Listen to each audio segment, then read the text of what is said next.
Chapter 1. The Troubles of Charlotte. What is this so-called Charlotte physique? This is clearly the troubles of Charlotte. Early in the morning, Li Wei lay on a narrow bed, fixated on the dark brown ceiling, unable to suppress a sigh. It had already been 2 days since his arrival in Chocolate Town, yet he had not even activated his talent. No matter how powerful the system was, it was of no use. With this thought in mind, he couldn't help but silently ponder the activation of the system. And suddenly a virtual panel appeared before him, displaying the words Emperor-level talent system at the top, with several lines written on the right side of the panel. This week's talent, Charlotte Lingling's physique. Activation progress, 50. Talent level, none. Talent description, none. Talent skills, 0. Permanent skills, 0. Upgrade method, none. Remaining time, 6 days. Upon seeing this, Li Wei shook his head slightly. As a seasoned fan of the series, he naturally knew that Charlotte Lingling was the captain of the Big Mom Pirates and the strongest woman in this world. Throughout the manga, she was recognized as the most gifted among numerous pirates relying on her unique physique. She wreaked havoc on a village of giants at the tender age of 5, even injuring their elder. As an adult, Big Mom further ascended to the position of one of the 4 emperors while juggling childbirth. This clearly demonstrated the immense power of her physique. Originally, Li Wei had high hopes for what abilities this talent might bestow upon him. However, from yesterday to this morning, the activation progress had remained stuck at 50, showing no signs of change. He felt a bit troubled. How could he activate this talent? Could it be that he needed to meet Big Mom in person? If that were the case, then activation would be impossible. At this moment, the 4 emperors had only just left Whole Cake Island a few days prior, busy pursuing Luffy and his crew who had caused quite the ruckus to rescue Sanji. With no chance of encountering the 4 emperors, would he miss out on this talent altogether? Li Wei felt a deep sense of regret. He possessed a powerful talent he had long yearned for, yet it remained dormant. This was far more frustrating than having no talent at all. Memories of his life before the crossing surfaced in his mind. It was the night before last when Li Wei read a story about Newton, learning that all of this great man's accomplishments, his 3 laws of motion, universal gravitation, calculus, and more were completed before he turned 25. In response to this, Li Wei couldn't help but lament. The gap between individuals truly dwarfs that between man and dog.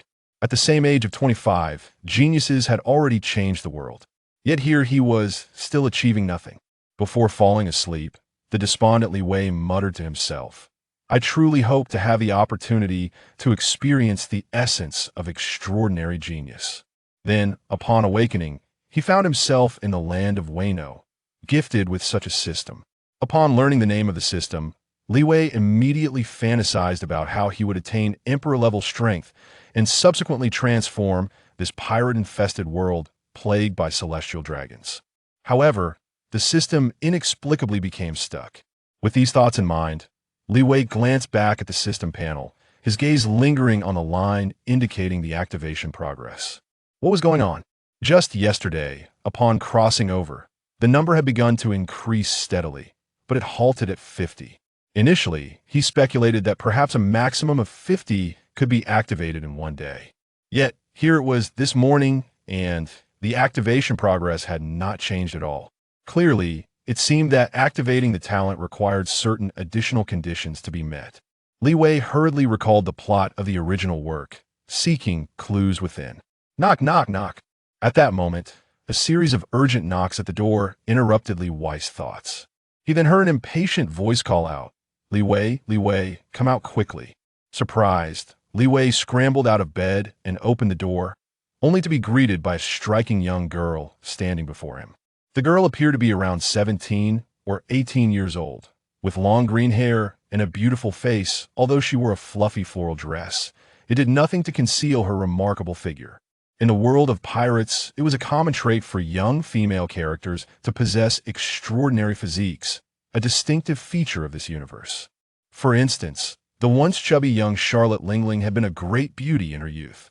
Li Wei couldn't help but smile wryly, but his grin quickly faded, for he recognized the girl before him as Emily, the goddess whom the original owner had desperately pursued but to no avail. She was also an indirect accomplice in his crossing over. Had it not been for the original's desire to earn money to win her favor, he would not have worked himself to the bone. However, the original's relentless efforts were met with emulous disdain. What do you call this? He buys me all sorts of expensive gifts for every holiday. You have a long way to go. Of course, you can't compare to the son of a wealthy tycoon. So you must work even harder, but the only thing you have to offer is your lifespan. I'm not someone who is unwanted, you know. If you, as a man, are unwilling to pay even that small price, how can any girl possibly be interested in you? Under this continuous barrage of PUA tactics, the original became increasingly ensnared. In the end, he perished on the streets due to exhaustion, his tragic fate leaving him without even having held Emily's hand. These memories surged within him, leaving Li Wei feeling quite distressed. Though he resented the original for his lack of ambition, he also understood that the fool likely realized his mistakes in his final moments. Otherwise, he wouldn't have found himself crossing over into the land of Wano, inhabiting the original's body. Chapter 2. The Genius and the Simp. As Li Wei wore a displeased expression, lost in the original's memories, Emily pouted with a frown, saying, well, you become quite impressive. Not having visited me for 2 consecutive days, I thought you had really fallen ill. You even managed to team up with the Seoul Employment Agency to trick me into believing you fainted of. Upon hearing the mention of the Seoul Employment Agency, Li Wei quickly extracted information about this organization from the original's memories. Delving deeper, he realized that the Seoul Employment Agency was the true behind-the-scenes force responsible for the original's demise. It was well known that every 6 months, the people of Wano had to pay a month's worth of lifespan to the Big Mom pirates in exchange for their safety. Thus, in this realm, Seoul lifespan was a hard currency, even more valuable than gold. Although the Four Emperors' dream was to allow all races and beings to coexist without hierarchy, in reality, she cared little for the lifespans of the islanders. Consequently, when homies executed the collection of soul lifespans, they had considerable leeway in their operations. Since no one bothered to inquire who exactly paid with their soul lifespans, as long as the total matched, it sufficed. From a human perspective, everyone is afraid of death. Especially the wealthy on the island, they would pay a hefty price to ensure someone else would take their place. Under these circumstances, the Seoul Employment Agency came into existence. They colluded with insiders from the Big Mom pirates and used violent means to monopolize the market for soul lifespans. By purchasing the soul lifespans of the poor at low prices and selling them to the wealthy at exorbitant rates, they amassed great fortunes. Yet even so, their greed knew no bounds. It was said that to compel more impoverished individuals to sell their lives, they employed various threats and inducements, leaving their hands stained with blood. As these thoughts rolled through his mind, Li Wei silently vowed. Once he activated his talent, he would swiftly eliminate these pests. Then, he heard Emily's voice again. By the way, what about the gift you promised me? Show it to me. Li Wei glanced at the girl before him, who was pouting and visibly agitated, filled with disdain, and felt a sense of indignation for the original. When Emily noticed his distracted demeanor, she pressed further. Are you even listening? Where's my gift? Gift? There's none. Li Wei replied bluntly. No gift. This joke isn't funny at all. Show it to me. I'm eagerly awaiting it. Get lost. I'm not in the mood to waste time with you. Li Wei coldly huffed. Preparing to close the door, he still had to search for clues to activate his talent. Emily, astonished, blocked the door, her expression a mix of anger and disbelief as she exclaimed, "How dare you speak to me like that?" I was willing to overlook it because you've been nice to me, but I was hoping to go out with you today. Spare me if you have the time. You might as well start scouting for your next fool. In just a few days, it will be time to pay for soul lifespans you can't afford to let a sucker slip away. Li Wei shot back directly. Upon hearing this, Emily's face was momentarily filled with incredulity, quickly followed by a blush of anger. She trembled, pointing a finger at Li Wei, repeating, You are too much. I will never speak to you again." Li Wei sneered, and with a resounding bang, he slammed the door shut. Returning to his bed, he paid no heed to Emily's persistent knocking. Drawing from the original's memories, he knew this girl lacked patience and would leave soon enough. Sure enough, moments later, the world fell silent. Li Wei took the opportunity to thoroughly reflect upon all the details of his crossing. He recognized that the most peculiar aspect was the initial activation of his system, where the activation progress number began to rise, only to become stuck at 50. This indicated that certain conditions for activating the talent had indeed been partially satisfied at that time regrettably. This system lacks sufficient intelligence to facilitate direct inquiries and receive answers. Li Wei silently cursed under his breath. And suddenly, a flash of inspiration struck him as he grasped certain key points. This week's talent belonged to Charlotte Linlin, and the land of nations was undeniably her territory. Clearly, in order to activate the talent, one must seek out items connected to Big Mom, although she was no longer present. There were plenty of her offspring on this island. Take, for instance, the chocolate town where he resided, which was guarded by Big Mom's 76th child, Bruli, who was also Sanji's fiancée. With this lead, Li Wei was eager to verify his suspicions. Time was of the essence. Thus, he promptly rose from his bed and set out. Upon reaching the street, Li Wei quickened his pace, heading straight towards his destination. After just a few steps, he suddenly noticed a figure blocking his path. Almost immediately, he heard a languid voice inquire, "Excuse me, young man, do you know the way to the Caramel CAF?" Li Wei paused, lifting his gaze to find a tall, muscular man obstructing his way. The individual sported a mane of black curls, draped in a dark green coat, and adorned with round sunglasses. It was none other than the former admiral. Kazan. Beside him stood Van Augur, wearing an unusual hat, with an eye patch over his right eye, draped in a black cloak, and shouldering a long rifle. A light bulb went off in Li Wei's mind as he quickly connected these two figures to the plot of the original story, realizing they were there to abduct Bruli. Chapter 3. The Troubling Goddess. At last, she broke into tears. Akiji furrowed his brow and remarked, "Hey, how can a man bring a woman to tears?" Although I could scarcely comprehend her words, it was clear that such reprimands were unwarranted. Li Wei realized that he had inadvertently complicated matters and swiftly responded, "You are correct. I was mistaken. As you can see, I must quickly soothe her, so perhaps you should find someone else to guide you." With that, he reached for Emily, eager to depart from this contentious situation. "Don't touch me. I'm focused on earning money to buy myself a coffee."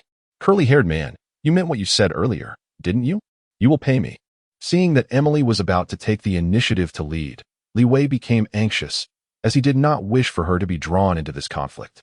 Thus, he suppressed his impatience and urged, "I am a man. How could I allow you to earn money?"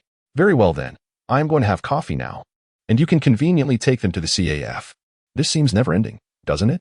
Li Wei could no longer contain himself and exclaimed, "You truly speak too much nonsense.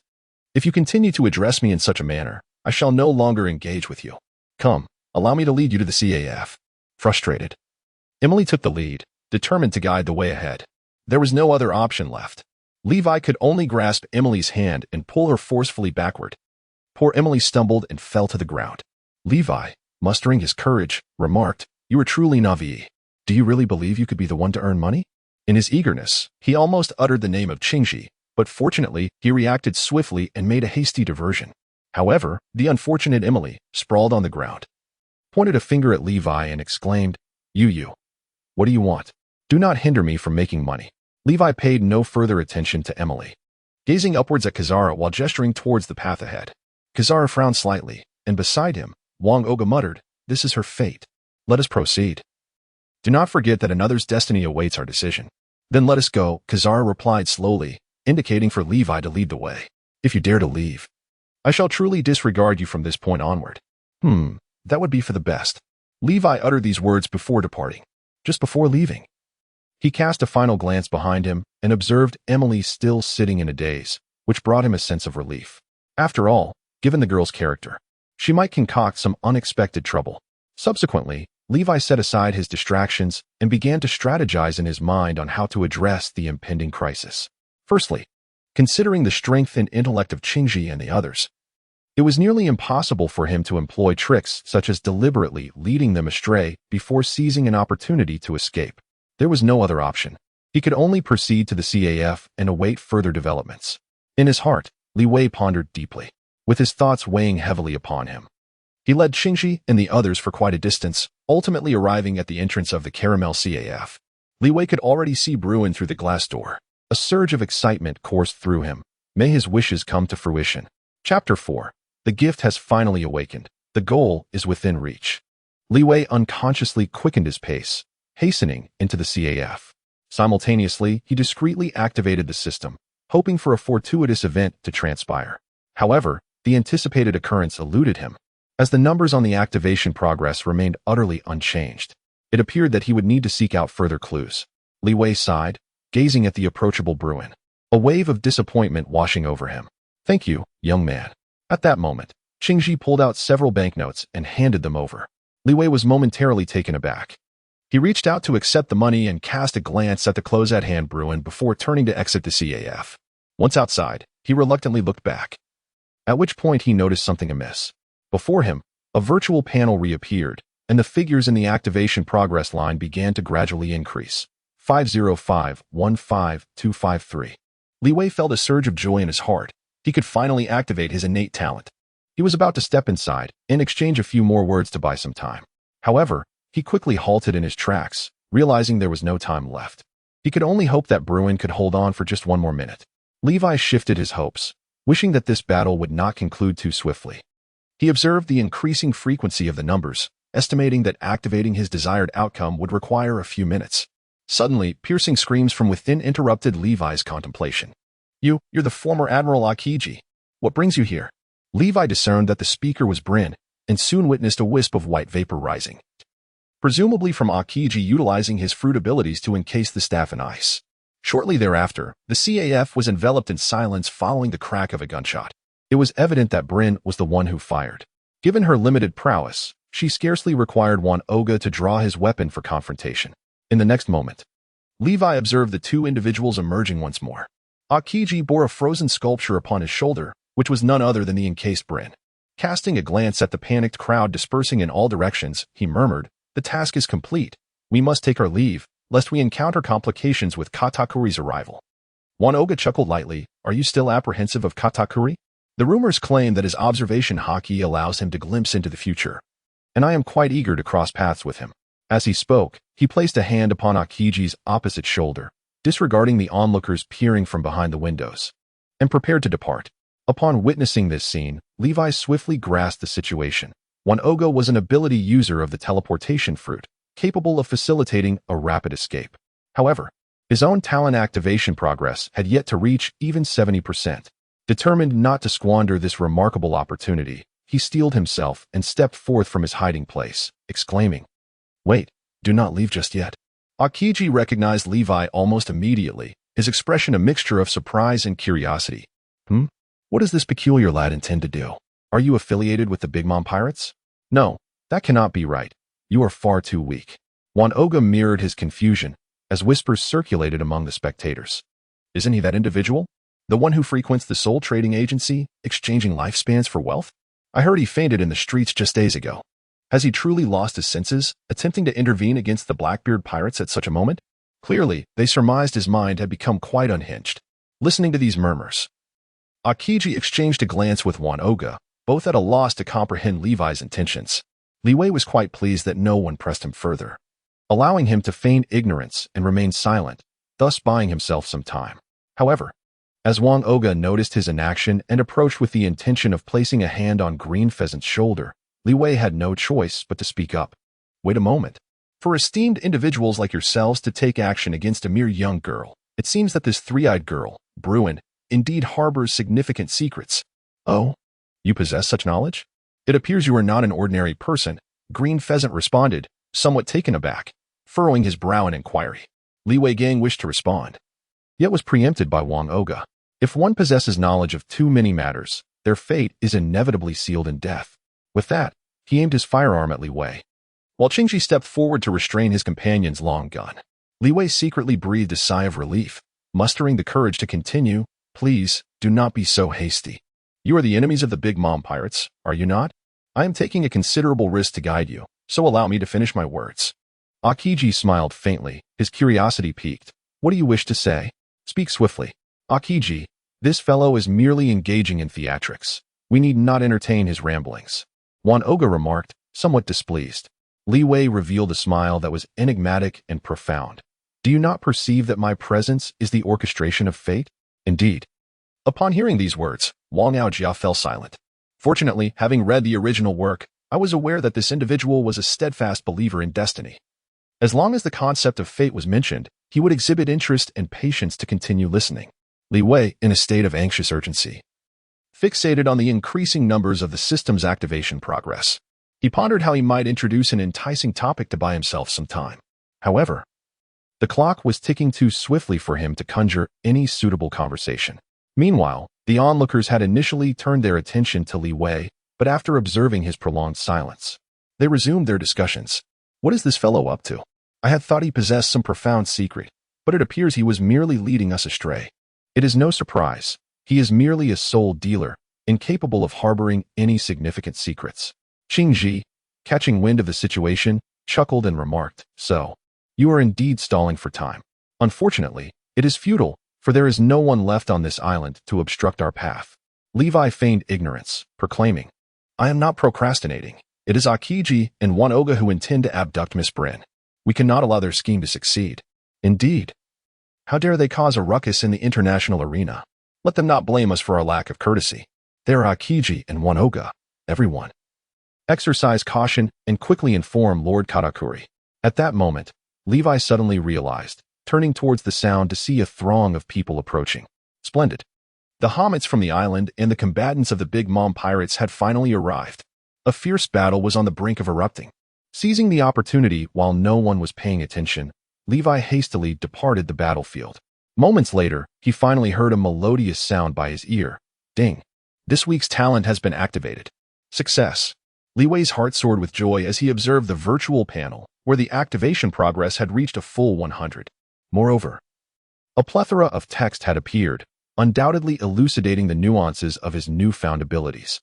Chapter 5. The significance of permanent skills. Having achieved his goal, Li Wei continued to conceal himself, swiftly perusing the system's descriptions of his talents while attentively monitoring the skirmish between Akiji and the Big Mom pirates.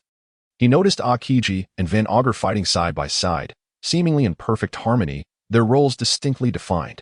Akiji engaged the members of the Big Mom pirates, employing his fruit powers to encase enemies and nearby onlookers in ice. Meanwhile, Van Augur demonstrated the prowess of a sharpshooter, effortlessly eliminating the advancing homies with precise shots, granting them no opportunity to close the distance. Li Wei finally witnessed the true meaning of a gun that is fastest beyond 3 steps. And not only swift but also precise within 3 steps. Truly, the marksman of the Blackbeard pirates is formidable. In contrast, Usopp, also a sharpshooter, appears to lag considerably in terms of strength. It remains uncertain how the esteemed Oda-sensei will orchestrate this confrontation between the snipers. Li Wei reflected on the original storyline, and in that moment, his expression froze. The virtual panel prominently displayed, by rescuing Charlotte Lingling and her children, one can obtain this permanent skill. Permanent skill? By its very definition, such a skill should not be bound by the remaining time of the talent. It is something to be possessed indefinitely. As his thoughts raced, Li Wei recalled the talent he had just activated, silently contemplating its implications. The system refreshes a brand new talent each week. However, a talent only becomes effective once activated. Yet, to activate a talent, one must meet rather stringent conditions. Without activation, he was akin to an ordinary person. In this ruthless world, he lacked even the means of self-preservation, let alone the ability to change the world. Contemplating this, Li Wei glanced once more at the line regarding the permanent skill, where the numbers stood at a stark 0. If he could acquire some permanent skills, it would alter everything. Even during the intervals when his talent was inactive, he would possess some means of safeguarding his life. Li Wei immediately recognized the significance of permanent skills. However, he also understood clearly that in order to rescue Bruin, he would have to stand against Akiji and Wang Oga. Given his own strength, he was certainly no match for them. Acting recklessly could very well cost him his life. Li Wei found himself in a predicament, grappling with an intense inner conflict. Should he take the risk to save another, thereby acquiring a permanent skill to prepare for future survival, or prioritize his own safety, waiting for another opportunity to arise? Levi cast a fleeting glance at the frozen figure of Bryn, contemplating the system's description he had just encountered, his mind racing through a myriad of analyses. Perhaps it was futile to hesitate. If he aspired to reshape the world, he must abandon his trepidation. Moreover, with the fortuitous blessing of his aunt's extraordinary constitution, he was not devoid of prospects. Just as Akiji and his companion were about to leave after vanquishing their foes, Levi gritted his teeth and surged forward. Please, do not depart just yet, he interjected, positioning himself before Akiji and Wang Oga. Akiji appeared to have anticipated this move, stating slowly, "So, you are indeed affiliated with Charlotte Lingling. It explains your peculiar behavior today. Merely one of the 4 emperors. How could I possibly be her subordinate?" Li Wei swiftly responded, then straightforwardly remarked, "Like your captain, I merely wish to take a gamble." "A gamble? Do you even know who we are?" "Of course I do. Akiji, have you not already joined the Blackbeard pirates? Your captain is Blackbeard Teach, who ascended to the ranks of the Yonko through his penchant for gambling. You are quite knowledgeable about Teach's gambling nature. It seems you have been paying considerable attention to the Blackbeard pirates," Akiji replied with interest. "On the other hand," Van Augur coldly stated, "what could a mere pretender like you, a weakling, possibly offer as a stake in our wager?" Li Wei was well prepared and decisively declared, "My strength is limited. All I possess is this life. I shall wager my existence against Brin's. Your life holds little value, especially when compared to that of my aunt's daughter." "Comparison? I believe it is you who lacks the courage to make such a comparison. If I recall correctly, you have a profound belief in fate, do you not?" "I too share that belief. I trust that I can survive the threat posed by your gun. While you perceive Brin's fate as being captured by your hands, this is indeed a gamble concerning destiny. Surely, you would not shy away from participating?" Li Wei seized the opportunity to interrupt Wang Oga, fully aware that this individual held a profound interest in matters of fate. Thus, his words would undoubtedly not be met with rejection. Observing Li Wei's earnest demeanor, Qingji sternly cautioned, "Since you are aware of our identities, I suggest you hasten to step aside to avoid drawing trouble upon yourself." In response to this advice, Li Wei exchanged a grateful glance, increasingly convinced that Qingji wished to spare the innocent from harm. In other words, as long as he could withstand a bullet from Wang Oga, he might very well save Brin. Moreover, rescuing Brin could potentially grant him a permanent skill. His recently activated talent happened to possess the ability to mitigate bullet damage. This risk, upon reflection, seemed worthy of the gamble. With clarity in his mind, Li Wei continued to provoke, "I would indeed like to incinerate the ice encasing Brin. Perhaps her fate was to be seized by you, but it shall not be today. Is it truly you who will determine this? At the crossroads of destiny, you have recklessly plunged into the path of death." Wang Oga replied coldly, his gun firmly aimed at Li Wei. "Since you place your faith in fate, then if I survive this life and death wager, will you not first grant her reprieve?" Li Wei swiftly remarked that the pressing matter at hand was to hasten the other party's participation in the wager to prevent any further complications. "You are not affiliated with the anti-pirates, are you? Then it would be prudent for you to refrain from meddling." At that moment, Akiji approached Li Wei, positioning himself between him and Wang Oga. Li Wei remained ungrateful, lifting his head to face Wang Oga without hesitation, declaring, "Come on, if you wish to join the wager. Then pull the trigger. If you seek death, I shall not hinder you." Before he could finish his words, Wang Oga pressed the trigger. With a resounding bang, a plume of white smoke erupted from the muzzle of his rifle. Qingji did not anticipate that Wang Oga would shoot without warning. He watched in astonishment as Li Wei toppled backward, lying motionless on the ground. Many onlookers had taken refuge in nearby houses, and upon witnessing this scene, they gasped in shock, only to quickly silence themselves, fearing retribution. For Wang Oga had turned to regard them, coldly responding, "Qingji, this is the fate he chose. There is nothing we can do." Qingji remained silent as he leapt to Li Wei's side, crouching down to assess his condition. Chapter 6. 2 Wagers. Observing Qingji's actions, Wang Oga spoke in an undisturbed tone, "We should leave. Teach is awaiting our report." "Wait, something feels amiss. This young man bears no wounds on his head. How could this be?" Before Qingji could finish his thought, Li Wei sprang to his feet, grinning as he remarked, "Is this the sniper of the 4 Emperors' pirate crew? Truly lacking in martial ethics, resorting to ambushes. Yet, your prowess seems rather unimpressive." "You survived?" Wang Oga exclaimed, taken aback by this turn of events. The onlookers were equally bewildered. What had transpired? He had clearly been shot, yet here he stood unharmed. Was this the same man who would sell his life for a woman's affection? Could it be that after fainting days prior, he had acquired some extraordinary devil fruit power? It was indeed possible. After all, the sea harbors an array of devil fruit abilities. Listening to the murmurs, Li Wei feigned seriousness, saying, "I am a man destined to change the world of pirates. How could I perish here? You underestimate me." Standing tall, he turned to Wang Oga. "This wager is yours to lose. You wouldn't resort to deceit, would you?" The sniper of the Blackbeard pirates, The most intriguing aspect of fate lies in its refusal to consistently favor any one individual. As Wang Oga spoke, he raised his rifle again, intending to dispatch Li Wei. However, Qing Ji was prepared. He swiftly rose and pressed down on Wang Oga's rifle. Wang Oga's expression changed. Qing Ji, what are you doing?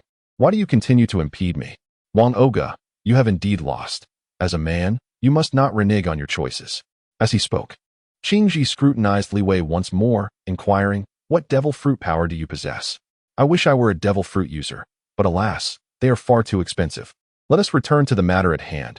Admiral Qing Ji, since you acknowledge my victory in this wager, might you also lift Brin's frozen state? This time, Li Wei edged closer to Qing Ji, avoiding Wang Oga's line of fire. Another shot, and he would truly be in peril. I concede that Wang Oga is lost. Before Qing Ji could continue, Wang Oga interjected, do not forget your current status. Teach is waiting for our return. Allow me to finish. Qing Ji gestured for silence from his companion, turning to Li Wei with a smile. Yet I do not believe you have truly won. What do you mean? Please, speak plainly. Young man, you have merely triumphed over Wang Oga. I am still here. No sooner had he spoken than Qing Ji placed his hand on Li Wei's shoulder. Asking again, if you can free yourself from my ice sphere, then we shall spare Lingling's daughter today. Will you agree, Wang Oga? Ah, I see, Wang Oga replied. I have no objections to your proposal, Qing Ji. After all, fate is impartial. It shall not always be kind to you, lad. Li Wei was taken aback. Just as he was about to engage in a debate, he felt an icy chill envelop him. In an instant, he too was encased in ice, resembling a frozen sculpture. Much like Brin, the Admiral's formidable power had proven too great for this young man. Yet, there lingered a possibility. He had shown indifference to bullets. Perhaps he could turn the tide. It was implausible. If even the daughter of a Yonko could not break free from this icy prison, then surely he could not either. As the onlookers expressed their opinions, Akiji, observing that Li Wei was immobile, swiftly concluded, it seems you have lost. Wang Oga added, then let us depart. However, Akiji's intuition alerted him to something amiss as he gazed at the ice sculpture before him. With a crack, the ice encasing Li Wei began to fissure, the cracks gradually widening. Intriguingly, he thought, my observation hockey has failed me this time. Before Akiji could finish his thought, Li Wei let out a cry and broke free from his constraints. He forcefully shook off the shards of ice clinging to his hands and feet, gasping for breath. Phew. No wonder you're a former admiral. You nearly froze me solid. Witnessing Li Wei's remarkable display, the crowd erupted into speculation. Did I misjudge? This is astonishing. Isn't this young man merely a seller of souls and lifetimes? Bang. Wang Oga couldn't contain himself and interrupted the murmurs with the sound of gunfire. Akiji chuckled. Your strength has suddenly surged, and you possess an invulnerable body. What fruit power is this? Li Wei chose not to answer. Perhaps you should first release Brin. Once the request was complied with, he continued, I am not a devil fruit user. By the way, you should unfreeze her too, right? Hold on, Akiji interjected. A man must take responsibility for his words. This wager has resulted in our loss. He raised his hand to silence Wang Oga and then touched the ice encasing Brin. Soon, the ice began to melt. As soon as she was freed, Brin let out a jubilant cry, and a blanket soared through the air.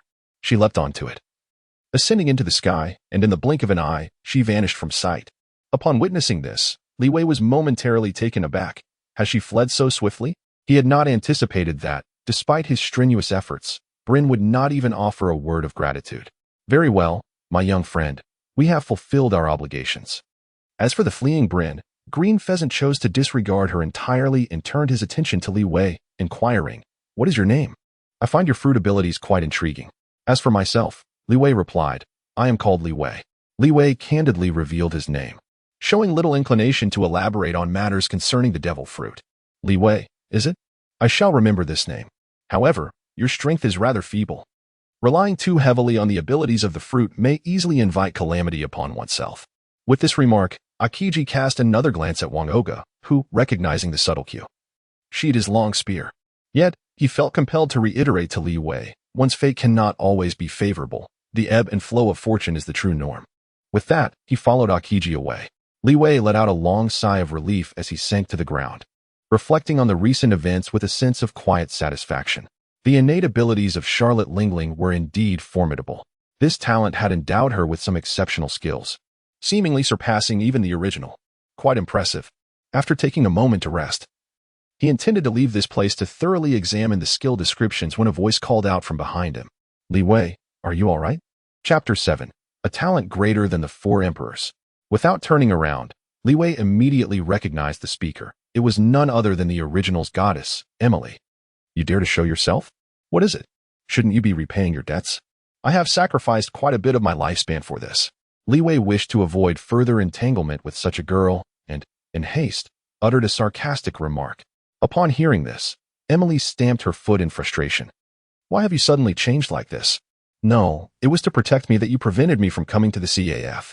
She continued. They dared to cause a ruckus in Chocolate Town and managed to defeat so many. They must be formidable pirates. Li Wei, I am grateful to you. As she concluded, Emily felt a tinge of shyness. Li Wei, however, chose not to utter another word, and simply rose to his feet before departing. He had been seated on the ground solely due to his overwhelming weakness. Now that the duration of the side effects from his innate abilities had elapsed and his strength had begun to recover slightly, it was imperative for him to make his exit swiftly. Li Wei had more pressing matters to attend to. He did not wish to squander his time on trivialities. Observing this, Emily anxiously exclaimed, Wait. If you continue like this, I truly shall disregard you.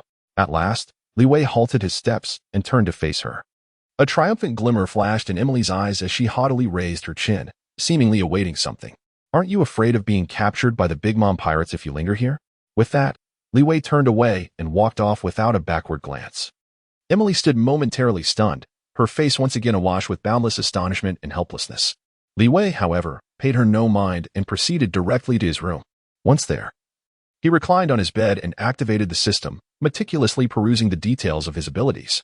This week's talent, Charlotte Lean's physique. Activation progress, 100. With the steel balloon and innate super strength abilities activated. Talent level, D. Talent description, steel balloon. Possesses defensive capabilities comparable to iron. Currently able to withstand ordinary knife and gun damage. Innate super strength, at the current level, boasts power akin to that of an ordinary merman. Talent skills, 2. Unyielding Guardian. A passive skill that activates automatically upon receiving fatal damage, granting immunity to all harm for 10 seconds. Note, this skill can only be used once per day. Rampage State, an active skill that, when activated, amplifies combat strength tenfold, lasting a maximum of 1 minute. Important considerations. 1. The Rampage State places immense strain on the user, resulting in a 3-minute state of weakness post-activation, during which movement is impossible. This skill can be activated a maximum of 3 times a day. Permanent skill, 1. Sonic Assault, an active skill that emits a bizarre sound, disrupting the enemy's ability to act. Against weaker opponents, it can induce immediate unconsciousness. Even formidable adversaries may find themselves momentarily immobilized. Upgrade methods. 1. During the talent activation period, the steel balloon can significantly enhance its defensive capabilities by consuming various types of gourmet food. The innate super strength requires interaction with individuals of different races for upgrades. As levels increase, these two talents and their associated skills can be strengthened, with the potential to awaken new talent skills. 2. The talent holder may secure permanent skills by rescuing Charlotte Lin and her offspring. Allowing for further upgrades of these skills, the permanent skills can continue to be upgraded according to this rule even after the current activation period ends. Remaining time, 6 days. Upon concluding the system's explanation, Li Wei mused aloud. Remarkable defensive power, super strength. In bizarre sounds, this is precisely the talent of the 4 Emperor Big Mom as mentioned in the original work. Moreover, the talents bestowed by the system come equipped with various skills, surpassing even those of the 4 Emperor Big Mom. Levi glanced at his unyielding guardian skill. Pondering to himself, it appeared to bear a certain resemblance to the ultimate ability of the Barbarian King, granting him immunity to lethal damage for a brief period. It was precisely this skill that motivated him to take the risk of coming to the rescue. Fortunately, the outcome aligned with his expectations, as he emerged unscathed from a bullet fired by Wang Oga. It is noteworthy that, within the realm of the anime's altered narrative, this sniper could incapacitate the formidable Cookie Man with a single shot, his firepower rivaling that of a Gear 4th Luffy. This skill proved to be a rather commendable means of self-preservation. After perusing the skill's description, Levi turned his attention to the portrayal of the Berserk state. In the original storyline, the Empress of the Sea would succumb to her food obsession, entering a frenzied state where she wreaked havoc until she satisfied her cravings. It could be said that the rampaging empress was indeed formidable, yet relatively easy to deal with, given her combat intellect was reduced to zero. Conversely, the system's berserk state skill significantly amplifies combat prowess without causing the user to lose their rationality. Its drawback, however, is that it leaves the user in a state of weakness once it concludes, akin to Luffy's condition after the expiration of his Gear 4th. Levi managed to break free from the icy shackles of Aokiji by entering a state of frenzy, thereby securing victory in the wager. As for the bizarre sound attack, Levi has yet to employ it. However, its description suggests a capacity for intimidating control. These three skills encompass defense, offense, and control, each complementing the others, instantly bestowing upon him formidable combat prowess. Is this the essence of genius? Li Wei felt a surge of joy, yet he quickly regained his composure. Although the Emperor-level talent system was undeniably formidable, the recent battle revealed a significant disparity in strength between himself and figures like Aokiji. It was imperative that he elevated his level without delay. Fortunately, the methods for upgrading his talents were rather straightforward. He simply needed to indulge in delectable cuisine and encounter individuals from diverse races. In the realm of nations, these two tasks posed no formidable challenge. With determination, he set forth to embark on this endeavor. Li Wei was immediately inclined to venture out in search of delectable treats and to leisurely explore the surroundings, seeking opportunities to engage with individuals from diverse ethnic backgrounds. As his strength increased, he would be more assured in his quest to rescue the children of the elderly lady. Having made up his mind, Li Wei set out once more. Upon arriving at the nearest shop, he was greeted by a dazzling array of chocolates displayed upon the shelves. A veritable feast for the senses. Li Wei suddenly had an epiphany. He realized that he was on Cocoa Island, a place themed around chocolate, where the primary merchandise consisted of various chocolate delicacies. Indeed, many of the buildings on the island were crafted from chocolate as well. Given the circumstances, Li Wei could only settle for a few boxes of chocolate before proceeding to the checkout counter. Is that you? Li Wei, have you still not awakened to the reality? Upon hearing these words, Li Wei turned to identify the speaker. It was William Hanner, a frequent patron of the Soulwork Society. Much like the original owner of Li Wei's body, they would occasionally seek to sell their soul's lifespan in exchange for financial gain. However, unlike the original owner's sycophantic tendencies, William had his own compelling reasons for selling his life force. His mother was gravely ill and urgently required funds for treatment. Due to their similar ages, the two quickly formed a friendship. Once William learned the reason behind the original owner's soul-selling endeavors, he often urged him to cherish life and not to barter away his soul and lifespan at a low price merely to win a girl's favor. Are you visiting the Soulwork Society again? That place is notorious for consuming its patrons without leaving a trace. I had no choice but to go. But why are you being so foolish? As Li Wei's thoughts swirled, he heard William's familiar admonition and felt a mix of emotions. He hurriedly replied, I have already awakened. What do you mean by awakened? If memory serves me right, you frequently purchase these chocolates, claiming that someone only liked this particular brand. Li Wei was momentarily taken aback, but soon realized that Emily indeed seemed to have a fondness for this particular type of chocolate. He had taken it out of habit, thus unconsciously grabbing it once more. With a wry smile, he confessed, these chocolates are for my own indulgence. Nevertheless, William Hanner, I appreciate your kindness. In due time, you shall come to understand that my connection with Emily is truly non-existent. Before Li Wei could finish his words, he was interrupted by a sarcastic voice from behind. Oh, isn't this the romantic maestro Li Wei?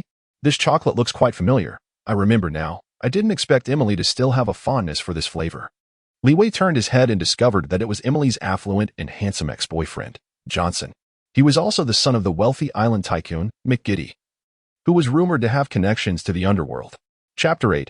An unexpected encounter with a wealthy rival. Little did he expect that a simple outing to purchase some chocolate would lead him to cross paths with the original owner's romantic adversary. Li Wei was momentarily taken aback, instinctively scrutinizing the individual before him. He observed that Johnson sported a striking green mane and donned an eye-catching, meticulously crafted outfit, standing over 2 meters tall. His chiseled features exuded an undeniable allure, epitomizing the archetype of a wealthy and handsome gentleman. However, at that moment, Johnson regarded Li Wei with an expression of utter disdain. This demeanor irked Li Wei, prompting him to cast a glance at the two imposing bodyguards flanking Johnson.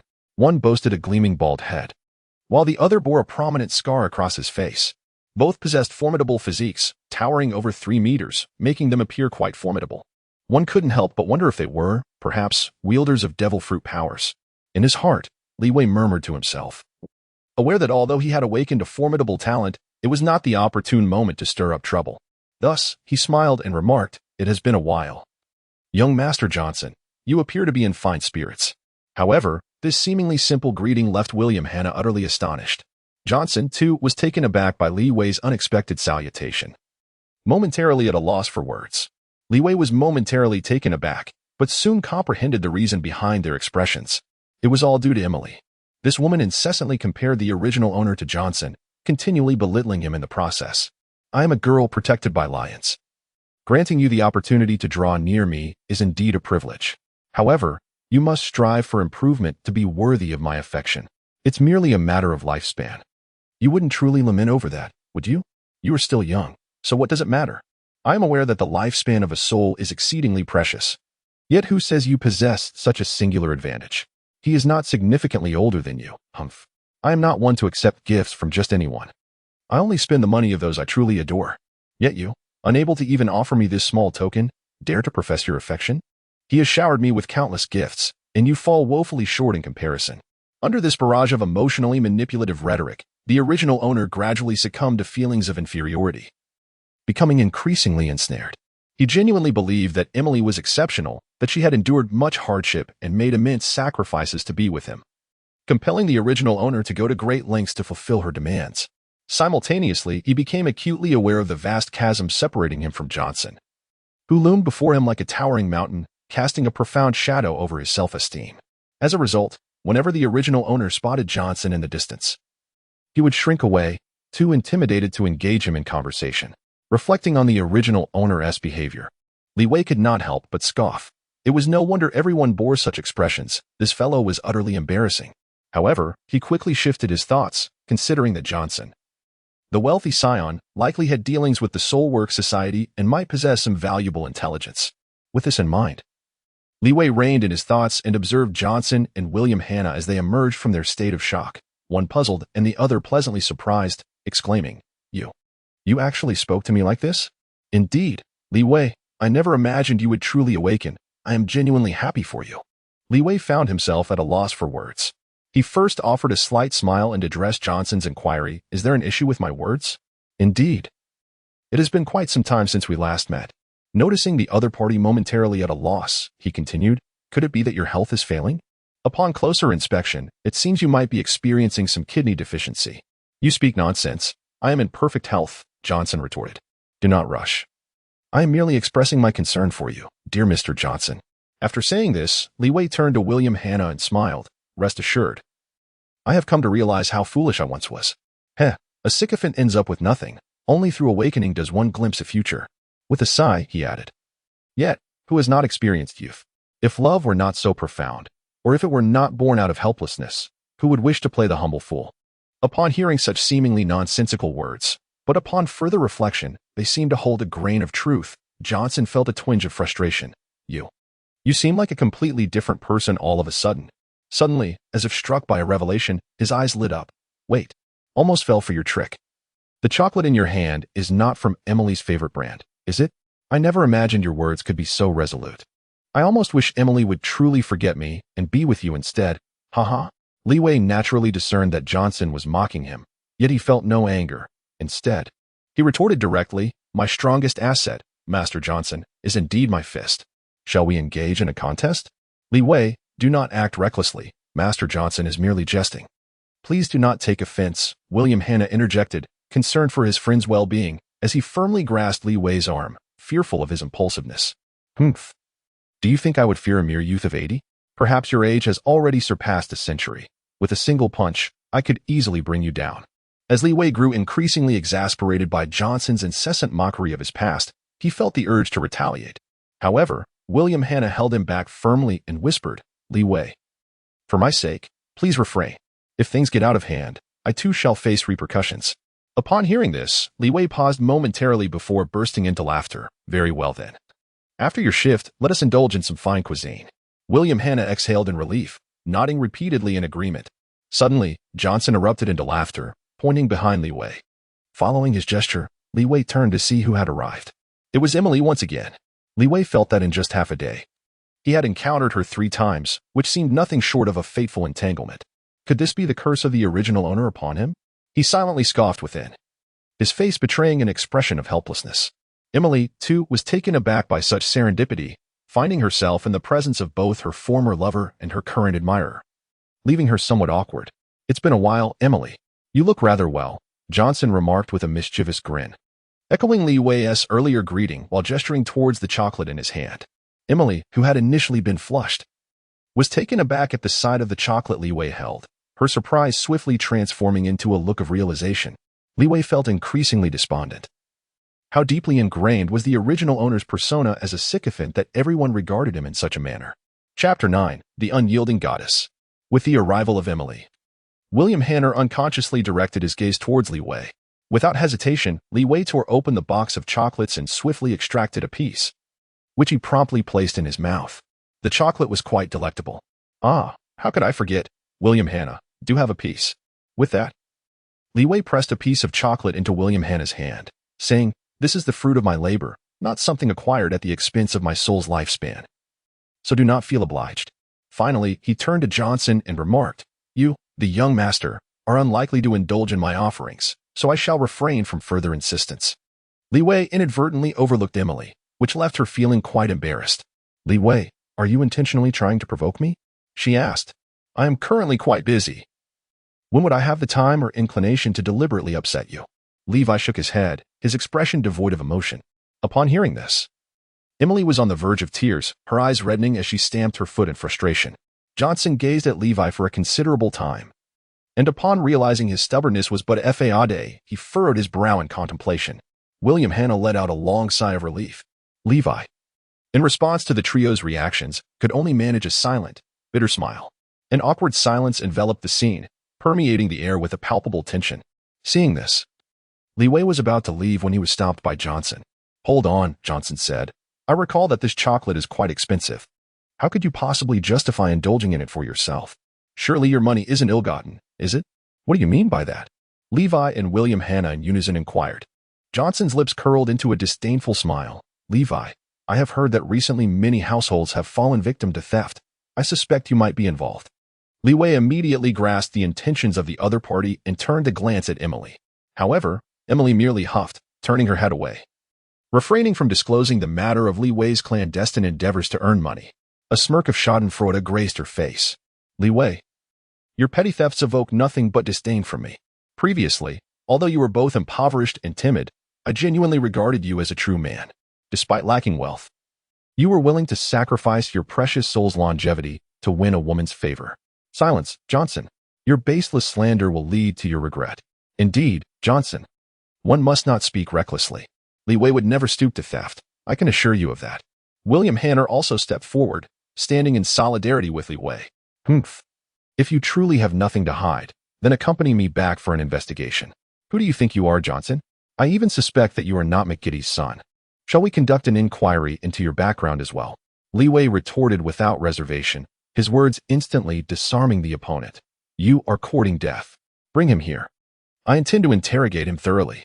Johnson, in a fit of rage, bellowed, and with a wave of his hand, 2 burly bodyguards lunged to seize Li Wei. William Hanner hastily stepped forward, only to be rudely shoved aside by the bodyguards. A flicker of terror crossed Emily's eyes. She opened her mouth as if to speak, yet ultimately remained silent. Li Wei did not flinch. He allowed the bodyguards to grip his shoulders, instead fixing his gaze unwaveringly upon Johnson. Johnson, unable to maintain his composure, instinctively averted his eyes, yet soon erupted into a boisterous laugh, taunting, "Do you dare to look at me with such insolence? You, a mere thief, are so audacious. It seems I must teach you the consequences of your misdeeds. Ha ha. Indeed, you ought to learn the repercussions of your actions." No sooner had the words left his mouth than Li Wei exerted a slight force, freeing himself from the grasp of the 2 bodyguards. With a swift and powerful strike, he landed 2 punches, leaving them doubled over, clutching their stomachs, saliva dripping from their mouths, only able to emit muffled sounds. He then advanced slowly toward Johnson, who was so frightened that he stumbled backward repeatedly, stammering, What do you intend to do?" This abrupt turn of events left William Hanna and Emily utterly astonished, rendering them momentarily speechless. Levi let out a derisive snort. "Young Master Johnson, did I not just convey that to you?" It is imperative for you to comprehend the consequences of wrongdoing. Do not act rashly, Levi. My father is McGiddy, and should you dare to harm me, he will undoubtedly seek retribution. I fear neither the Blue Pheasant nor the Blackbeard pirates. Do you truly think I would be intimidated by a mere affluent individual? As he spoke, Levi enveloped his left fist with his right palm, exerting force that caused his knuckles to crack ominously, assuming an offensive stance. You, Levi? I was mistaken. I should not have defamed you. I sincerely apologize. Levi, let us not escalate this matter further. It is not in your best interest. William Hanner, regaining his composure, immediately grasped Levi once more. Li Wei smiled gently and reassured, Do not worry, William Hanna. I am not afraid of the reckoning. I shall grant you this favor and spare this cowardly individual. As he spoke, he cast a fleeting glance at Emily, shaking his head slightly. A look of disappointment etched upon his face. Emily, in turn, hastily averted her gaze from Li Wei, an indescribable expression flickering across her countenance. Li Wei chose to disregard Emily and Johnson, redirecting his attention to the condition of William Hanna's mother. At that moment, the commotion drew the attention of the patrons in the store, who gathered to witness the spectacle. Isn't that the son of the McGiddy proprietor? Why is he crying? Who would dare to offend the McGiddy family, risking their own life? Indeed, he is the young man who rescued Miss Breen today. I recognize him. He vanquished the Blackbeard pirates. Soon, a crowd formed a circle, pointing and murmuring about Li Wei. Upon hearing these remarks, Emily abruptly lifted her head, gazing at Li Wei with a mix of skepticism and curiosity. Johnson, initially taken aback, soon had his expression darken with resentment as he recalled the recent events. He furiously barked at his bodyguard, Are you still not leaving? Without another word, he fled the scene. Only William Hanna remained, both astonished and elated. Li Wei, is what they say true? How have you suddenly become so formidable? Of course it's true. Otherwise, how would I have the means to purchase chocolate? That is truly wonderful. Just a couple of days ago, I heard you fainted in the street, and I was quite worried about you. It seems you have turned misfortune into fortune. Thank you, William Hanna. Li Wei smiled gently, a soft smile gracing his lips as he pressed the remaining money into his friend's hand. As I mentioned earlier, this money is the fruit of my labor. Use it for now, but do refrain from visiting the sole employment agency again. Accept this, William Hanner. Rest assured, I shall ensure that neither you nor anyone from the entire world shall ever have to pay with their soul's lifespan again. Li Wei spoke with resolute conviction, gesturing with his hand as he declared, I shall take my leave for now. I will seek you out when time permits. Upon finishing his words, he turned around and noticed the onlookers willingly parting to create a passage for him. Li Wei was momentarily taken aback before striding away. William Hanner watched his departing figure, glancing at the money in his hand, utterly astonished. Emily's expression shifted from confusion to an indescribable emotion. Chapter 10. Bryn's hideout on Cocoa Island. Within a grand mansion, Bryn absent-mindedly played with her light brown hair while speaking into a snail phone. Big brother Katakuri, please hurry and come protect me. I fear that soon I will truly be captured by Akiji. I understand. For now, stay well hidden in the Soul Work Agency. I shall send Cracker to protect you. But Big Brother Katakuri, the enemy is a Marine Admiral. I will rush over as soon as I finish this matter. No matter who he is. Anyone daring to wreak havoc in our territory shall not escape my wrath. Upon uttering these words, the snail phone emitted a series of beeps. Clearly, Katakuri on the other end had hung up. Bryn wore a look of grievance, murmuring to herself, if only Sanji were on the island, he would surely protect me. By the way, who was that person who saved me? I must send someone to investigate, and my CAF must also be secured. Thus, she dialed another number, providing a few simple instructions. After hanging up the snail phone, Bryn couldn't help but reflect on the events of the day, a wave of trepidation washing over her. She swept her hair from her forehead, revealing her peculiar third eye. Could it be that the Blackbeard pirates are after this as well? This hideous eye has caused me so much trouble. As she spoke, Bryn recalled the moment Sanji first saw her third eye, murmuring, Fortunately, Sanji likes it. I too wish to fully open this eye, to gain that incredible power, so that I may assist him better. A blissful smile graced her face. Bryn's reverie was interrupted by the sound of the snail phone ringing. Upon answering, she heard a voice tinged with weariness. Miss Bryn, are you all right? Is this President Tynus? I am well now, thanks to Group Leader Aldrich, who has taken good care of me. Thank you all. You are too kind, Miss Bryn. The Soul Work Agency stands on the same front as the Big Mom Pirates. If Akiji and the Blackbeard Pirates dare to attack you, it is tantamount to declaring war on us. Yes, I informed Big Brother Katakuri about this matter, and he will be coming to Cocoa Island soon. We will surely teach Akiji a harsh lesson. Very well, Miss Bryn. I too shall visit Cocoa Island in a few days. For now, you must endure and stay at the Cocoa Island branch. Rest assured, Aldrich is formidable, and I have given him strict orders to prioritize your safety. Thank you once again. Mr. Tynus, it is my duty. However, there is something peculiar. I have just received news that the person who rescued you from Akiji appears to be rather weak. What could be the reason for this? Oh, Mr. Tynus, do you have a lead on this young man? Indeed, I have instructed Aldrich to investigate. It turns out the young man who saved you is named Li Wei, a regular at our soul work agency. He frequently visits to sell his soul's lifespan. However, he is quite weak and timid. How could he have stepped forward to save you? Moreover, how did he survive the gunfire of Wang Oga and escape Akiji's ice? The one who saved me is a soul seller? Is this true, Mr. Tynus? I initially found it hard to believe, but Aldrich assured me that his intelligence is infallible. Very well. The person who saved me is indeed brave. He is truly remarkable. Bryn replied softly, yet in her heart, she pondered, a soul seller? How could he have become so powerful? I must investigate further. On the other end, the snail phone conveyed Tynus's voice. Well, let us set that aside for now. I will send someone to find him. I believe that by questioning him directly, we will uncover the nature of his abilities. That would be much appreciated, Mr. Tynus. I sincerely wish to thank him in person. I was too frightened today and only thought of fleeing. Miss Bryn, there's no need for you to blame yourself. Under those circumstances, you did enough. All of this lies at the feet of Akiji and Wang Oga. I shall not let them off lightly. Mr. Tynus, if we join forces, we can surely defeat Akiji. They are only two, after all. How arrogant. Bryn spoke quickly, though uncertainty lingered in her heart. For the opponent was a former Marine Admiral. Indeed, anyone who stands against the Big Mom pirates, regardless of who they are, we shall eliminate them, Miss Bryn. I believe in you, Mr. Tynus. The Big Mom pirates are not to be trifled with. After uttering this, Bryn exchanged a few more pleasantries before hanging up the snail phone. In her heart, she silently repeated, Li Wei, is that the name of my savior? Meanwhile, in Li Wei's modest abode, he returned to his dwelling, lay on his bed, and indulged in a few pieces of chocolate. Upon activating the system, he observed that his talent level had not changed. It seems that leveling up is not as simple as I imagined. Merely consuming chocolate will not suffice.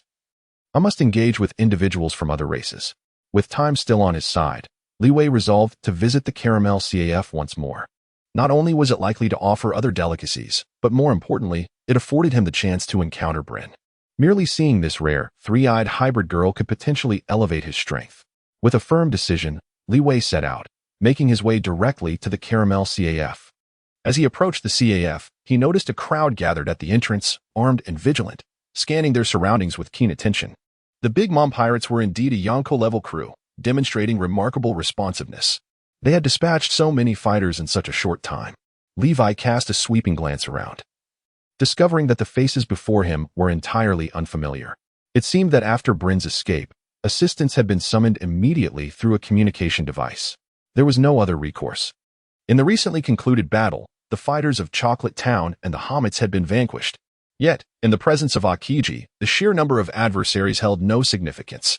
His freezing fruit abilities were a formidable weapon against foes, rendering even the arrival of several offspring of the Yonko Big Mom futile.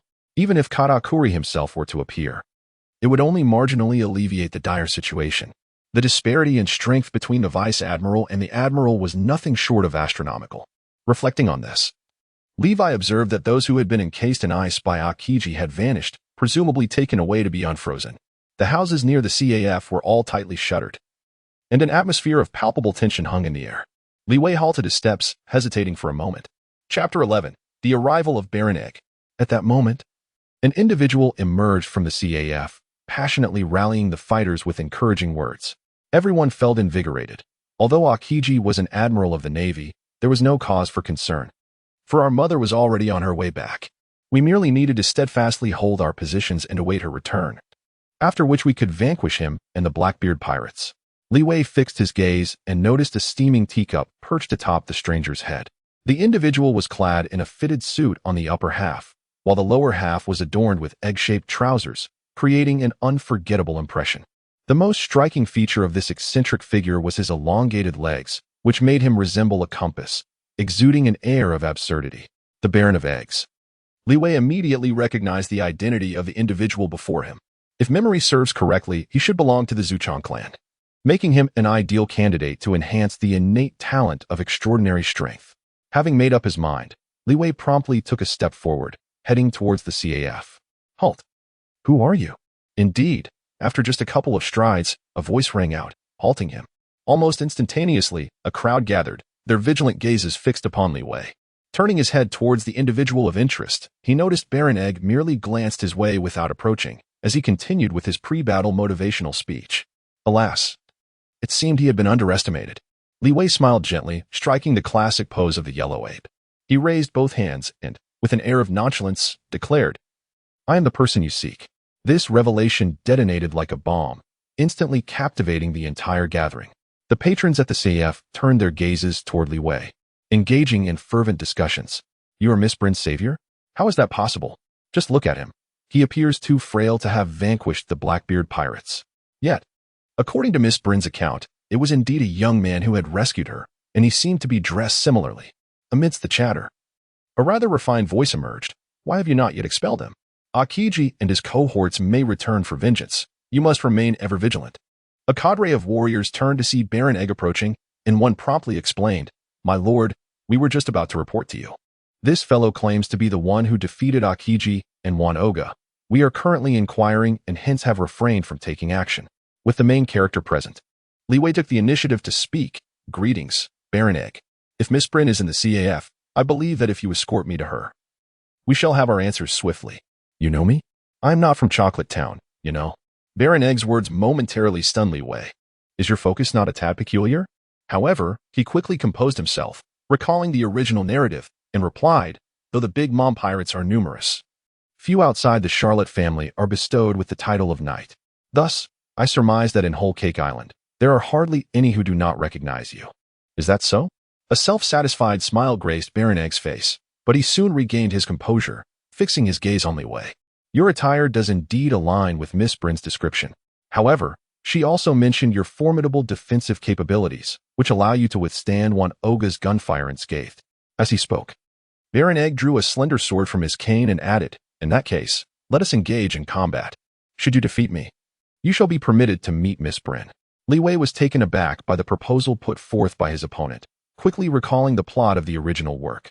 If memory served him correctly, Baron Egg was among the top fighters of the Big Mom pirates, with a bounty soaring into the hundreds of millions of berries. Given his current combat prowess, it was highly likely that he would not stand a chance against him. As he pondered his strategy, Baron Egg spoke again. "What? Are you too afraid to engage in a contest with me? You should know that the one who saved Miss Brin showed no fear even in the face of Akiji. This was because Akiji would never strike against an ordinary person." Levi silently scoffed, swiftly dismissing distracting thoughts as he pondered how to navigate the trials set forth by Baron Egg.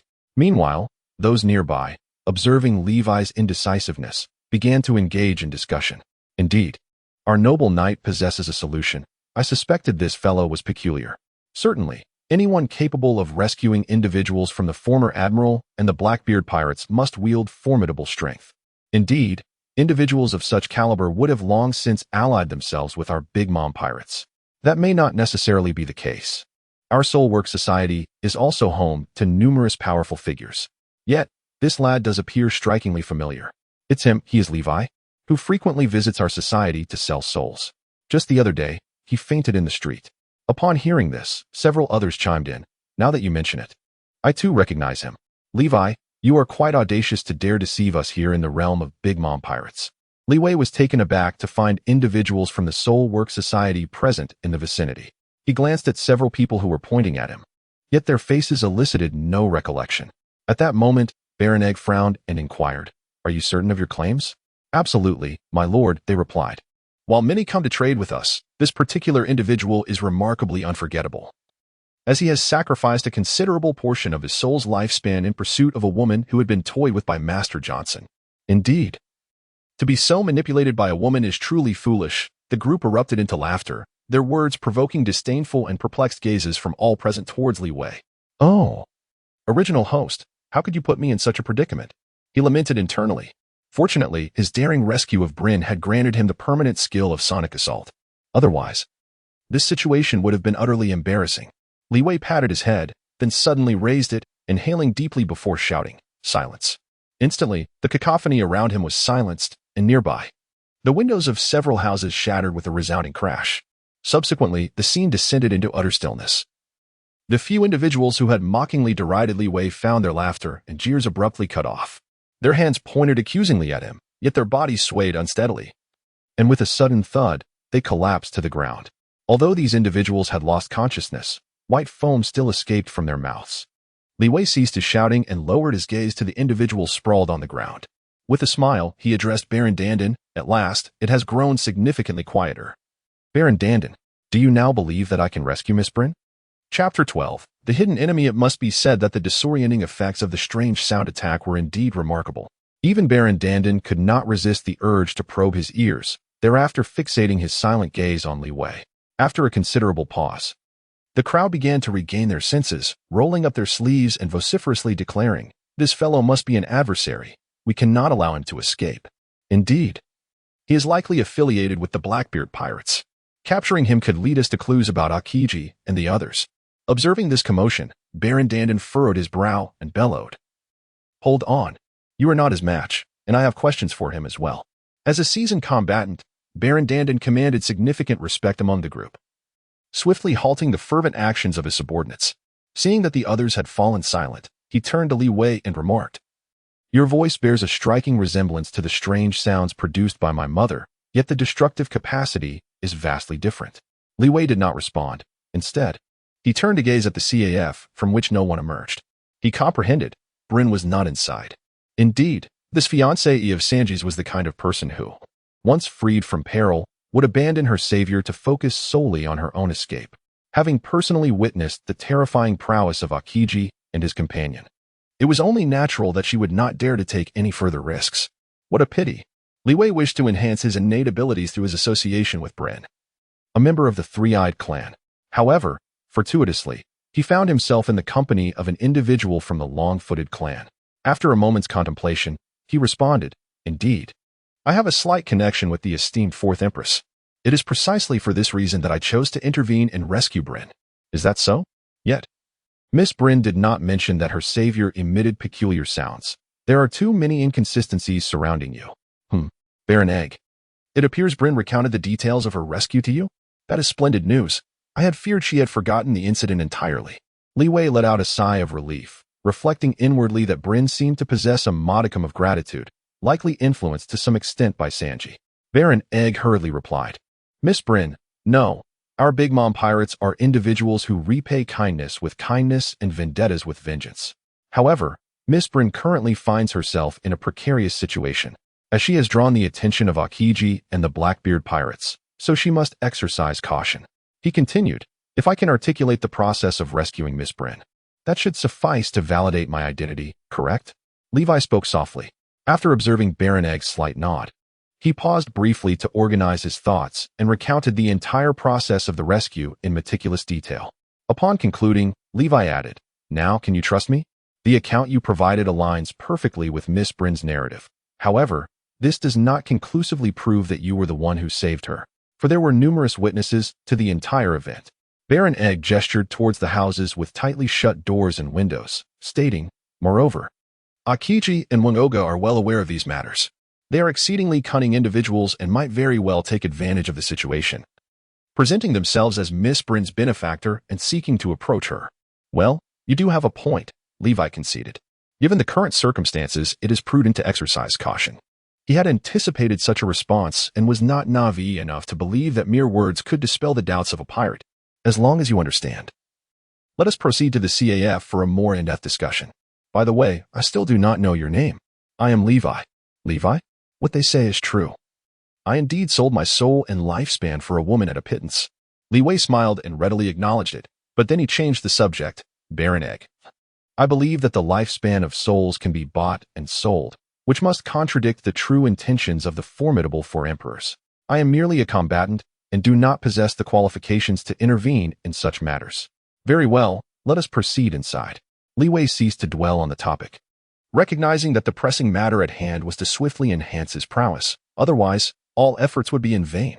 What he did not anticipate, however, was that every move he made was being observed by two men not far away. One of them, a gaunt fellow with an unsavory appearance, inquired with curiosity, "Is this truly the useless Li Wei? Brother Andrew, how has he suddenly become so formidable?" Indeed, there was something amiss, judging by his demeanor. It seemed he intended to incite discord between us and the Dama pirate crew.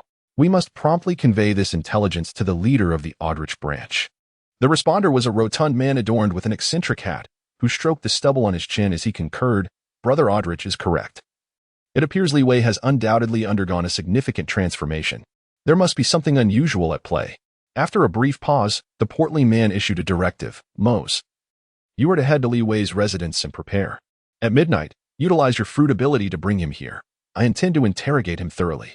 "No problem," came the reply, and the two men set off on their separate missions. Within the confines of the Caramel CAF, Levi sat upon a wooden chair, his mouth stuffed with biscuits, a crude display that left the self-proclaimed gentleman, Baron Egg, rather displeased. "Do not behave in such a manner.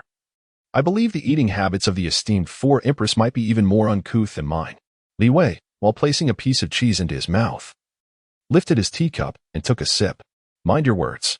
Even if you are Miss Bryn's benefactor, I will not tolerate any slander against my mother, especially considering you may not truly be." Observing the Baron of Egg's serious demeanor, Li Wei shrugged and chuckled. "The mere fact that I am seated here awaiting news indicates that I am indeed the one who saved Bryn. Since you have already sent my photograph for verification, I anticipate a conclusion will be reached shortly. Well, at the latest, we shall have an answer by tomorrow, but for tonight, I appreciate your patience in staying at the CAF." Li Wei gazed at the sky. It was already afternoon. He wished to return for a brief moment but shook his head, saying, "I have matters to attend to this evening. I shall return to this establishment tomorrow morning." "I would advise you to remain here," Baron Egg remarked, "for I believe both the Soulwork Society and the Blackbeard Pirates are undoubtedly in search of you." Upon noticing Li Wei rising to his feet, the Baron offered this caution. Li Wei momentarily froze, recalling his predicament. He hesitated, reluctant to involve William Hanna. At that moment, Baron Dandon added, "Audric, much like Tinnies, is an exceedingly cautious individual. If he were to learn of your transformation, he would undoubtedly conduct a thorough investigation. It is safer for you to remain here, not to mention the notorious Blackbeard pirate crew." Audric, the branch leader of the Soulwork Society? Li Wei had heard of this name, and then he pondered, why not take this opportunity to gather more intelligence regarding the Soulwork Society from Baron Egg? With a plan in mind, Li Wei sat down again, took out some money, and asked Baron Egg to arrange for someone to deliver it to his friend William Hanna, knowing that what his friend desperately needed at present was money. Subsequently, Li Wei cautiously inquired, "Only with prudence can we hope to unify the soul lifespan trade across nations. To speak candidly, I truly admire Boss Tinnies. He has managed to leverage the Four Emperor's grandmother for business, and his enterprise continues to flourish. I have also heard that he possesses over half of the global wealth." "Half of the wealth? Do you think such provocative tactics will elicit information from me?" Baron Egg scoffed but continued, "Very well, I shall divulge some information. The Soulwork Society has a total of 5 branches, as they can only conduct this trade on 5 islands. And Aldrich is the branch leader of the Cocoa Island. He is a user of a devil fruit." "Aldrich is a user of a devil fruit? What type of fruit did he consume?" Li Wei inquired with keen interest. "I only know that he possesses immense strength and is likely a Zoan-type devil fruit user. Several of his subordinates have also consumed Zoan fruits, including one who wields the powers of the mouse fruit. However, the individual you should be most cautious of is their president, Tinnies.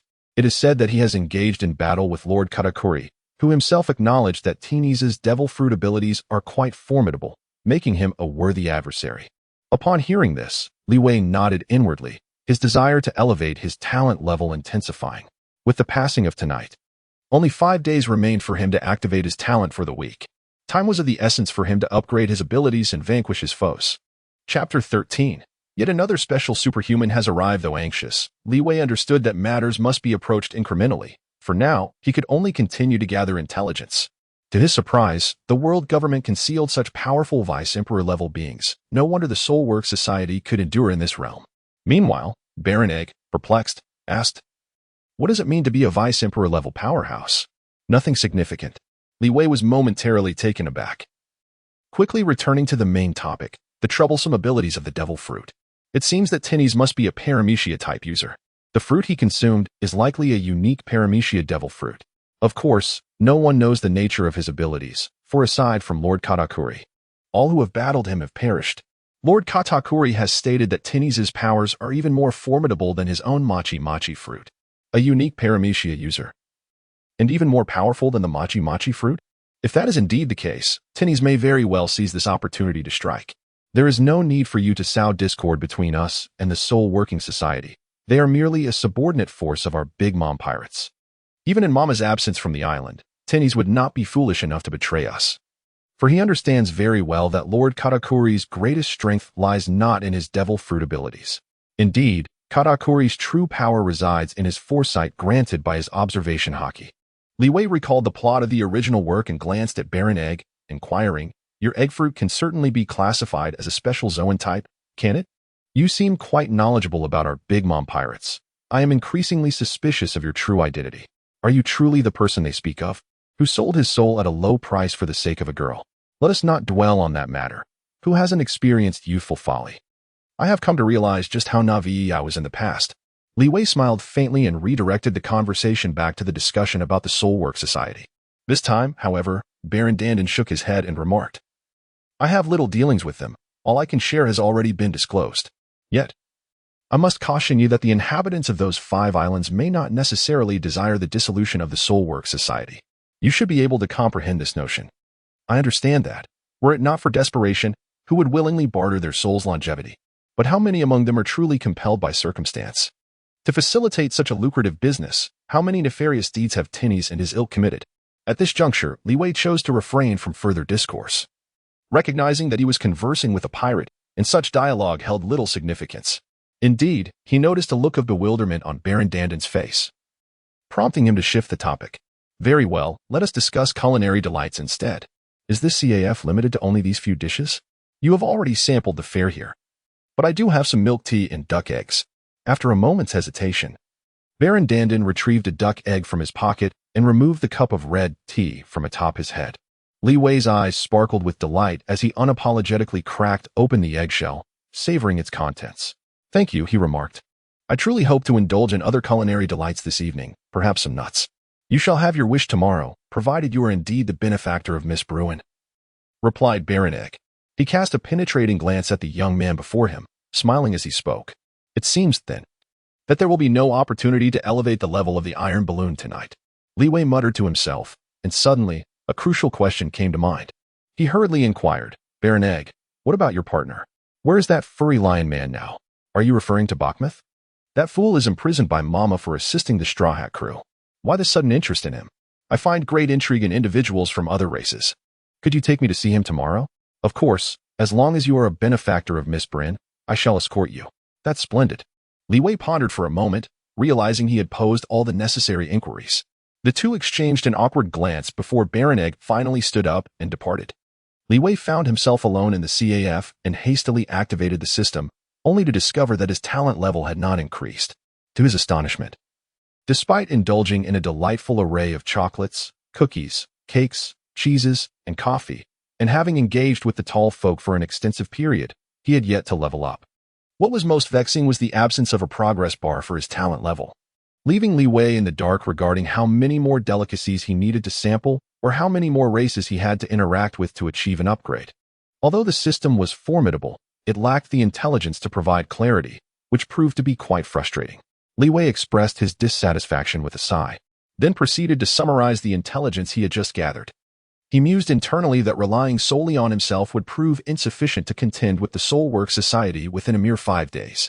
Moreover, he faced the formidable threat posed by the infamous Granny Pirate crew, the true culprits behind the Soul Collection. He realized he needed to seek assistance. Consequently, Li Wei contemplated the most suitable ally for an alliance, Akiji. If he could secure the support of the Marine Admiral, there would be a significant opportunity to alter the current state of the world. However, the challenge remained. How could he persuade Akiji? Li Wei, lost in thought, soon succumbed to an unbidden slumber. In the depths of night, within the confines of his abode, a shifty figure cautiously emerged from beneath the table. Observing the disheveled blankets on the bed not far away, he furrowed his brow and glanced around, ultimately realizing that the room was devoid of any presence. To his dismay, Li Wei was absent, rendering his visit futile. Very well, let this perplexing dilemma be resolved by Brother Andrew, he muttered before vanishing once more beneath the table. The following day, at the break of dawn, Li Wei awakened in the coffee shop, instinctively activating the system once more. His talent level remained unchanged. While the remaining time dwindled to 5 days, he needed to hasten his pace, otherwise he would squander this extraordinary talent of the 4 emperors. Levi resolutely made up his mind, leaping to his feet and arriving at the entrance of the shop, where he observed numerous members of the anti-pirate crew stationed there. Yet notably absent was Baron Egg. "You cannot leave. The Baron has commanded that you wait here for a moment," one of the hobbits announced. Levi nodded slightly and turned to retreat. However, he could not help but murmur to himself, wondering whether this hobbit bore any trace of his soul. Fortunately, after a considerable interval, Baron Egg returned, bringing with him good news. "I have reported your situation to Miss Bryn. You are indeed the one who rescued her, and she is eager to express her gratitude in person. However, given the current precarious circumstances, I understand. I do not blame her for abandoning me after her escape." Haha. Levi smiled as he responded and then confirmed, "By the way, you can take me to see that lion man now, right? You mean Pachmus? Certainly, that's not a problem. However, from what I understand, you have no connection to him," replied Baron Dandin. "Indeed, I have never met him, and I harbor many secrets. Your caution is warranted. Yet, I assure you, I merely wish to make his acquaintance and will not overstep my bounds." "Well, I trust you." With that, Baron Dandin led Levi out of the CAF. Chapter 14. The Plan of Akiji on Coco Island, in a hotel near the Caramel CAF. Akiji and Van Augur observed through the window as Levi and Baron Dandin exited the CAF, exchanging glances. Van Augur then articulated his conjecture. "Bruley must still be on the island. If she were to leave, that fellow would certainly inform me at once. The individual you speak of is your mole, correct? Our ability to evade the surveillance of the reconnaissance ships and arrive in the land of all nations is largely due to him, isn't it?" Akiji cautioned. "Less of such inquiries, Kazan. We have more pressing matters at hand. Fortunately, Bruley's fate remains unchanged. She will undoubtedly fall into our grasp. Blackbeard Teach is indeed an extraordinary individual. I never imagined you could plant an undercover agent within the Big Mom Pirates, a Yonko crew forged by blood ties. Let us discuss our next course of action. Naturally, we shall wait patiently for the opportune moment. Bruley will surely return to the CAF. Moreover, even if she does not come in the next few days, her brother will undoubtedly arrive at the CAF to protect her. Van Augur, do you not yearn for a confrontation with the 3 sweet commanders? You are correct. Fate shall arrange a fair duel between us. I trust you will not interfere in our battle, Kazan?" "Of course not. After all, you are both rather weak." As he spoke, Akiji's gaze lingered on the receding figure of Levi, whispering softly, "Though this lad may be weaker, his fruit ability is quite peculiar." Li Weijing was elated at the prospect of witnessing the majestic Pachmus of the Fur tribe, blissfully unaware that he was being observed by 2 formidable experts from above. "One moment, my lord the Baron.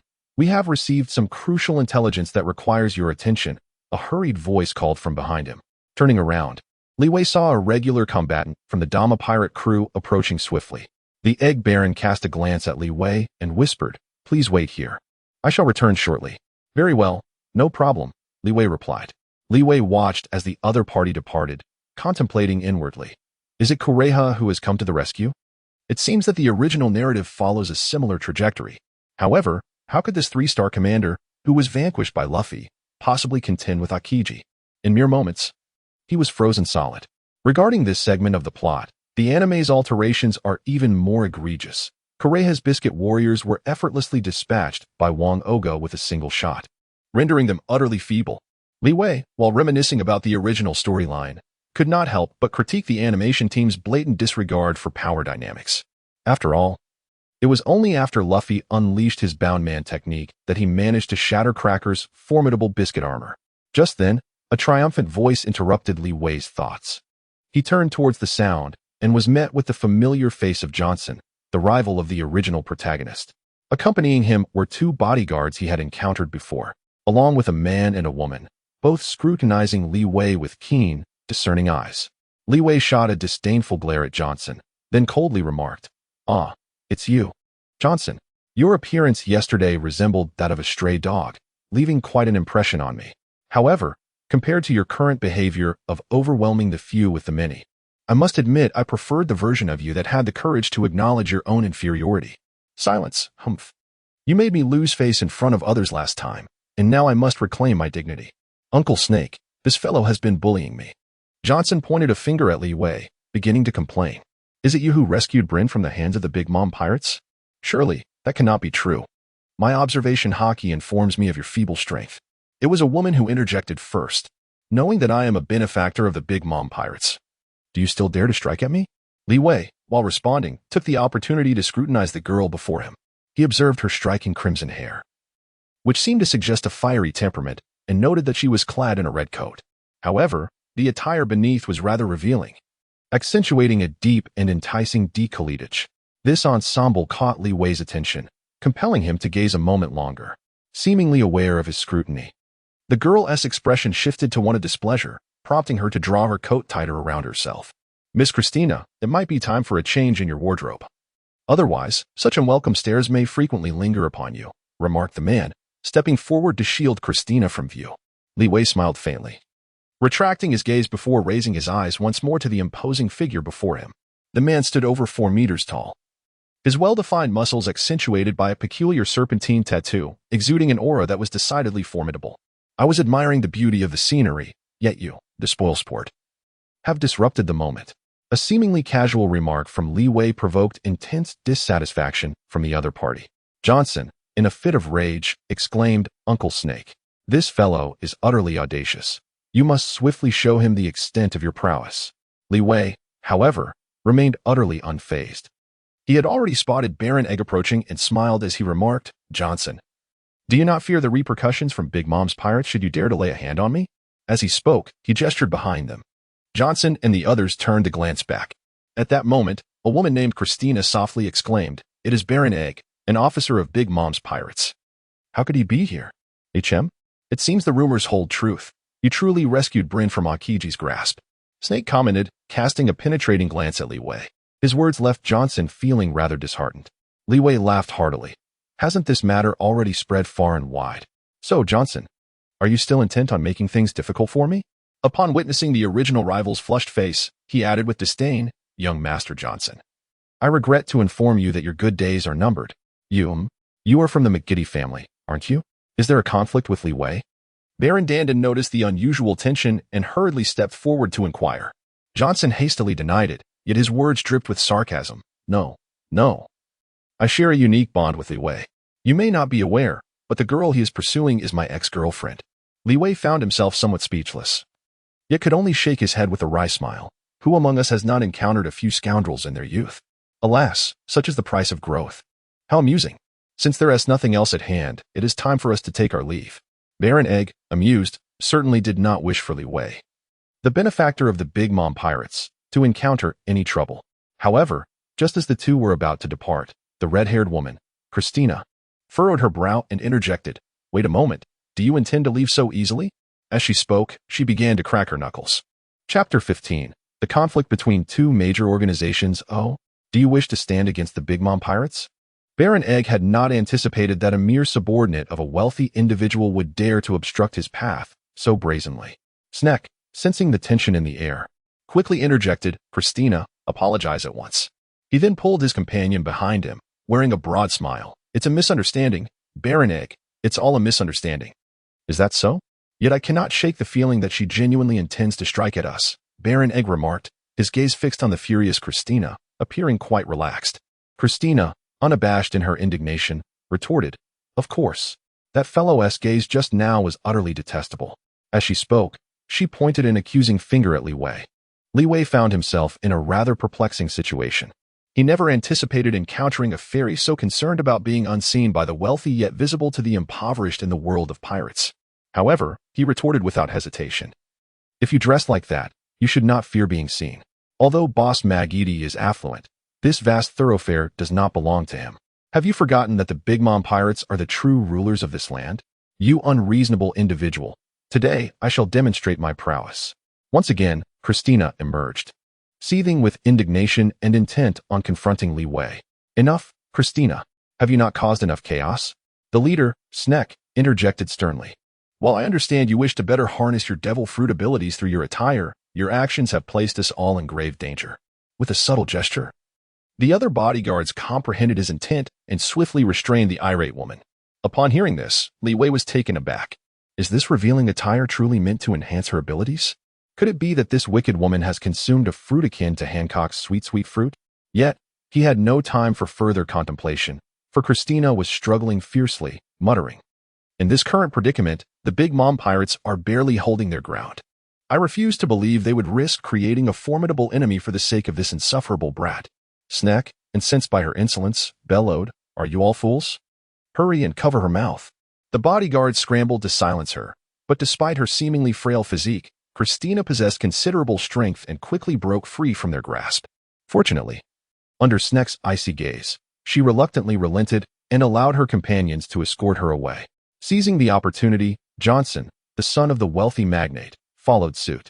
Witnessing this farce, Sneck hastily apologized. "My apologies, Baron. You are aware that our employer has always devoted himself to serving Miss Lingling." Christina merely spoke out of anger. "Please do not take her words to heart.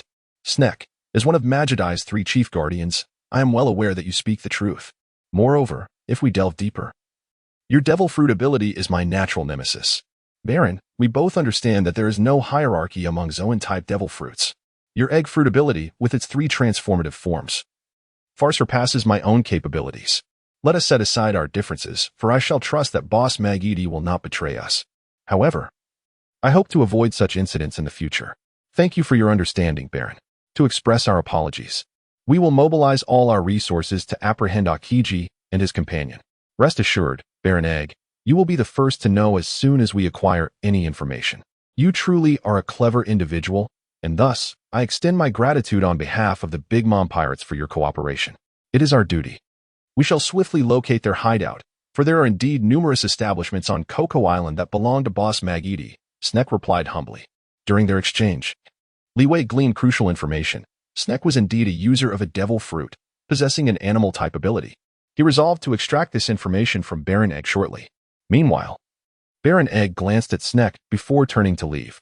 Li Wei hastily caught up, and once they had walked a considerable distance, he immediately got to the point.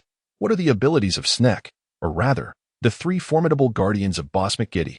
Are you planning to confront them? With your current strength, you are not their match. Moreover, I advise you to refrain from provoking any conflicts. Otherwise, you risk losing your life.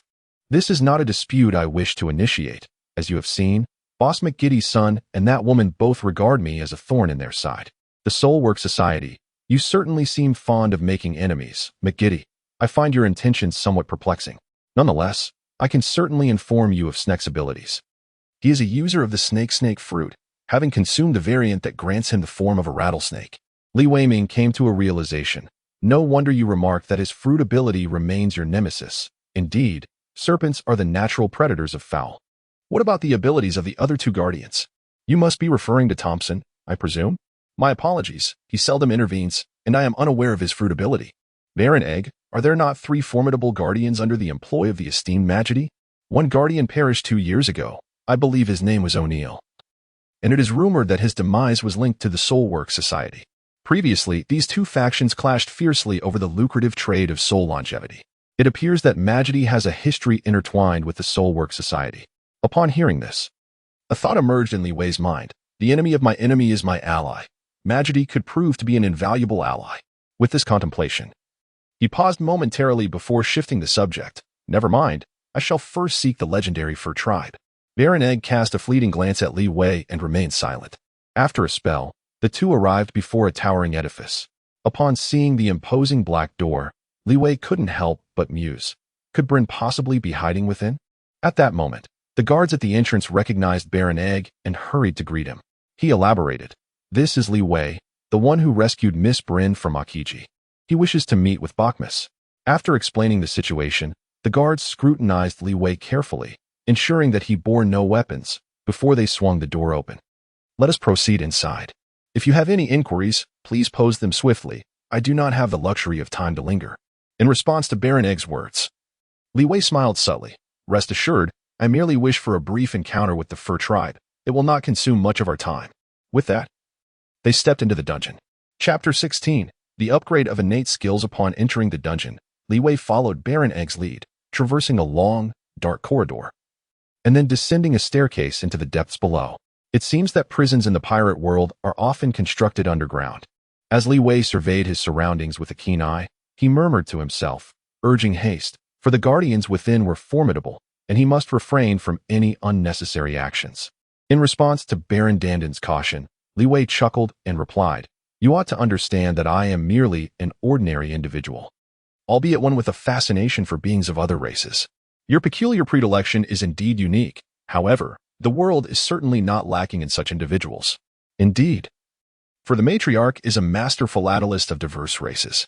Li Wei chuckled heartily, disregarding whether the other party could comprehend his words. He then inquired, "If I recall correctly, among the daughters of the matriarch, there are indeed members of the Serpent Head clan and the Long Arm clan. I earnestly hope to encounter them. What is your true intention?" Li Wei shook his head and replied, "Never mind. Your suspicion is overwhelming. I assure you I harbor no ill intentions. I sincerely hope you are not deceiving me.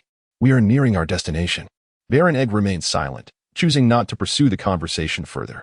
Levi smiled lightly, dismissing the moment, when suddenly a burst of light enveloped him, catching him off guard. He instinctively raised a hand to shield his eyes. Observing this, Baron Egg chuckled. "You can't even endure such light? It seems you might require a pair of sunglasses."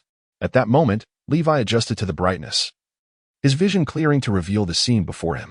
The area was ablaze with illumination, and a grand table laden with an array of delectable dishes awaited him. Were it not for the iron bars, thick as a man's arm, he could scarcely believe he was in a prison. As he marveled at the sight, a gruff voice echoed from within, "Ah, it is you, Baron Egg. Surely, you haven't come solely to visit me?" The speaker was none other than Bachmus, imprisoned within, wielding knife and fork as he indulged heartily. Baron Egg cast a sidelong glance at his former companion, replying coldly, "Of course not. You betrayed your mother to assist the Straw Hat crew. We are no longer allies." He then gestured towards Levi, saying, "This young man has come to see you." Who are you?" "I don't believe we've met," Bachmus inquired. "I am Levi, a scholar dedicated to the study of other races." As Li Wei fabricated his identity while introducing himself, he scrutinized the fur tribe before him. Much like in the original narrative, Bachmus was a lion clad in a pink outfit, sporting a pair of sunglasses perched upon his prominent nose, observing Li Wei with an air of age and authority. "I certainly do not have the time to indulge you in any research or inquiry," he remarked. "Do not be like this, lion gentleman. I hold you in high regard. You are filled with emotion and loyalty, ever mindful of gratitude and reciprocity." Li Wei spoke with kind words, and indeed, his eloquence softened the expression on Bo Kum Musi's face considerably. "In light of your ability to please me, go ahead and ask your question. I merely wish to shake your hand." Li Wei stepped forward and, from behind the railing, extended a handshake to Bokemus. Witnessing this scene, Baron Dandin was momentarily taken aback. He scratched his head, gazing at Li Wei with a look of bewilderment. However, Li Wei paid no heed to the other's expression and engaged Bokemus in casual conversation for a few moments. At last, a melodious notification chimed in his ear. "Ding.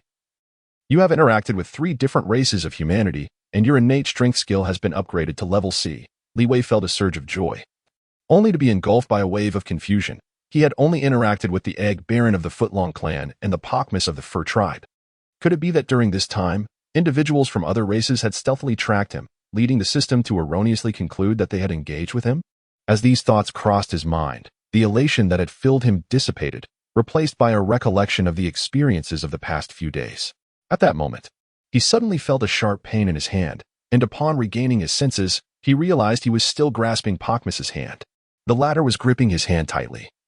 Muttering in irritation, "What's the matter with you? Why won't you let go of my hand?" "I apologize. I may have gotten a bit too carried away." Li Wei, while elucidating the situation, gathered his thoughts, concluding that under such circumstances, he could only return to the CAF for further deliberation. Baron Egg added, "However, your prowess is commendable. I have exerted only half of my strength, and yet you could scarcely endure it." Li Wei was aware that his innate strength had significantly increased after the upgrade, so he swiftly shifted the topic. "I almost forgot to introduce myself. I am the one who rescued Bryn from Kizaru. Do not underestimate my abilities." "What? The Kizaru you speak of, could it possibly be the former Marine Admiral?" At this juncture, Bachmus turned to Baron Egg and inquired, "What is the meaning of this? How could an admiral come to the land of Wano? And why would he take action against Miss Bryn?" "Indeed, he did come here. But this matter is no concern of yours, traitor." Baron Egg did not deny it. However, Before he could finish his thought, Pakmus interjected. An admiral has arrived and dared to act against Miss Bryn.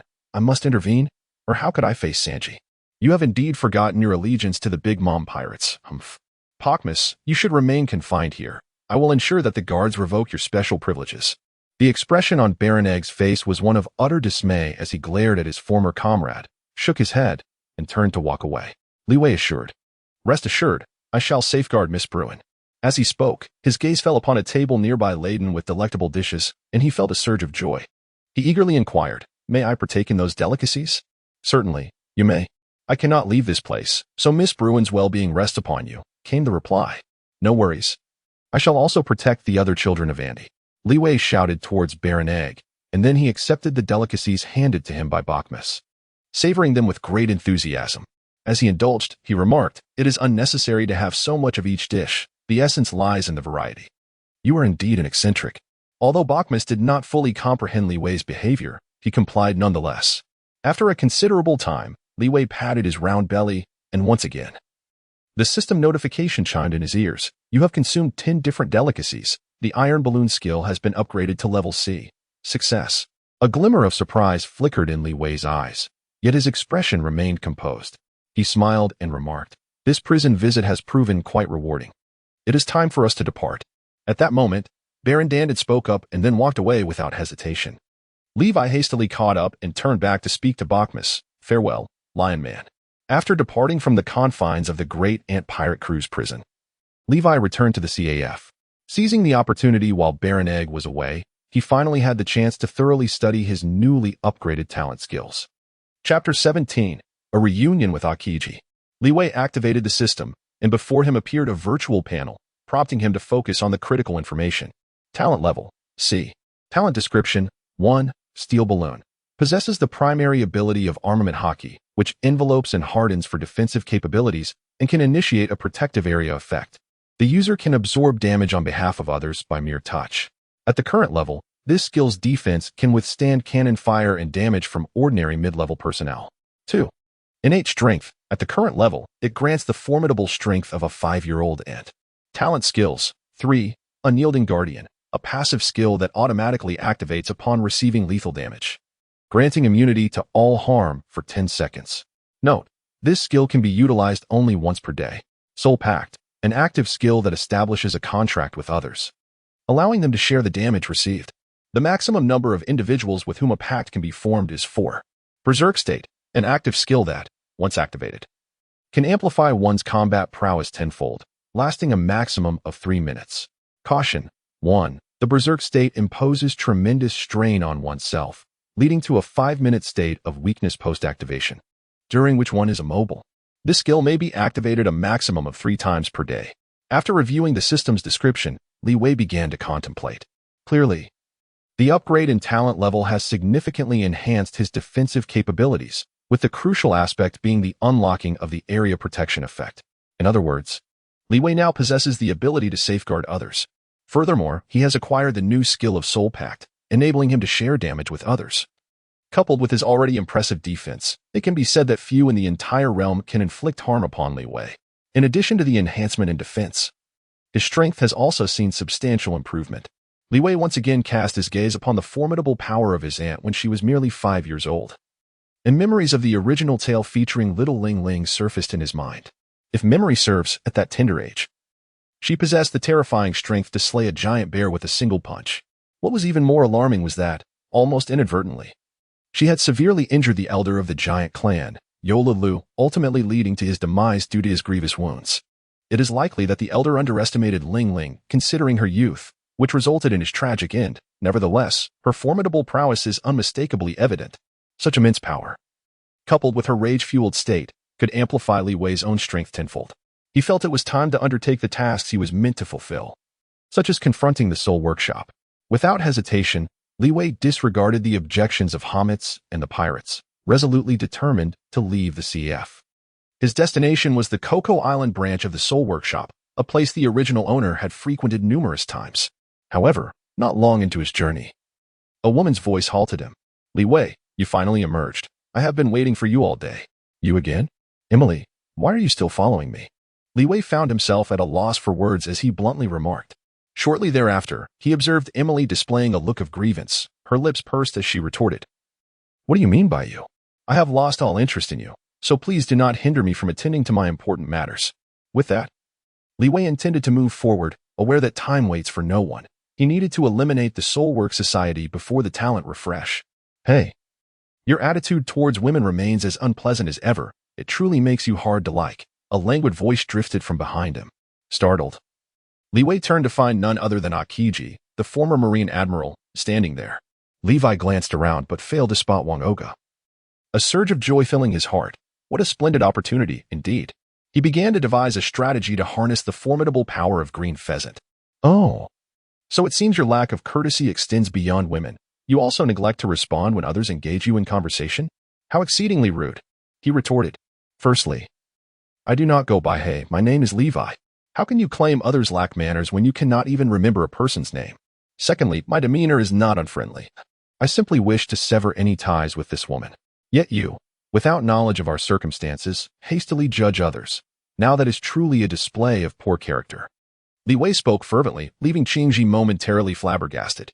He instinctively opened his mouth to respond, only to be interrupted by Emily. "This is a matter between Li Wei and myself. It does not concern you, so do not interfere." Qingji's face displayed a look of astonishment. He was merely advocating for the girl, yet he found himself being reproached. Just as he was grappling with his confusion, Li Wei retorted with a cold smile. "I have reiterated several times that I shall not do anything further for you. Therefore, Emily, consider this my plea. Do not trouble me any longer." At this point, he turned his gaze toward Qingji. "However, I believe there is potential for collaboration between us. Surely, you wish to improve the lives of the people of the nations as well?" "Oh, Li Wei, I believe you're mistaken. I came to the nations solely to capture Bryn. Do not deceive yourself, Qingji. Though you have departed from the Navy and joined the Blackbeard pirates, your true intention is to investigate the powers of Blackbeard teach double fruit, is it not? You are mistaken.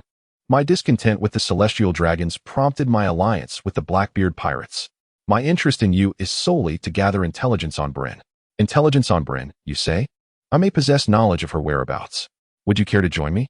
Li Wei understood that impressing a master like Akiji was no simple task. The immediate priority was to secure an opportunity for a private encounter. "Oh, where is she? Just tell me directly, and don't compel me to take action." Indeed. Akiji had already assumed a combat stance. Li Wei, however, remained unperturbed. Although he had yet to reach a level of strength comparable to that of a Navy admiral, he was certainly not destined for immediate defeat. More importantly, Akiji expressed great interest in his fruit abilities, a point that could be exploited. Contemplating this, Li Wei chuckled heartily. "Let us engage in a contest, and I shall demonstrate what it means to possess the strength of rapid advancement. Be cautious, Li Wei, he is a Navy admiral. And you are not his match," Emily warned, her face etched with concern at the thought of Li Wei battling an admiral. Momentarily taken aback by her reaction, Li Wei sighed, recalling the original owner's experiences. "Had you expressed such sentiments earlier, perhaps there might have been a chance for redemption. Alas, your transformation has come too late. There is truly no connection left between us." To the girl, Li Wei added, "I believe it would be wise for you to step aside, lest you become collateral damage in our impending clash." Akiji interjected, scrutinizing Li Wei once more, and remarked, "Your strength appears to have surged considerably. What fruit abilities have you consumed?" "Of course, I am a genius," Li Wei replied. As Emily wandered off in a daze, he raised his right arm, clenched his fist with a resounding crack, and then cast a provocative glance at Akiji. Chapter 18. Behold, the basics of armament hockey. Your power is exceedingly weak. I find myself rather intrigued by your fruit abilities."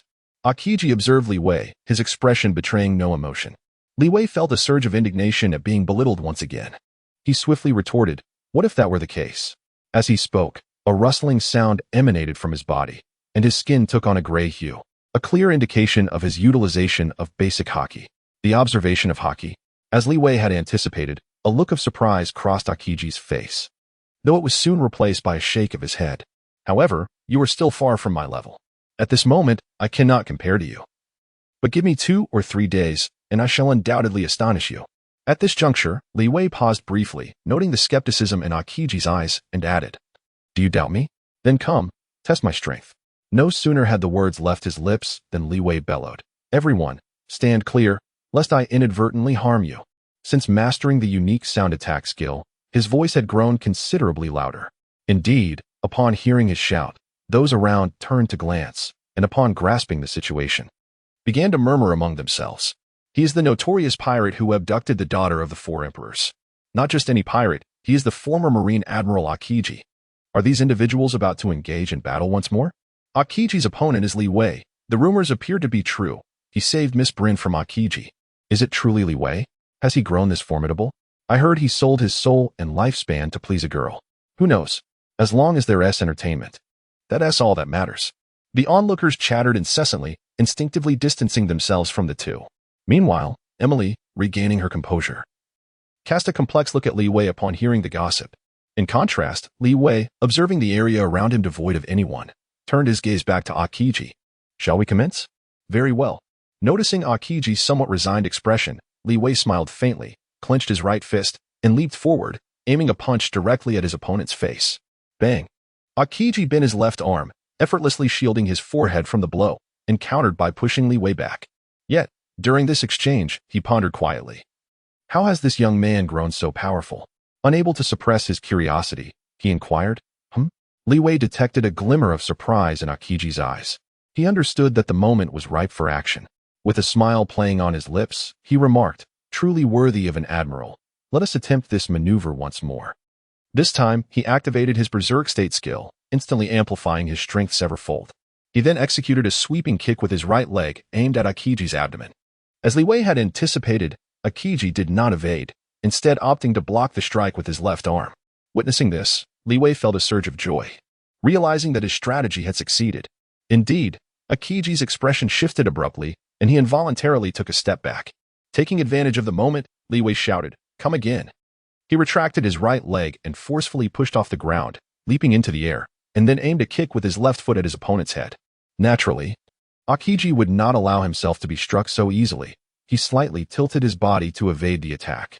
Due to inertia, Li Wei surged forward for a short distance before swiftly halting his steps and turning back to look. His opponent had already leaped into the air, adopting a counterattack stance. Ice ball. Akiji proclaimed the name of his technique, crossing his arms as he unleashed a column of ice, shrouded in mist, directed towards Li Wei. Li Wei did not flinch. He resolved to endure the blow, allowing himself to be encased within a colossal ice sphere. Akiji returned to the surface, observing the icebound Li Wei with an air of calm. At that moment, a cracking sound emanated from within the ice sphere, and soon after, with a resounding thud, Li Wei raised his arms high and broke free from the icy confines. Gazing at the shattered ice scattered about, he laughed heartily. Akiji, you have underestimated me. This mere volume of ice cannot contain me. There was a note of pride in his voice, as he reflected on the correctness of his battle strategy. During their recent encounter, although Li Wei had activated his berserk state, he had not immediately unleashed tenfold his power. It was precisely for this reason that Akiji had once again miscalculated. The ice sphere he had created was not excessively large, with a radius of merely 10 meters. Li Wei seized the opportunity to extricate himself from peril, casting a defiant gaze towards Akiji. Akiji, upon hearing this, scrutinized Li Wei from head to toe and remarked, "Just now, your strength has noticeably surged, much like when you freed yourself from my ice yesterday. Is this the manifestation of your devil fruit ability? However, I am not a wielder of the devil fruit. Rather, I am a prodigy of martial arts." Li Wei, having demonstrated ample strength, swiftly transitioned to the main topic. Akiji, upon hearing this, inquired again, "A prodigy in martial arts?" To illustrate, he replied, "I am akin to Kobe from your navy, my prowess advancing at an astonishing pace. No, my innate talent surpasses his. Akiji, from our encounters, you should discern this. Today, I am more formidable than I was yesterday, a magnitude of improvement beyond mere tenfold." "You are familiar with Kobe? Has he gained such renown? Wait, you, a commoner from a distant land, how could you possess such knowledge of naval affairs?" "I am well acquainted with numerous matters concerning pirates, such as the fact that Big Mom and Kaido were once members of the Rock's pirates, as well as the truth surrounding the Rock's incident." Li Wei paused momentarily, observing the grave expression on Qing Ji's face before he continued, "Intelligence is power. And with my innate talent, what do you say? Shall we join forces? Who do you intend to use me against? Surely it is not the Big Mom pirates, is it? After our alliance, I will certainly reveal to you my adversaries. Rest assured, although I rescued Bryn, I am not affiliated with the Big Mom pirates. My intentions are rather straightforward. I merely wish for the people of Whole Cake Island to lead slightly better lives, nothing more. Lead better lives? Huh. I believe the greatest suffering of the people here is the requirement to forfeit their soul's lifespan every 6 months, is it not? I am aware that in a couple of days, once my strength has increased, I shall persuade Kakuri to abolish the soul forfeiture regulation before Big Mom returns to Whole Cake Island. Li Wei spoke with unwavering confidence, causing Qingji to momentarily pause. After a brief silence, the onlookers erupted into a flurry of discussion. Did you hear? Li Wei claims that the ant pirate crew will abolish the soul lifespan tribute. This is impossible. How could he possibly stand against an emperor? One murmured, I too find his aspirations utterly far-fetched. However, another interjected, let's refrain from further comments. Look, it's Hamet's on watch. A keen-eyed individual spotted Hamet's presence and kindly alerted the crowd. Sensing the shift in the atmosphere, the assembly promptly fell silent. Yet, their gazes toward Li Wei transformed, revealing a palpable hope that this young man might achieve such a remarkable feat. Chapter 19. Qingji is indeed formidable. Katakuri is exceptionally strong. Your capabilities are still lacking, Qingji observed. Noticing that his previous attempts had failed to sway Qingji, Li Wei patiently elaborated, my greatest strength lies in my potential. Or more precisely, the magnitude of my progress. Clearly, I have advanced significantly since yesterday, coupled with my intelligence-gathering skills. In the face of absolute strength, both potential and intelligence are rendered moot. Allow me to demonstrate the disparity in our powers. Before he could finish, Qingji vanished from Li Wei's sight. This is bad. He employed the Navy's 6 styles, shave. Li Wei quickly regained his composure, hastily adopting a defensive stance, bracing himself for the impending blow. Suddenly, Akiji materialized before him. In an instant, Li Wei felt a powerful kick land squarely on his chest, the force propelling him through the air like a cannonball, crashing into a nearby building. A sense of dread washed over him. He feared he would devastate the structure. Amidst the whirlwind of thoughts, he attempted to harness his own strength to regain control of his trajectory.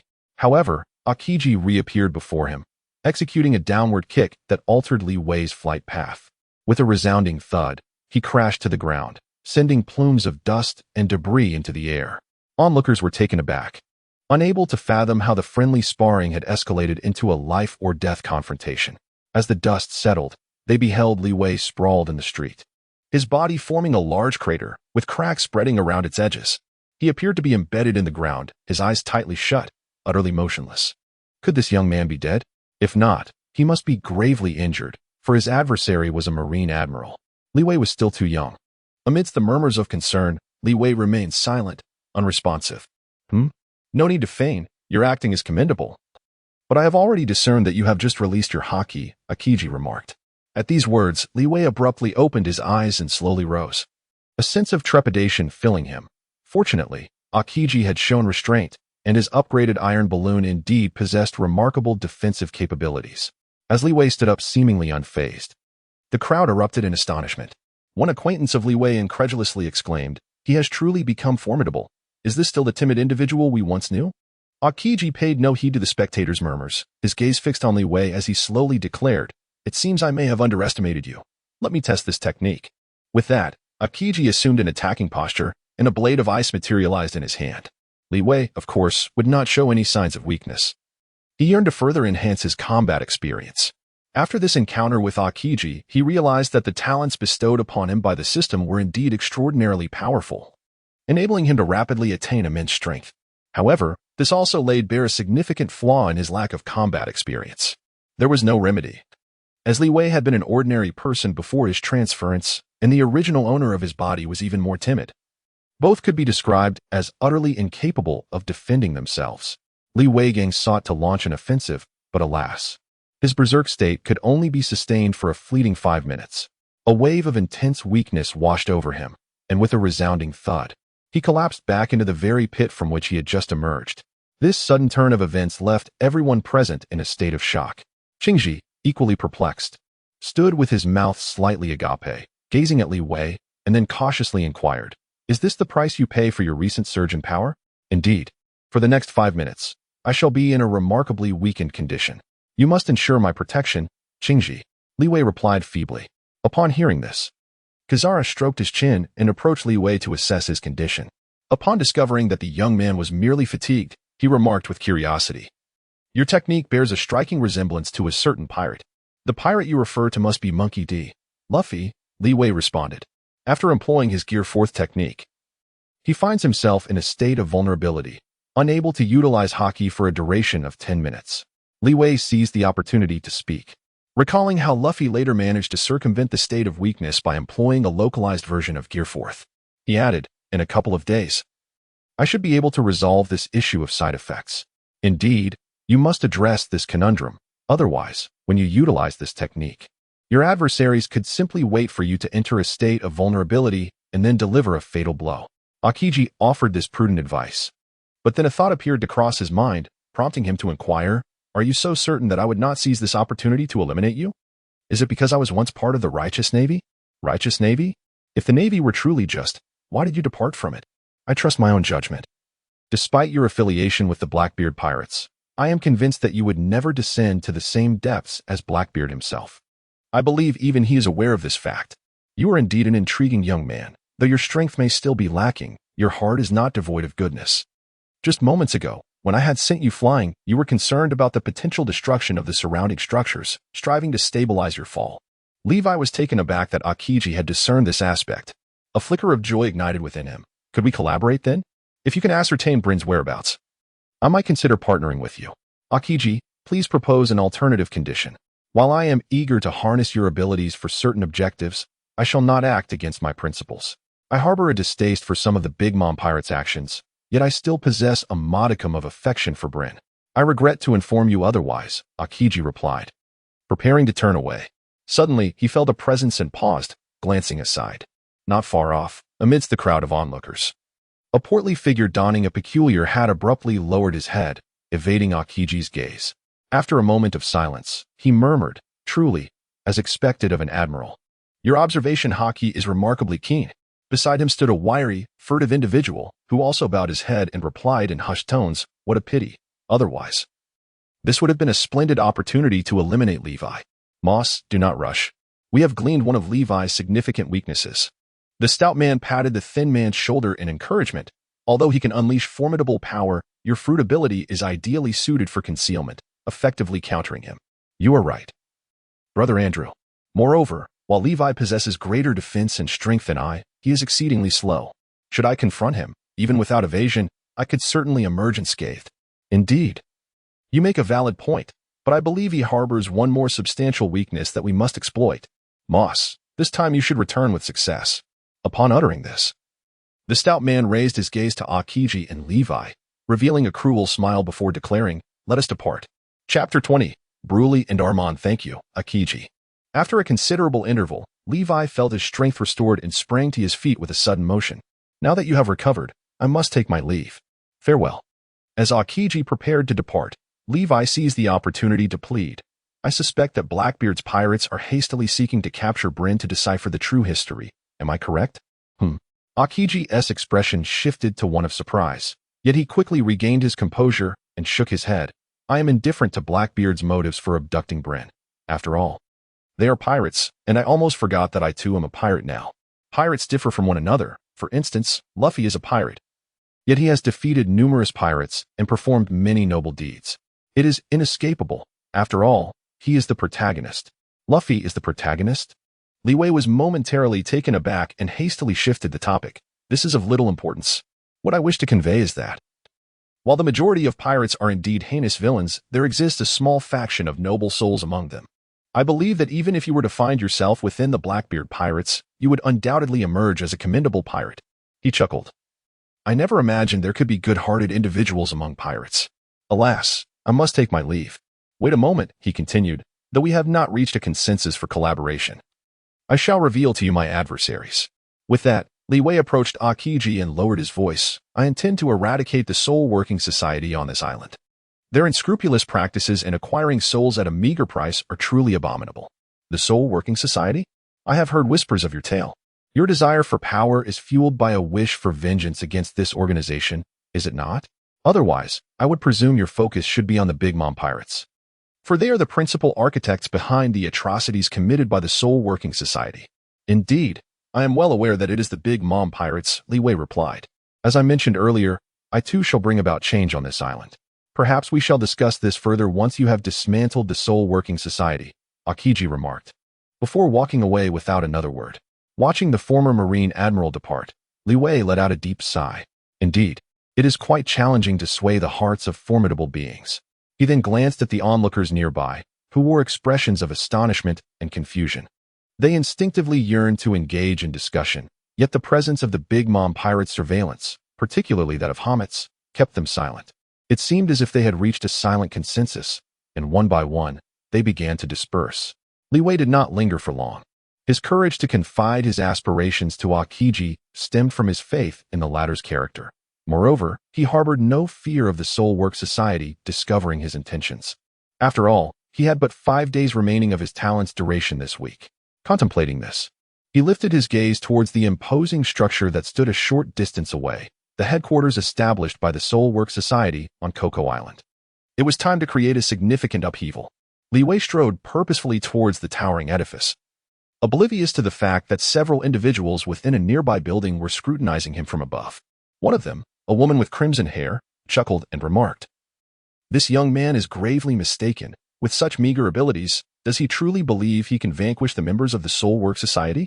Another voice, belonging to a handsome young man, none other than Johnson, the former boyfriend of Li Wei's idol, Emily, replied, "Indeed, Miss Christina, you speak the truth. This lad has no grasp of his own limitations." However, Snake, adorned with serpentine tattoos, offered a contrary opinion. "Do not underestimate Li Wei. While his armed color dominance may be lacking, his true strength is formidable. In terms of raw power, I believe Li Wei may not necessarily succumb to Odric." "Uncle Snake, how could Li Wei possibly be that formidable?" Johnson retorted. "I am not exaggerating. Just moments ago, Li Wei exhibited remarkable strength by shattering an ice sphere." "He is indeed impressive," Snake insisted. Christina, noticing Johnson's displeasure, quickly interjected, "Master, I too have my grievances with Li Wei, yet if he dares confront the Soul Work Society, we should find joy in that. Shouldn't we lend him our support, Brother Snake? Patience, for the Soul Work Society currently surpasses us in strength. It would be unwise to confront them head-on. Our immediate priority should be to enhance our own abilities," Snake advised. "I concur with Uncle Snake. It would be most advantageous if Li Wei could engage the Soul Work Society in a mutually destructive conflict. This way, we would be spared the expense of, Master." "Your words are rather excessive," Snake interrupted, a displeased expression crossing his face as a chilling glint flickered in his eyes. Johnson faltered momentarily, hastily apologizing. "I indeed spoke too freely. I shall seek amusement elsewhere." He then departed swiftly, with Christina attempting to follow, only to be halted by Snake's call. This time, it was Christina who appeared displeased. "What do you mean by this, Brother Snake? Are you still wary of me? Do not overthink it. I merely have a task for you," he replied. "What task?" "If you are dismissive, I might very well turn and join the Soul Work Society. You need not threaten me. While we certainly desire your fruit abilities, they are not indispensable," Snake retorted sharply. Observing a slight softening in Christina's demeanor, he adopted a more conciliatory tone. "As you witnessed, Andrew and Moss are scheming against Li Wei. I need you to investigate their objectives. You wish for me to attend to such trivial matters? This is hardly trivial. The enemy of my enemy is my friend. We must assist Li Wei at opportune moments, allowing him to focus on the Soul Work Society. Should we significantly weaken their strength, it is likely that Boss Tinnies will promote you to a personal guard. You are aware that there is a vacancy among the 3 main guards. I trust you would not refuse?" "Very well. I genuinely wish to support Boss Tinnies. I hope that upon completing this task, you and Thompson will truly accept me." With that, Christina departed. Behind her, a cold smirk grazed Snake's lips as he muttered to himself, "Truly accept you? Humph." Meanwhile, at the Caramel CAF, an elderly woman resembling a witch expressed her dissatisfaction. "Baron Egg, where is Miss Bryn now? And what of the one who rescued her?" Miss Bryn has not disclosed her whereabouts, and as for Li Wei, my subordinates report that he has just departed," Baron Egg stated. As he spoke, a flustered subordinate rushed into the CAF. "Have you found Li Wei?" "Yes. He just engaged in a fierce battle with Green Pheasant." The subordinate recounted the events he had witnessed in detail. That fellow named Li Wei is rather audacious. Does he truly believe he can defeat Brother Katakuri? I shall confront him," Blade declared angrily, producing a mirror from her attire. A woman donned in an eccentric hat emerged and said, "I shall accompany you." "Then let us proceed, Sister Ammon," Blade replied swiftly. Chapter 21. Challenging the Soul Work Society utilizing the memories of the original owner, Li Wei swiftly arrived at the entrance of the Soul Work Society on the island. It must be noted that several burly guards stood sentinel at the entrance. Upon spotting Li Wei, they erupted into laughter. Well, if it isn't young Li Wei. We haven't seen you in days. I thought you had ascended to heaven. Indeed, me too. Your absence has left me restless, another chimed in. Without you, I could scarcely muster an appetite, they jested, their mocking tones resonating. Amidst their derision, islanders selling soul lifespans joined in the laughter, as though Li Wei's presence could alleviate their own suffering. Li Wei felt a sense of helplessness, yet he did not dwell on it for long. He strode directly towards the guard, who was laughing the loudest. You walk so briskly. Are you eager to exchange your soul's lifespan for money, hoping to curry favor? Before the guard could finish his words, he suddenly clutched his abdomen, a look of agony etched across his face, his eyes wide with shock, saliva dripping from his mouth. This was the result of Li Wei's fist striking his midsection, accompanied by a contemptuous smirk, a bully relying on his power. What do you intend to do, Li Wei? Are you declaring war on the Soul Labor Society? Have you taken the wrong medicine before stepping out, you worthless fool? Realizing the situation was turning dire, the guards hastily brandished various weapons, surrounding Li Wei from all sides. Meanwhile, others at the entrance discreetly took cover. At that moment, someone suddenly remarked, I heard that Li Wei recently consumed a devil fruit, greatly enhancing his strength. I've heard that too. He rescued Miss Bryn from the Blackbeard pirates. Not only that, but he just had an intense battle with Admiral Akiji, and they were evenly matched. Upon hearing these discussions, the guards exchanged glances, astonished that this so-called worthless individual had managed to consume a devil fruit, a treasure of the seas valued at 100 million berries. Expressions of disbelief spread across everyone's faces. Li Wei, weary of further dialogue, turned away and approached the other guards, his expression brimming with menace. A mere waste. What strength can one possess even after consuming a devil fruit? Indeed, united we stand. What fear do we have in confronting him? The guards, far from being timid, boldly advanced, brandishing an array of sharp blades, poised to strike fiercely at Li Wei. Bang, bang, bang. Li Wei did not evade or dodge. He faced all attacks head-on. Ha! With such feeble strength, he dares to cause a commotion at the Soul Work Society. No, wait, he remains unscathed. Li Wei was undoubtedly aware that with his current defensive prowess, the mere blades of ordinary mortals could not inflict any harm upon him. Amidst the astonishment of the guards, he struck with precision, dispatching each one with a single blow, their cries echoing in the air until he swiftly subdued all of them. Such strength is astonishing. Is it not? Is this the formidable power of the devil fruit? Speaking of the abilities granted by the devil fruit, the Soul Work Society boasts numerous individuals endowed with such powers. We are in for an enthralling spectacle. Levi, with overwhelming strength, effortlessly defeated the guards. Although this left the onlookers in a state of astonishment, they were well aware that the sentinels stationed at the entrance were merely ordinary guards, representing the most basic level of combat prowess within the Soul Work Society. Thus, a group of spectators watched with keen interest, eager to witness how Levi would confront the Soul Work Society. Ah, so you were the troublemaker, Levi, bold indeed. At that moment, a rugged voice echoed through the air. Turning around, Levi beheld a man with long hair and sunglasses. Clad in the same uniform as the guards, the man scrutinized the young intruder with an appraising gaze.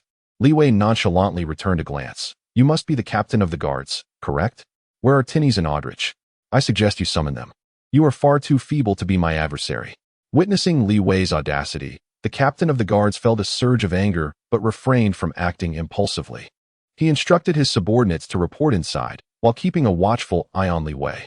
At that moment, the guards lying on the ground grew frantic, struggling to sit up and began to shout, Captain Cucock, please avenge us. This fellow is utterly intolerable. Captain, you too possess fruit abilities. You shall not fall to him. Indeed, seize him and torment him mercilessly. I want him to wish for death. Captain Cucock, feeling somewhat disgruntled, interrupted their clamoring. Silence, you worthless lot. You cannot even fend off a mere boy. Why don't you give it a try? Perhaps you would prove unable to withstand me as well? Li Wei taunted with words, gradually closing the distance to Cucock, pondering the nature of his opponent's devil fruit abilities. Regrettably, the original owner of this body had always hurried to the Soul Work Society, where his lifespan was hastily drained by Hamets, only to use the meager earnings to purchase gifts, seeking to win Emily's favor. He had little knowledge of the abilities possessed by others within the Soul Work Society.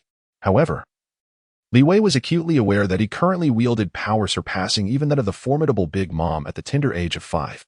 Dealing with a mere branch should pose no challenge. Observing Li Wei's confidence, Qcock's demeanor shifted. He could no longer maintain his composure. Do not be so arrogant, Li Wei. You, a mere novice who has just consumed a devil fruit, dare to confront us? Allow me to show you a taste of your own medicine. As he spoke, his physique began to enlarge, two long, pointed horns emerging from his head, with brownish-gray stripes manifesting on his face, transforming him into a goat-like figure. While his arms morphed into slender, elongated hoofs, Li Wei let out a sigh of relief upon seeing Kokoki. It seemed that Kokoki possessed a devil fruit akin to that of a goat, and it was clear that he needed to be wary of this fellow's horned assault. With this thought in mind, he promptly transitioned into his steel balloon form, his mouth continuing to provoke. So, you are the wielder of the little lamb fruit? A herbivorous creature like you does not quite fit in a soul workshop that devours its prey without a trace. What little lamb? I consume the antelope fruit. Kokoki could no longer contain himself this time. He assumed a charging position, and with a powerful thrust of his legs, he surged towards Li Wei. Come forth. Let me snap your horns. Li Wei positioned his right foot forward, bending it at a right angle, while his left foot exerted force backward. His hands crossed over his chest, bracing himself to withstand the impending impact. Upon observing his adversary's stance, Qcock's ire intensified. How dare you underestimate me? I shall create a hole in your chest. He first retracted his hands, which bore the strength of hardened hooves, then launched a powerful assault towards Li Wei. With a thunderous crash, onlookers instinctively covered their ears, yet their curiosity about the outcome compelled them to fixate on the duel. Qcock's hooves remained poised above Li Wei, who stood resolutely unmoving. Silence enveloped the scene as neither party uttered a word, creating an atmosphere thick with tension. Chapter 22. The Antelope Fruit User Strikes. Is this truly your attack? It lacks vigor and potency. Li Wei scoffed coldly as he swung his fist, sending Qcock flying with a single blow. The sound of impact resounded as Qcock crashed against the door, shattering the frame and burying himself beneath the falling debris.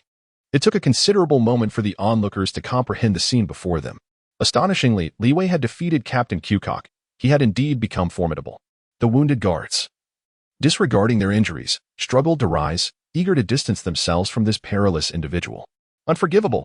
A cry erupted as Qcock emerged from the rubble, covered in dust, his fists bleeding profusely.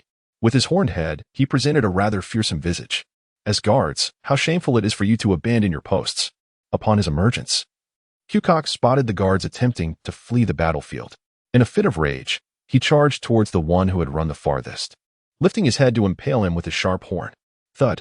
The unfortunate guard fell heavily to the ground. A gaping wound in his body from which blood gushed forth like a fountain. Struggling momentarily, he raised his right hand weakly, pointing at Qcock. You, ultimately. His hand fell limply. Qcock cast a merciless glance at his fallen subordinate before turning to threaten the remaining guards. Deserters must pay the price. If you wish to avoid his fate, seize your weapons and defeat Li Wei. Captain, we are no match for Li Wei. They trembled in fearful unison. We quit. Their voices quivered, their legs shaking uncontrollably. Witnessing this, the surrounding spectators displayed expressions of terror and anger, yet none dared to speak. Seeing this, Li Wei bellowed. Do you see now? This is your captain, a coward who only thrives in his own lair. Do you still pledge your loyalty to him? He felt no sympathy for the guards, who had aided in tyranny and deserved their fate. However, inciting discord within the Soul Workshop would indeed be a welcome outcome. Regrettably, the guards proved to be cowardly bullies, disappointing Li Wei. Time was of the essence as he advanced toward his adversary. Did you truly believe I would succumb to you? I have yet to unleash my ultimate technique. As he spoke, Qcock's form began to transform, morphing into a quadrupedal antelope. Is it not customary for an animal-type ability user to assume their most powerful hybrid form? Li Wei stared in astonishment at the imposing antelope before him, which had already charged towards him. He swiftly assumed a firm stance, clenching his fists in preparation for a proactive confrontation. This time, he was determined to shatter Qcock's horns. As Qcock rapidly approached, he propelled himself forward with powerful force, his sharp horns aimed directly at Li Wei. Seizing the moment, Li Wei unleashed a fierce blow with his right fist towards the horns. The clash resonated with a thunderous sound, and in an instant, Qcock was sent flying. Accompanying him in flight were two unidentified objects, which swiftly embedded themselves into the top of the doorway. Qcock's horns. Ah, my horns. This cannot be. Qcock crashed heavily to the ground, staggering as he regained his footing, his form reverting back to that of a human. With his hands clutching his head, blood streamed down. A sight so gruesome it could only be described as harrowing. "Do you understand why your horns broke?" Li Wei queried. "It is because the forces in action are mutual." Li Wei spoke these words with utmost seriousness, while Q-Cock was lamenting in agony, naturally oblivious to this well-known fact among the Blue Star inhabitants. The onlookers were equally perplexed by the meaning of his statement, their gazes fixed on Li Wei, their faces betraying expressions of fear. The noise was overwhelming. Li Wei advanced towards Q-Cock, delivering a swift strike that rendered him unconscious. Having dealt with one adversary, he peered through the grand entrance, resolute in his intent to step inside and eradicate the nest of vermin once and for all. At that moment, a sharp voice pierced the air behind him. "I advise you to refrain from any rash movements, otherwise, I cannot guarantee the safety of your friends." Li Wei abruptly halted his steps and turned to behold his dear friend William Hanner, alongside Emily. Beside them stood two men brandishing daggers. One, a portly fellow adorned with an eccentric hat, smirked and said, "Surely you wouldn't want these two to perish because of you, would you? So, do us a favor. Andrew, why are you still being polite with this lad? Allow me to deal with him." The other, a scrawny and lecherous man, seized the conversation, brandishing his dagger as he menaced Emily's face, threatening, "Do not make any sudden movements, or your life will be forfeit." The unfortunate Emily trembled and nodded slightly, casting a pleading glance towards Li Wei. To think they would resort to hostage-taking, what despicable and shameless individuals they were. Upon witnessing the situation, Li Wei, despite his profound anxiety, recognized that the last thing he wished was to involve William Hanna and Emily. However, he understood that maintaining composure was imperative for devising a strategy. The stout Andrew, noticing Li Wei's ability to remain calm, smiled faintly and remarked, "Your triumph over Q-Cock was solely due to his underestimation of your strength and defense. This fool has always relied on his hard edges, refusing to engage in cerebral combat. Inevitably, you shall face the consequences of his folly. Do not let such a victory inflate your sense of self-importance." At this juncture, Andrew surveyed the onlookers, who were attentively absorbing the discourse, and continued, "I have observed your battle with Akiji, and I am acutely aware of your vulnerabilities. Mose, it is your turn to take the stage. Show him that mere strength is insufficient. Rest assured, Brother Andrew, were it not for Akiji's interference, he would have met his demise long ago." The scrawny man declared with unwavering confidence. Upon hearing this, Li Wei paused momentarily, then came to a realization. He had just narrowly escaped death. Had it not been for Akiji's protection, he would have succumbed to these two adversaries in his weakened state. Li Wei felt a wave of trepidation wash over him, silently resolving that while the berserk state possessed immense power, the accompanying side effects were equally perilous. He must wield it with caution. As thoughts swirled in his mind, he cast another glance at his two adversaries, one stout and the other slender, pondering whether, given his defensive capabilities, they would indeed be able to breach his guard. The pressing matter at hand was to devise a plan to rescue William Hanna and Emily. At that moment of intense contemplation, the portly Andrew spoke once more. "I advise you to direct your full efforts against Mose. He is far more formidable than Q-Cock. If you allow yourself to be distracted, you may very well lose the lives of both of these individuals." With that, he suddenly produced an hourglass. "Our Soulwork Society has always conducted fair dealings. Here is the proposition. If you can defeat Mose within 10 minutes, I shall release them." Upon concluding his statement, Andrew turned the hourglass upside down, and the fine sand began to trickle down slowly. The countdown commenced. "Mose, do not let me down," he taunted. Chapter 23. The Powerful Talent System. Rest assured, Brother Andrew. Not only within 10 minutes, but even granting him 10 hours, he will not lay a finger on a single hair of mine, Mose declared with a triumphant smile. Exuding confidence in his ability to triumph in this confrontation, Levi did not anticipate that the enemy would present such a request. He immediately discerned the underlying trickery. Wait a moment, this fellow is so slender, clearly adept at evasion. Cocoa Island is vast, if he makes a run for it. I may not be able to catch him within 10 minutes. At this juncture, Levi shifted his tone. Your Soulwork Society delights in engaging in transactions that appear equitable, yet are devoid of true fairness. The trade of soul longevity serves as a quintessential example. Upon uttering this, among the onlookers, many who had also contemplated selling their soul longevity resonated with Levi's words, rallying in support. Indeed, his assertion held merit. The selling price of soul longevity seemed rather low. Alas, throughout the entire realm, only his establishment could engage in such dealings, leaving no room for negotiation. I am indifferent to this. I merely believe that resorting to flight to counter Levi's challenge lacks intrigue. Thus, therein lies the essence of unfairness. Levi is correct. The business conducted by the Soul Work Society is not devoid of injustice. They acquire our soul longevity at a meager price, only to resell it at profits that are exponentially higher. Andrew scanned the crowd of onlookers, a flicker of disdain in his eyes, yet he proclaimed loudly, "Esteemed guests, let us not rush to conclusions. The transactions conducted by our Soul Work Society are entirely fair and just. You exchange longevity for currency, one willing to sell, the other to buy, a fair trade indeed. Consider, if we did not exist, in your dire need for funds, you would have no choice but to seek a loan from Boss McGiddy. You are surely aware of the exorbitant interest he charges, are you not?" Although his tone was neither hurried nor slow, it overshadowed all other discussions. In response to his words, the crowd found themselves momentarily at a loss for retort. Li Wei cast a glance at the hourglass that continued to spill sand and hastily employed a tactic of provocation in matters of fairness. Everyone possesses their own scale of judgment. The misdeeds you have committed are numerous. Surely, adding one more will not trouble you. If the duel were truly equitable, then this slender fellow would not be permitted to flee. Rest assured, Li Wei, Mose will not stray beyond 10 meters from you. That should suffice, wouldn't it? However, in return, you must refrain from utilizing any weapons, including these stones. Such a confrontation can indeed be deemed fair, can it not? The portly Andrew spoke with unwavering confidence, his words dispelling any lingering doubts among the onlookers. Subsequently, Andrew, adopting a threatening tone, cautioned, "I advise you to focus solely on the duel. Do not entertain any thoughts of attempting a rescue, for the gun in my possession is indiscriminate." Li Wei cast a fleeting glance at William Hanner and Emily, whose faces were ashen, and reluctantly nodded in agreement. He had indeed contemplated employing a peculiar sound attack to incapacitate the enemy and rescue the hostages. However, this permanent skill had not been upgraded, and its power was limited. Moreover, the assailant was too close to the hostages. Attempting to stun him directly while preventing him from firing his weapon was an insurmountable challenge under the circumstances. Just as Li Wei sank into contemplation, he suddenly became aware of a voice whispering in his ear. It was a grave error to lose focus during battle. Li Wei's mind jolted, and he immediately noticed the slender figure of Mose approaching him, only to swiftly retreat. This lad was indeed agile. It seemed they had truly grasped his greatest weakness. Speaking of which, this was also a significant vulnerability for Big Mom. Among the formidable beings of the 4 emperors, her corpulent physique appeared rather cumbersome. "You seem quite angry. Why not come and strike me?"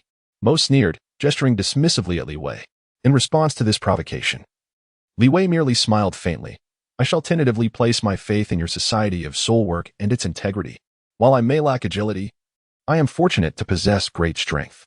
Therefore, in terms of speed, I shall not be outmatched, for the force of action is reciprocal."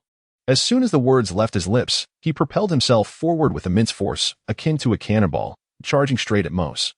Taken aback by Li Wei's sudden and rapid advance, Mose reacted swiftly, leaping into the air to evade the attack with ease. However, consumed by the desire to vanquish his foe with utmost speed, Li Wei could not control his momentum and instead crashed headlong into a wall. With a thunderous roar, the wall crumbled instantly. Again, Levi did not take much time to rest. Like a raging bull, he charged at Moss. The latter effortlessly dodged his attacks. Undeterred, Levi continued his reckless assault, leaving the walls at the entrance of the Soul Workshop riddled with damage. What was once a splendidly adorned gate now resembled a dilapidated ruin. "Ha ha, your speed is too slow." After a series of strikes, Moss began to breathe heavily. Seizing the moment when Levi paused, he taunted him further. Andrew, upon hearing this, furrowed his brow and cautioned, "Be careful, Moss. Levi's strength is not to be underestimated. Though you've evaded his attacks so far, a single hit will mean your defeat. He'll have to hit me first. I am an animal-type ability user, and in terms of endurance, I won't lose." Moss wished to retort further, but as Levi launched another charge, he fell silent, focusing on evasion. Gradually, Moss felt Levi's speed intensifying, making it increasingly difficult for him to dodge. In contrast, Levi was elated. His assumptions had proven correct. He possessed a royal-level talent system. The name itself suggested that alongside granting formidable skills, the system likely endowed him with talents related to comprehension and learning. After all, talent determines a person's potential. Each individual standing at the pinnacle of the world must possess exceptional learning capabilities. Thus, Levi relentlessly attacked, and through these successive charges, he gradually mastered the control of his body. His agility and speed were visibly improving at an astonishing rate. What a peculiar young man, Andrew remarked, noticing Levi's transformation. He quickly offered his tactical advice. Moss, stop playing around. It's time to unleash your fruit abilities. Is that really necessary, Brother Andrew? I'm having a great time, Moss replied. Underestimating your opponent is a grave mistake, Moss. Remember, if you lose, it won't just be your shame. It will reflect on the entire Soul Workshop. Andrew spoke with an authoritative tone. My apologies, Brother Andrew. The Soul Workshop will not tolerate failure, and I will not allow anyone to belittle us. Moss sincerely responded. His face devoid of mockery, replaced instead by a resolute expression. Joining a group of common folk and acting proud, truly hopeless, Levi scoffed at Moss's change of attitude. He rubbed his calf and added, You will soon find yourself defeated. However, I must thank you. You have significantly accelerated my speed. As soon as the words left his lips, Levi charged once more, this time confident that even if Moss dodged his strike, he could swiftly change direction to hit him. However, unexpectedly, Moss did not evade as before. He simply vanished from the ground. Leeway abruptly came to a halt, glancing back to discover a mysterious black hole emerging at the very spot where Moss stood. Almost immediately, he caught sight of Moss peeking out from a short distance away.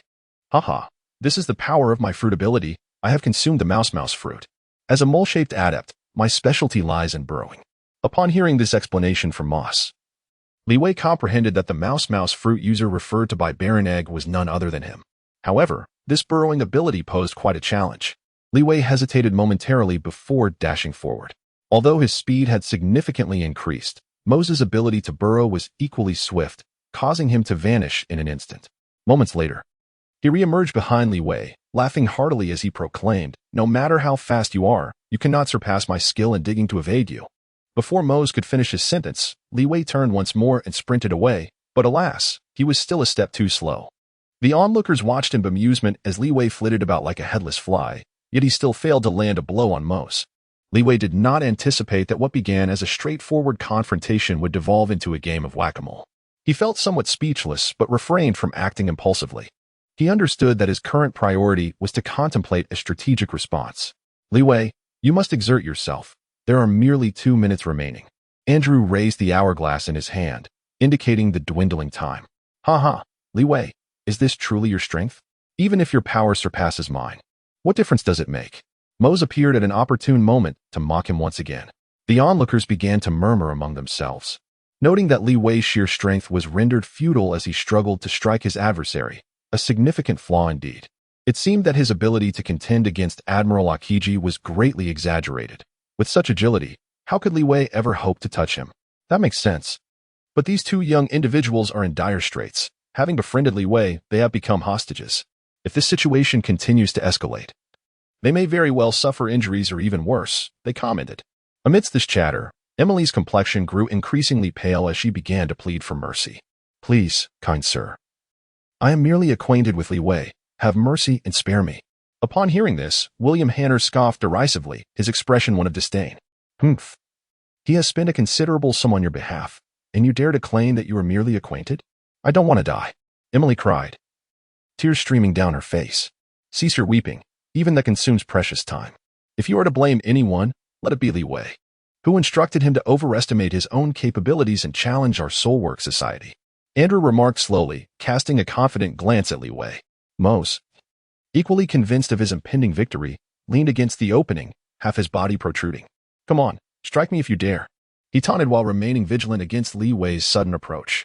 Throughout their previous encounters, Mose had acutely sensed that Leeway's speed had increased dramatically. Yet, in response to their provocations, Leeway refrained from charging forward. A cryptic smile graced his face, suggesting that he had discovered a solution. The shift in Levi's expression sent a jolt through Andrew's heart. Meanwhile, Moss resumed his mocking demeanor, saying, Are you still laughing? It seems you have forsaken your friend's life. Enough with the idle chatter. Beware of Levi's ambush. Upon hearing Andrew's warning, Moss had no choice but to obediently conceal his body within the cave, cautiously peeking out with just his head exposed. Leeway disregarded his opponent and turned his gaze towards the collapsed ruins. He swiftly approached, seizing a hefty chunk of the wall and weighing it in his hands. Do not forget the terms of our wager, Andrew interjected hastily. If you strike Moss with that stone, my gun will surely pierce the bodies of these two. Li Wei smiled faintly, reassuring. There's no need for you to be overly anxious. If I intended to launch a stone attack, would I truly select such a grand wall as my target? As he spoke, he effortlessly hurled with both hands, and the wall swiftly soared away. Levi's actions startled Moss, prompting him to instinctively retreat into the burrow, only to cautiously peek out moments later. He quickly realized that Levi's throwing direction was not aimed at him. Moss intended to speak again.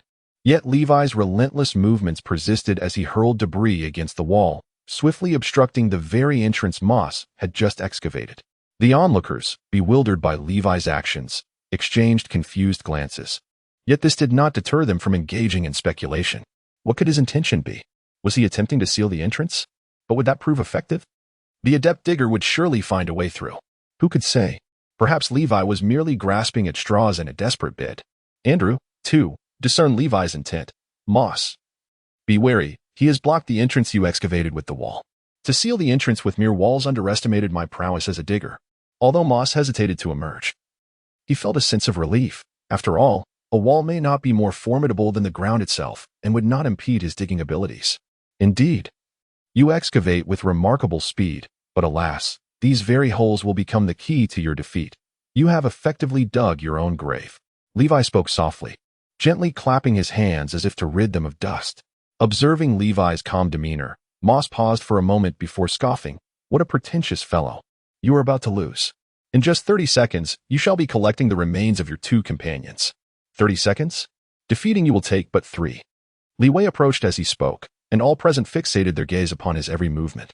Even Andrew displayed a look of concern, gripping his firearm tightly as he cautioned. Mose, you must exercise caution. This individual appears rather unsettling. Chapter 25. Enhanced Sonic Assault. Caution proved futile. With a mighty roar, Levi surged forward, propelling himself towards Moss. Not far away, Moss had anticipated this move and retorted, "You are still too slow." He then concealed himself within the cavern, observing Levi's actions. Andrew let out a sigh of relief, thinking to himself that this fellow was merely bluffing, almost falling for the ruse.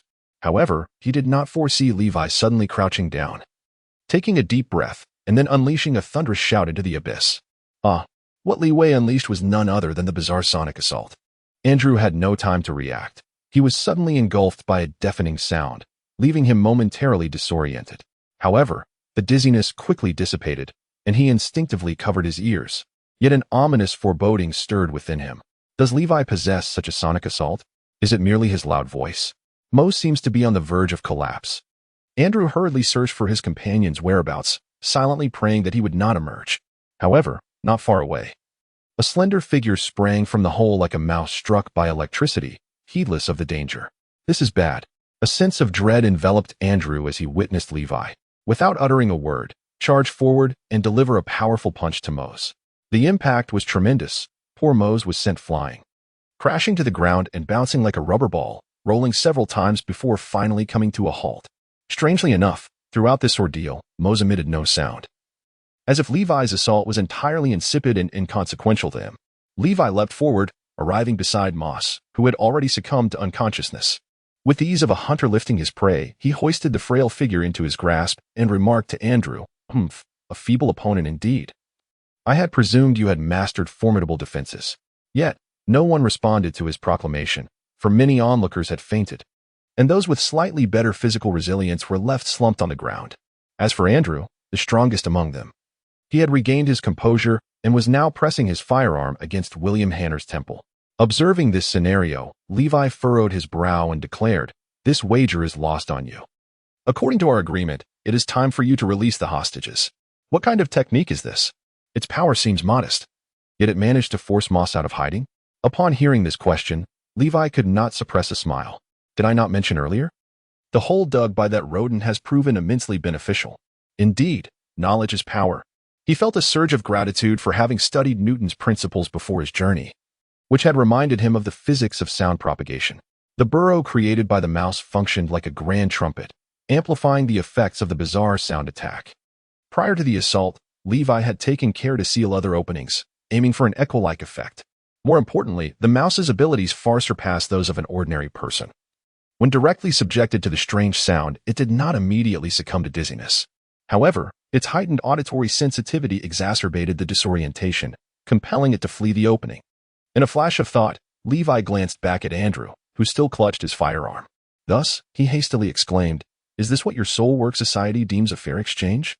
At that moment, the dazed individuals began to rouse one by one, witnessing the unfolding scene and engaging in hushed discussions. Clearly, Levi had emerged victorious. Yet the members of the Soul Work Society had not released his friend, an egregious act indeed.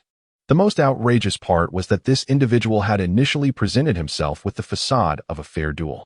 How naive of me to have believed his deceitful rhetoric. It seems Levi was correct. The Soul Work Society has engaged in many unscrupulous deeds.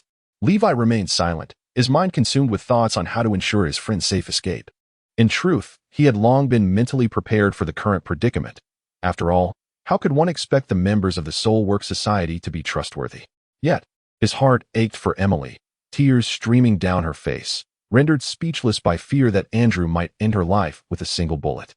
Although William Hanner did not shed tears, concern was etched upon his features. The corpulent Andrew's expression grew increasingly grim, and at last he shoved Emily away. Laughing in a fit of rage, "You have indeed triumphed, so I shall release this girl. Now be gone." Emily was taken aback by the abruptness of her fortune. She stumbled and hurriedly made her way through the crowd, fleeing without a backward glance. The onlookers watched her departure, and none mocked her disheveled appearance. After all, it is understandable for one who has narrowly escaped death to appear in such a state. Once Emily had left, Andrew surveyed the crowd and proclaimed loudly, "We, the Soul Work Society, uphold our promises, do we not? Levi has only vanquished one individual, hence I too shall release one. Fair, is it not?" The spectators exchanged glances, and after a moment, one murmured, "What kind of fairness is this? It is utterly despicable." This time, Andrew offered no retort. Instead, he wrapped his arm around William Hanner's neck and pressed the gun against his temple, grinning as he said, "Silence. You should be the one to remain silent. Now tell me, whom must I defeat for you to release William Hanner?" Li Wei, undeterred by the need for eloquence, pointedly posed his inquiry. "Indeed, Li Wei, with your remarkable prowess, it suffices to vanquish yet another adversary. Although the Soul Work Society may seem unreasonable, as long as there exists a method to save others, we shall act as arbiters." Upon witnessing Li Wei's formidable strength, the onlookers unexpectedly rallied in support of him. Li Wei smiled subtly. Yet he cast a glance at the grand door behind him, feeling perplexed, despite the considerable commotion he had caused. The expansive Soul Work Society had not yielded a single soul. This was rather unexpected. However, he chose not to delve into the matter further. For the pressing concern at hand was the rescue of William Hanner. Consequently, Li Wei turned his gaze towards Andrew. Andrew, naturally, comprehended Li Wei's intentions and chuckled. "I stated from the very beginning that business hinges on mutual desire to buy and sell. When I first proposed your duel with Moss to determine a man's fate, you consented, thus paving the way for this wager, or rather, this transaction." At this juncture, Andrew abruptly interjected, "Yet with regard to this man, the business I wish to pursue is not one of confrontation.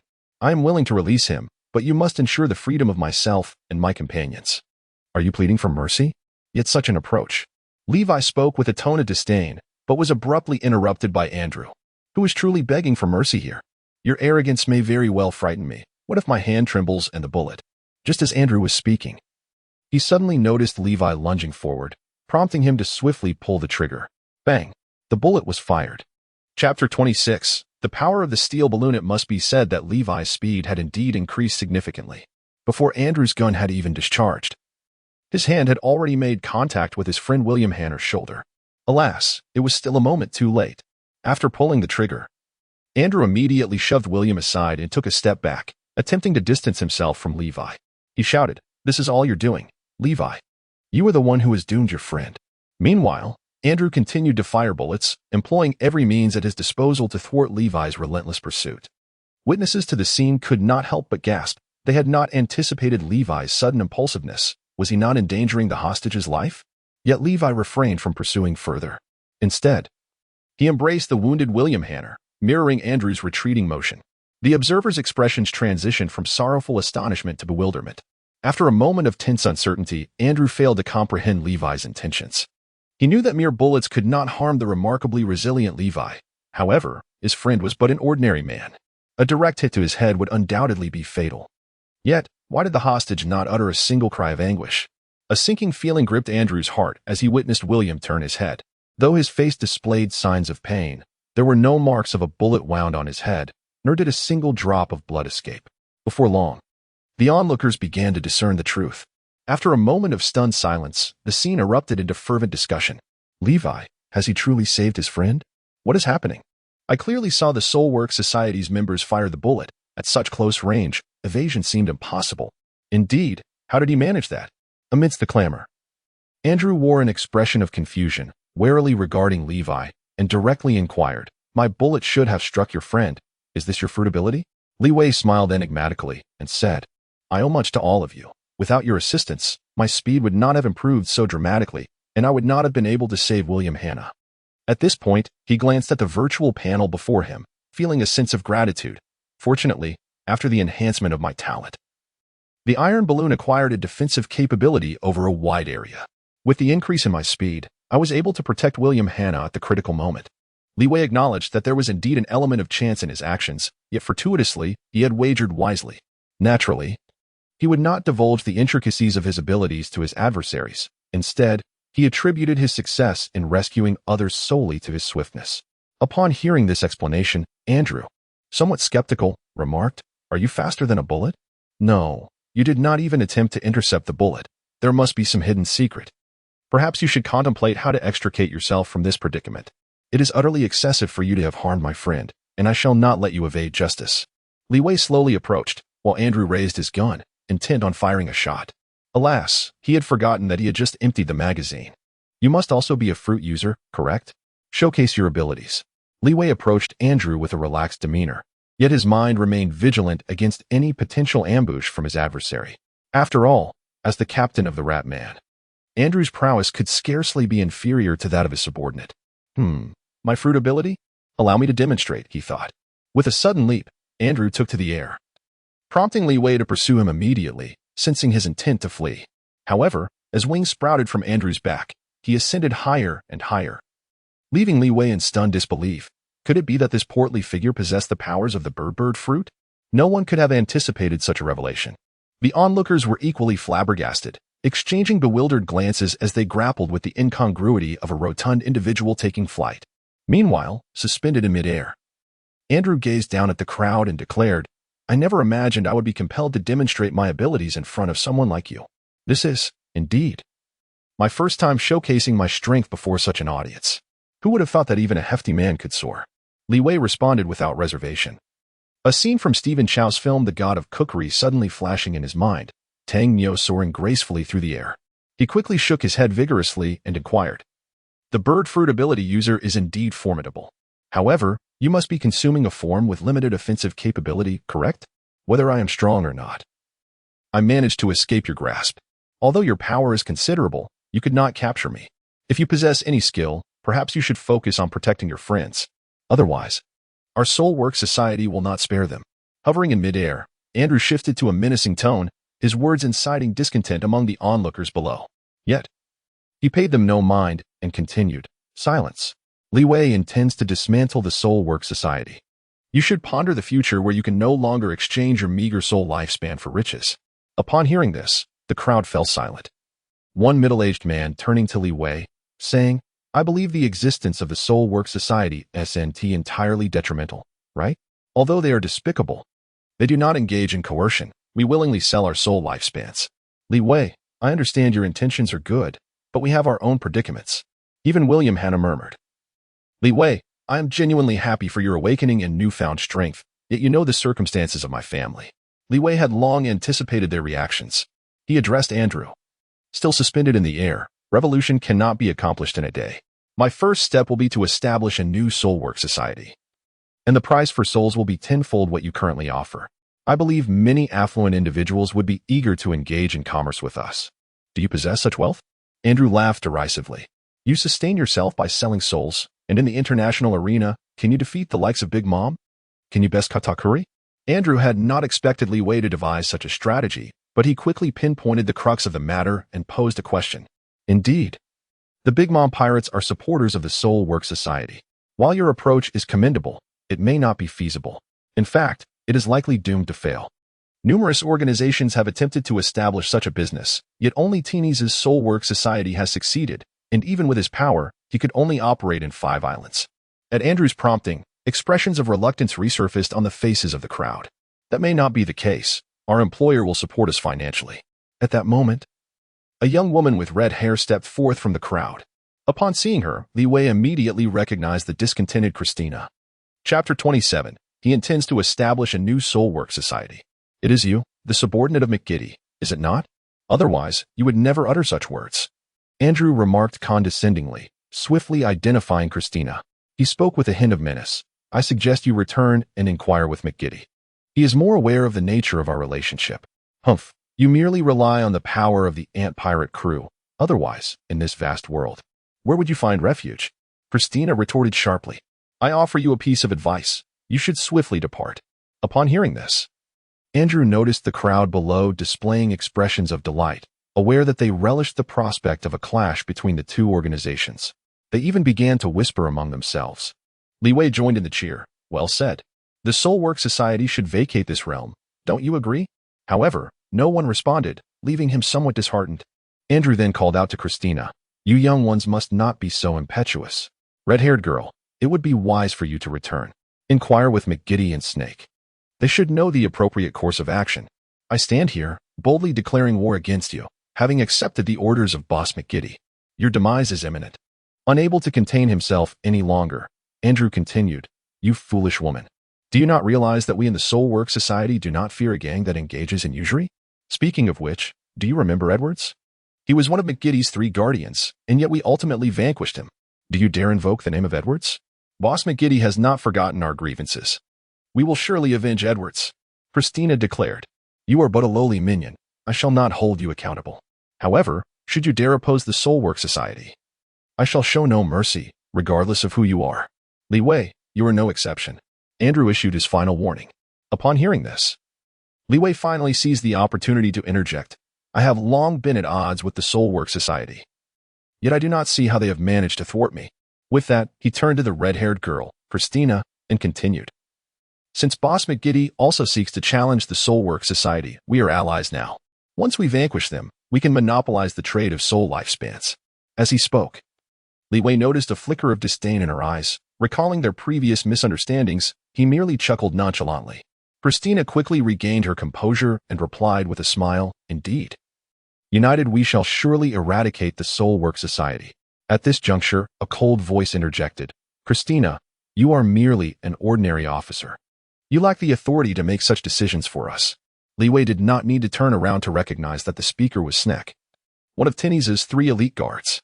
Indeed, upon his arrival, Andrew in the air echoed, Snake, do you intend to instigate further conflict between our factions? Snake. This individual is excessively arrogant, Christina began, but was swiftly silenced by a wave of Snake's hand, who then addressed Li Wei. You dare to single-handedly infiltrate the Soul Work Society? Quite audacious.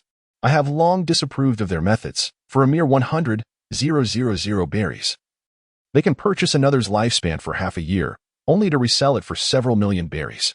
It is utterly despicable. Li Wei swiftly responded, redirecting the conversation. Mr. Snake, I presume you also wish to rid yourselves of the Soul Work Society, given that we share a common adversary. Under the mediation of the Grandma Pirate crew, we are no longer enemies with the Soul Work Society. Snake replied coolly, preemptively adding, Our 2 organizations are responsible for different ventures. We do not interfere in each other's affairs. Hearing this, Andrew, floating above, chuckled with satisfaction. Snake certainly understands the bigger picture. However, you ought to discipline this woman. Her reckless words could lead to trouble. Christina, wishing to retort, fell silent upon noticing Snake's expression. Snake, with a smile, countered, You need not concern yourselves with our matters. I believe your immediate priority should be resolving your conflict with Li Wei. Upon hearing these words, Li Wei felt a twinge of disappointment. He genuinely aimed to incite a war between Boss McGiddy and Tinny's. As long as they were at each other's throats, he could conserve his own energy. Contemplating this, Li Wei reiterated his stance. The conflict between them and me is irreconcilable. We must determine a victor.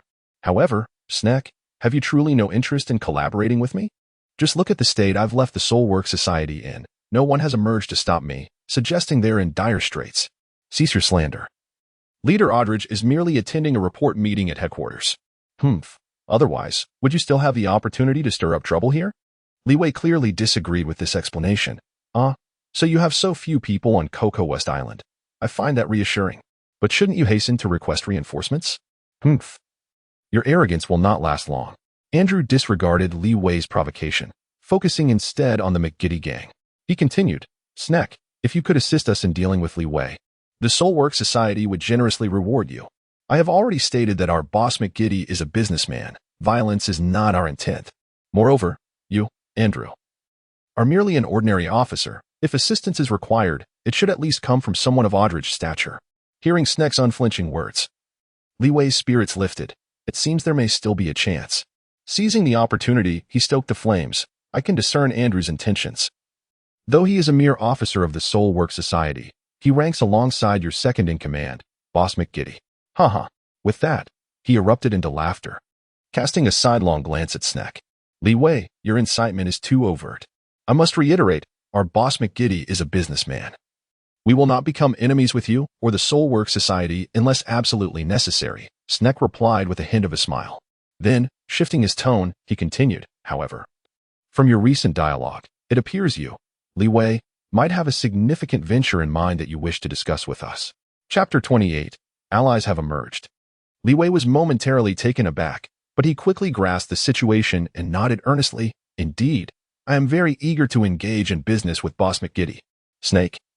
As you are aware, I aspire to establish a new Soulwork Society, which necessitates a substantial amount of initial capital.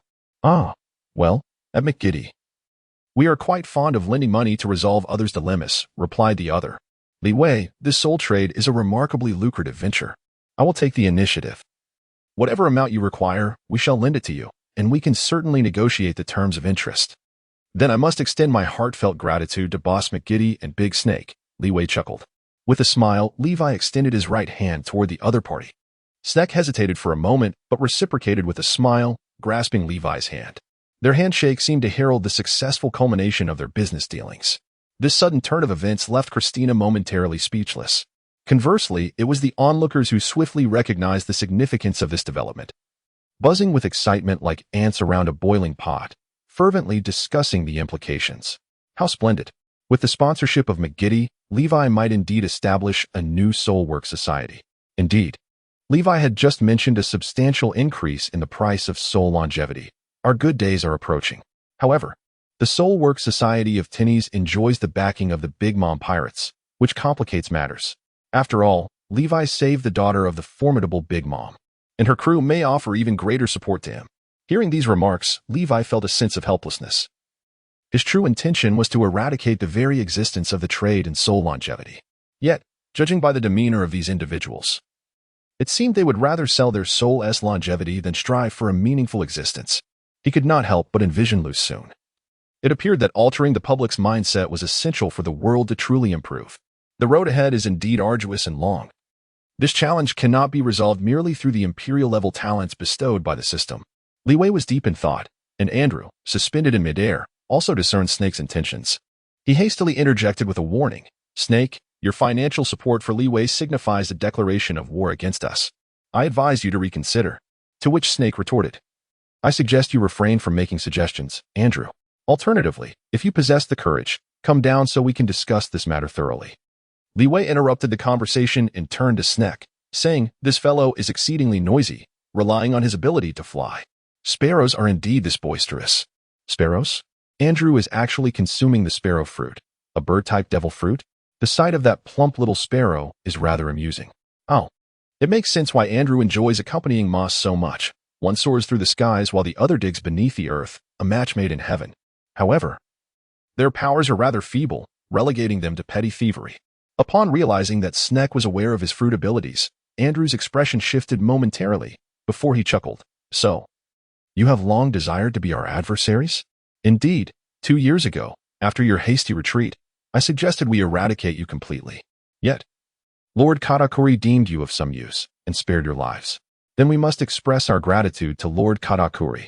We are merely merchants, and your disputes with the Soulwork Agency do not concern us. However, I am quite curious when you will manage to meet with Boss McGiddy face to face, considering the substantial sum you wish to borrow.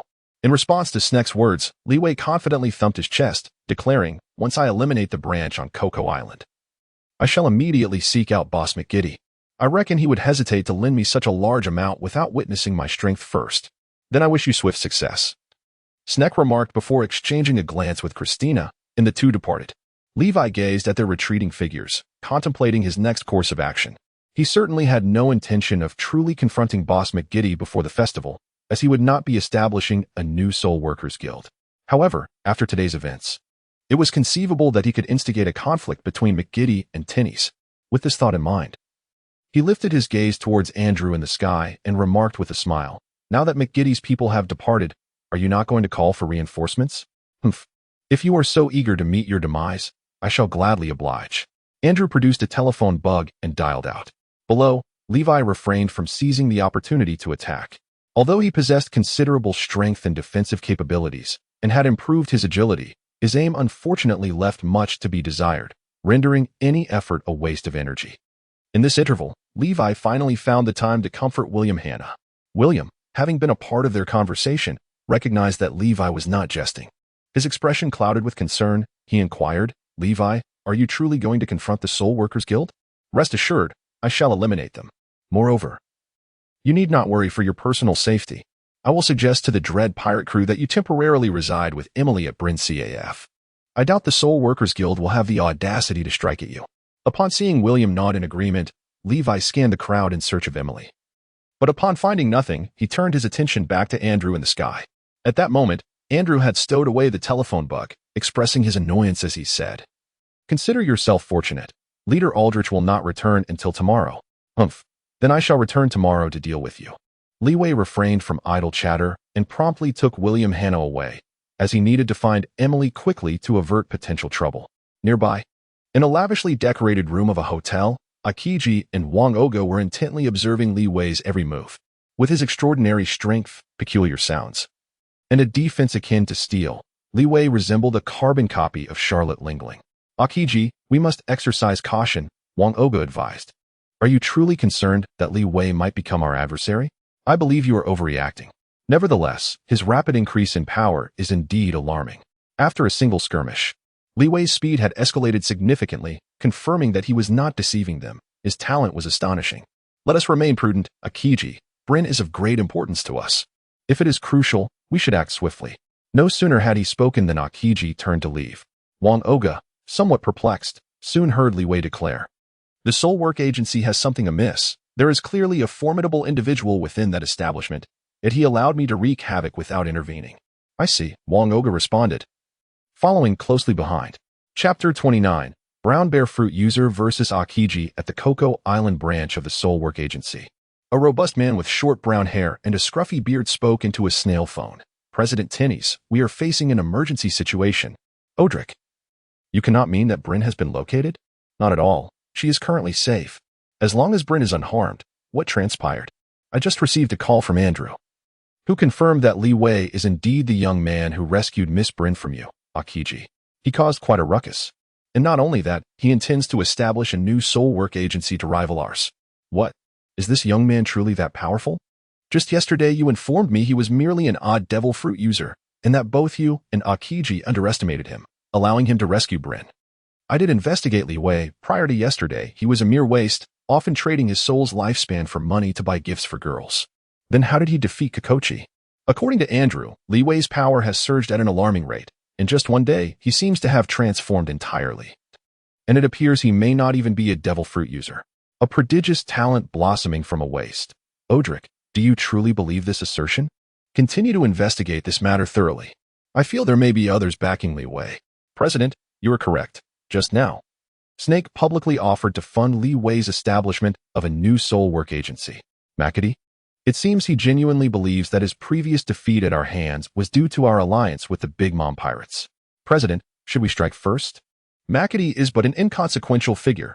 I am more concerned about the Big Mom Pirate stance on this matter. The coincidences are too great."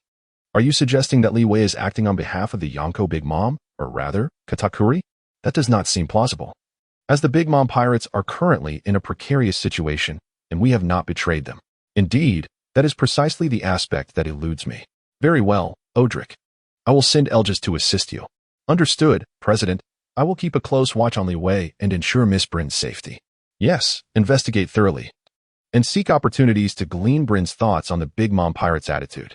If Li Wei does not have their support, we must eliminate this young man swiftly. As soon as those words left his lips, Odric noticed the president hanging up the snail phone. He rose and began to pace, muttering to himself. What could the president possibly be thinking? Just then, he heard footsteps approaching from outside. Come in, Andrew. Before Odric could finish his sentence, the door burst open, and he saw a crystalline object hurtling toward him. Is this an ice ball? You are Akiji? Odric reacted swiftly, dodging the ambush and identifying the projectile, promptly inquiring. So, you've been lurking here. I am curious, given your strength, why did you allow Li Wei to wreak havoc without intervening? Are you protecting someone? As he spoke, Akiji, with his black curly hair, entered alongside Wang Oga, who wore a peculiar hat. Odric's expression shifted to one of surprise, then erupted into laughter. Akiji. I too am curious as to why a Marine Admiral would collude with the Blackbeard pirates. Unwilling to answer? Then I shall resort to force to pry the truth from you. Akiji exhaled deeply, forming an ice blade in his hand. In response, Odric roared. Let us see just how powerful a Marine Admiral truly is. As he spoke, Odric's physique expanded dramatically. His head grew broad and round. Muscles bulged on his shoulders and neck, and coarse brown fur sprouted from his body. Odric had transformed into a colossal brown bear, his hands morphing into thick black paws, with once ordinary nails becoming long, sharp claws. Odric, the Cocoa Island branch chief of the Soul Work Agency, a user of the bear fruit in its brown bear form. Wang Oga leisurely introduced the situation. A flicker of surprise crossed Odric's face before he chuckled. Your intelligence capabilities are impressive, Blackbeard pirates.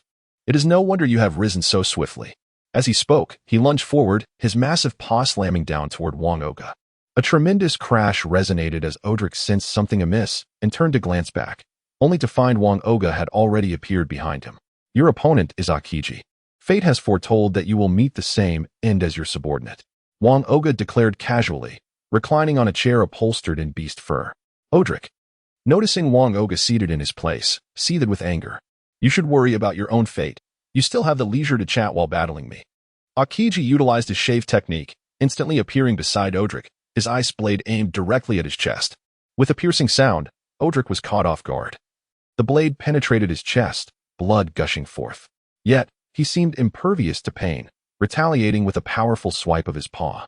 Akiji, unable to extract the embedded ice blade in time, leapt back to evade the bear's strike. After forcing Akiji back, Odric attempted to charge toward Wang Oga. But as he took a step, he sensed something was amiss and turned to look. Akiji hovered in midair, arms crossed over his chest, and soon, swirling white mist enveloped him, morphing into two sharp ice spears. Two-pronged spear, Akiji shouted, launching the ice spears toward Odric. Odric sought to evade the attack, but his bulk rendered him too slow, and the ice spears impaled his body. Ah, that hurts. Akiji paid no heed to Odric's cries of agony. He once again approached, whispering frosty moment. In an instant, a chilling aura emerged, and the unfortunate Odric was immediately transformed into an ice sculpture. At that moment, a girl with light brown, wavy hair appeared at the doorway. She was the target of Green Bull's mission, Brin. Upon realizing the precarious situation, Brin swiftly turned and fled. Fate has once again brought us together, Brin. The once-seated Wang Oga vanished in a flash. Chapter 30. The Sisters' Coordination. No one can elude the designs of fate. Surrender, Brin. No matter how you attempt to evade, you cannot escape our pursuit. Wang Oga spoke slowly, observing as Brin abruptly halted, casting a gaze filled with hostility in his direction. This is all orchestrated by fate, an irresistible force for all. Wang Oga added, his demeanor relaxed as he approached Brin. Naturally, Brin would not submit easily. She exclaimed defiantly, You will not capture me. Subsequently, she drew her pistol and unleashed several rounds toward Wang Oga, emptying her magazine. However, such bullets were futile against a user of the teleportation fruit. Wang Oga nimbly dodged the bullets with effortless flickers, swiftly appearing beside Brin. Give up. This time, it was Wang Oga who raised his long gun, aiming it at Brin. Yet, she hesitated, glancing around nervously, before suddenly disregarding the threat and sprinting away. Bang! Wang Oga frowned slightly. After a moment's hesitation, he pulled the trigger, sending a bullet towards Brin's foot. With a thud, Brin was hit, stumbling to the ground. Wang Oga shook his head gently. Why do you not heed the call of fate? Suddenly, sensing something amiss, he leapt backward. A tall, slender woman clad in a long dress and adorned with a wide brimmed hat emerged abruptly from a mirror, brandishing a longsword. Wang Oga, anticipating the ambush, effortlessly evaded the attack, leaving a deep gouge in the ground where he had stood. The woman, realizing her strike had missed, shielded Bryn protectively, a thin cigarette held between her lips as she remarked coolly, "You dodge exceptionally well, Wang Oga." "Lady Charlotte Amanda, how did you come to be here?" Wang Oga's inquiry was interrupted by another woman, resembling a witch, who crawled out from the mirror, Bree, the user of the mirror fruit. Upon seeing Bryn injured, she hurried over to support her, expressing concern. "Are you all right?" "Sister Bree, I only sustained a minor injury, but you must be cautious. This man is formidable." "Leave this to me, Bree. You take Bryn and get her out of here," Amanda declared confidently, sword in hand. "At this crossroads of fate, you have all chosen the wrong path," Wang Oga retorted, irritation evident in his voice before he vanished once more. With a seemingly slow yet precise motion, Amanda swung her sword toward Wang Oga, who, forced into a corner, had no choice but to block with his long gun before leaping back to create distance. "You must leave now," Amanda urged softly, prioritizing the protection of her two sisters. "Bryn, we must go," Bree decisively declared, gesturing with her hands to form a circle, which quickly manifested into a large mirror. Supporting the injured Bryn, they stepped through the mirror into the mirrored world. During this time, Wang Oga fired rapidly, but all bullets were intercepted by Amanda. Once Bree successfully departed, Amanda exhaled the smoke from her mouth, adagio. With both hands tightly grasping her longsword, she executed a slow, horizontal slash, forcing Wang Oga to cease fire. "As long as I am here, you shall not harm my sister." "Wang Oga, your fate is beginning to turn ill," he replied coldly, caressing his long gun. At that moment, Green Bull finally arrived. Upon spotting Amanda, he addressed Wang Oga, "I have warned you repeatedly. Your reliance on your fruit ability and shooting prowess is excessive. Green Bull, do not interfere in our battle. Do as you please. Bryn has already escaped. However, I suggest you conclude this fight swiftly, for we are still within the territory of Big Mama's pirate crew. Rest assured, Bryn's fate remains unchanged." No sooner had he spoken than Wang Oga vanished once more. On Cocoa Island, within a modest and somewhat dilapidated cottage, upon observing Emily's still pallid complexion, Levi was engulfed by a wave of guilt. Had it not been for his burdens, she would not have been subjected to such terror. "Emily, please heed my words. Let us take refuge in the Caramel CAF. With the protection of the Marmalade Pirates, we can be assured that the agents of the Soul Labor Society will not dare to approach us." William Hanna spoke with a hint of urgency, yet it was evident that Emily remained unresponsive, lost in her thoughts, her arms wrapped around her knees in silence. What should be done now? William was at a loss. While Levi furrowed his brow and gently urged, "Emily, I understand that you are frightened, but remaining here poses a grave danger. Levi, do you perceive me as a shallow, cowardly girl? Surely, you must look down upon me," Emily inquired, her eyes glistening with unshed tears, her voice a blend of vulnerability and despair. Li Wei was taken aback by her sudden inquiry, momentarily at a loss for words. "Surely, you must perceive me as vain, a seemingly ordinary girl who incessantly yearns for new garments. Moreover, I have exploited your affection for me. Just moments ago, in a desperate bid for survival, I uttered merely that I knew you. It is crucial to remember that you nearly collapsed on the street, having sold your soul and lifespan to procure gifts for me." Emily spoke in a breathless torrent, her visage reflecting a profound despondency. Drawing upon the memories of the original owner, Li Wei earnestly replied, "I indeed harbored disdain for you, and I regret the affections I once bestowed upon you. However, that chapter is closed. I am genuinely pleased that you have gained self-awareness. Do not forget your aspiration of becoming a teacher." Upon uttering these words, he silently pondered, although Emily's actions may have been excessive. It is indeed a case of mutual culpability. As for the dream of becoming a teacher, Li Wei, I am grateful you still remember my ambition. I nearly allowed it to slip from my mind. Sensing a shift in Emily's mental state, Li Wei seized the moment. Indeed, now that we possess a dream, we must endeavor to realize it. You and William Hanna, together, we cannot succumb to the wretched Soul Work Society. With that, Li Wei fortified his resolve, no matter the difficulties. The dream of transforming the pirate world must not be forsaken. William Hanna, too, felt a stirring within him. "Yes, Li Wei, you are correct. I must rely on my own efforts to earn money and cure my mother's illness." At this juncture, he clapped Li Wei on the shoulder, adding, "You are determined to eradicate the Soul Work Society. As your friend, I shall undoubtedly lend my unwavering support." "Yes, I will strive to ensure a more blissful existence for the people of all nations. Li Wei exclaimed loudly. Observing his fervent demeanor, Emily momentarily lost her focus. But soon shook her head, her face briefly revealing a complex expression of regret and unwillingness. Chapter 31. The Attitude of Kelly Jia Coco Island, Caramel CAF. The spacious establishment was eerily empty, save for a robust man towering over 3 meters, conversing with a telephone insect. What? Teenies. Are you saying that someone has declared war on your Soul Work Society? Indeed, Kelly Jia.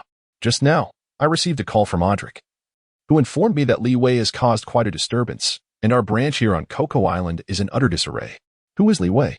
Is he affiliated with the Blackbeard Pirates? Kelly Jia, you haven't heard of Li Wei? He is the one who rescued Miss Bryn from Akiji and Wano. He has also defeated several of my subordinates consecutively, and he claims to ally with Majid to establish a new Soul Work Society. Li Wei? The savior of Bryn? I recall now. Since he is our benefactor, I would hope you could pardon his rude behavior, teenies. Kelly Jia abruptly interrupted the voice from the telephone insect, scratching his head, appearing nonchalant. Kelly Jia, this is inappropriate. Li Wei openly provoked us in front of many people, and I cannot let this slide. Teenies, are you contemplating betraying our Big Mom Pirates? You know I detest traitors above all. I harbor no intentions of opposing the Big Mom Pirates. Otherwise, I would not have reached out to you. I know what you wish to convey. Teenies, I have already made my stance clear. Li Wei is the benefactor who saved my sister. The Big Mom Pirates have always believed in repaying kindness and avenging grievances. Thus, I believe Li Wei's act of kindness warrants us to shield him from any conflict with you. I understand. Let this be the one time, Kelly Jia. If Li Wei continues to act against us, I shall not let him go under any circumstances. Well, teenies, we are not unreasonable. Li Wei saved my sister. But your act of sparing him this time will offset any past favors we owe him. That is satisfactory, Kelly Jia. When do you intend to bring Bryn back? Bree has already gone to fetch her. I believe they will return shortly. All right, though you have arrived, Akiji and his companion are no easy opponents. Do not fret about that. I shall ensure the safety of my sisters. At this point, Kelly Jia suddenly lifted his head, noticing that his subordinates had ushered in a few unfamiliar faces. Teenies, I must attend to our benefactor. Farewell. With that, Kelly Jia ended the call. Just as Li Wei interjected, Are you Kelly Jia, one of the 3 sweet commanders? Your biscuit fruit abilities are quite impressive. Li Wei smiled as he spoke, while also observing the appearance of Krija. He noticed that Krija sported a head of purple hair, with 3 distinct tufts atop his head and at the back. The hair on his crown formed a long, loaf-like shape, while the 2 tufts at the nape had tips that sparkled like embers. A scar graced Krija's right eye, lending a more menacing aspect to his visage. He draped himself in a pink cloak adorned with white spots, and his right shoulder was clad in vibrant pink armor. A large sword hung at his waist. It appeared that after his defeat by Luffy, Krija had ceased to employ the abilities of the biscuit fruit, no longer disguising himself as a tall, middle-aged warrior with a long beard. Li Wei deduced this conclusion when he heard Klee's puzzled inquiry. How do you know about my fruit ability? Have we met before? In a manner of speaking, Klee. Nevertheless, that is of little consequence. It is fortuitous that you are here. I was just seeking you. Before Li Wei could finish his words, he was interrupted by Krija. Li Wei, I was just about to seek you out. You must be in dire need of assistance from our Big Mom Pirates. Am I right? Indeed, the Soul Working Society has been utterly shameless, and I find myself at a loss for words. Silence, Li Wei. The Soul Working Society is under our command. Anyone who dares to harm them shall be considered an enemy of the Big Mom Pirates. Upon hearing this, Li Wei paused momentarily, and Krija continued, However, your act of saving Bryn makes you a benefactor to the Big Mom Pirates. Thus, I have just spoken with Tinnies, and he has agreed to let you off this time. But this is a one-time concession. Should you provoke Tinnies and his crew again, we will not hesitate to intervene. Realizing Krija's intent, Li Wei understood that the Big Mom Pirates had repaid his favor of rescuing Bryn by preventing retaliation from the Soul Working Society. Furthermore, Krija had issued a warning. Do not oppose the Soul Working Society again, for they would not stand idly by. As thoughts swirled in his mind, Li Wei glanced at his companions, William, Hannah, and Emily, and smiled, saying, Krija, you have misunderstood. I fear not the vengeance of the Soul Working Society. On the contrary, I eagerly await their approach. What do you mean, Li Wei? Krija inquired. What I mean is, if you truly wish to repay me for my kindness, then kindly ensure the safety of my friends here. Li Wei pointed at the 3 individuals beside him, his expression resolute. As for the Soul Work Society, I shall completely eradicate them.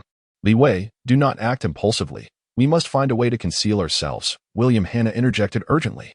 Li Wei smiled and interrupted his friend's speech, turning instead to Kelly Jiajia. I believe this request is not excessive, is it?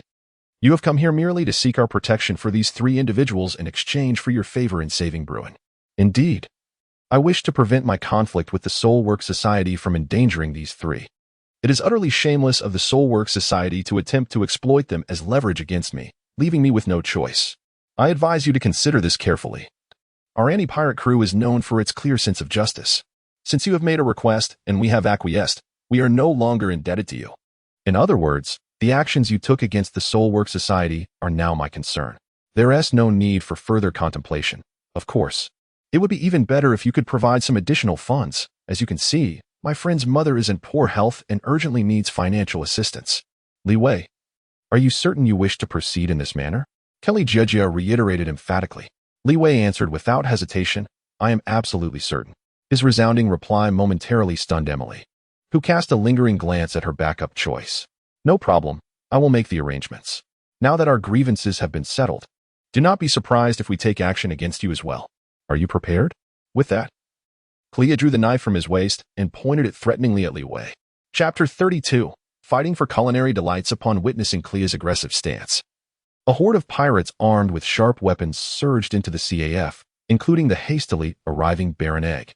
Though he could not comprehend the reasons behind the conflict with Li Wei, he regarded this benefactor with a hostile gaze. The other pirates, led by Hamets, also aimed their weapons at Li Wei. This sudden turn of events caught Li Wei off guard. He did not expect Clea to turn against him so swiftly. More importantly, Li Wei was acutely aware that, given his current capabilities, he was likely no match for Clea. Although the user of the biscuit fruit possessed a notable weakness of being particularly sensitive to pain, his biscuit soldiers were remarkably resilient. Even Luffy would need to unleash his gear forth to shatter them. Levi quickly analyzed the situation. Even if he were to enter a frenzied state and gain 10 times the strength of a 5-year-old, he would still unlikely be able to defeat a cookie soldier. Moreover, Clea could indefinitely produce a multitude of cookie soldiers, making it improbable for Levi to even come close to him. Thus, a grave expression settled upon Levi's face. He needed to carefully devise a strategy. Clea, noticing the change in Levi's countenance, cheerfully suggested, "What do you think? You could still change your mind. Otherwise, you may find it impossible to leave the CAF." "No," Levi replied. Li Wei resolutely declined, fully aware that to vanquish the Soul Work Society, the involvement of the grandmother pirate crew must be avoided at all costs. Consequently, this battle was unavoidable, if only he could elevate his talent level. With this thought, Li Wei hastily scanned his surroundings and soon spotted an array of delectable dishes laid out on the tables within the establishment. Upon a cursory count, he noted there were indeed over a dozen varieties. With such an abundance of culinary delights, it seemed plausible that the iron balloon could ascend to a higher level. A sense of joy blossomed within Li Wei's heart. It seemed that Baron Egg had indeed spoken the truth, for he had brought forth a feast. Thus, Li Wei turned to Baron Egg and expressed his gratitude, saying, "Thank you for preparing such a splendid array of delicacies. You are truly a man of your word."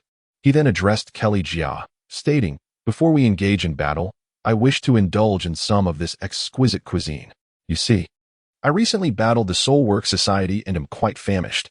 Surely you would not take advantage of my hunger, as that would tarnish the esteemed reputation of your illustrious pirate crew." "Li Wei, you are mistaken," came the response from Baron Egg, who positioned himself firmly before Li Wei. "You are now our adversary. Why would we extend our assistance to an enemy? Thus, do not harbor any hopes of enjoying this feast." Li Wei was momentarily taken aback, inwardly lamenting his own naivety. After all, the opposing party was a pirate devoid of any sense of morality or righteousness. "Li Wei, it would be wise to reconsider your stance. I understand you possess great strength now, yet they are formidable members of the Big Mom Pirates. It would be unwise to stand against them.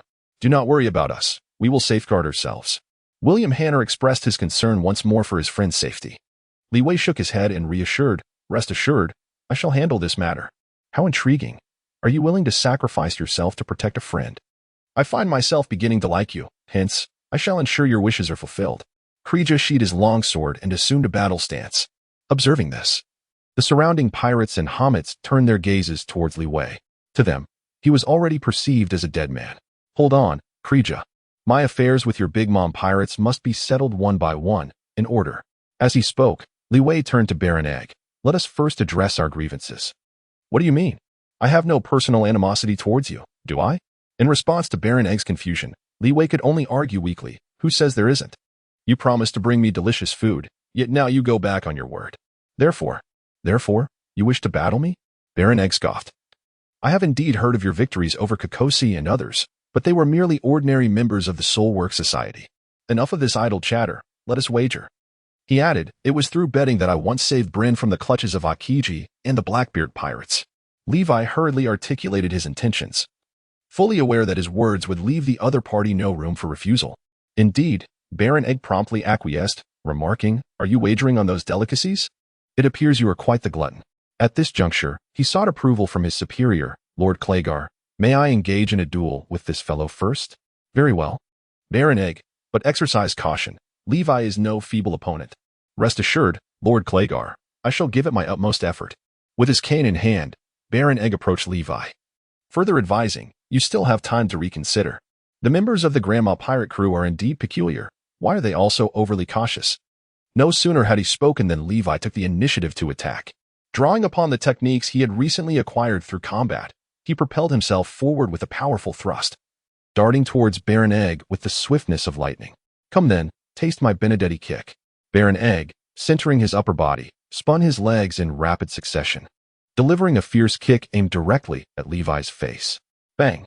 Li Wei found himself unable to control his body, enduring the impact of a powerful blow. He was sent flying, crashing heavily against the wall, which gave way under the force. William Hanna gasped in shock and rushed outside at once. Meanwhile, the other members of the Big Mom pirates erupted in cheers, praising their Lord Baron for effortlessly dispatching Li Wei with a single strike. It was evident that Li Wei was either gravely injured or dead. After all, he had been given numerous chances by both Lord Krija and Lord Baron. It was unfortunate that he had mistakenly believed that the Big Mom pirates were on par with the Soulwork Society. Just as they were discussing this, their chatter ceased abruptly. Two figures emerged through the entrance, none other than Li Wei and William Hanna. Impressive strength, Baron Dandin. I can feel the ache in my face, remarked Baron Dandin, startled to see Li Wei unharmed, for his attack had severely injured Pedro. Li Wei continued. You are indeed slightly stronger than the abilities of the Soulwork Society, yet you remain no match for me. With that, he directed his friend William Hanna back to Emily's side before slowly making his way toward Baron Egg. Let us continue, this time. It is your turn to attack while I shall counter. Intriguing. Baron Egg drew the slender sword from his cane, preparing to strike. Chapter 33. The abilities of Baron Egg. Observing the situation, Li Wei assumed a stable stance, adopting a defensive posture. As he noticed his face, arms, and indeed his entire being transformed into a shade of gray, Kelly Jia paused momentarily. Armament hockey? At such a young age. You have managed to envelop your entire body in armament hockey. What a remarkable talent. Hearing these words, the subordinates of the Big Mom pirates exchanged glances, questioning their own capabilities in comparison.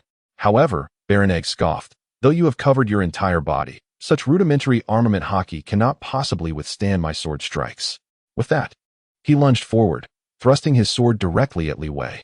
Let us see what you are made of. Levi stood his ground, resolutely enduring the onslaught from Baron Egg.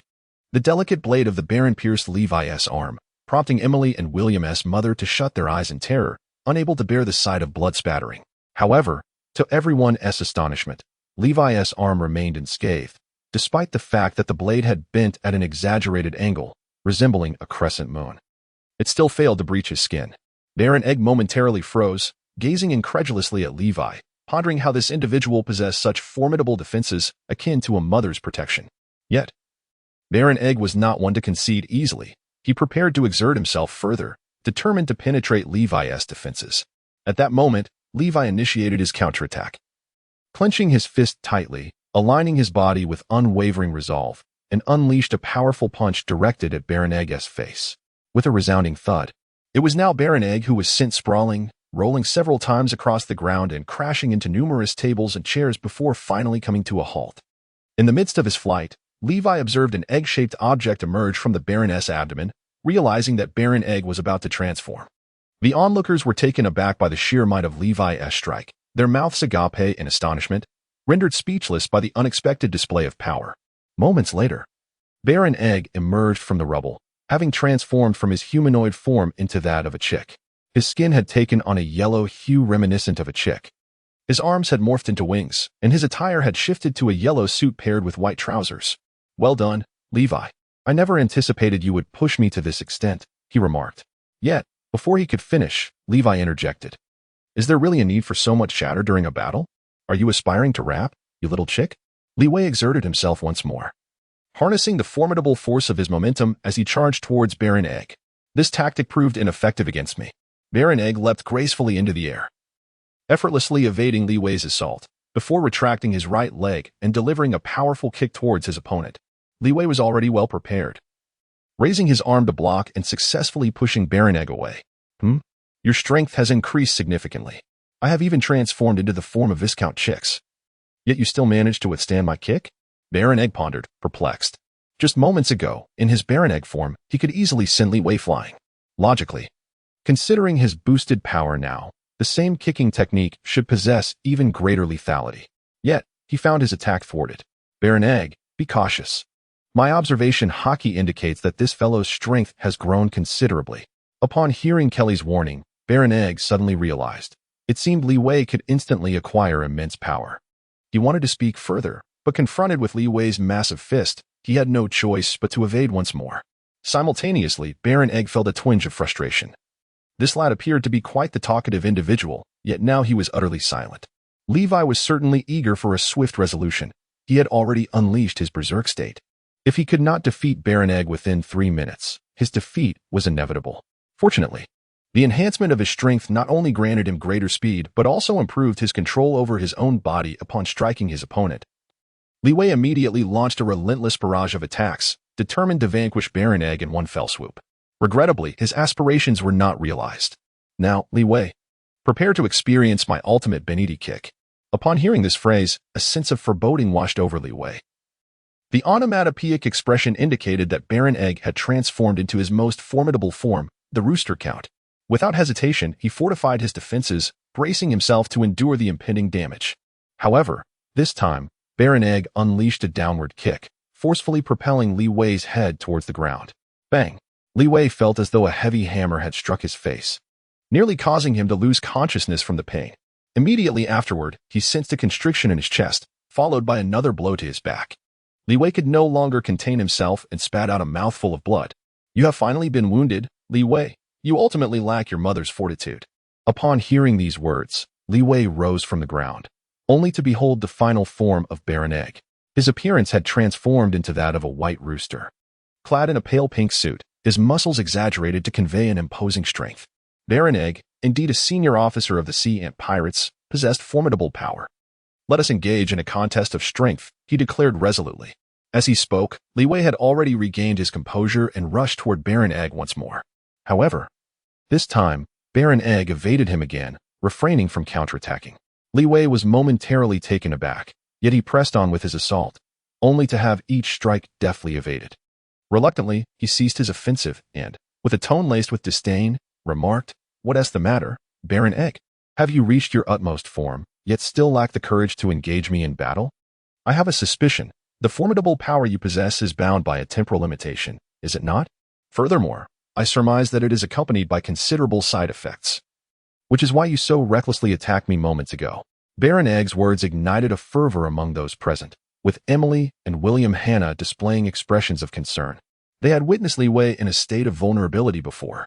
Their apprehensive looks did not escape Baron Egg's notice, prompting a slight smile to form on his lips. "It appears my conjecture was correct. Your friends are indeed worried about you." This proclamation further incited the raucous members of the Dama pirate crew. Victory is assured. Li Wei, your friends have truly been of great assistance. You leveraged the favor of saving Miss Bryn to shield them, yet they have inadvertently revealed your greatest weakness. I almost feel pity for you. Indeed, yet it is far too late for regrets. We merely lament the absence of Lord Kreege's intervention. What are you pondering? Does Li Wei still require Lord Kreege's assistance? Perhaps I have overestimated the situation, haha. Upon hearing these remarks, Emily and William Hanna could scarcely contain their discomfort and shame. Upon witnessing this, Li Wei bellowed, "Silence. They are not like you treacherous pirates." It must be noted that his voice was indeed powerful, overwhelming the raucous discussions of the pirates and rendering them momentarily speechless. With a reassuring smile, Levi comforted his friend beside the former goddess, saying, "Rest assured, I shall defeat Baron Egg.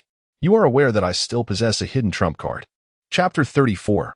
The tide turns. Although Levi's impressive demeanor silenced the crew of the anti-pirate gang momentarily, once they regained their composure, they immediately resumed their mocking. Humph. Levi's weakness has been laid bare. His defeat is inevitable. Before his loss, he can still put on a brave front. This lad has quite the mental fortitude. No wonder he dares to oppose the Soulwork Society. Yet, with such limited strength, can he truly contend with Lord Tenny's? He is a formidable warrior, capable of standing toe-to-toe with Lord Katakuri. Regardless, should Levi falter in this duel, it is likely he would not survive. One must not harbor such foolish delusions in life. Listening to these remarks, William Hanna felt an overwhelming sense of guilt and shame. He rushed towards Kreja, dropping to his knees in supplication. "My lord, I no longer require your protection. Levi, spare him. He saved your sister." "Ha! I shall grant you one more chance, Levi." Kreja laughed heartily before continuing. "You are indeed formidable, but no matter how powerful you become, there will always be those you cannot surpass. It is only by understanding this truth that one can achieve true growth. I concur with your sentiment. While effort may determine your limits, your potential is ultimately dictated by innate talent." Li Wei's candid remarks momentarily took Kelly by surprise. "Your awareness is indeed commendable. So, have you changed your mind? How could that be?" "I am an unparalleled genius and shall never be outdone by a mere senior officer of the Big Mom Pirates. Until the world undergoes transformation, I shall remain invincible." Li Wei responded emphatically, turning to his friend and saying, "A man's knees are worth 1,000 gold pieces. William Hanna, your actions have truly disappointed me." He continued, "Rise, Li Wei. Trust me, even if I were to lose, the anti-pirate crew would never surrender me to the Soulwork Agency, for I still possess my worth." Although Li Wei spoke words of encouragement to his friend, his face betrayed a sense of frustration he could not conceal.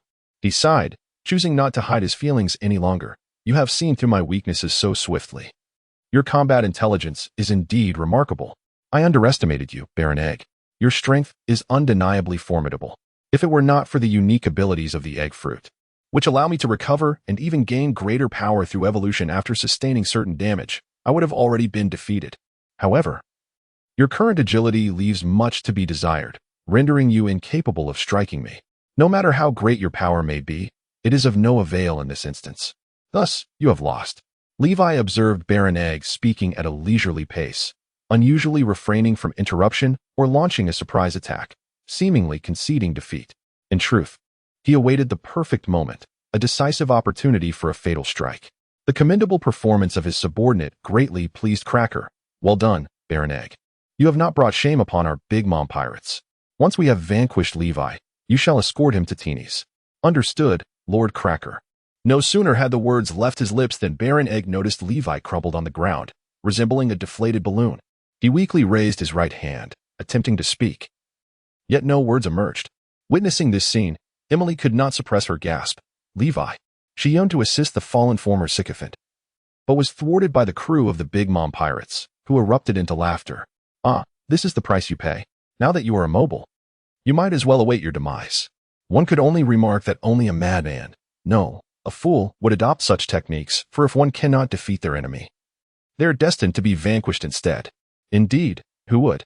Yet, in response to his men, Cracker could not restrain a furious roar. "Silence, you ignorant fools."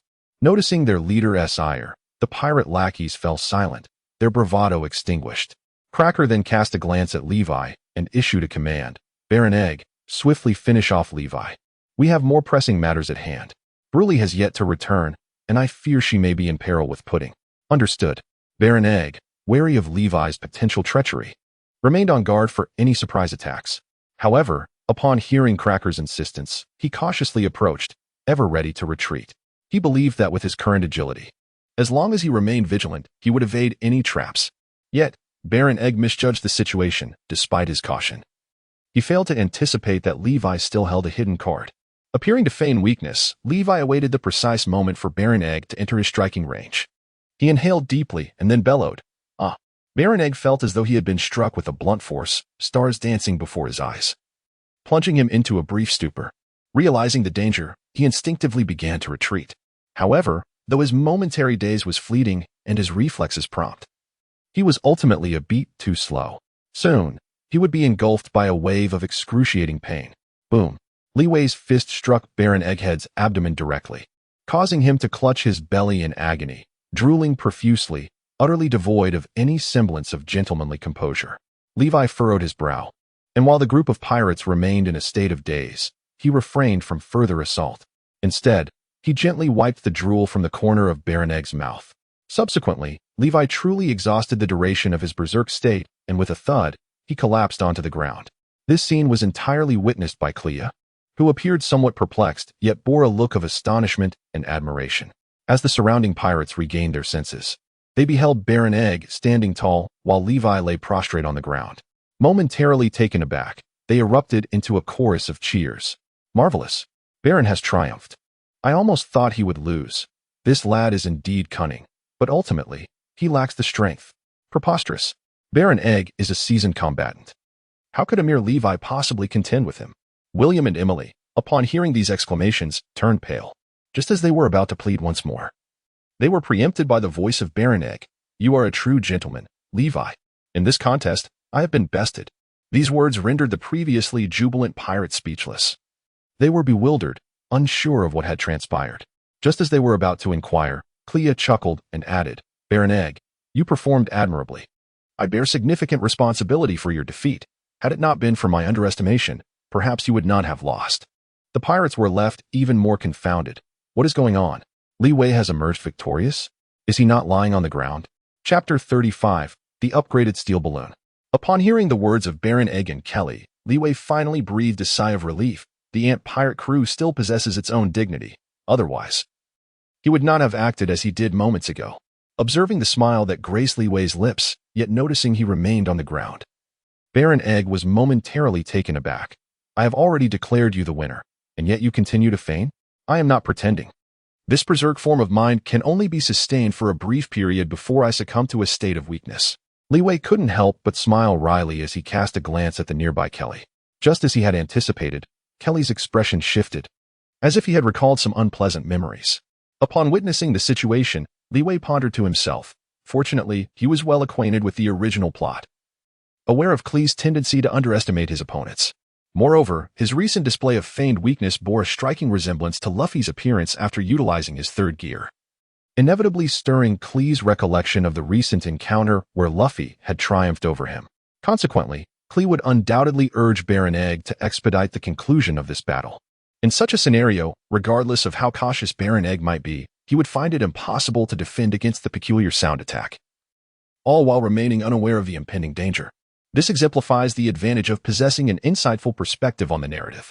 Li Wei slightly nodded, yet his face bore no trace of joy. He remained motionless on the ground.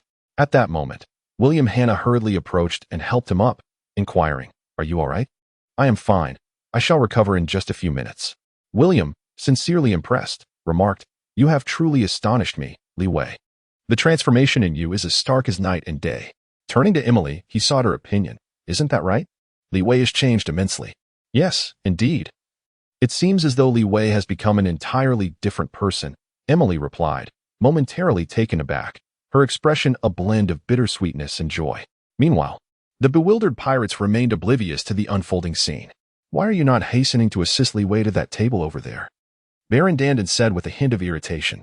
A few perceptive pirates promptly stepped forward to aid William, escorting Li Wei towards the table laden with an array of delectable dishes. Li Wei responded, Thank you, Baron Egg. You are indeed a gentleman. Had I not employed a strategy to lure you into a trap, you would not have lost. Facing a formidable opponent like you, even in defeat, is preferable to contending with a half-hearted challenge, which is truly unappetizing. Baron Egg laughed heartily, but then turned to Lord Kalia and expressed his apologies. I must admit, I have disappointed you. Nevertheless, I am eager to engage in a contest with someone of Li Wei's caliber. His techniques bear an uncanny resemblance to those of my mother. Lord Kalia, I share your sentiment. His remarkable defensive prowess, immense strength, and the peculiar sound abilities that influence others' movements indeed suggest a striking similarity to my mother's attributes. Ah, this becomes quite intriguing. However, you shall not prevail against me, Lord Kalia proclaimed confidently. Meanwhile, Li Wei continued to indulge in the exquisite delicacies, inviting William Hanna, Emily, and William Hanna's mother to partake in the feast. It must be said, these culinary delights were undeniably delectable, eliciting radiant smiles from both William Hanna and his mother. "Are you Li Wei? A friend of William Hanna? Thank you. I have never enjoyed such delightful food in my life. Indeed, Li Wei, I cannot express my gratitude enough. You are all too kind. William Hanna, I must also extend my thanks to you. Your willingness to sacrifice your dignity for my rescue reminds me of a duo destined for greatness." Li Wei waved his hand and responded with a smile. Yet in his heart, he unconsciously recalled the scene from the original work where Zoro, in his quest for strength to better assist Luffy in becoming the Pirate King, even knelt before the formidable Mihawk. This profound friendship deeply moved Li Wei. At that moment, a melodious system notification chimed in his ears. "You have consumed 10 new types of food. The iron balloon has now been upgraded to Class B." Li Wei felt a surge of joy in his heart as he hastily activated the system to review the description of his newly acquired talent skill. Iron balloon. Possessing intermediate armament haki that entwines and hardens for enhanced defensive capabilities, it boasts a counter-damage effect, enabling the user to rebound 30 of the damage received back to the attacker. Additionally, the protective range of this skill has been augmented, now capable of safeguarding objects within a radius of 10 meters around the user. At the current level, the Iron Balloon's defensive power can withstand assaults from proficient swordsmen and individuals of high-ranking status. After a cursory glance at the introduction, Li Wei's heart swelled with delight. The most formidable aspect of the upgraded Iron Balloon was undoubtedly its counter-damage ability. This capability serves as a perfect counter to the weaknesses of Kalia, as a classic example of a character with strong offensive but weak defensive traits. Kalia's greatest fear lies in confronting someone capable of rebounding damage. However, conversely, Li Wei himself was also reluctant to face opponents with formidable offensive power.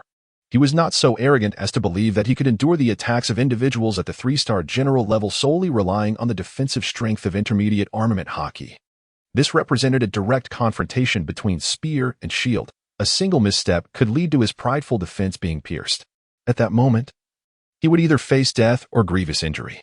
After conducting this analysis, Li Wei concluded that the immediate priority was to devise a strategy to prevent Kalia from unleashing his most powerful moves, allowing him to utilize the counter-damage ability to inflict pain upon Kalia, ultimately compelling him to retreat.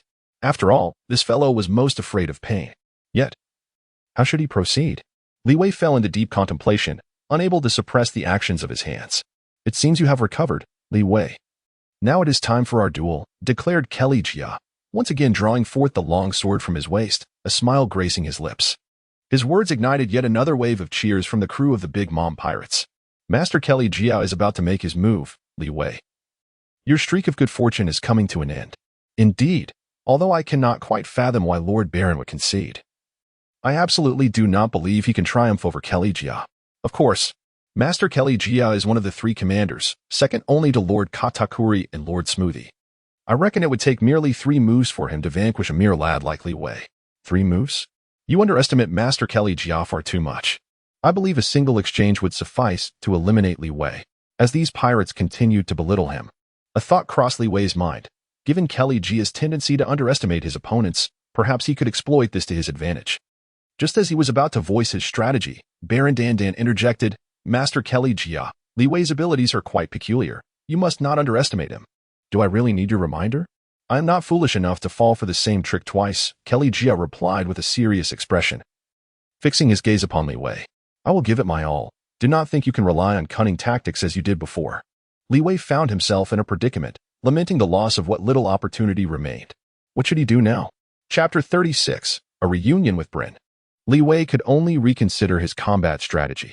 With his current strength, he was utterly incapable of defeating the relentless Kelly. Nevertheless, while deep in thought, he continued to stuff food into his mouth, mumbling, "I am still hungry, and you wouldn't want to defeat me when I'm not at my best, would you? Your attempts to stall are futile. No matter how hard you try, you cannot overcome me." Kelly furrowed his brow, as if struck by a sudden realization, and added, "I will grant you another minute, for I have more pressing matters to attend to." Li Wei yearned to make one last effort, but upon observing the countenance of the other party, he felt compelled to desist. He forcibly cast aside distracting thoughts, striving to regain his composure in order to better contemplate strategies for confrontation. At that moment, a sudden commotion behind him caught his attention, followed by the voice of a girl playfully exclaiming, "Finally back at Caramel. Thank you, Sister Bulei, your mirror fruit ability is truly remarkable. Turning around, Li Wei beheld two figures materializing within the shop. One, petite with wavy light brown hair, was none other than Bryn, who narrowly escaped capture by Akiji the previous day. The other, resembling a wicked old witch with her large, crimson hawk nose, tall stature, and long purple hair, exuded an eerie malevolence, further accentuated by her long nails, purple lipstick, and the scythe she wielded. It was evident that this was Bulei, the user of the mirror fruit. Upon hearing her sister's praise, she let out a peculiar cackle. The unexpected scene left everyone present in a state of bewilderment, their expressions a mix of confusion and intrigue as they gazed at the two newcomers. Particularly for Li Wei, who had long wished to meet Bryn. He was about to approach her, eager to establish contact and perhaps enhance his innate strength, when Bulei noticed the shop was filled with onlookers, their peculiar gazes causing her laughter to abruptly cease. "Kelly, you have finally arrived. With you here, we can rest easy," Bryn exclaimed joyfully upon spotting her second elder brother. Seeing his two younger sisters safe, Kelly exhaled in relief, yet quickly pondered, "Where is Amond? Bulei, you haven't carelessly left her behind again, have you?" "Brother Kelly, Sister Amond faced Akiji and Wang Oga alone to save us. She is in grave danger, and we must rescue her at once," Bryn interjected, tugging at Kelly's hand in agitation. Truly, she was the epitome of a pampered younger sister. Observing this exchange, Li Wei could not help but scoff inwardly. Yet he set aside his intentions to engage with them for the moment. "Do not rush, Bryn, speak slowly. Were you not hiding with Odric? How could you have been discovered by Akiji?" Kelly soothed his sister and glanced at Bulei, who, fearing further punishment, averted her gaze. Ultimately, it was Bryn who recounted the events, revealing that Akiji and his companions had evidently defeated Odric. Kelly arrived at this conclusion and glanced at Li Wei. While Li Wei felt immense joy upon hearing Bryn's words, he could only shrug innocently. "I have no ties to the Blackbeard pirates." However, Kelly paid no heed to Li Wei, instead issuing a command to Bulei. "We must hasten to rescue Amond. Your mirror fruit ability can swiftly transport us back." "Indeed. While Akiji is formidable, we possess the advantage in numbers. We must act before they depart and rescue Miss Amond," Baron Egg promptly added, recognizing that as a senior officer, this was the optimal moment for him to take action. Yet, Bulei remained unresponsive, and seizing the opportunity, Li Wei stood up hastily. "Wait a moment. Li Wei, our contest must be postponed. I must first save Amond." "Kelly, perhaps I can assist you," Kelly replied. "No need. Our Big Mom pirates have not fallen to the point of requiring aid from antagonistic forces. Since we are adversaries, do you truly believe I would allow you to rescue someone? Li Wei, at this juncture, I advise you not to meddle." Observing the anxious demeanor of Baron Egg, Li Wei merely smiled. "I fully comprehend the importance of rescuing her, which is precisely why I wish to extend my assistance. Kelly, you should trust me. If I could save Bryn, then I surely can rescue your other sister as well." As he spoke, Li Wei contemplated. If memory served, Amond belonged to the Serpent clan, which could conveniently aid in upgrading his innate strength. Furthermore, rescuing the offspring of Big Mom would enhance his monstrous sound attack level. He would not allow such an opportunity to slip through his fingers.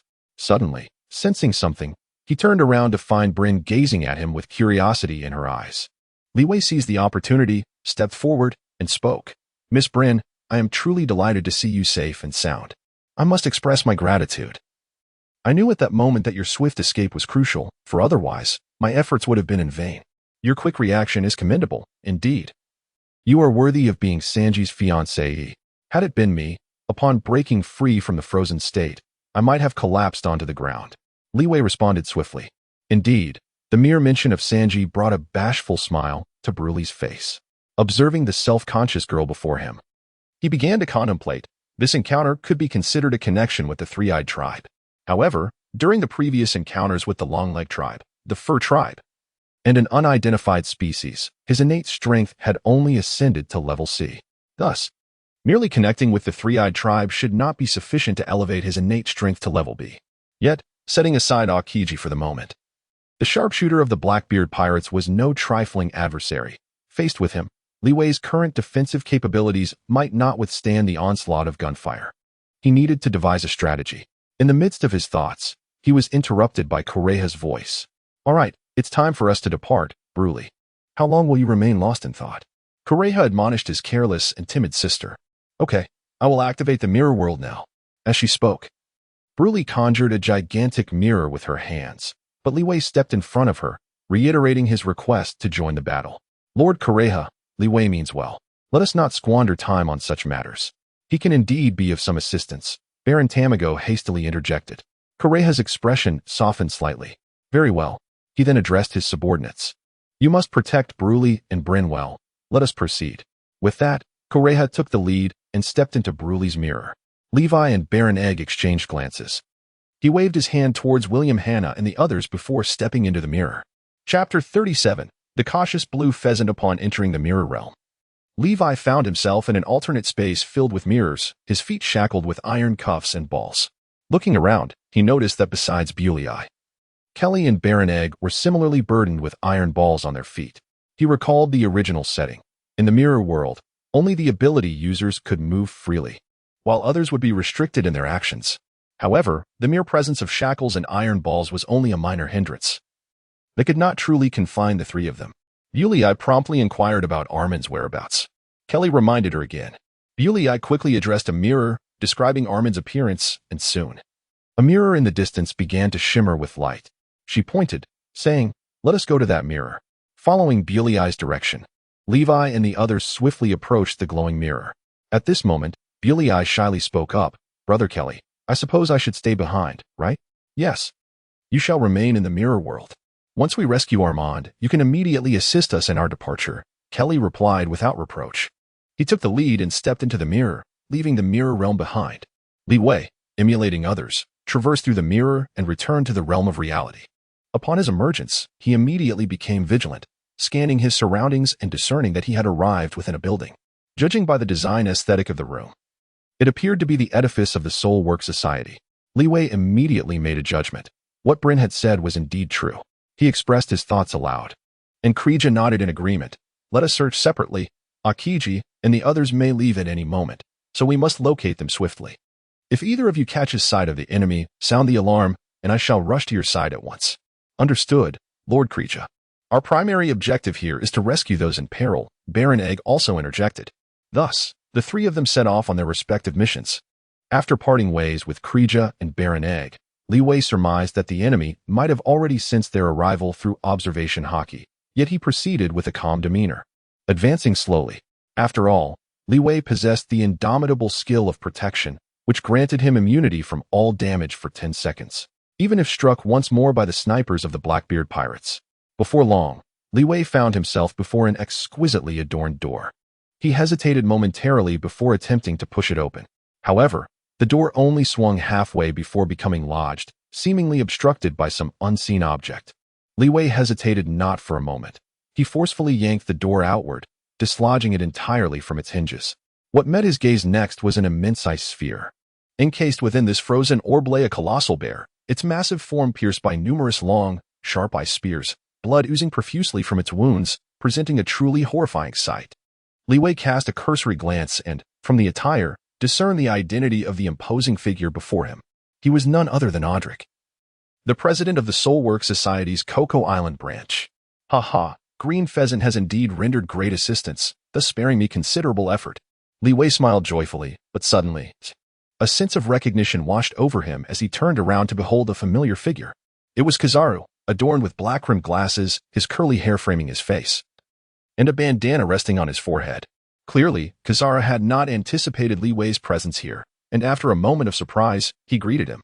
"Li Wei, it seems we are quite fated to meet." "Indeed, Kizaru, it is a pleasure to see you again." Upon recognizing each other, Li Wei scanned the surroundings, finding no other souls in sight, and he exhaled deeply, feeling fortunate. Before departing, he had fervently hoped to encounter Kizaru first. Only then would he feel more assured in his mission to rescue others. Observing Li Wei's demeanor, Kizaru inquired, "Have you come in pursuit of the brown bear fruit user?" "Unfortunately, I have already defeated him. I owe you my gratitude for eliminating an adversary on my behalf." As they conversed, Li Wei swiftly turned his head, realizing he must seize this opportunity to forge an alliance with Kizaru. However, Kizaru gazed up at the ceiling and remarked, "No need for thanks, then farewell." He began to turn away. "Wait a moment, Kizaru, do you not wish to witness my current strength?"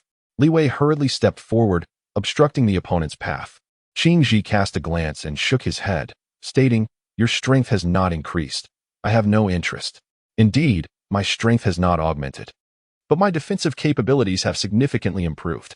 Li Wei understood quite well that Akiji's observation haki could reveal his own strength, yet it could never discern his defensive capabilities. And therein lay his opportunity. Indeed, Akiji furrowed his brow and inquired, "Has your defensive power increased?" "Yes," Li Wei replied. "To be fair, you have consistently employed your ice ball technique against me, and I must express my gratitude for your restraint. Li Wei, since you have perceived this, you ought to step aside. Akiji, you must not underestimate me any longer. According to your observation haki, who is stronger compared to me and Aldrich?" "Aldrich? Are you referring to that brown bear fruit user? I am aware that your strength is monstrous, yet he possesses power that rivals yours. While you may have a slight edge in agility, his combat skills are far superior to yours. Therefore, as things stand, you cannot defeat this brown bear, Li Wei." "You are mistaken, Akiji. My greatest strength lies in my defensive abilities, and moreover, I possess the capacity to shield others." "To protect others, you say?" "I am aware of this. I witnessed your battle with the sparrow fruit user. It seems you can absorb damage on behalf of others through touch, which is indeed impressive. However, with so many individuals on this island, how many can you truly protect?" "Ah, so you are aware of this, yet you still underestimate my talent. You must understand that 2 full hours have elapsed since that battle, and now, I can protect others without the need for physical contact." "Oh, is that so? Nevertheless, allow me to reiterate, Li Wei, I have no interest in your aspirations. My defeat of this brown bear is solely due to his intent to protect Bruin. Thus, I recognize that given our respective strengths and positions, establishing a cooperative relationship is exceedingly difficult. I merely wish to forge a contractual bond with you." Li Wei quickly interrupted Akiji's words. "Contractual relationship? What contract?" Akiji was slightly taken aback, then swiftly inquired. Li Wei searched anxiously as he replied, "It is the soul contract. Rest assured, once you establish a soul contract with me, my defensive abilities will be maximally enhanced. I will protect even more people for you." As he spoke, he noticed the skepticism in Akiji's eyes and hastily added, "I understand that you have not forgotten your original intentions. You still care for the people. Otherwise, you would not have intervened when Admiral Zephyr was about to destroy the island." "You know about that?" Akiji queried. "Li Wei, do you know the Straw Hat Pirates?" "As far as I know, they recently caused quite a commotion in the land of Wa." "You are mistaken. I have not encountered the Straw Hat Pirates. However, I possess considerable knowledge about their affairs. If you wish to gather intelligence on them in the future, feel free to seek me out. You must be quite curious about what they are currently engaged in, am I right?" Li Wei cast the bait once more, fully aware that it might not sway Akiji. In truth, Akiji mentioned Luffy and his companions primarily because they were the only witnesses to his fierce battle with Zephyr. As anticipated, Akiji promptly declined with polite firmness. "It's of no consequence. I am no longer a member of the Navy, and the Straw Hat crew holds no significance for me. I am more intrigued by how you came to know about my connection with Master Zephyr." At that moment, there was no one else present. "Not only am I aware of Zephyr's affairs, but I also possess knowledge of your past with Nico Robin. I must assert that information is another formidable weapon in my arsenal. However, rest assured, I harbor no animosity towards you. Akiji, you should be aware of that. Such a terrifying capacity for intelligence, I nearly forgot about Nico Robin myself." Upon hearing this, Li Wei chose not to dwell on the matter further and shifted to the crux of the conversation. "Time is of the essence, so I shall be candid. I can protect anyone or anything within a 10-meter radius of myself, provided that the attacks do not exceed the limits of my defensive capabilities." As he spoke, he gestured toward a porcelain vase not far away. "If you doubt this, you may attempt to strike that vase." "Very well, Gale Kick," Akiji proclaimed, executing a swift kick that unleashed a sharp cutting wave directed at the vase. Li Wei assumed a defensive stance. A mere technique from the Navy's 6 styles was something he could undoubtedly withstand. The sound of impact echoed as the slashing wave struck the porcelain vase. Yet it merely swayed slightly without cracking, nor did it tumble from its perch. Observing this, Li Wei wore an expression of anticipated triumph. "What do you think? My defensive capabilities are quite formidable, aren't they? Perhaps now you might believe that I can accomplish what I assert, Akiji?" Akiji shook his head. "You should lower your guard now." Subsequently, he executed another flying kick, and this time, the vase shattered into countless fragments. "When did you become so cautious, Akiji?" Li Wei said with a hint of irritation. However, Qingji nonchalantly replied, "Indeed, it is quite an interesting ability." "Very well, I accept your contract." "That's splendid." Li Wei felt a surge of joy within and immediately activated his soul contract skill. A luminous white orb suddenly materialized in the palm of his hand. Accepting this orb would signify the validity of the contract, which would automatically dissolve after 5 days. Prior to that, one could also choose to revoke the contract, resulting in its termination. Levi, holding a luminous orb, approached Akiji and began to explain in detail. Akiji scrutinized the orb and inquired, "What must I do once the contract takes effect?" "You need not do anything," Levi replied, "but you will bear half of the damage I incur." In other words, when I protect the civilians, half of the damage I sustain will be shouldered by you. Of course, if I can find another individual willing to establish a contract, the damage I endure will be shared equally among us all. An intriguing ability, I shall place my trust in you, Levi. Thank you immensely. Levi swiftly responded and then infused the luminous sphere into Akiji's body. Chapter 38, The Archery of Wang Oga. After observing the orb vanish within him, Akiji meticulously examined his own physique, discovering no significant anomalies. However, it seemed as though an invisible chain was coiling around his heart, its other end tethered to Levi. Consequently, he couldn't help but exclaim, "Is this the effect of a contract? Such a peculiar ability, I am quite curious about the fruit that grants you this power. It resembles the surgical fruit. Rest assured, I am not a fruit user. Furthermore, Akiji, you are a good person, and I would never deceive you." Levi smiled as he explained that just as he intended to depart, he suddenly realized that the recently established soul contract had vanished. After a moment of contemplation, he understood, "You are truly cautious, Akiji. This world is replete with an array of peculiar abilities. Had I been even slightly careless, I might have already met my demise in the depths of the ocean." Levi, you have indeed spoken the truth. If we could cultivate a bit more trust and sincerity, this world would undoubtedly become a more splendid place. Li Wei spoke earnestly as he once again employed the soul contract skill, swiftly re-establishing a bond with Qingji. After completing this, the two were about to part ways when suddenly, a series of gunshots resonated from the upper floor. Li Wei hurriedly inquired, "Is Wang Oga upstairs?" "Indeed. There are three formidable individuals upstairs, and Wang Oga is certainly among them," Akiji replied, attentively listening before responding. Li Wei waved his hand and hurried upstairs, closely followed by Qingji. The two arrived at the room from which the gunshot had emanated almost simultaneously. Inside the room, there were 3 individuals.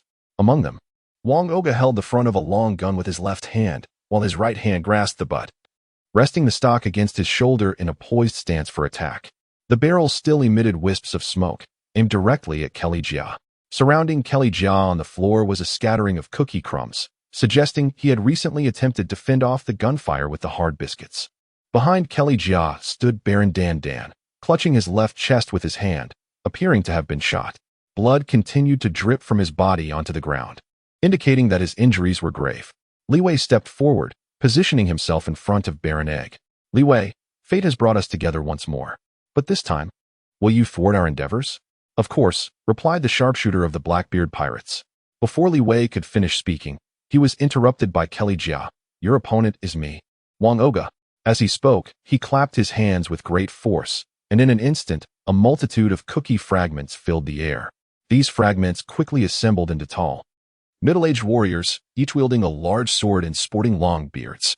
Witnessing the formation of his army of cookie soldiers, Kelly Jia proclaimed with delight, "Your doom is upon you." With a wave of his hand, the cookie soldiers surged toward Qingji and Wang Oga. Qingji and Wang Oga simultaneously unleashed their attacks. One conjured a vast amount of cold air, which transformed into an icy bird that soared towards the cookie soldiers, freezing everything in its path. In a heartbeat, a large number of cookie soldiers were encased in ice. Meanwhile, the other unleashed a rapid barrage of bullets, the sound of gunfire echoing as the cookie soldiers were shattered before they could even reach Wang Oga, crumbling into cookie crumbs. Although the crumbs quickly reformed, Wang Oga's bullets were swifter. Thus, in no time, Kelly Jia's army of cookie soldiers was utterly defeated. Frustrated, he clapped his hands once more, continuously summoning cookie soldiers. Li Wei watched in astonishment. Cookie soldiers that even Luffy requires his gear forth to defeat are so easily vanquished before them. While it was expected for Qingji, as an admiral, to dispatch high-ranking members of the 4 emperors with ease, the question remained, how did Wang Oga, also a high-ranking member, possess such formidable power? As Li Wei pondered, Kelly Jia was already exhausted, panting heavily. Despite his ability to endlessly produce cookies, it drained his stamina. Kelly Jia, you are on the verge of defeat. A fate of losing your fruit awaits you. You wish, Wang Oga. Kelly Jia clearly refused to concede. But his rising anger had caused him to lose his composure. Brandishing his famed knife, the pretzel, he lunged at Wang Oga. However, before he could land a blow, Qingshi seized the fleeting opportunity. He executed a shave technique, instantly appearing beside Kelly Jia, then performed an ice freeze, encasing him in ice. After dispatching Kelly Jia, Qingshi swiftly approached Baron Egg, transforming him into an ice sculpture before he could react. With that, the duo sent to rescue Armand from the Big Mom pirates was defeated. Having accomplished this, Qingshi and Wang Oga turned their gazes toward Li Wei in unison. Let us speak civilly. I am not a member of the Big Mom pirates. Li Wei exchanged glances with the two formidable figures before speaking in a teasing tone. Wang Oga, you have sheathed your long spear. Fate has brought us together once more, and here you stand at the crossroads of destiny. What will you choose? To save a life or to turn away? Of course, saving a life is the only option, he replied. I harbor no particular fondness for the Big Mom pirates. Yet rescuing them serves my interests and, ultimately, benefits the entire world. Thus, I find myself compelled to act. You were indeed correct in your assumptions. However, Li Wei, you cannot save them alone. That may not hold true. The sharpshooters of the Blackbeard pirates are undeniably formidable, particularly you, who have seemingly received an epic enhancement. I never anticipated that the bullets you fire could penetrate the biscuit soldiers of Cracker. Li Wei sincerely sighed, yet he swiftly shifted the tone of the conversation. However, I have grown considerably stronger now. Perhaps we can engage in another gamble with fate. I share this intention as well. But I must remind you that fortune does not favor any individual indefinitely, Li Wei. Haha, in truth, I do not believe in fate. Rather, I prefer this saying, destiny is the excuse of the weak, while fortune is the modesty of the strong. My fate is determined by me, not by the heavens. Upon hearing these words, a peculiar glint flickered in Qingshi's eyes, and he unconsciously mouthed the phrase, seemingly echoing Li Wei's sentiments. However, Wang Oga scoffed. Those who are so self-assured and dismissive of fate invariably meet their demise. If I perish here, it will merely confirm that I am but a man of such caliber. Levi responded with unwavering conviction, adding, our wager remains the same as last time. You may fire bullets at me, and as long as I withstand the damage, you shall release Cleage and Baron Egg. Very well, but this time, I shall not limit myself to a single shot. Do not expect to deceive me as you did previously. Suit yourself. You may unleash an unlimited barrage of bullets. However, correspondingly, the stakes you must pay will be greater. If I endure 30 of your shots, then you shall also release Armand. Agreed, Kazan. This is a bet between Levi and me, so refrain from meddling. Wang Oga, I am disinterested in your affairs, yet I sense you are likely to lose. Silence, Kazan. Wang Oga assumed an aggressive stance once more, his gun aimed directly at Levi. Li Wei steadied himself in a horse stance, prepared for defense. Come, let me show you what an indomitable steel balloon truly is. Just as he finished his utterance, his adversary, Wang Oga, demonstrated a complete disregard for martial ethics and launched a direct assault. Bang, bang, bang. 3 bullets struck Li Wei's forehead, heart, and vital areas. The immense force compelled Li Wei to stagger back a few steps, a wave of intense pain surging through him. Yet he gritted his teeth, suppressing any cries of agony. Secretly relieved that his sole contract with Akiji had halved the damage, otherwise, he would have faced defeat. Of course, surrender was not an option for Li Wei. Humph. You still favor ambushes, I see. Akiji, caught off guard, let out a long exclamation but swiftly regained composure. Your defensive capabilities have significantly improved. Indeed. He was a formidable opponent, having enhanced his strength considerably since yesterday. However, no matter how powerful he became, he could not surpass Korea. Now, taste my technique, continuous rapid fire. With that, Wang Oga unleashed the very technique that had vanquished the cookie soldiers. Bang, bang, bang. A relentless barrage of attacks surged toward Li Wei once more. This time, he was prepared. He firmly established his stance, crossing his arms over his chest to shield his heart and head, bracing himself against the onslaught of bullets. Yet, Li Wei underestimated Wang Oga's marksmanship and the lethal potency of the continuous rapid fire. His adversary managed to direct a relentless stream of bullets to strike the same spot, creating an effect akin to damage accumulation. Ultimately, the bullets pierced Li Wei's arm, and by the time the 20th shot was fired, his hands and legs bore the marks of gunfire, blood flowing from the wounds inflicted by the bullets. Li Wei was injured, due to the nature of the soul contract. Green Pheasant also suffered, compelled to envelop his entire body with armed haki to withstand this wave of assault. However, Green Pheasant's defensive prowess ultimately prevailed, and thus he remained unscathed. Meanwhile, Wang Oga, who was solely focused on confronting Li Wei, failed to notice Green Pheasant's peculiar demeanor. Yet, upon witnessing Li Wei's injury, he was about to speak, when suddenly, an excruciating pain surged through him. What is happening? Immediately, Wang Oga noticed wounds appearing on his arm and thigh, and he quickly comprehended the situation. You can rebound damage? Haha, indeed. Bring it on. Don't you have 7 bullets left?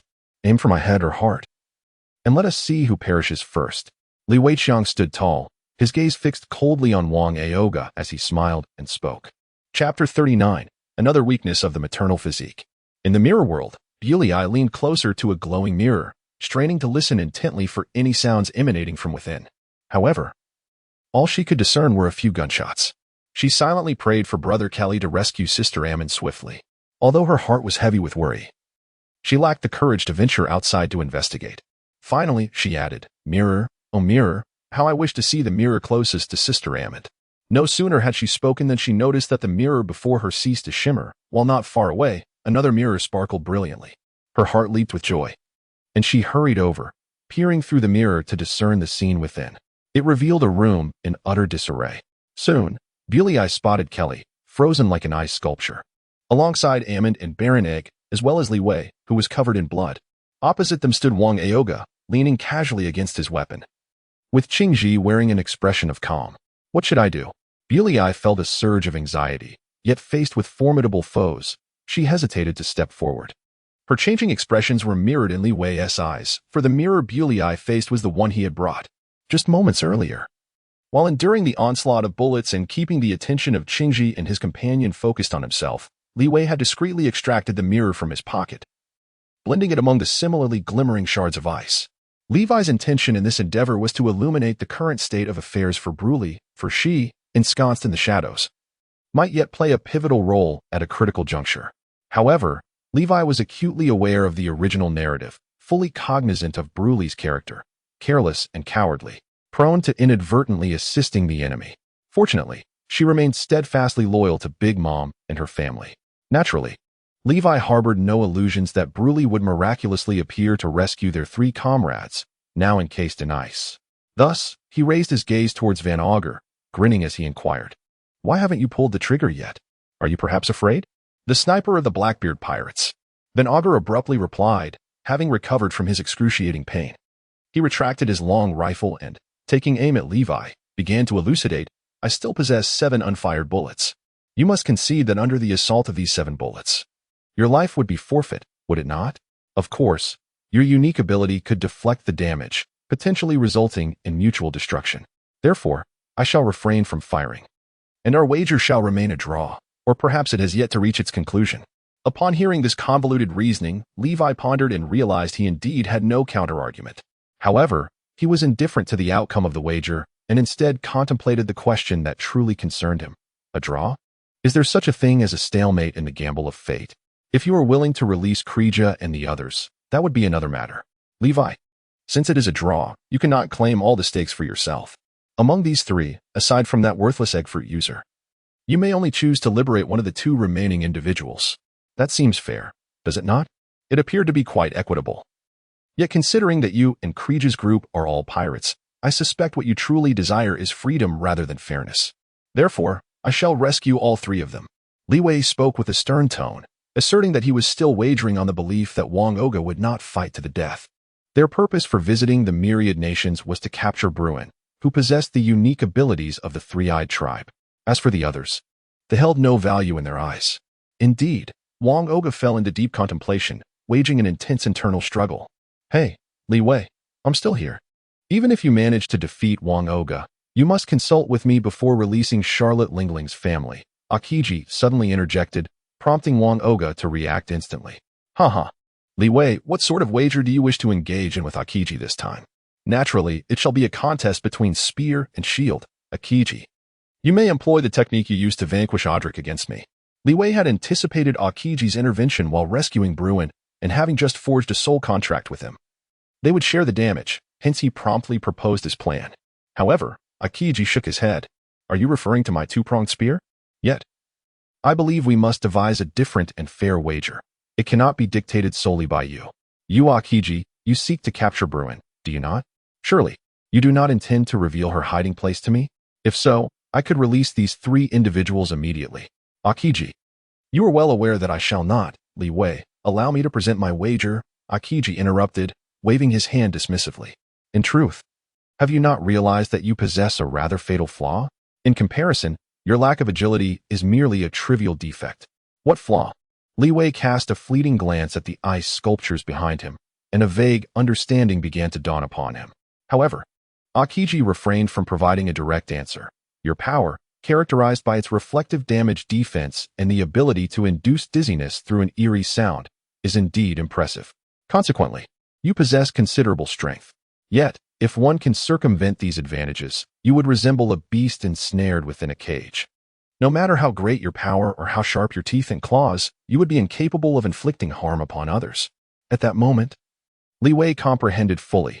His greatest vulnerability lay in his fear of being controlled. Akiji's ice fruit, without a doubt, possessed the most formidable controlling ability in the pirate world. Wang Oga also grasped the situation. I see now, Li Wei. Your reflective defense certainly counters my shooting capabilities. However, Akiji's freezing power is your nemesis, sealing your fate in this gamble. My apologies. With that, Akiji vanished in an instant, only to reappear and embrace Li Wei. Li Wei reacted swiftly, retreating at the first opportunity, yet Akiji remained closely attached to him. In that frozen moment, Akiji's body had crystallized into ice, and the chilling aura emanating from him swiftly encased Li Wei in an icy sculpture. The battle was concluded, I dare say, no matter how formidable your strength may be. You cannot melt a body that has frozen solid, Akiji remarked softly, gazing at Li Wei. Wang Oga interjected, what a tenacious adversary. His fruit ability is so peculiar. Perhaps Blackbeard would take a liking to it. As far as I am aware, Li Wei is not a devil fruit user. No devil fruit can concurrently enhance strength, bolster defense, and produce bizarre sounds, can it? Akiji immediately discerned Wang Oga's thoughts and, as he spoke, lifted Li Wei's icy form with his hand. Wang Oga's expression soured. Regardless of whether Li Wei is a devil fruit user, I merely need to deliver him back to the hive for Captain Teach to inspect. Moreover, even if this lad is not a user, his innate talent and prowess significantly bolster our strength, Akiji, such as his fate. The simplest method to ascertain whether someone is a fruit user is to cast them into the sea, is it not? As soon as he finished speaking, Akiji hurled Li Wei's icy form with great force. Initially, Wang Oga contemplated utilizing his teleportation fruit to alter the trajectory of the ice sculpture, but upon reflection, he merely watched as Li Wei plunged into the ocean. You, Akiji, clearly do not wish to join us sincerely. I shall inform Teach of this matter. Now, Wang Oga, we must proceed to capture Brin. That is the purpose of our mission. Akiji, however, disregarded Wang Oga and turned to exit the room directly. In his departure, he carelessly kicked aside the mirror Li Wei had brought. Wang Oga, after a moment's contemplation, could do nothing but follow suit. Shortly after their departure, a figure peeked from the floor. Unsurprisingly, it was Brule, concealed within the mirror world. She cautiously surveyed her surroundings, ensuring no one was present, before swiftly emerging from the mirror and hurrying to Armin's side, carefully transporting the icy sculpture into the mirror world. Subsequently, Brule moved to retrieve Kureha and Baron Egg. Upon completing this task, she seemed to recall something and quickly produced a snail phone, dialing a number. Brule, you must hurry into the mirror world and ensure all mirrors are shattered. Akiji and the others are en route to capture you. Brule shouted urgently. She soon heard Brin's voice respond, understood. I shall go at once. Hearing the dial tone, Brule breathed a sigh of relief, then approached the window to glance toward the direction Li Wei had been thrown before turning and entering the mirror world. Brule needed to expedite the rescue of Kureha and the others. Within the mirror world, Brule quickly encountered Brin, and together they maneuvered 3 sculptures through the mirror to a bathroom, placing the icy sculpture into a bathtub filled with steaming water. In a short while, the ice melted, restoring Kureha, Armand, and Baron Egg. Brule hurriedly recounted the events of the recent battle in detail. Upon hearing the account, Kureha's expression remained solemn. Li Wei was able to withstand Wang Oga's gunfire? Lord Kureha, should we not send someone to search for Li Wei? Baron Egg suggested cautiously, believing Li Wei would not have perished so easily. There is no need. We have more pressing matters at hand. Courageous shook his head but added, we must stop Akiji and protect Li Wei's companions. That is what he would wish for. With that, he exited the mirror world and returned to the Caramel CAF.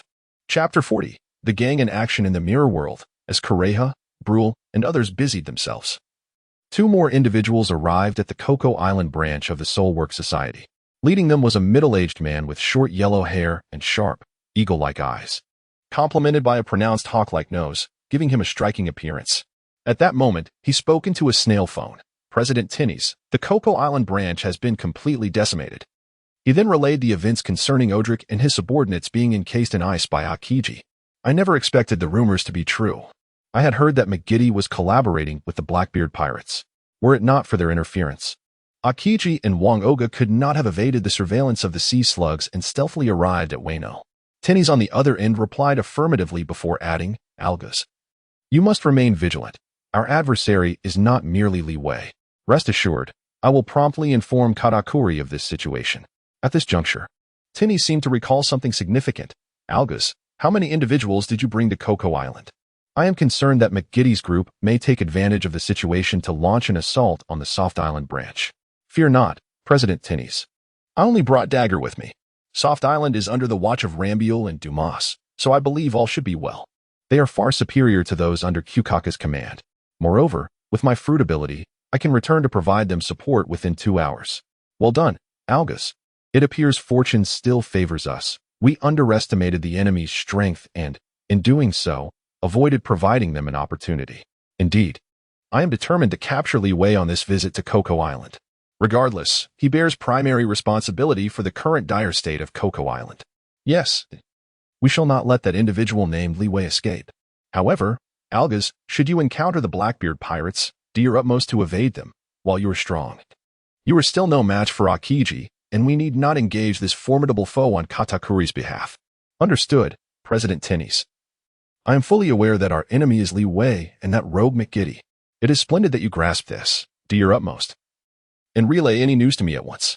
With that, Tinnies terminated the call. The hawk-nosed Algas then glanced at Odric, trapped within the colossal ice sphere, and frowned. Dagger, please carry away this behemoth. Certainly, Lord Algas. A lanky man with long hair stepped forward, sporting exaggerated sunglasses and a pink scarf around his neck, exuding a rather avant-garde style. This man, named Dagger, approached the ice sphere, extending his hands and forming a rectangle with his thumbs and index fingers, positioning it before his eyes, softly uttering, click. The colossal ice sphere in the room suddenly vanished, and a paper-like object descended from the air. Dagger stepped forward to retrieve it, discovering it to be a photograph depicting the very ice sphere that had encased a massive bear. He then pulled an album from his bag and carefully placed the freshly taken photograph within.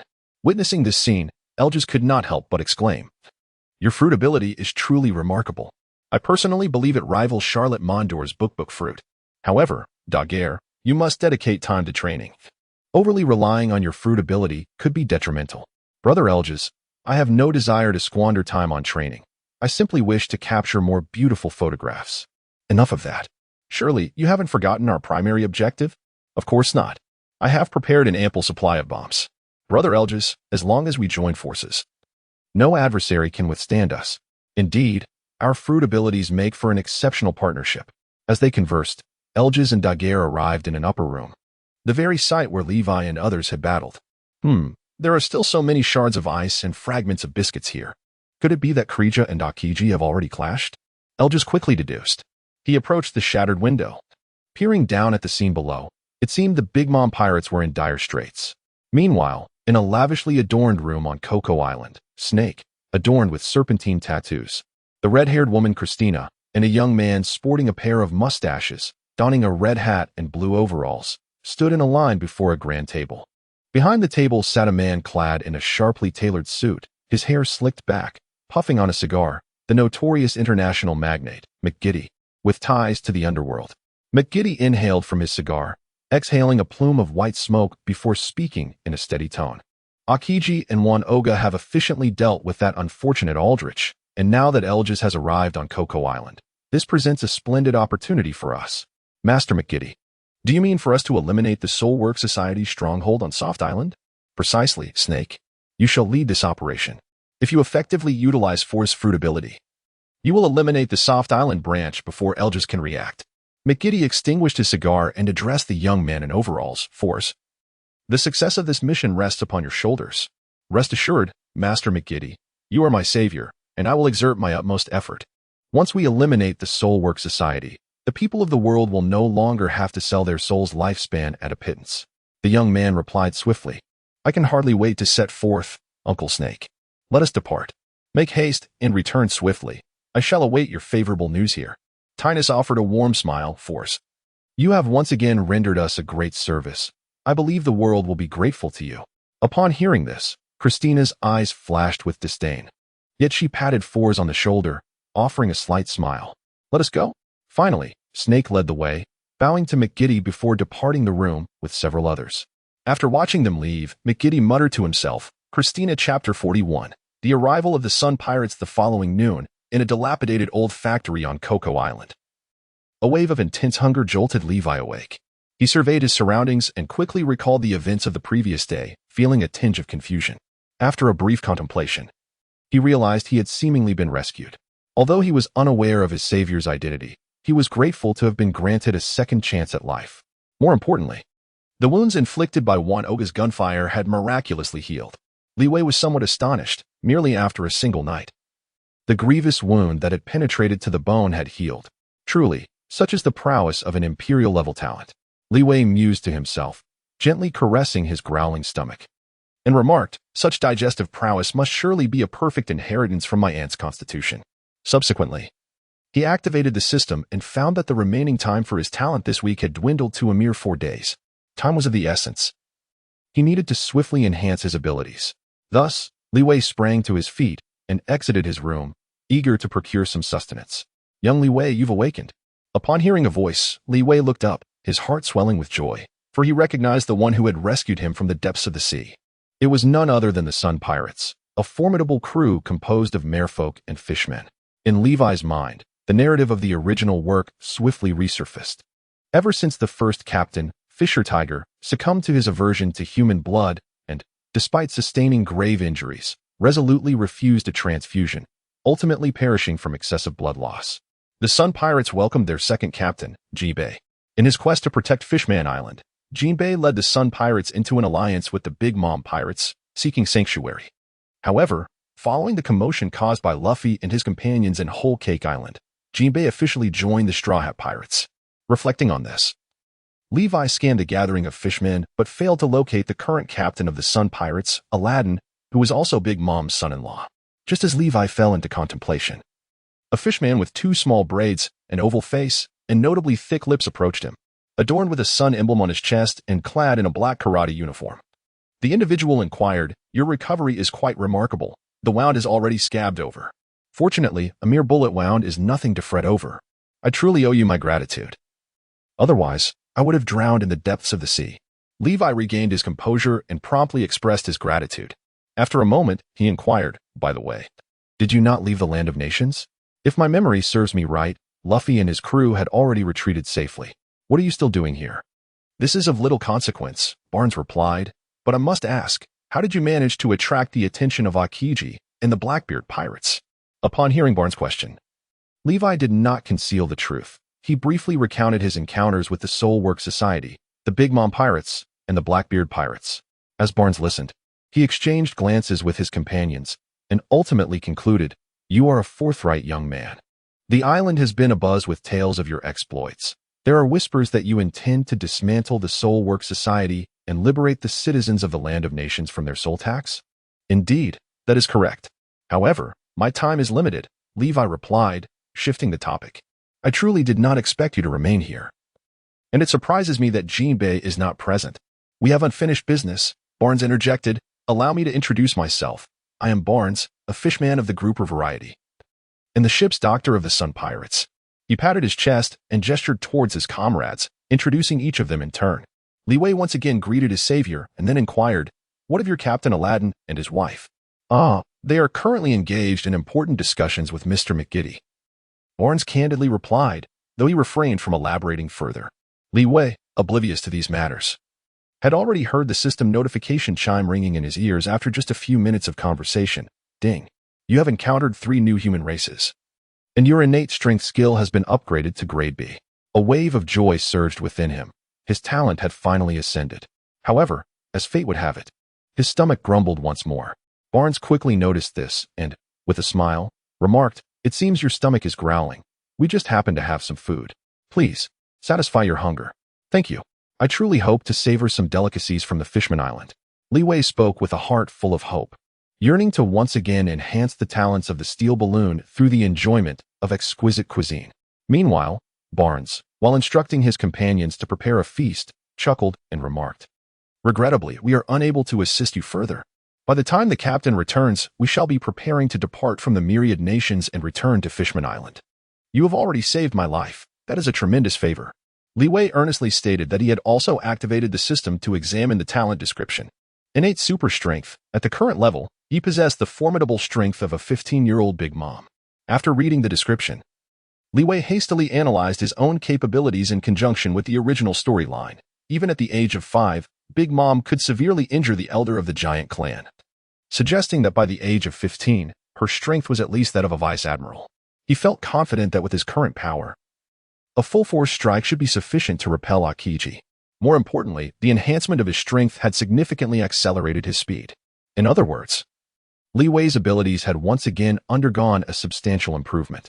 Just as he intended to close the system and indulge himself in a feast to further elevate the level of the steel balloon, he suddenly noticed that the talent skill bar below seemed to contain considerably more text.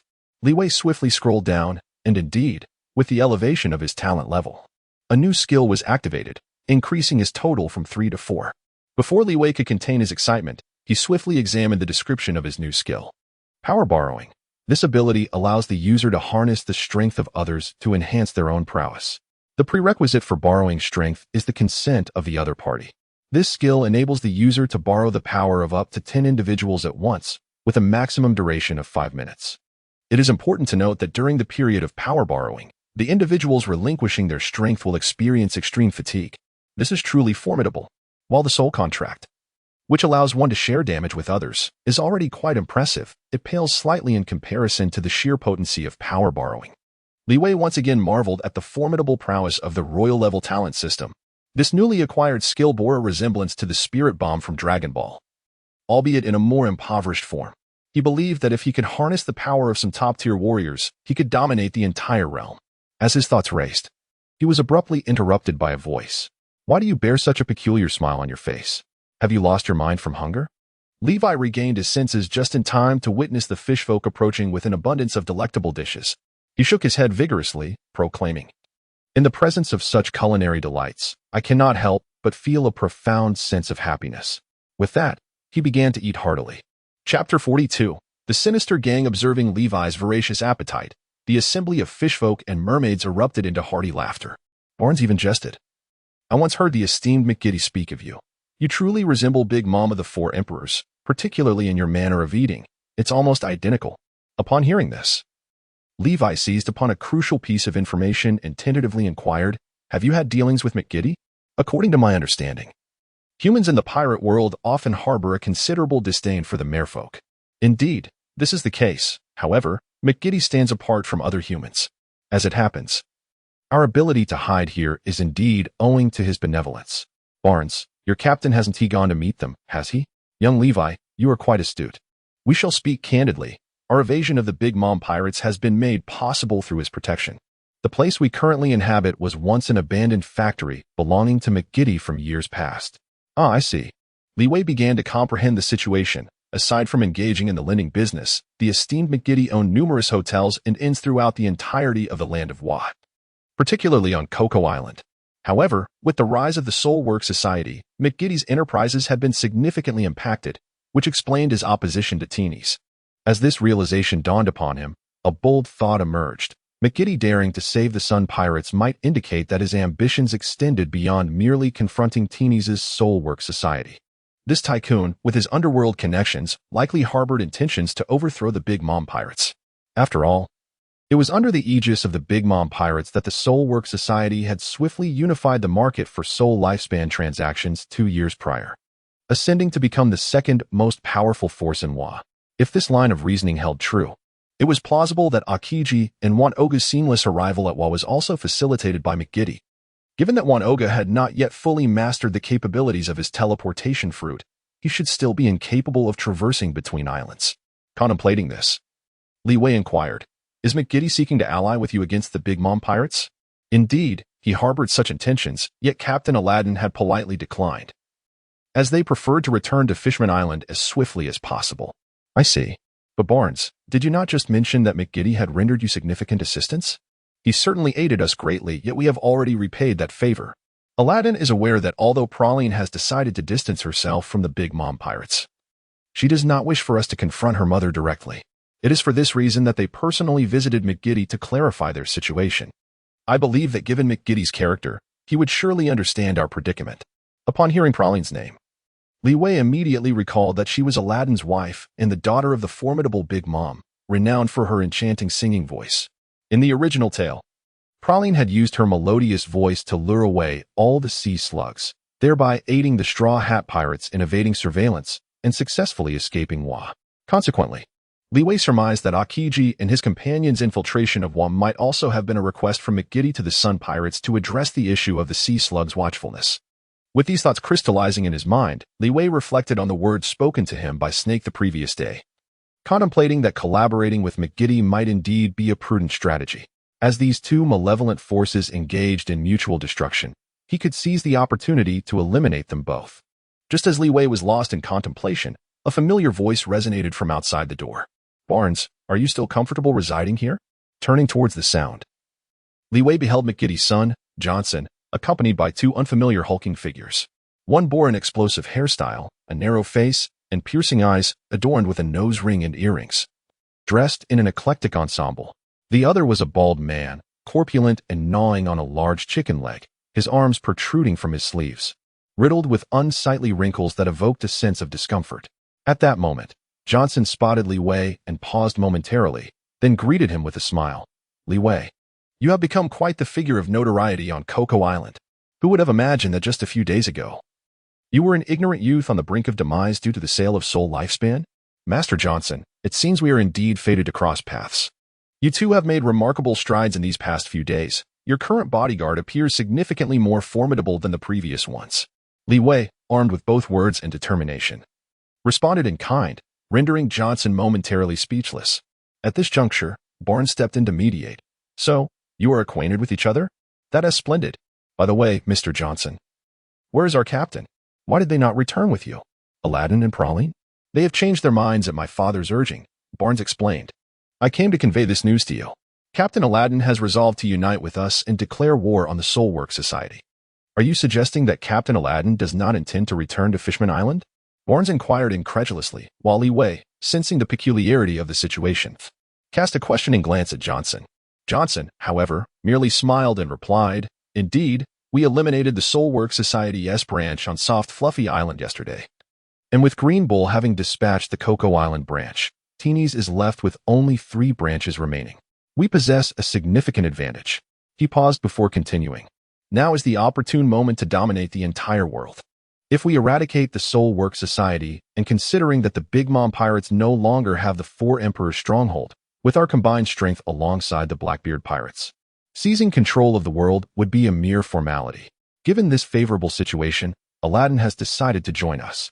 Once we can drive away Katakuri and Teenies, there are 34 islands in the world. You need not return to Fishman Island at all." As Johnson elaborated expansively, Barnes and his companions displayed expressions of uncertainty. Observing this, Johnson continued to incite enthusiasm. "Aladdin and his wife have already accompanied Uncle Thompson to confront the Jam Island branch. He has also requested that I bring you all to Nut Island to eliminate the Soulwork Society there. This would leave Teenies as a mere figurehead." "You are lying, Johnson." Li Wei interrupted the other person with a resolute tone. "Are you attempting to deceive others into having Barnes and his companions do your bidding?" Chapter 43, The Power of the Needle Fruit. Levi's words detonated like a bomb, instantly igniting the atmosphere. Barnes and his companions exchanged wary glances at Johnson and his associates. However, Johnson remained unfazed, retorting calmly, "Do not heed Levi's provocation. Our collaboration has always been amicable. Without our assistance, I dare say the anti-pirate crew would have found you long ago."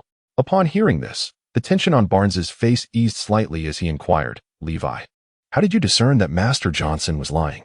Quite simply, Levi replied, liars exhibit distinct behavioral traits. Recall, when Johnson was speaking, his gaze was erratic, and he touched his nose several times. These are telltale signs of deceit. Haha, I expected you to possess compelling evidence, yet it appears to be mere conjecture, Barnes scoffed. Surely, you don't believe Levi's malicious speculations, do you? At this, Levi merely smiled. It should not be difficult to ascertain whether you are lying, Barnes. You might as well ask Captain Aladdin right now. Indeed, I shall contact the captain immediately. As he spoke, Barnes retrieved a snail phone. But just as he was about to dial, a swift sound echoed, and the device was knocked from his hand. A slender, black needle had pierced through the snail phone, embedding itself in the ground. Witnessing this act, the Sun Pirates promptly drew their weapons, aiming them at Johnson and his companions. Levi furrowed his brow. That long needle appears to have been fired by that explosive-headed individual without any apparent motion. He is likely a devil fruit user. Cardinal, you are far too impatient. Nonetheless, it matters little. After all, Aladdin and his wife are in our grasp, and these lowly races will have no choice but to comply, Johnson declared confidently, his words igniting fury among the Fishman pirates present. Have we not formed an alliance? Why are you holding our captain hostage? One of them demanded. Is it not obvious? McGiddy and his crew merely wish to exploit us. Fortunately, young Levi has uncovered their scheme. However, our captain is in their custody. We must rescue him. Why waste breath? Let us confront them. Some fishmen could no longer restrain themselves, brandishing their weapons as they charged at Johnson. Seeing this, the explosive-headed individual named Cardinal reacted swiftly, waving his hands to launch another series of long needles, aimed directly at the approaching fishmen. Liwei immediately activated the system, deploying the iron balloon in an attempt to shield against the long spears. However, some of the fishmen charged too far forward and sustained injuries. Barnes and his companions, undeterred, rushed to retrieve their fallen comrades, reassuring the others, stay composed. Observing the retreat of their foes, Johnson's lips curled into a slight smirk as he disdainfully remarked, you should conserve your strength for the Soul Work Society. Otherwise, you shall never lay eyes on the captain and his wife again. Clearly, he viewed this group of fishmen and mermaid pirates merely as pawns, expendable cannon fodder to deplete the strength of the Soul Work Society. Subsequently, Johnson addressed two of his subordinates, saying, Cardinal, you must refrain from taking action. Your fruit ability possesses excessive lethality, which could result in casualties. With Halmont present, they cannot approach us. Understood, Master Johnson, came the reply. At that moment, Barnes was the first to react, noticing that several of his comrades were impaled with long spears, blood flowing profusely. He raised his right hand, signaling everyone to maintain their composure. Let us all take a moment to calm down. Then, he glared at Johnson, demanding, what have you done to Captain Aladdin? Ha! He and Praline are currently guests in my home. You see, guests are meant to bring gifts. And Aladdin has promised to present the eradication of the Soul Work Society's Jam Island branch as a gift for my father. You, Barnes, we should not squander time. You should be well aware that with just your lot, defeating us is unattainable. At this point, Johnson chuckled again, adding, rest assured. As long as the Soul Work Society on Jam Island is dealt with, I guarantee that the Aladdin couple will return unscathed. Master Johnson has shown remarkable progress. Although your gaze still occasionally wanders, you have refrained from touching your nose this time. Levi interrupted him and turned to the pirates behind him, saying, do not be deceived by this fellow's words. Their target is not merely the Soul Work Agency, but the Big Mom pirates, until they have completely conquered Whole Cake Island. You will have to fight against their enemies. Haha, Levi, you wish to contend with the Soul Work Agency as well? We should indeed join forces. Johnson replied, I initially intended to ally with you to eliminate the nefarious Soul Work Agency. After all, let the dogs bite each other, as they exhaust one another. I would benefit from the situation. As he spoke, Levi added, however, your actions are utterly despicable. How dare you lay a hand on my savior? I cannot possibly let you go unpunished. Is that so? You think defeating a few ordinary officers from the Soul Work Agency grants you the strength to challenge us? How naive, Johnson scoffed. And regarding the previous incident, Uncle Snake merely wished to avoid alarming the Big Mom pirates and sought to use you as a pawn, which is why he let you off the hook. Surely, you do not believe yourself to be formidable? You will soon discover just how formidable I am. I believe that if I capture you, Boss McGiddy will release Captain Aladdin. After all, you are his only son. Upon hearing Levi's words, Barnes and the others' eyes lit up momentarily, but quickly dimmed again. Johnson is correct. They are incapable of dealing with one another. Continuing this battle will only lead to our own injuries. Li Wei perceptively observed the shifting expressions of the members of the Sun Pirates, and with a knowing smile, he reassured them, "Do not lose heart, my friends. I possess a strategy to counter these two fruit users. As for Johnson, he is merely an insignificant waste." No sooner had he spoken than Li Wei stepped forward, his gaze laced with contempt, provocatively challenging his adversaries. Although Barnes and the others harbored doubts, they felt compelled to place their trust in Li Wei at this critical juncture. Thus, they nodded in agreement. However, Johnson sneered once more, taunting. "Are you intending to lead them to their demise, Li Wei? Cardinal, show him the true might of the needle fruit." Chapter 44. Fighting alongside the Fishmen. Upon witnessing Johnson's arrogant demeanor, Barnes and the Fishman pirates displayed expressions of both anger and concern. A few even parted their lips as if to voice dissent, yet ultimately, no words of opposition emerged. Li Wei was acutely aware of the thoughts swirling in the minds of those behind him. Thus, he spread his arms wide and nonchalantly declared, "Come forth. Let us see whether your needle fruit is more formidable than my defense." "Haha, Li Wei, I am well aware of your impressive defenses. Cardinal's long needles cannot inflict harm upon you. However, have you considered that the Sun Pirates number in the dozens? Can you truly shield them all from the onslaught of long needles?"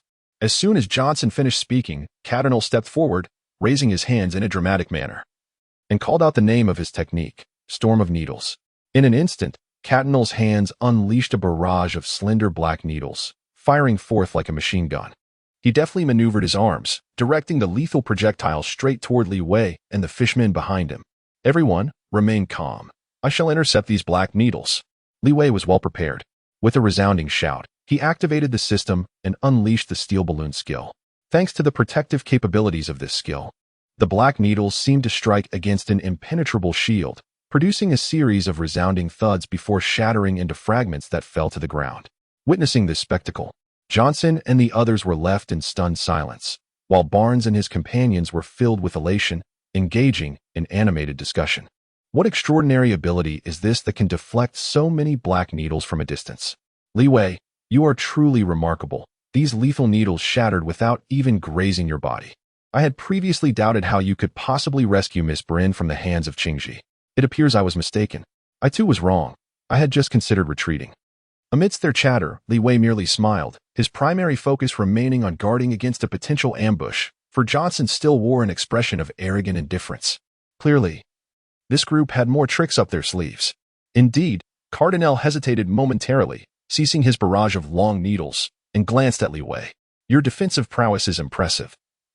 Not only do you erect a protective shield that deflects my attacks, but it also rebounds damage. Thankfully, my own defenses are commendable, or I would have fallen victim to my own technique." Upon finishing his statement, Cardinal rubbed his shoulder, revealing a sinister grin. "However, can your shield withstand this next move?" Hell of needles. No sooner had he spoken than he crouched low, placing his hands on the ground, causing the floor ahead to bulge upward, transforming into an array of elongated needles measuring several centimeters in length. These needles seemed to come alive, extending menacingly towards Li Wei and his companions. "Is that all there is to it? I was led to believe you possessed a more formidable technique." Upon witnessing the scene, Li Wei let out a sigh of relief. It was evident that this individual had miscalculated, mistakenly believing that his protective shield was solely effective against aerial assaults. Shortly thereafter, the elongated needles of Cardinal, as if spooked, veered away from the vicinity of Li Wei, only to extend menacingly behind him. In a brief moment, Li Wei and the members of the Sun Pirates found themselves encircled by a dense thicket of these long needles, yet they remained unscathed. "Your protective shield can actually withstand subterranean attacks?" This time, astonishment washed over Cardinal's countenance as he stood upright, articulating his disbelief with incredulity. Li Wei cast another glance at Johnson, noting the latter's unflappable demeanor. A silent sigh escaped him. This wealthy heir remained remarkably composed, suggesting they still had hidden cards to play. Meanwhile, the fishmen of the Sun Pirates felt a chill at the sight of the sharp, long needles nearby. Is this the extent of the needle fruit's powers? Capable of launching long needles and causing them to sprout from the ground. It was indeed a formidable challenge to defend against. Yet, isn't it more astonishing to appreciate Li Wei's defensive capabilities? Thankfully, he was present, sparing them from harm. Enough idle chatter. Our crisis is far from over. The enemy likely possesses additional tricks, Barnes quickly observed, noticing Johnson's lack of panic. He cautioned his companions. It seemed there were clever individuals among the fishmen as well. You don't think our strength is limited to this, do you? Johnson teased, running his fingers through his hair, adopting an expression of enlightenment. Li Wei, I've uncovered two of your weaknesses. Your defense appears to have a range effect, shielding those within a certain radius from harm. While ordinary folks might rush to breach your protection, a shift in strategy could simplify matters. For instance, if we can drive these individuals out of your protective zone, they become vulnerable to us. Indeed, Master Johnson, I comprehend now. Judging by the distribution of these black needles, Li Wei's maximum defensive range is approximately 10 meters. If we can compel this group of fishmen to leave that area, victory is ours. Upon hearing Johnson's words, the dejection on Cardinal's face evaporated, and he regained his spirits. As for Barnes and the others, a flicker of concern crossed their faces, but they quickly steadied themselves. Until now, Li Wei had saved them twice. More importantly, although surprise flickered across Li Wei's countenance, he remained unfazed, remarking, Johnson, I never expected this affluent heir to possess a modicum of wit, discerning my flaws so swiftly. However, it seems you've forgotten we are on solid ground. At best, you can only damage the roof. Even if it were to collapse, I believe my protective shield would mitigate the harm. In conclusion, Li Wei added, if you have any further tricks up your sleeve, feel free to unleash them. His words instilled confidence in the members of the Sun Pirates. Johnson, however, smiled and replied, patience. Li Wei, I have yet to mention your second weakness. Your shield appears only capable of withstanding tangible attacks with harmful intent. Observing Li Wei's momentary surprise, he continued, it's your turn now, Helmut. Your fruit ability is most suited for this situation. Very well, Master Johnson. I thought I was merely a means of transport, the rotund Helmut replied leisurely, glancing at Li Wei before fixing his gaze on Barnes. I am the jet fruit user, capable of unleashing fierce winds. You will be blown out of your protective barrier, leaving you vulnerable to Cardinal's long needles. Thus, I suggest you surrender, as I have no desire to transport injured comrades to confront the formidable forces of the Soulwork Society. Jetman? Li Wei immediately discerned the thoughts swirling in Johnson's mind. He swiftly engaged his intellect, seeking a strategy to address the impending challenge. Meanwhile, Barnes and the others behind him wore expressions of renewed concern. Chapter 45, The Jet-Propelled Fat Man well said, Hey Hermit, I nearly forgot the pressing matter at hand. If these fishmen sustain injuries, we shall have no choice but to assault the Soul Workshop ourselves. Johnson chuckled heartily, displaying no concern for his subordinates inadvertently revealing their fruit abilities. Instead, he added with a flourish, however, with Li Wei, our capable ally, we are now emboldened in our endeavor to vanquish the Soul Workshop. As he spoke, Johnson gestured towards Li Wei with an air of arrogance, saying, surely, you would not wish to see these fishmen grievously harmed, would you? Therefore, I entrust this task to you. Li Wei did not anticipate hearing such lines in this setting. He was momentarily taken aback. But then a spark of inspiration ignited within him, as if he had conjured a clever scheme. Why not give it a try? Perhaps it would yield unforeseen results. Resolute in his decision, Li Wei feigned a visage of furious indignation, delivering a forceful kick that sent a stone tumbling in a particular direction, which then landed with a resounding thud. Witnessing this, a flicker of delight surged within him. His intuition had proven correct. In contrast, Johnson and the others were initially startled by Li Wei's sudden movement. However, upon realizing it was merely a display of impotent rage, their amusement only intensified. It seems your defenses aren't as formidable as you claimed. Did that remark truly breach your composure? Young Master Johnson quipped. I nearly believed Li Wei was about to launch a sneak attack, yet I've heard he can't even hit a sparrow. What a fool. As the boisterous mocking from their adversaries reached their ears, Barnes and his companions exhibited expressions of indignation. Nevertheless, he soon noted that Li Wei's countenance had returned to a state of calm. This sudden shift prompted Barnes to inquire, Li Wei, are you all right? If necessary, we can engage in a fierce battle with the Soul Work Society. After all, they are your desired foes. Rest assured, Barnes, I am unscathed. My singular focus is indeed the eradication of the Soul Work Society, but it must be on my own terms. No one shall coerce me. Li Wei proclaimed with great conviction, yet he soon broke into a smile, reassuring them, do not worry. I have devised an excellent plan. None of these individuals shall escape. Upon hearing Li Wei's words, Barnes felt as if a weight had been lifted from his shoulders. That is reassuring. As long as we can capture Johnson, we shall retrieve the captain. Young Li Wei, McGiddy has already become an adversary to our Sun Pirates. The Fishman comrades surrounding him echoed their agreement. Indeed. We will ensure that this old fellow McGiddy understands the meaning of regret. Although we are no longer under the banner of the Big Mom Pirates, after all, Sister Pudding is the daughter of the Empress. To challenge the Big Mom Pirates is akin to courting death. Unbeknownst to Johnson, the Fishmen were oblivious to their impending doom. Displaying a bravado that irked him, he cast a wary glance at Li Wei, a sense of foreboding swelling within him, yet he steeled himself and issued commands. Helmont, blow this group of oblivious fishmen out. Cardinal, use your long needles to chill them to the bone. No problem, Master Johnson, came the reply.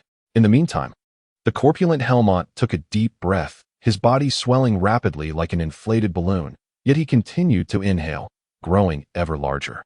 Gradually, he began to float upwards.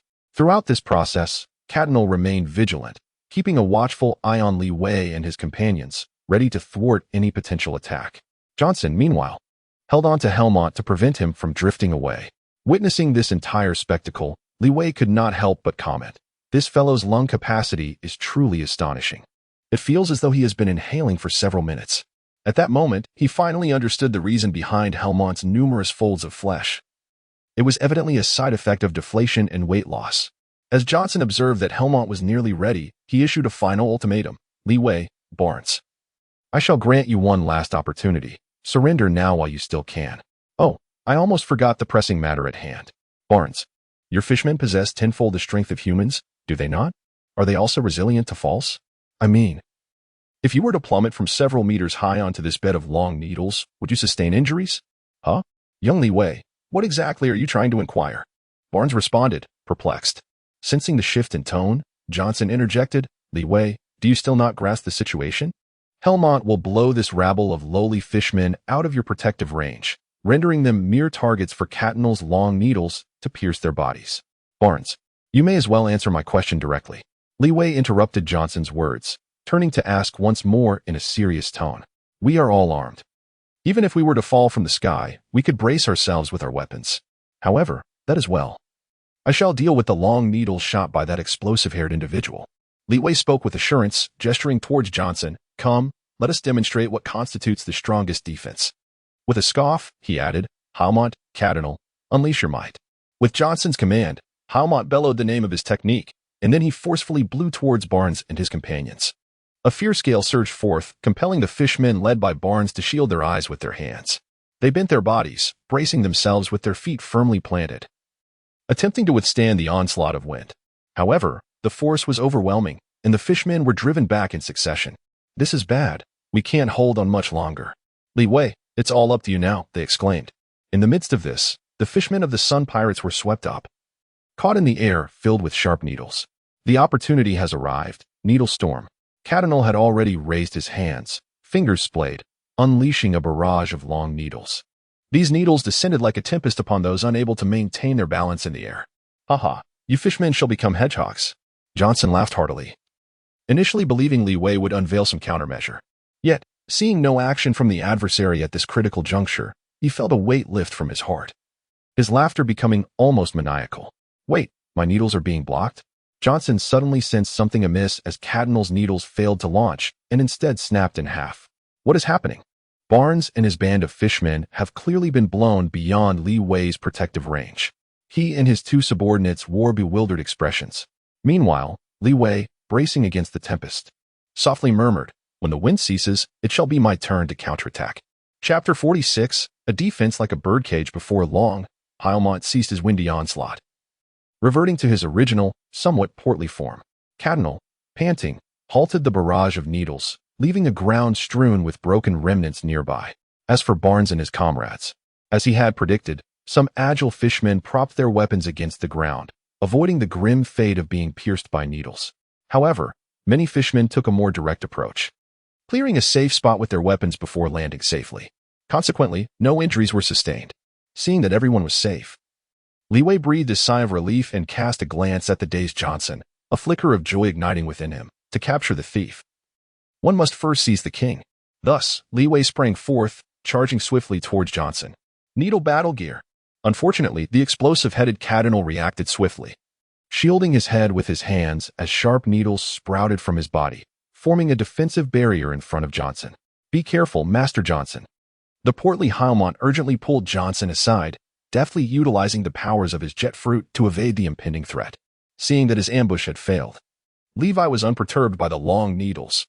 With a powerful punch, he struck fiercely, sending Cardinal flying. The impact was resounding.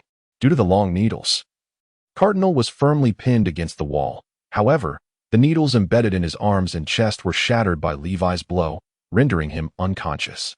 Such feeble defenses dared to stand against firearms. It was no wonder that McGiddy's subordinates remained fiercely loyal, and one could understand Cardinal's resentment towards Tennies. Levi praised, then pointed to the reawakened Johnson. "Alas, the son of the Majid family is rather disappointing. He seems to have lost focus during the battle." "Haha, you are indeed correct. I have let you down." Johnson suddenly laughed in anger. "Young master, are you all right?" "Halmonti, I thank you for rescuing me just now. And you too, Cardinal. With companions like you, we shall surely defeat the Grandmother Pirate crew and the Soulwork Society." Johnson waved his hand, signaling his subordinates not to worry.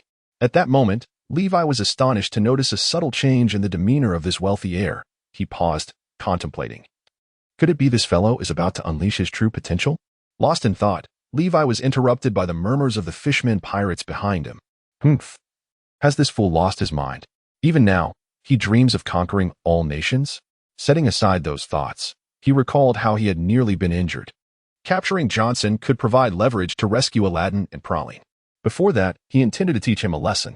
Ultimately, it was the steadfast Barnes who spoke up. "Everyone, do not let your guard down." Johnson's expression is quite composed. We must be wary of any tricks he may employ. As he spoke, he and his companions moved closer to Levi, casting vigilant glances at Johnson. However, Johnson dismissed them with indifference, turning to Levi and asking, "I admit I underestimated you. But I still do not comprehend how you could withstand Cardinal's needle storm." "Why would I divulge that?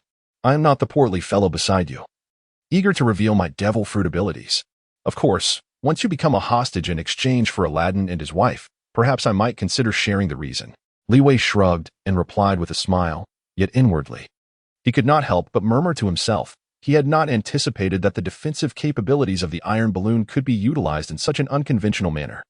It was precisely this insight that allowed him to envelop the needle fruit user within the protective sphere, consequently preventing the long needles they launched from exceeding a 10-meter range. Prior to this, Li had conducted a small experiment. He initially kicked a stone, only to discover that it shattered upon contact with the protective shield. This revelation elucidated the similarity between the iron balloon's ability and Doflamingo's birdcage. Attacks from both inside and outside could be effectively thwarted. It was for this reason that Li dared to take a bold risk, ultimately leading to his success. Faced with formidable adversaries, Li remained vigilant and cautioned. Everyone should exercise caution. That portly individual possesses the jet fruit, and it is highly probable that he will attempt to escape with Johnson, akin to an aircraft. "What is an aircraft?" Barnes inquired, utterly bewildered. Li shook his head and remarked, "Never mind. Everyone should be cautious of his potential escape. However, that rotund fellow seems to require inflation before he can take off, so we need not be overly wary." As he spoke, he noticed Johnson still deep in contemplation and chuckled. "Stop pondering. Even if you racked your brains, you wouldn't arrive at a solution. If you have that much time to spare, you might as well call your father and free Aladdin to spare yourself the suffering." "You make a valid point," Johnson conceded, but then added, "It seems you have overlooked one detail. I am not actually in your grasp. Furthermore, I neglected to mention that I am also a user of a devil fruit." Upon hearing this, Barnes and the others were momentarily stunned. Yet Li was unfazed. "Ever since our last encounter, I suspected you had consumed a devil fruit. After all, despite its worth of 100 million berries, it is not overly extravagant for someone of your affluent background. Are you not curious about my devil fruit ability?" "I am not particularly interested. However, given your character, I presume you have consumed either a Logia or a mythical Zoan-type devil fruit. These categories are the most conducive to enhancing one's power." Levi spoke affirmatively, internally mocking. How could a wealthy heir possibly squander time on training and developing fruit abilities? Johnson did not deny it, saying, "I never expected a poverty-stricken child like you to possess such knowledge about fruit abilities. You are correct. I indeed consumed a natural-type devil fruit. However, there is one point where you're mistaken, so do not entertain the thought of capturing us." Before he could finish his words, Levi noticed a vast expanse of white mist suddenly materializing behind Johnson, rapidly spreading outward. This was problematic. It was smoke. Yet, the smoke fruit should belong to Smoker. As Levi spoke, he rushed towards Johnson, propelling himself into the air. With this utterance, he was met with a resonant buzzing sound, swiftly followed by a mocking laughter that reached his ears. Ha ha, you misjudge the abilities of the Hailmont fruit. He merely requires a buildup of energy to launch himself, but can jet off directly upon takeoff, Johnson elucidated. He added with a hint of gratitude, I must also thank you for pinning Cardinal against the wall, otherwise I would not have been able to rescue him. Considering your invaluable assistance in the joy you've brought me, I shall reveal to you my fruit's power. I am the Mist Man, having consumed the fog fruit. Before Johnson could finish his sentence, Levi swiftly unleashed a sonic attack, resulting in an ear-splitting sound that rendered the Fishman behind him incapacitated. If he could also disorient Johnson and the hefty fellow, it would indeed be a monumental success. In his heart, Li silently offered a prayer. Chapter 47. The Enemy Beneath the Thick Fog. However, events did not unfold as Li had anticipated. He heard Johnson's triumphant voice echoing through the air. Ha ha, Li. I have been waiting for you to employ this tactic, but alas, we have already donned our earplugs. With that, he commanded his hefty subordinates to hastily retreat. Li had no choice but to leave the Straw Hat pirates behind for the time being. He hastened his pursuit, guided by the sound. Fortunately, the sparse population in the vicinity allowed him to maintain his chase. However, the dense fog obscured his vision, rendering even the nearest figures indistinguishable. Li pursued for quite some time, only to find the mist thickening and the enemy retreating further into the distance. Reluctantly, he halted his steps, contemplating the necessity of developing a long-range attack. At that moment, a sharp voice pierced through the air. At last, I have found you, Li. Amidst the dense fog, he could not discern the identity or number of his adversaries, yet the source of the voice revealed their aerial presence. Suddenly, an instinctive shiver coursed through him, a primal awareness of impending danger. He swiftly shielded his head with both hands, entering a defensive stance. With a thunderous crash, Li felt a large boulder plummet from above, striking him directly. Ha ha, truly deserving of the reputation of possessing ironclad defense, he mused. For despite being struck by the granite, he emerged unscathed. Li was once again startled by the piercing sound. The enemy was able to disregard the thick fog and strike him with uncanny precision. It seemed highly likely that they were a wielder of a devil fruit ability. At that moment, another voice softly inquired, Brother Elgus, please tell me where to throw it? Are there two enemies? Li swiftly comprehended the situation, realizing that the adversaries were, in fact, members of the Soul Work Society. Danger, do not rush, he assured. Li will not engage in ranged attacks. We are effectively in an invulnerable position. Furthermore, with this inexplicable dense fog, they cannot harm us. A sharp voice echoed once more. Yet the individual quickly divulged Li location. Shortly thereafter, Li heard the whistling sound of something slicing through the air, and soon, another massive boulder plummeted from the sky, hurtling towards him. Thanks to the formidable defense of the steel balloon, Li withstood the impact unscathed. However, in quick succession, a barrage of large stones descended relentlessly upon him. Levi could only curl up his body, allowing the stones to strike him. Yet his mind was plagued with thoughts. Such a multitude of large boulders, their weight is certainly substantial. How did the enemy manage to elevate them to such heights? Only to launch them at me like missiles? Regrettably, the thick fog remained impenetrable. With this thought, Levi immediately shouted, Master Johnson, you are truly despicable. Your father, Mr. McGiddy, has repeatedly vowed to support me in vanquishing the Soul Work Society, yet you conspire with them against me? What? This fog was conjured by McGiddy's men? Soon, the adversaries of the Soul Work Society reacted, unable to suppress their inquiries.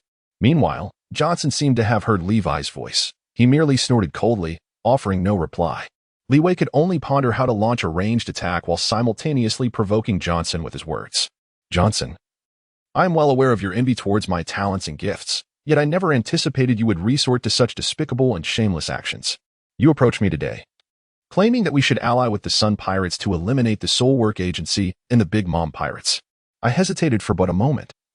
And you immediately turned to forge an alliance with the Soul Work Agency? Are you plotting a coup? Poor Boss McGiddy, despite all his precautions, never fathomed that the greatest threat would come from his own son. Be quiet. How could I? Johnson could no longer contain himself and interjected to interrupt Li's slander. However, before he could finish his sentence, he quickly issued a warning. Hermot, be cautious. That eagle is coming to attack us. Young Master Johnson, you should disperse the fog.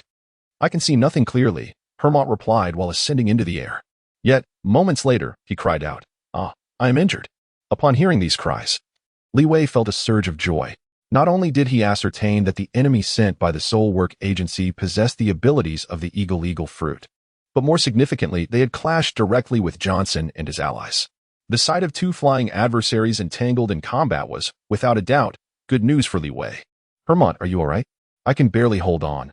Young master, we must descend. Damn the Soul Work Agency, and damn you, Li Wei, Johnson growled. However, at this juncture, he could only order his subordinate to retreat to the ground while simultaneously dissipating the fog. As the mist swiftly cleared, Li Wei finally regained his vision. No longer akin to a blind man unable to see anything. First, he surveyed his surroundings, revealing a plethora of shattered boulders, deeply embedded in the ground, a testament to the immense force of the earlier impact. Subsequently, he looked skyward and indeed spotted a colossal eagle circling above, with a long-haired man occasionally peering down at the ground from its back, surveying the situation below. While he had located the enemies from the Soul Work Agency, a more pressing question loomed in Li Wei's mind. What had become of the stones that had just plummeted? It appeared that the long-haired man possessed a rather unique fruit ability. He quickly formed a judgment and continued to scan the area, yet found no trace of Johnson and his companions. Li Wei soon discovered a nearby house, presumably a place of refuge. Just as he was searching, he sensed a large shadow charging towards him. Looking up, he realized it was yet another massive stone. Perfect, he thought. I was just about to test this technique.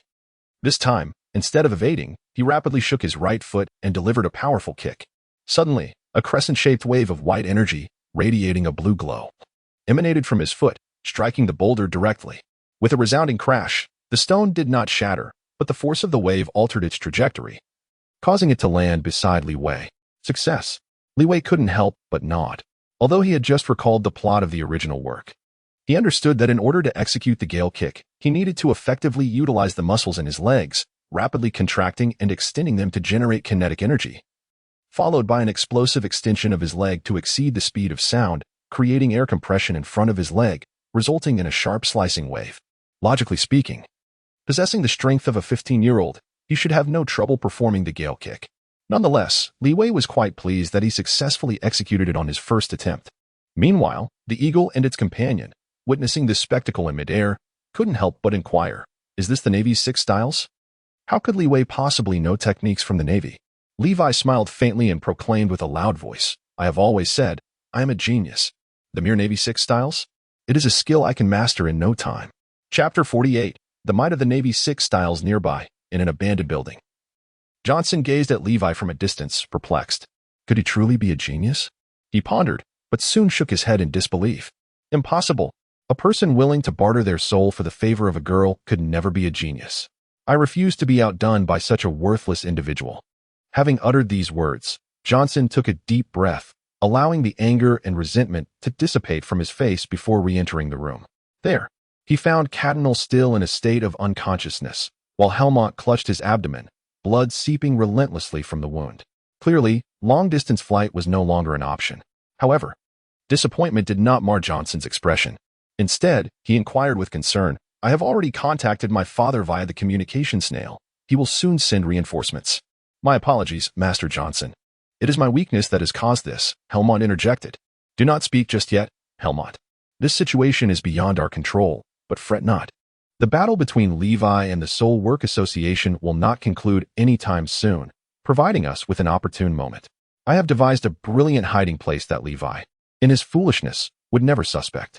With unwavering confidence, Johnson assisted Cardinal and, alongside Helmont, exited the room. At the same time, Levi took a moment to glance at the building, aware that he could not pursue his quarry until he dealt with the airborne adversaries. Fortunately, he had become quite adept at employing the gale foot technique, unleashing several slicing waves in rapid succession. In an effort to evade the onslaught, the eagle fruit user, Elgus, was compelled to continuously alter his course, leaving Daguerre to cling tightly to his brother's collar, unable to mount an offensive. This fellow is exceedingly bothersome. Elgus, I must make him taste the power of explosives, Daguerre declared. Patience, Elgus replied. Levi's incessant attacks will soon deplete his strength. I have heard that the Navy's 6 styles consume a great deal of stamina. Very well. As the two conspired mid-air, Levi grounded. continued to launch gale feet attacks while simultaneously recalling the principles behind the remaining 5 techniques of the Navy's 6 styles. He first remembered the description of the moon step from the original story. Mastering it would grant him the ability to fly, perhaps even allowing him to defeat that wretched eagle. As an individual well-versed in the narrative, Levi understood that the moon step, much like the gale foot, primarily relied on leg strength for execution. The moon step involved forcefully stepping against the air to generate significant hovering power, enabling one to traverse the sky as if climbing stairs. With the description of the moon step flashing through his mind, Levi contemplated, with my current strength, it should not pose a problem. With this resolve, he temporarily ceased his gale foot strikes, concentrating his power in his legs before leaping forcefully into the air. Seeing this, the eagle ascended immediately, while the long-haired man behind him taunted, Levi, your strength is indeed formidable. To leap so high is impressive, but without the ability to fly, how can you possibly catch us? Enough of your prattle, Daguerre. Quickly utilize your abilities to attack Levi. Do not forget, there exists a technique within the Navy's 6 styles that enables flight. Understood, Brother Elgus. In that moment, as Levi's upward momentum began to wane, he forcefully pushed down with his right foot, and with a resounding thud, he halted mid-air. I have succeeded. Leeway once again marveled at the formidable talents bestowed upon him by the system. However, momentarily distracted, he suddenly realized he was plummeting once more. Startled, he hastily pedaled a few times, managing to steady his form. Once he acclimated to the force and mastered the art of balance, Leeway immediately soared towards the direction of his adversaries. To his surprise, he discovered that the eagle was also approaching him head-on. What fortuitous timing! Leeway was troubled by the fact that although the moonstep technique allowed him to fly, its speed was too sluggish to effectively capture his adversaries. At that moment, his enemy took the initiative to engage, which made things considerably easier for him. Levi swiftly entered a state of combat readiness, poised to deliver a fatal blow once the enemy drew near. Throughout this process, he deftly employed the moonwalk technique, allowing himself to hover in midair. Yet, he couldn't help but internally scoff. The moonwalk is indeed rather ineffective. It is no wonder that Sanji ceased to utilize the technique he had painstakingly mastered over 2 years once he acquired a battle suit capable of invisibility and flight. Suddenly, Levi noticed the enemy ascending rapidly, positioning themselves directly above him. This momentarily startled Levi, but he quickly discerned the enemy's intentions, thinking to himself, splendid. I shall indulge you in some playful engagement. Moments later, he heard a boisterous voice from above. Ha ha. Let me show you the power of a bomb. No sooner had the words left the speaker's lips than Levi witnessed a long-haired man on the back of an eagle toss a piece of paper, which drifted down delicately before erupting with a bang into a bomb. Its fuse ignited. What sort of fruitability is this? Levi was momentarily taken aback, swiftly employing the moonwalk to alter his trajectory in an attempt to evade the impending explosion. However, it was too late. A resounding boom echoed, and a colossal shockwave surged towards Levi, rendering him unable to steady himself. He was propelled like a kite severed from its string, helplessly swept away by the force of the blast, before plummeting rapidly downwards. Thud!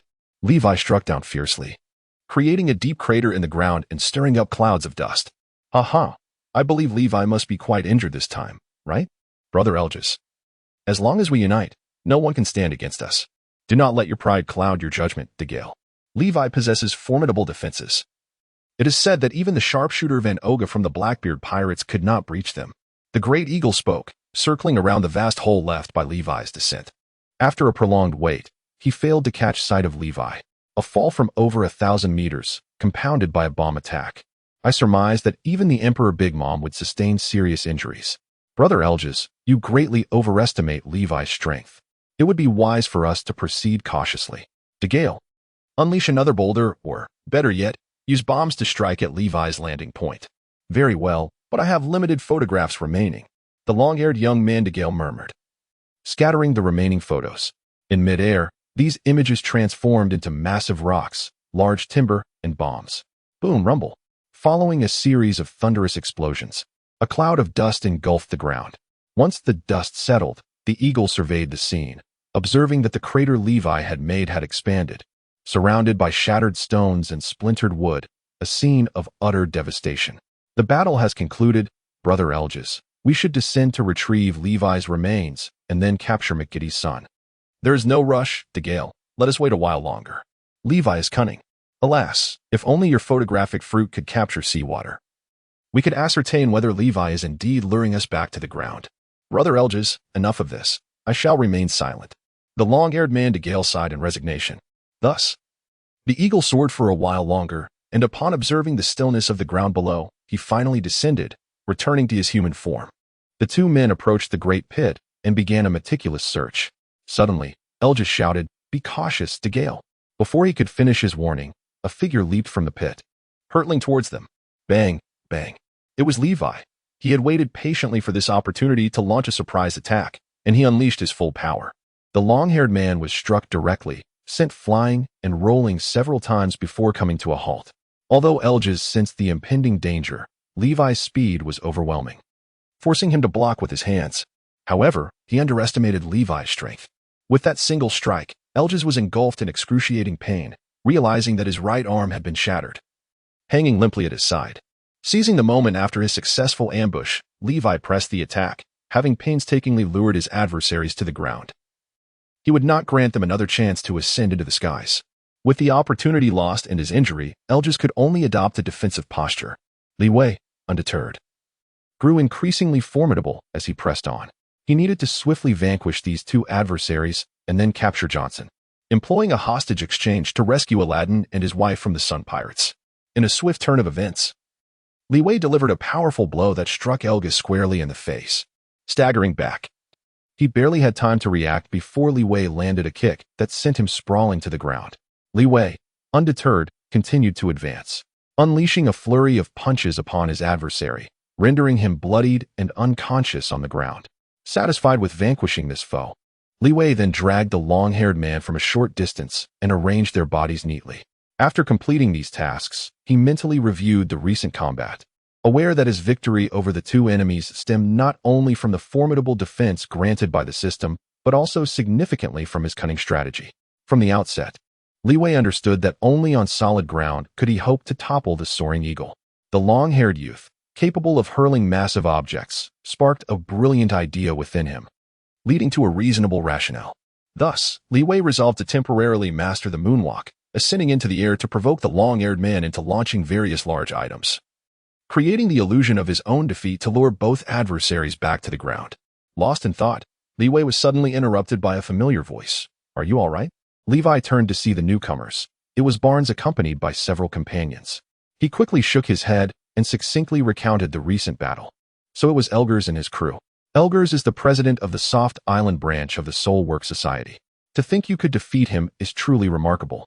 Despite Barnes's admiration, Levi hastened towards the house, for he had more pressing matters to attend to. Barnes left a few companions to guard the unconscious foes and followed closely behind with a group of fishmen. Chapter 49. The eerie hideout. Moments later, Levi and his companions arrived at their destination. He pushed the door open, only to find the interior utterly deserted. "Johnson and the others are not hiding here?"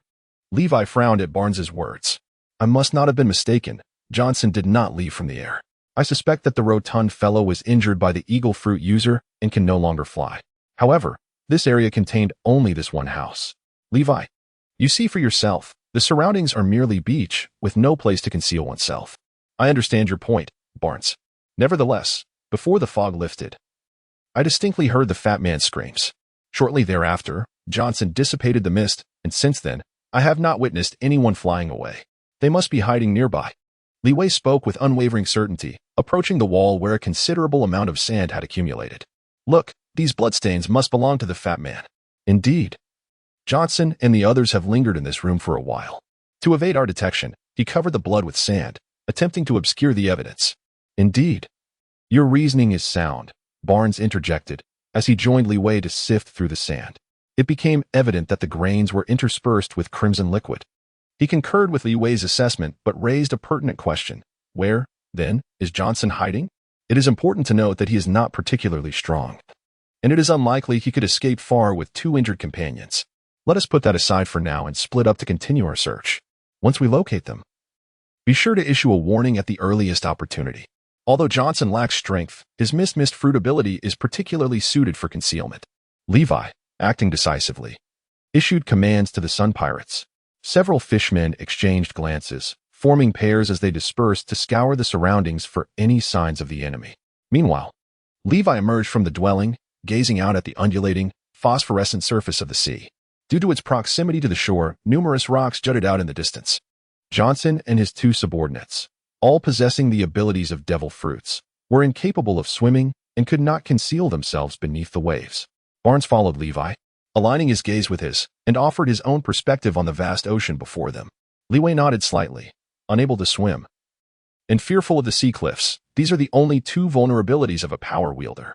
Yet, a glance at the endless beach reveals that there is nowhere to conceal oneself. As he spoke, he bent down, pointing to the sand on the shore, and continued, moreover. It is even more peculiar that the fat man's blood trail disappears at the water's edge. Upon hearing this, Barnes paused momentarily, crouching down to sift through the sand. Your observations are remarkably keen. It is indeed strange. However, isn't venturing into the sea akin to courting death for a power wielder? Once all improbable factors are eliminated, what remains, no matter how illogical, must be the undeniable truth. Levi suddenly uttered this famous line, gesturing towards the sea, and added, moreover. The expanse of the ocean may not solely be composed of seawater. It became evident that not only did you possess formidable strength, but you were also an astute individual. Levi, Barnes, too, realized the gravity of the situation. He rose to his feet and, with a splash, leaped into the ocean. Not far from him, hidden among the rocks, Johnson observed someone diving into the water and swimming towards the reef. Unable to contain himself, he murmured, "Damn it, how did they figure out we were hiding here?" Beside him, the injured Helmont whispered, "Young master, why not let me have a piece? We still have time to escape, after all. Levi can't fly." "No. We must wait a bit longer. There are many rocks here. Even if the fishmen excel in swimming, it will take them time to search thoroughly." Johnson dismissed his subordinate's plea. He then produced a small vial, scrutinizing the few blue pills within, and remarked, "Unless absolutely necessary, we cannot consume this deadly potion due to its severe side effects. But, Mr. Johnson, they will inevitably find us. At that time, rest assured, my father has already sent someone to summon force. Once we locate him, with his fruit abilities, we can leave immediately. Thus, our sole task now is to wait patiently, and not to lose our composure." Johnson's resolute demeanor invigorated the tense Helmont. "Young master, you know I opposed your undertaking such a perilous mission, deeming it entirely unnecessary. Yet, it seems the boss's arrangements were indeed prudent. In this brief span of half a day, you have made significant progress. I believe that with time, you will be able to accomplish even greater tasks for the boss. Helmont, my father is right. One must endure hardship to grow. I regret not assisting him sooner. Fortunately, with your capable comrades by my side, my father was not overwhelmed by the disastrous defeat 2 years ago." Johnson patted Helmont on the shoulder. "You must take care of your injuries. The world has dozens of islands. Once we defeat the Big Mom pirates and their underlings, the Soul Work Society, managing such a vast territory, will rely on trusted companions like you. We will do our utmost, young master." I believe the unconscious cardinal shares the same sentiment. We do not wish to remain beneath others. Helmont nodded solemnly. Johnson intended to offer more words of encouragement, but suddenly, a voice echoed from above, "A gang dedicated to nefarious deeds, and yet, this is so touching, I hardly know what to say. Levi, how did you get here?" Johnson looked up, his expression filled with dread as he beheld the last person he wished to encounter. Helmont was equally astonished. "How have you learned to fly?" "That is the moonwalk from the Navy's 6 styles. When did you master it?" While exerting himself to hover in midair, Levi gazed at the rich hostage and smiled faintly. "You mean the moonwalk? I just learned it moments ago. Being a genius means I grasp things swiftly." After a brief pause, he pointed at Johnson. "You have indeed improved significantly. Now you can spin tales. Should you choose to abandon the darkness, given time, you will undoubtedly become an extraordinary individual. Yet, alas, you villains will never comprehend such notions. Let me speak of something more pertinent. Rest assured, I will not harm you. After all, I need you to barter for the Aladdin couple." With that, Levi called out loudly, "Barnes, everyone, come here. I have located Johnson and the others." Chapter 50. The effects of the deadly potion. Upon hearing Levi's words, Johnson turned to the shore, where the fishmen, still scouring the beach, leaped into the sea, swiftly swimming towards the reef alongside Barnes. Johnson, hiding among the rocks was indeed a clever tactic, but now that I have seen through it, do not expect to escape. I am aware that your mist fruit ability is well suited for concealment, yet the surrounding waters spell doom for you all should you fall in. As Levi spoke, He fixated intently on Johnson and the movements of his corpulent subordinate. He issued an ominous warning. Furthermore, allow me to impart another piece of dire news. In addition to the moonwalk, I have also mastered the gale foot, which allows for long-range attacks. Should you entertain thoughts of fleeing from above, I strongly advise against it. Otherwise, you may find yourself further injured. Upon hearing this, an expression of fury mingled with disbelief washed over Johnson's face. Observing this reaction, Levi refrained from provoking the wealthy scion further, understanding that given Johnson's character, he would not engage in futile struggles, for there was no necessity. For Levi, the prospect of injuring Johnson was equally unappealing, as he required this hostage to negotiate for Aladdin and his wife's freedom. With such thoughts occupying his mind, he could not help but cast a distracted glance towards the approaching sun pirates. At that moment, Levi was startled by a commotion emanating from below. He quickly turned his gaze towards the rocks where Johnson stood, only to be astonished to see the previously unconscious user of the needle fruit awakening. Needle rain. With the invocation of the technique, the explosive-haired cardinal, reclining on the rocks, raised both hands, unleashing a barrage of long needles. This is troublesome. Li Wei was shaken, hurriedly shielding his eyes while activating his iron balloon skill to withstand the piercing damage. Young Master Johnson, do not hesitate. This is our final opportunity. Almont. It rests upon you now. Young Master, hand me that deadly potion. The stout man had yet to finish his sentence when he witnessed Johnson uncapping the vial and pouring its contents into his mouth without hesitation. That's the spirit, young master. Hold on tight. As Almont grasped Johnson firmly, he soared into the air. Just as he ascended from the rocks, several crescent-shaped slashes surged toward them. With a thunderous roar, the rocks were cleaved into fragments, and the unfortunate Cardinal was struck directly, plunging into the ocean. Cardinal, young master, Cardinal has done what he was meant to do. We cannot let his efforts go in vain. Almont spoke softly, his eyes now resembling red with white pupils, and blood gushed from the wound in his chest, streaming down his hands in a crimson line, dripping into the sea. Yet, despite the agony, Almont felt an unprecedented vitality surging within him. He increased his speed and flew away. Below, Johnson gripped Almont's hand tightly, initially gazing upward at the horrifying amount of blood and then feeling the rush of wind against his ears. A peculiar thought crossing his mind. Is this the power of the deadly potion ES? Truly terrifying.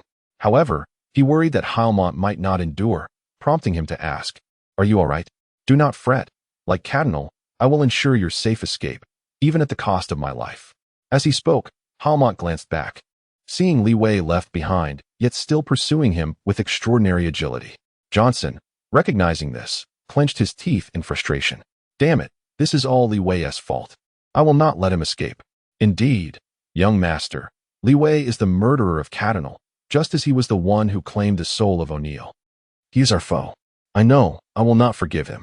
He shall experience the torment of 1,000 cuts, Johnson declared fiercely, extending a hand to cover Almont's incessantly bleeding wound. Once we have overcome this ordeal, I will repay you. It is my duty, young master. Almont suddenly wavered but gritted his teeth to persist. Panic flickered in Johnson's eyes, yet he turned back to say, Almont, there lies a forest ahead. Endure just a little longer. Once we reach its depths, I can obscure our vision with the abilities of the mist fruit. Very well, upon entering the forest. You must escape first. Young master, I can hardly muster any strength left. If you carry me, Li Wei will surely capture us. As Almont spoke, he strained to fly. Upon arriving at the forest's canopy, he descended to the ground. Once on the earth, Almont reiterated his stance. Yet Johnson remained resolute in his refusal. I cannot abandon my comrades. When the thick fog envelopes us, I will contact my father. Once Force arrives, we shall be safe. In conclusion, Johnson did not forget to bolster their spirits. Almont, I will not allow you to perish here. Remember, Li Wei awaits your vengeance. We must avenge Cardinal. Buried in the depths of the ocean. Moments later, a dense fog blanketed a substantial area of the forest. Li Wei ascended above the dense fog, gazing down upon the forest, only to find that clarity eluded him. What should he do now? Hearing Barnes' voice, Li Wei had no choice but to return to the ground. He spotted a fishman restraining a man with an explosive hairstyle and inquired anxiously, "Is the user of the needle fruit not going to awaken suddenly?" "Fear not, Li Wei," Barnes reassured him. "He has been submerged in the ocean for so long that he has long since lost his strength." Taking in Barnes' explanation, Li Wei surveyed the scene, nodding thoughtfully before posing another question. "I find it somewhat peculiar how that chubby fellow is flying so swiftly. He hardly appears to be injured. By the way, it seems he has ingested some pills. Those might indeed be the lethal drugs. Lethal drugs? You mean the kind consumed by the new Fishman pirate crew?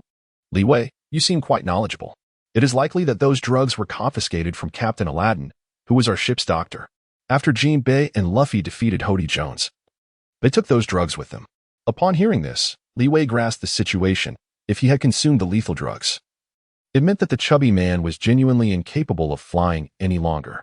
By the way, Li Wei, while we are aware that Johnson is concealed within this forest, the thick fog prevents us from locating him. Regarding the matter of Johnson, Li Wei glanced at the fishmen who had accompanied him, smiling reassuringly. Do not worry. I believe we will soon uncover Johnson's whereabouts. Chapter 51. The importance of physical knowledge. Li Wei, we must act swiftly. To my knowledge, there is a user of the pipe fruit under Boss McGiddy, who can create a conduit to any location. If he arrives, we shall be unable to capture Johnson and his crew. Is there truly such a fruit ability? Upon hearing this, Li Wei was profoundly astonished. Such spatial fruit abilities are among the most formidable to contend with, reminiscent of CP9's Bruno and his Dordor fruit, as well as Big Mom Pirate's Bruley and her Mirror fruit, both of which are indeed quite vexing. Of course, potent fruit abilities are often consumed by some dim-witted weaklings. Barnes, noticing that Li Wei grasped the urgency of the situation, hastily added, therefore, we must swiftly locate Johnson to prevent him from escaping. Relying solely on this needle fruit user may not suffice to secure the freedom of Captain Aladdin and Sister Pudding. At this moment, his fisherman companions also became anxious. However, the vast expanse of this forest, coupled with the dense fog obscuring visibility, renders the task of finding that individual rather daunting. We should hasten our search, otherwise it will truly be too late. Li Wei, my lad, you must devise a clever plan promptly. Indeed, with your intelligence, you surely possess a solution. As the members of the Straw Hat Pirates directed their gazes toward Li Wei, Barnes was no exception. Observing this, Li Wei scratched his head and glanced at the fog-laden forest nearby. After a moment of contemplation, he spoke. At this juncture, our only recourse is to set the mountain ablaze. We shall ignite a fire along the edge of the fog, allowing the flames to spread inward, thereby compelling them to emerge. After all, Johnson is accompanied by an injured, hefty individual. If he does not wish to become a roasted pig, he will have no choice but to reveal himself. Excellent idea, Li Wei. Let us proceed with this plan at once. The fishmen promptly dispersed, preparing to ignite the flames. Barnes approached and inquired. Indeed, setting a fire is a sound strategy. However, our numbers are limited, and Johnson may still exploit the fog to flee. Furthermore, the inferno could potentially claim Johnson's life, which would inadvertently endanger Captain Aladdin. The fire will not claim Johnson's life. It will merely disperse the fog. So fret not, Barnes. Li Wei spoke with unwavering confidence, stating that prior to making the decision to set the mountains ablaze, he had first combined his acquired knowledge of secondary school physics with an understanding of the causes of fog formation to devise a method for dissipating it. Of course, Li Wei was acutely aware that in the world of pirates, various superpowers existed, rendering conventional reasoning inadequate. Before his transmigration, he often criticized Uncle Oda for being merely a comic artist, lacking in knowledge of physics. Hence, he was prone to making errors, such as the inconsistency of magma's temperature, which is clearly lower than that of flames, yet he introduced the concept of the magma fruit as a superior power to the flame fruit. Furthermore, Enel's rumble fruit, capable of melting gold, is countered so effectively by Luffy's gum fruit, despite the formidable strength of lightning. These perplexing maneuvers by Master Oda nearly caused Newton's coffin to rattle. As his thoughts raced, Li Wei was interrupted by Barnes's inquiry. Li Wei, why do you wear such a peculiar smile? Moreover, what did you mean by your earlier statement? Li Wei regained his composure and noticed that a nearby fisherman had already ignited a flame. He hurried to explain, what we refer to as fog is, in fact, water vapor in the air that condenses into minuscule droplets or ice crystals under specific conditions, remaining suspended in the atmosphere. What are you talking about? I don't understand a word, came the reply. Never mind, Barnes. The fire will heat the air. Surely you can grasp that concept. Once the air is heated, it will cause the fog droplets to evaporate and vanish. Just observe. Li Wei believed that imparting knowledge of physics was not as effective as witnessing it firsthand. Thus, he pointed towards the source of the fire. Barnes followed Li Wei's gesture and, to his astonishment, observed the dense fog slowly dissipating as it was consumed by the flames. Although bewildered, he could not help but exclaim, Indeed, Li Wei, you are a remarkably wise young man. It is simply a lack of common knowledge on your part. In his heart, Li Wei silently scoffed, yet as he observed the dense fog gradually dissipating, a sense of relief washed over him. Fortunately, the fog here adhered to the principles of physics. After voicing his thoughts, Li Wei noticed Barnes had also joined the effort, with a powerful leap. He employed the moon step technique, suspending himself in midair. Taking a deep breath, Li Wei called out loudly, "Johnson, if you wish to avoid perishing in flames, you ought to emerge at once." He paused momentarily before adding, "Fire is the arch nemesis of fog. You must realize that the mist you conjured is vanishing, leaving you with no escape." Indeed, shortly thereafter, Li Wei heard a panicked voice nearby.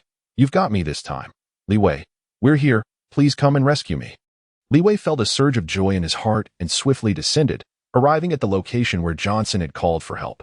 Indeed, he found Johnson, covered in dirt and ash, supporting the barely conscious figure of the plump man, who was desperately trying to extinguish the flames with a branch. "Let us go." Li Wei refrained from unnecessary chatter. With one hand grasping Johnson and the other clutching the portly fellow, he propelled himself forcefully back into the air. Following that, he bellowed, "Everyone return. Johnson has already been found." Li Wei returned to the ground and cast a glance at the hefty man, noting the deep creases etched across his face, a testament to the side effects of the potent drug that had evidently taken hold.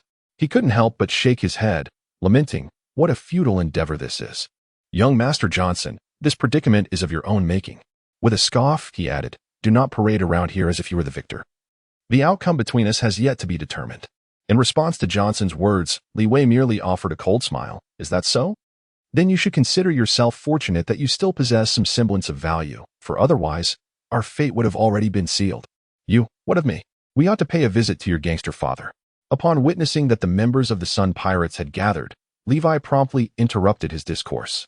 Barnes, upon spotting Johnson, exhaled a sigh of relief. The expressions of the other fishmen brightened with long-forgotten smiles, and a few of them, filled with indignation, remarked, "Who would have thought this young master was capable of such turmoil? Thankfully, we had young Levi here. Otherwise, this fellow would have escaped." "Indeed, thank you, young Levi." Li Wei waved his hand and spoke, "We should depart. Captain Aladdin is growing impatient." After uttering these words, he turned to Johnson and said, "Quickly contact the one with the power of the pipe fruit. We must swiftly exchange the hostages." Chapter 52. The Power of the Pipe Fruit on Coco Island. In an opulent chamber, a man with slicked back hair and a cigar perched between his lips reclined in a grand leather armchair. Clad in a sharply tailored suit and draped in a black fur coat, his features bore a striking resemblance to Johnson. He was none other than the renowned tycoon, McGiddy. At that moment, McGiddy was conversing with the telephone bug on the table before him. "What? Snake, you mean to say you have not located my son, but instead encountered the defeated Algas and Daigle?" "Indeed, Mr. McGiddy, Algas and his companions have been rendered unconscious, and following our ambush yesterday, the Soul Work Society's branch on Soft and Flabby Island has been entirely annihilated. It appears that young Li Wei is indeed a formidable adversary. However, Snake, what is of utmost importance now is to find Johnson and the others. Rest assured, I inquired with the merman guarding Algas, and he mentioned that young Master Johnson seems not to have fallen into the hands of the Sun Pirate crew." Upon hearing this, McGiddy's furrowed brow relaxed slightly. Just as he was about to respond, a hurried voice came through the line. "What? Fulzer, you say that young Master Johnson has contacted you again? He has fallen into Li Wei's grasp. Snake, what on earth has transpired?" McGiddy queried, his anxiety palpable. Moments later, he heard Snake's reply. "Young Master Johnson has been located by Li Wei, who demands him in exchange for the Aladdin couple. Mr. McGiddy, I shall proceed at once. Go. Snake, ensure Johnson's safety and bring Li Wei to me. My interest in him grows ever stronger." "Understood, Mr. McGiddy." As the conversation concluded, McGiddy stored the telephone bug away and rose, muttering to himself, "Does Li Wei truly possess the strength and defense akin to Charlotte Linlin? Yet, when it comes to power, I shall not be outdone." On Coco Island, in a forest near the seashore, Li Wei once again encountered the serpentine-tattooed snack, the fiery-haired Christina, and a young man adorned with a red cap and donning blue overalls. He gestured towards the young man he had first met and directly inquired, "You are the user of the pipe fruit ability, are you not?" Before the young man could respond, Christina interjected, "Foals indeed consumed the pipe fruit, Li Wei. Just yesterday, you expressed your intention to collaborate with us, yet now you suddenly act in such a manner. I did not anticipate that a beauty like you could play the fool so adeptly. Li Wei cast another glance at Christina, causing her to instinctively tighten her clothing. And she retorted angrily, if you keep staring, I swear I'll gouge out your eyes. All right, Christina, we have pressing matters to attend to. Sneak interrupted his subordinate, fixing his gaze upon Li Wei. Though the Fishmen possess great strength, they often lack intelligence and are merely suited to serve as cannon fodder in the fray. You have chosen an unwise ally. His words instantly stirred unrest among the Fishmen pirates behind Li Wei. Sneak, you venomous serpent, what are you trying to imply? Do you truly believe yourself to be clever? It became apparent that you had been manipulating us all along, you despicable and shameless human. Observing the uproar among his comrades, Barnes raised his hand to call for calm, then, with a smile, remarked, we are not lacking in intelligence. We simply refrain from resorting to coercive tactics. In my opinion, what McGiddy is doing is far more reprehensible than what Tinnies has done. Your words are nonsense. Boss McGiddy will lead the kingdom to greatness. At this moment, the one who retorted was the excited Foles, dressed in suspenders, clearly displeased with Barnes' statement. Indeed, McGiddy is a man of great ambition. Only by driving away the Big Mom pirates and the Soul Work Society can the people of the kingdom enjoy a better life. Sneak seized the opportunity to continue the discourse, turning to Li Wei once more. Surely, you share my perspective? The hardships faced by the inhabitants of this island are primarily due to the need to regularly pay tribute of their soul's lifespan. We have a common enemy. We should be cooperating. Yet you are also my adversaries. I consider it a most disgraceful act to impose upon others. Your struggle against the Big Mom pirates and the Soul Work Society is merely a contest for territory. Why must you cloak it in noble pretenses? Such justifications can only deceive the ignorant youth like him. Li Wei spoke with conviction, gesturing towards Furs, who appeared visibly unconvinced. You have misunderstood us. Our ultimate aim is not to dominate the nations, but rather to foster their improvement. However, in order to achieve such a grand objective, one must be prepared to make certain necessary sacrifices, for success cannot be attained without them. Upon hearing Sneck's words, Furs nodded repeatedly in agreement. Li Wei let out a derisive laugh, stating, the Mafia is not to be feared. Rather, it is the educated Mafia that poses a true threat. No amount of justification can alter the fundamental nature of organized crime. Prior to this, you engaged in numerous misdeeds, yet now, you have transformed into champions of justice? He then gestured towards Fors and advised, you ought to grasp two truths. First, never harbor the illusion of discovering treasures amidst refuse. Second, when assessing a person's character, do not heed their words, but rather observe their actions. Upon hearing this, the crowd fell into a profound silence. Fors' face displayed a mixture of shock and confusion, while a peculiar glimmer flickered in Christina's eyes. Well, I have no interest in your Mafia affairs. After all, I shall inevitably drive you away. Now, it is time for us to negotiate the exchange of hostages. Li Wei, noticing the deviation from the topic, hastily sought to redirect the conversation. Foss, perhaps you might reflect upon my words later. As a young man, you should cultivate your own discernment regarding what actions are appropriate and what are not. Oh. Foss snapped back to attention, instinctively glancing towards Sneck. However, he reconsidered and refrained from speaking, which left Sneck somewhat astonished. Undeterred, Foss approached Li Wei and traced a circle in the ground with his hand, adding, I wish to be by the side of Boss McGiddy. In an instant, the circle transformed into a dark, ominous pipe. Observing this development, Foss declared, let us proceed. Without hesitation, he leaped into the pipe, vanishing from sight in an instant. Levi bent down to examine the pipeline, casting a glance at Snake and instructing them to enter first. Christina, with a fleeting glance at him, followed Snake as they both leaped down. Subsequently, Levi shared a few words with Barnes and his companions, who were escorting the hefty individual and the one with the explosive hairstyle, and they followed suit. Finally, he firmly grasped Johnson and plunged into the pipeline. Chapter 53. The Aladdin couple. Upon entering the pipeline, Levi found himself enveloped in darkness, gripping Johnson tightly, fearful of losing him.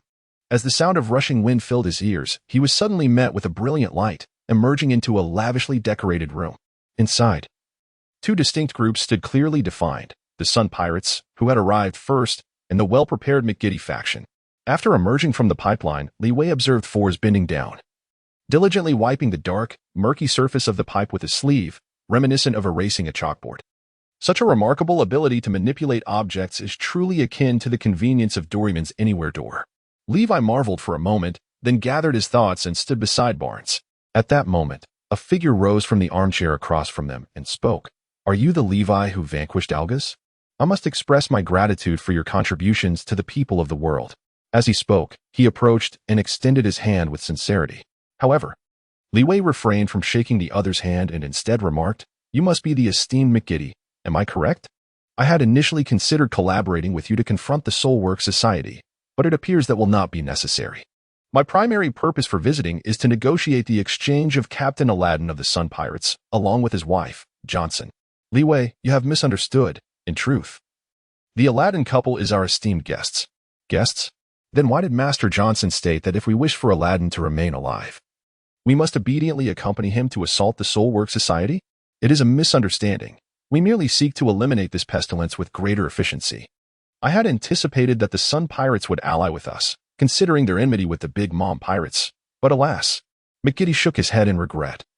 And with a gesture, individuals behind him departed, subsequently opening the door to reveal several imposing figures escorting Aladdin and his wife into the room. Upon seeing their captain, Barnes and his companions displayed expressions of surprise, yet they were acutely aware that danger still loomed, prompting them to regard McGiddy and his subordinates with vigilant eyes. Seizing the opportunity, Liwei took a moment to scrutinize the Aladdin couple. True to the original depiction, Aladdin sported a black, sky-high ponytail, a long beard, and a tattoo inscribed with 1TC on his left arm, trailing a lengthy, purple fishtail. His wife, Praline, possessed yellow hair styled in an eccentric bun, freckles adorning her face, with purple eyeshadow and red lipstick. She wore a blue dress embellished with pink roses, complemented by a lower half reminiscent of a shark's tail. Upon witnessing their comrades, astonishment was evident on their faces, and Aladdin immediately inquired, "What brings you here?" "Captain, we have come to rescue you," Barnes swiftly replied, gesturing towards the hostages held by his companions. By the way, capturing them was all thanks to young Liwei. Are they Johnson's and McGiddy's subordinates? Indeed, Captain Aladdin. With their presence, we can negotiate your and Sister Praline's release. Then I must extend my gratitude to young Liwei, Aladdin stated, and just as he finished speaking, his wife Praline added, "Indeed, thank you, young Liwei. You have saved my sister." "It was my duty," Liwei humbly replied. As Liwei spoke, his mind was preoccupied with thoughts of how rescuing the daughter of the four emperors might allow him to enhance his skill in strange sound attacks. With these reflections, he cast a fleeting glance at McGiddy, who would soon comprehend the unspoken message to release Aladdin and Praline. Subsequently, Aladdin and his companion slowly made their way back to Liwei's side. Throughout this exchange, the members of the Sun Pirates maintained a vigilant watch on McGiddy and his associates, clutching their weapons tightly, wary of any underhanded maneuvers from the gangsters. It was only when the captain returned unharmed that they collectively exhaled in relief. However, Liwei felt a twinge of disappointment. He had not heard the melodious notification from the system. "Now it's your turn to release my son and my subordinates," McGiddy stated with an impassive expression. Liwei shook his head, saying, "This is your stronghold, after all. If we release someone, can we truly escape? What exactly do you intend to do?" "Liwei, do not overstep your bounds," Snick admonished in a stern tone, but was interrupted by McGiddy. "It seems your prejudice against us runs quite deep. Why can't you comprehend my urgent desire to eliminate the Soulwork Society?" "Spare me the theatrics, McGiddy," Levi quickly interjected. Turning to Folzer, he said, "I must trouble you once more to utilize your ability with the pipeline fruit and return them to the seaside." Folzer flatly refused. Noticing Levi's displeasure, he hastily clarified, "My pipeline does not allow me to traverse to any location. I can only establish 5 fixed points, and unfortunately, the seaside stronghold of the Sun Pirates is not among them. Only 5 fixed locations? That seems rather inadequate, doesn't it?" Liwei blurted out. Yet Forz appeared somewhat anxious. "Who claims that my fruit ability is lacking? I can only remember 5 locations at most. But I can also establish a new conduit to that place by contacting someone through the telephone worm." "Well, that's quite impressive. My apologies, your fruit ability is indeed remarkable. If developed properly, it can yield unexpectedly marvelous applications." Liwei hastily apologized, and then turned to Barnes and Aladdin. They quickly grasped Liwei's intentions and seamlessly took over the conversation. "That's perfect. I still have a companion by the seaside. I'll contact him right away." As he spoke, Barnes produced a phone book, dialed a number, and then handed it to him as per Forz's request. Subsequently, Fors crouched down and drew a circle, proclaiming, "It is done. You shall soon return to the seaside." Barnes first instructed his companion to release the hefty Helmont and the explosive-haired Cardinal, and then one by one, they leapt into the pipeline. Soon, only Li Wei, Barnes, and Aladdin remained. "Barnes, Li Wei, you should go ahead." Li Wei firmly declined, saying, "You two go ahead. I still hold some value.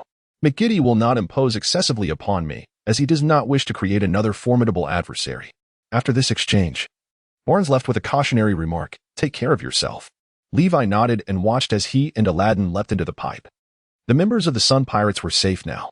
After observing Levi contact Barnes via the transponder snail to confirm their arrival at the seaside, Snake hurriedly urged, "No problem. Young Master Johnson, farewell."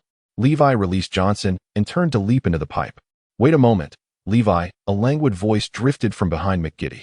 Li Wei was momentarily taken aback, recognizing the speaker as Akiji. Chapter 54, The Gamble with Akiji resumes. In the fleeting moment of Li Wei's hesitation, Johnson anxiously called out, "Fors, what are you waiting for? Quickly wipe the pipe clean. Do not let Li Wei escape." However, Fors disregarded his words, instead casting a disapproving and incredulous glance at the young master. "Young Master Johnson, it is good to have you back. I understand you have endured considerable hardship. Yet we honor our agreements and would never engage in such deceitful actions. Please keep this in mind. Furthermore, while we may spare this lad this time, he shall not be so fortunate in the future." Snake stepped forward, shielding Johnson, and gently patted Fors on the shoulder. This gesture notably softened Fors' demeanor. Li Wei paid no heed to them and instead provoked, "Akiji, I never expected a distinguished admiral like yourself to ally with such petty gangsters." "Admiral? What does that even mean?" replied the owner of the McGiddy. "He is no mere character. He commands a significant portion of the entire world's enterprises and is indeed an ally of our Blackbeard pirates." While others looked on in astonishment, Van Augur interjected. Akiji shrugged. "I am merely here for Bryn, yet she possesses remarkable skills in evasion, far surpassing those of her siblings. Li Wei, you are quite impressive as well. I thought you would meet your demise in the depths of the ocean, yet here you stand alive." At this moment, Li Wei noticed Akiji pointing with his thumb behind him, and soon enough, he beheld several colossal ice sculptures, which were none other than Kureha, Bruli, and Armand. Akiji continued, "I recall you boasting about your exceptional intelligence-gathering abilities. I hope you possess some leads. To achieve such progress for Blackbeard Teach's mission, is this truly within your capabilities?" Li Wei was quite perplexed. He had always believed that Akiji was an undercover agent within the Blackbeard pirates, aiming to closely monitor Blackbeard Teach and subsequently uncover the secret behind the ability to consume 2 devil fruits. After all, he was now a member of the Blackbeard pirates. Capturing Bruli would allow him to return and report back. "How about I exchange these few individuals for your intelligence?" he proposed. Upon hearing Akiji's explanation and suggestion, Li Wei candidly replied, "Since Bruli has also been captured by you, it indicates that Bruli is no longer hiding in the mirror world. I will need to invest some effort to locate her." "Think it over," Akiji urged. "If you have any news, you can contact me through this transponder snail." As he spoke, Akiji handed over a transponder snail, an action that left Johnson and the others utterly astonished. He opened his mouth as if to say something, but was silenced by a glance from his father. Li Wei answered the phone with a clear intention, "Akiji, I will be in touch with you. Moreover, since we seldom have the opportunity to meet, why not engage in another wager? The stakes, I propose, would be these exquisite ice sculptures, after all. They hold little significance for you. Mr. Akiji, I kindly ask that you entrust Kizaru and the others to me." Finally, McGiddy spoke up, fully aware that Kizaru, as one of the 3 admirals, possessed formidable strength. Allowing him to return unscathed to the Big Mom pirates would undoubtedly pose a significant threat. Li Wei, however, had anticipated this. "Akiji, you would not truly be adhering to the commands of Boss Majid, pursuing Krija and his companions, would you?" "Li Wei, do not attempt to sow discord between me and the Blackbeard pirates. They are esteemed guests I have invited," Majid retorted. At that moment, Wang Oga interjected, "Mr. Majid, do not be hasty. I sense that Li Wei may have an adverse influence on your fate. Thus this wager might prove advantageous for you." "Mr. Oga, what do you imply?" "Fate shall reveal the answer to you, Boss Majid. Let us cease this bickering. Li Wei, propose your terms for the wager." Finally, Akiji spoke, his observation Haki detecting that Li Wei had grown considerably stronger, thus piquing his interest further. Li Wei smiled once more by saying that, "You are agreeing to my wager." The stakes, as I mentioned earlier, remain unchanged, and I assure you, I shall not become an ice sculpture this time. Oh, in less than a day. You have discovered a method to unravel the frozen moment? Akiji inquired with a tone of skepticism. His words provoked a reaction from Johnson, who could no longer contain himself. You truly underestimate yourself, Li Wei. Do you believe that defeating an officer of the Soul Working Society makes you a worthy opponent for an admiral? I had anticipated this, Li Wei. That young man was correct. You are overestimating your own capabilities. However, this is merely the hand of fate. I have previously warned you that one's fortune does not remain perpetually favorable. Surely, you have not forgotten? This time, when you transform into an ice sculpture, there will be no one to rescue you. Upon hearing Wang Oga's words, McGiddy's eyes brightened as he interjected, I see. My room is indeed lacking a few ice sculptures. Mr. Akiji, regardless of the cost. No, I shall mobilize everyone. Even if I must dig 3 feet into the ground of the world, I will locate Bryn for you, provided you leave these 4 ice sculptures in my possession. Oh? Then I thank you, Mr. McGiddy. Akiji glanced at McGiddy and slowly approached Li Wei. Have you made your decision? This wager does not seem to favor you. Rest assured. Akiji, I have informed you before that my greatest strength lies in a talent that is unparalleled. The same technique cannot be employed against me twice. Li Wei spoke with a resonant strength, while Johnson scoffed lightly beside him. Yet, upon observing the expression of his counterpart, he found himself momentarily taken aback. Shaking his head, he muttered, a frog at the bottom of a well, yet considers himself a genius. Soon enough, you shall come to recognize this truth. However, neither Li Wei nor Green Pheasant heard these words. The two shared a prolonged gaze. Ultimately, it was McGiddy who reminded them, Isn't it time for your wager to commence? Come now, Green Pheasant. Let us see how you intend to thwart my freezing moment. As soon as the words left his mouth, Green Pheasant unleashed his technique once more, instantly appearing before Li Wei and placing a hand upon his shoulder. In that moment, a surge of frigid air emanated from Green Pheasant's hand, swiftly transforming Li Wei's shoulder into a glistening white ice. The cold rapidly spread, and within moments, Li Wei was encased as a luminous ice sculpture, immobile. Witnessing this, McGiddy's face lit up with surprise, while his son Johnson and Christina could hardly contain their delight. Force, though somewhat disappointed, quickly regained his composure. Green Pheasant patted the freshly formed ice sculpture, yet his expression bore a grave seriousness. Chapter 55, The Escalation of the Dissonant Assault Soon. Everyone present heard a series of cracking sounds emanating from the frozen Li Wei. Quite intriguing. I did not anticipate that rapid muscle tremors could prevent complete entrapment in ice. However, resisting my cold requires considerable strength, Green Pheasant mused, stroking his chin as he observed the continuously shaking ice sculpture, which was developing cracks. Wang Oga, standing nearby, clearly recognized that Li Wei's escape was merely a matter of time. Compared to yesterday, this lad's strength has indeed increased significantly. He is becoming increasingly reminiscent of Charlotte Lingling, a truly formidable genius. McGiddy and Snake exchanged glances, both perceiving the same thought reflected in each other's eyes. Li Wei was a truly formidable adversary. This reaction from the powerful individuals only served to irk Johnson further, prompting him to exclaim, What genius! He is merely a worthless wretch who sold his soul and lifespan for a girl I did not want. Johnson, hold your tongue. McGiddy interjected hastily, not wishing to appear foolish before such a multitude of guests and adversaries. Just then, the ice enveloping Li Wei began to gradually shed, and his form finally reverted to its original state. Ah, at last, I have broken free. Truly worthy of a general's prowess, ordinary techniques are indeed challenging to counter. As Li Wei emerged, he could not help but exclaim in admiration, while secretly contemplating the fortunate acquisition of the skills inherent in the Navy's 6th style, specifically, the gale foot and moonwalk. These techniques demanded rapid contraction and extension of the muscles, thereby generating kinetic energy. Indeed, during high-velocity movements, the body inevitably generates heat.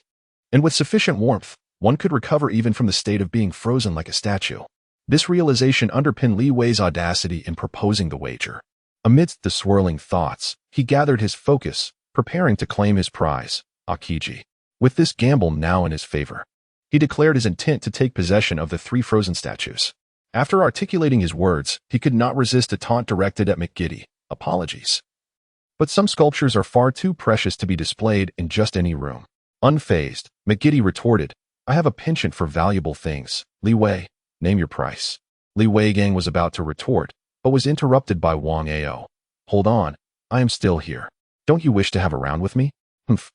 We have yet to determine the victor from our last wager.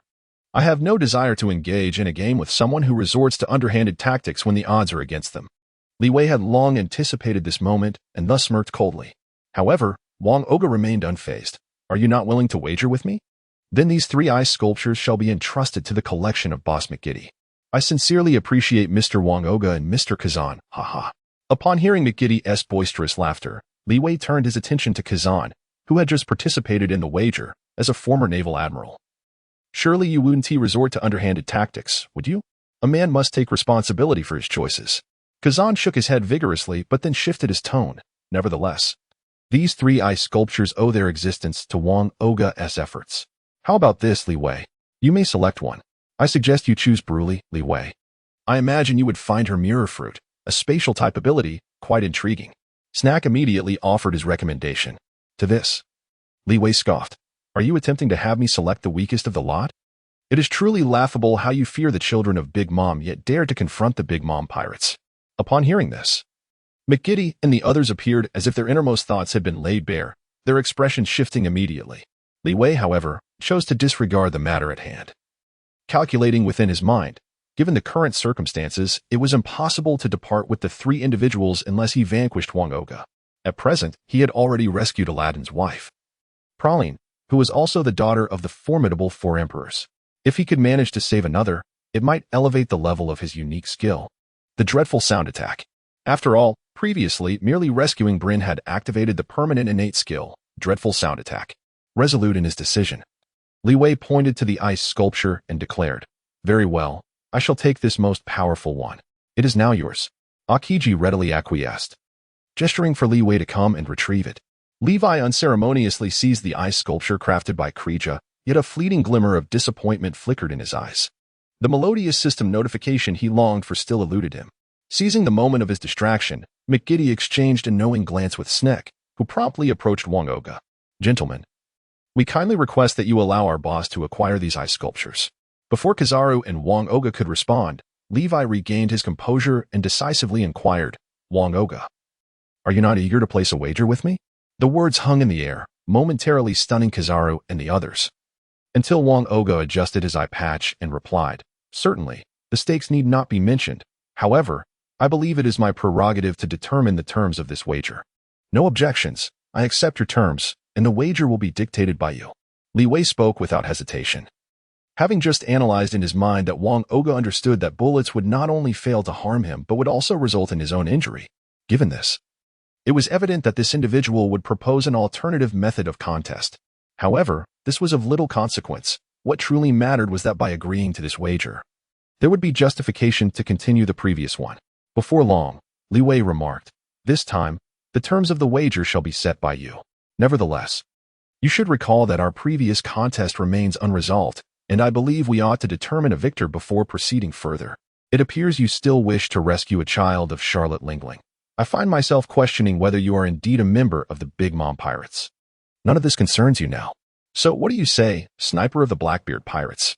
Fire away, employing your most proficient bullet attack against me. Li Wei pointed to his forehead, an expression of defiance etched upon his face. His brazen demeanor irked Johnson considerably, while McGiddy and the others were taken aback, simultaneously astonished and amused, for they were well aware of Wang Oga's lethal prowess. Had it been anyone else, such an act would have been tantamount to courting death. However, Wang Oga merely shook his head slightly. My bullets can indeed claim your life, but I too would suffer injury in the process. Let it be. I shall regard yesterday's wager as my defeat. Thus, this ice sculpture of Armand shall rightfully belong to me. Li Wei unceremoniously removed the beautiful ice sculpture adorned with a wide-brimmed hat, not forgetting to shrug in provocation towards the owner of McGiddy. By the way, we have merely confirmed the stakes of your victory, yet we have yet to elucidate the consequences you shall face in the event of your defeat, remarked Wang Oga as he caressed his long spear. Li Wei, however, remained unresponsive, for he had finally awaited the prompt indicating a skill upgrade. Ding. You have rescued 3 offspring of Charlotte Lingling, and the skill Strange Sound Attack has been elevated to level C. He hastily skimmed through the skill description. Strange Sound Attack. Active skill, capable of emitting bizarre sounds that induce dizziness or minor damage to adversaries who hear them. The effects of dizziness and damage depend on the strength of the enemy. The more formidable the foe, the less effective this skill becomes. Note: the user can concentrate the strange sound attack on a single enemy if desired. When targeting a single adversary, both dizziness and damage will be significantly amplified. Upon finishing the description, Li Wei felt a surge of joy. This skill had evolved beyond a mere control mechanism. It could now perform single-target assaults as well as area damage, surpassing even the prowess of Conqueror's Haki. If memory served correctly, only Shanks, the red-haired, wielded Conqueror's Haki that could inflict physical harm. Just as Li Wei was lost in contemplation, Wang Oga and Majid appeared puzzled, ultimately prompting Akiji to nudge him. "What is wrong with you? Are you daydreaming while conversing?" Li Wei came to his senses and quickly smiled, saying, "Geniuses often possess their own peculiarities, much like your idle carp, who can doze off even while engaged in conversation. You truly know a great deal." Shinji paused for a moment, then slowly replied, pointing at Wang Oga, "All right, please continue." Li Wei cast his gaze over, intrigued to see what sort of wager the marksman would propose and what stakes would be involved. Wang Oga, adjusting his long rifle, began. "Let me first outline the cost of your defeat, lest you feel undue pressure. If I emerge victorious, all you need to do is accompany me to meet Captain Teach." Wang Oga, Mr. McGiddy, we both understand that this young man possesses immense potential. His destiny lies in becoming a member of our Blackbeard pirate crew. Moreover, by taking him with me, I can alleviate one of your significant concerns, Wang Oga continued with a smile. "I must say, your insight is commendable. It is only fitting for a senior officer among the 4 emperors, far superior to those who merely seek to exploit others. However, this cost is somewhat steep for me. Joining the Blackbeard pirate crew is a dream for many. Additionally, I can assure you that regardless of the outcome, I will gift you this ice sculpture of the witch." Seeing Wang Oga still extending goodwill, Li Wei reluctantly nodded in agreement, as he had a vague understanding of the wager's nature. Given the effect of the newly acquired permanent skill, he truly believed he might not lose. At that moment, Wang Oga continued, "The terms of the wager are quite simple. You know I am a marksman. My sole expertise lies in shooting, so let us compete in marksmanship." Upon hearing this, Folzer could not help but interject, "Marksmanship? Isn't that blatantly unfair?" "Silence, Folzer," Johnson replied, a grin on his face, fully aware that Li Wei had no experience in shooting. His aim was utterly abysmal. Or else he wouldn't be at a loss against the airborne Andrew and Elgus. Both McGiddy and Snake shared this sentiment, and to compel Li Wei's agreement, they chimed in unison. "Li Wei, you have already consented to this wager, and thus cannot retract your words." "Snake, what nonsense are you spouting? Li Wei is a genius. He would never be capricious." Li Wei smiled and said, "All right, you have determined the content of the wager, so I shall decide the form of the gamble. Is that acceptable?" As he spoke, he raised his head to look at the owner, McGiddy, and added, "To carry out this wager, we will require the assistance of your group of flies." Chapter 56. The Fly Competition. Who do you call a fly? Johnson retorted angrily upon hearing this. McGiddy and Snake exchanged glances filled with fury, but they quickly regained their composure. However, Li Wei paid no heed to these gangsters. He silently rejoiced in having upgraded his superhuman strength attack skill, which allowed for single-target assaults. Otherwise, he would be in a precarious situation. With these thoughts in mind, he turned to Wang Oga and smiled subtly. "I know your vision is exceptional, capable of discerning targets several kilometers away. Moreover, your marksmanship and weaponry are of the highest caliber, so I won't engage in a contest of shooting distant objects with you. You certainly possess a wealth of knowledge. Akiji mentioned your formidable intelligence-gathering abilities, and I must admit I was skeptical. It seems I was mistaken. Nonetheless, refrain from needless chatter and clarify what we shall be competing in." Upon hearing Wang Oga's words, Johnson finally found a point to mock. "Indeed, Li Wei, stop stalling.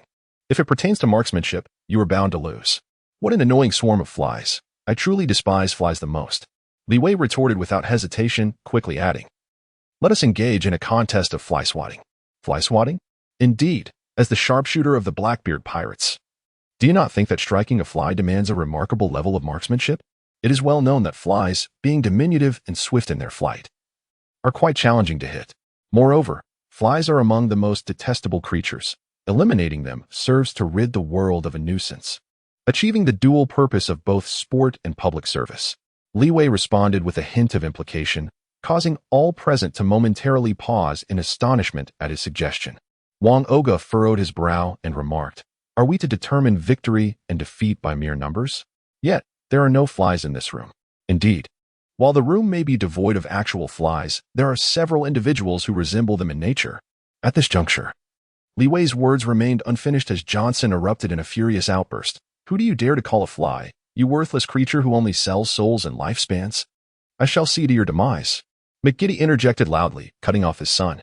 Observing the fury etched on his son's face, he maintained a calm demeanor and advised Johnson, remember this. Never succumb to anger, never issue threats, and especially, never harbor hatred towards your adversaries, for it will cloud your judgment. Truly, he embodied the essence of a formidable leader. Li Wei internally scoffed as he redirected his gaze towards Wang Oga, responding to the inquiry. Indeed, a competition of numbers is the simplest form. To showcase the finesse of our marksmanship, I propose we aim solely for the heads of the flies. That should pose no issue. And as for the flies, let us leave their management to Mr. McGiddy, the host of this gathering. He ought to contribute in some manner. Shooting the heads of flies. How intriguing. Wang Oga nodded in agreement, then turned to McGiddy and the others. We entrust this task to you, Mr. McGiddy. At that moment, Snake unexpectedly interjected, Christina, if I recall correctly, you keep flies as a source of sustenance, do you not? Uncle, please be clear in your speech. Indeed. I have raised a considerable number of flies for food, as I am caring for several chameleons. Upon hearing this, everyone present exhibited expressions of sudden realization, particularly Li Wei, who was taken aback to learn that the enchanting woman before him actually consumed flies. Disregarding his subordinate's remarks, Snake commenced assigning tasks. Force. Take Christina and utilize your conduit abilities to visit her residence, Mr. McGiddy. Would that be acceptable? Very well. I appreciate your efforts, both of you. After receiving the directive, Force drew a circle and departed the room with Christina. With the matter of the flies addressed, Li Wei was queried, what about your weapon? I require no weapon. Indeed, my voice serves as my weapon. I shall emit sound to precisely strike the heads of the flies. Sound attacks? Li Wei, you certainly possess a physique akin to Charlotte Lingling, yet such an area effectability scarcely qualifies as marksmanship, does it? Johnson scoffed. No wonder with your accuracy you would dare challenge Mr. Wang Oga. It seems you intend to deceive. Li Wei, under this competition's parameters, Mr. Akiji's ice fruit could effortlessly dispatch all the flies in the room. Silence, Johnson. If you do not understand, refrain from speaking. McGiddy intervened once more to curtail his son's ignorance. Akiji added, I cannot merely strike the heads of the flies. How about this? Once the red-haired beauty returns with the flies, we can have her mark some of them. Within the swarm of buzzing flies, we shall aim to eliminate the ones bearing the marks within a specified time frame. That should suffice, yes? After a moment of contemplation, Li Wei decided to increase the difficulty. Upon hearing this, Wang Oga no longer voiced any objections and suggested that Li Wei take the initiative. Levi readily agreed, a faint smile gracing his lips as he remarked, you need not intervene, for I shall compel you to concede. However, Akiji and the others displayed expressions of skepticism, unable to fathom that Levi could indeed reach such heights.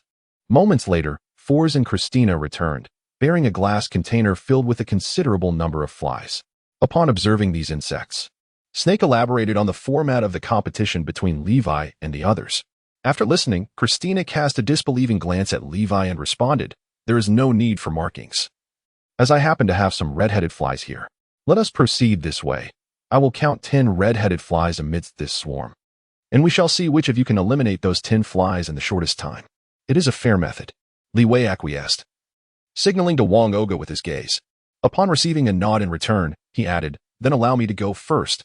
I require merely 5 seconds to dispatch 10 flies. Such bravado. Before he could finish his boast, Johnson abruptly fell silent, silenced by a stern glare from his father.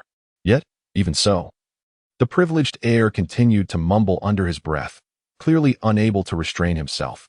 Although he had curbed his son's potential embarrassment, McGiddy shook his head slightly, seemingly mocking Li Wei's preposterous claim. Meanwhile, Qingji, though squinting, exhibited a glimmer of expectation. Wang Oga, representing the opposing side, raised an eyebrow. Should you succeed in your assertion, my fate shall be one of surrender. Let us commence without delay. Li Wei refrained from further trivialities, his sole focus now being the urgent task of saving lives, with only 4 days remaining. Chapter 57, A Testament to Strength. Following in the footsteps of McGiddy, the group arrived at an expansive courtyard. Observing the verdant trees and flourishing flowers, alongside the elegantly arranged exquisite buildings scattered throughout, Li Wei could not help but remark, This environment is truly splendid, Mr. McGiddy. I owe you an apology. I should not have referred to you as flies. McGiddy and his companions exchanged puzzled glances, while Johnson seized the opportunity to mock. So you now realize that you are the fly, foraging amidst refuse. Such rudeness is unbecoming, Johnson. However, his retort was abruptly interrupted by his father. At that moment, Li Wei coldly interjected, "You lot resemble mosquitoes more than anything, draining the lifeblood of nations in collusion with the Soul Work Society. Otherwise, how could such a resplendent courtyard have been erected?" Li Wei offered no opportunity for his opponent to retaliate, swiftly adding, "Had I known this would unfold, I should have suggested a contest to shoot the heads off mosquitoes. In truth, I have quite a few mosquitoes myself, as I am raising several chameleons, which particularly relish flies and such diminutive insects." "Li Wei, perhaps I should make another trip," he began, but Christina interjected at an inopportune moment. However, after receiving a fierce glare from Snake, she wisely chose to fall silent. Levi was taken aback by the presence of a witty companion, and he couldn't help but laugh aloud. Johnson instinctively wanted to retort, but under the stern gaze of his father, he could only open his mouth without uttering a word. Finally, Green Pheasant spoke up, "Levi, your contest with Wang Oga is about to commence." "Ah, indeed, I have no time to squander." Li Wei promptly redirected his attention, glancing down at the flies within the box. Upon discerning their presence, he stepped back a few paces, signaling to Christina to release the flies. Once they disperse, I shall issue the command to begin. To maintain the integrity of the competition, I kindly ask everyone to stand behind Li Wei, so as not to obstruct his line of sight. Christina had already assumed the role of referee, arranging the positions of the spectators. Snake, with a hint of irritation, remarked, "Focus on your own duties." "Understood." Christina replied with an obedient demeanor, bending to lift the lid of the glass box. Due to her revealing attire, her bending inevitably showcased her profound décolletage. Quick to react, she tightened her clothing and glanced up at Li Wei. However, to her surprise, he consciously turned his head away, eliciting a flicker of astonishment in Christina's eyes. Had she misjudged him? Nevertheless, Li Wei remained undistracted, his focus intensely fixed on the flies darting about, his keen gaze honing in on several red-headed ones. As soon as Christina uttered the word begin, he slightly parted his lips, emitting a sound of moderate volume. Instantly, all present witnessed the once flitting red-headed flies plummeting one after another to the ground. Exchanging bewildered glances, the spectators were taken aback, unsure of what had transpired. Their heads had vanished. All 10 red-headed flies met the same fate. How did Li Wei accomplish this? Christina exclaimed as she stepped forward to investigate. Upon witnessing the completion of the task, Li Wei promptly declared the outcome, "All done." "I believe it hasn't even been 5 seconds, has it?" Moreover, these pesky flies did not burst simultaneously. "Wang Aoga, you must have nothing to say now?" Despite his seemingly nonchalant demeanor, a tempest brewed within him. The upgraded effects of the sound attack were indeed remarkable. Although, at present, this skill lacked substantial lethality, its precision was astonishing. And the control was remarkably simple. One merely needed to fix their gaze on a particular object and silently invoke the desired effect to launch an attack. This method bore some resemblance to the attack patterns of AP, the user of the sound fruit. As his thoughts raced, Li Wei suddenly sensed an unsettling shift in the atmosphere. There were no cheers, and no one responded to him. The scene descended into an oddly eerie silence. Li Wei hurriedly glanced over, only to find McGiddy and the others staring wide-eyed, their expressions filled with disbelief. Wang Oga adjusted his eye patch, and a peculiar smile suddenly appeared at the corners of his mouth. Even Green Pheasant was taken aback for a moment before regaining his composure, casting a curious and expectant glance at Li Wei. Observing their reactions, Li Wei felt a surge of satisfaction and clapped his hands vigorously. "Hey, is it really necessary for you all to be so astonished? It's merely a matter of swatting a few pesky flies." Suddenly, a gunshot rang out, startling everyone. "Li Wei, I never imagined you possessed such remarkable skills. Taking off a fly's head is no great feat, however. To achieve the remarkable task of consecutively eliminating 10 flies in almost no time at all, even I would find that impossible," Wang Oga remarked, sheathing his long rifle with deliberate calmness. He added, "You truly are a genius, perfectly suited for our Blackbeard pirates. As for joining you, I'll pass for now, however. Should you find yourselves in battle against the celestial dragons, do let me know. I may just come to your aid." Li Wei candidly expressed his opinions regarding those in positions of privilege. His words left McGiddy and others momentarily stunned. Even Johnson muttered, "So this person is a fool, thinking he could take on the celestial dragons." By the way, Wang Oga, since you admit your inability, it seems I have triumphed. I shall rescue this Burii. Levi returned to the main topic. Upon seeing the other party nod in agreement, he proceeded without hesitation, lifting 3 ice sculptures and departing directly under the scrutinizing gaze of those present.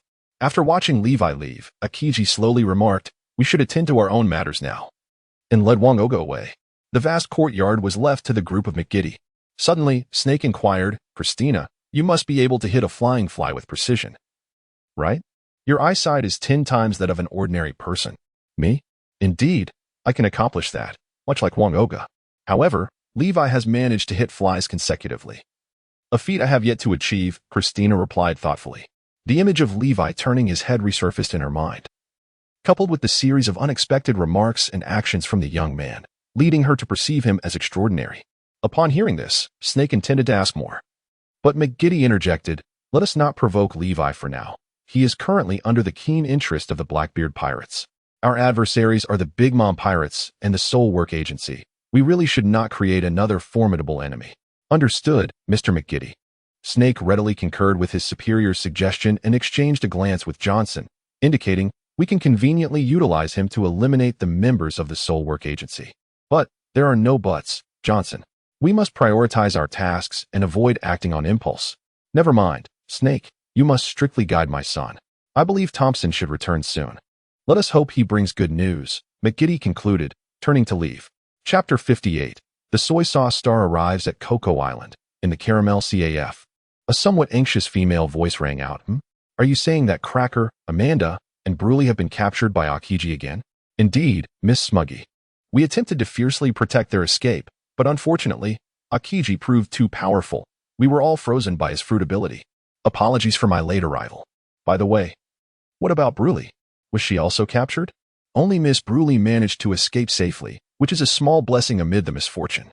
"Very well, I understand." The speaker was none other than Charlotte Smuggy, one of the 3 sweet commanders. She waved her hand, dismissing her subordinates who had just been released from their frozen state. Soon, the CAF was left with Smuggy alone. She took out a transponder snail and dialed a number, but no one answered. "I hope Bruley is all right," Smuggy murmured to herself. Just then, the transponder snail rang with a bloop-bloop sound. Upon answering, a man's voice emerged from the device. "Miss Smuggy, I finally got through to you. I have searched for Cracker and Katakuri numerous times but could not locate them. Tignis, it seems you have urgent matters to discuss with us." "Indeed. Do you recall that character McGiddy? He has become increasingly arrogant. I received intel that the Blackbeard pirates were able to infiltrate Whole Cake Island due to him." "McGiddy? The mob boss who lost to you 2 years ago? Surely he wouldn't act in such a self-destructive manner." "Smuggy, I am not slandering him. Audric, our branch chief on Cocoa Island, was defeated by Akiji. Moreover, I have heard that McGiddy has colluded with the Sun Pirates, aiding Akiji and Wang Oga in evading the watchful eyes of the monitoring ships and sea slugs." "The Sun Pirates? I see. Indeed, Pralines song can enchant the sea slugs." "Exactly, Smuggy. The situation has become dire, although McGiddy is not particularly strong. If he allies with the Sun Pirates and the Blackbeard pirates, he should not be underestimated. Additionally, there is Levi. Levi? Is he the young man who rescued Bruley from Akiji? He is indeed a benefactor of our Big Mom pirates. Levi did save Miss Bruley. Of that I am well aware. However, you have already repaid his kindness. That fellow exchanged his life-saving grace for the protection of several friends from the Big Mom pirates. Thus, your crew no longer owes him a debt. Is that so?" "I will confirm." Smuggy promptly summoned her subordinates stationed at the CAF, and after verifying the information, she spoke into the transponder snail. "Indeed, that is correct. You may freely deal with Levi and McGiddy. As for the Blackbeard pirates and the Sun Pirates, we will handle them. I trust you can manage this matter. Previously, that would have been no issue, but Akiji and Levi have already eliminated our 2 branch chiefs. Furthermore, last night, McGiddy sent people to ambush our Jam Island branch, leaving me with only 2 branches to mobilize." "I see. Thus, you can focus on McGiddy while we take care of Levi. Does that work for you, Tignis?" "That would be best.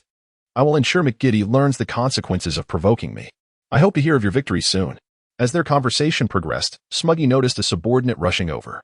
She frowned and turned her gaze inquisitively toward him. "Levi, it is Levi who has arrived." The subordinate gasped, and Smuggy's face lit up with a confident smile. "Tignis, I must go deal with Levi. Farewell." After hanging up the transponder snail, she finally heard the remainder of the report from her breathless subordinate. Levi has arrived with Lord Cracker, as well as Miss Amanda and Miss Bruley. At this revelation, Smuggy's expression shifted from confusion to seriousness. At that moment, Levi had already pushed the door open and quickly laid eyes on the formidable woman known as the soy sauce star. It must be said, Smuggy was a striking beauty. Tall in stature, with brown skin and blue eyes, complemented by full lips and cascading silver waves of hair, leaving a lasting impression on anyone who beheld her. Li Wei scrutinized Smuggy when suddenly he heard the latter's unfriendly tone inquiring, "How did Kalia fall into your hands?" It seems Tinny's intelligence was accurate. "You are indeed in cahoots with Akiji, aren't you, Li Wei? Why is it that I rescued the children of the Yonko Big Mom from Akiji and Wang Oga?" Li Wei gathered her thoughts, setting aside the ice sculpture as she addressed the matter directly. There was no choice. Her mind was preoccupied with the urgency of establishing contact with Armand, a member of the Serpent Tribe, to enhance her innate strength. She was keen to avoid any further complications. However, Smuggy clearly harbored doubts regarding Li Wei's claims. Admiral Akiji is a formidable foe, and even Kizaru is no match for him. How could you possibly rescue individuals from his grasp repeatedly? There must be something amiss. I suspect your earlier rescue of Bryn was orchestrated by Akiji himself. Our quarrel here serves no purpose.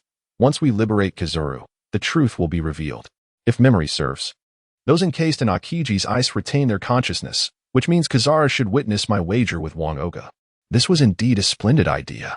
Upon hearing this, Li Wei finally exhaled in relief. Fortunately, the long-legged beauty was reasonable.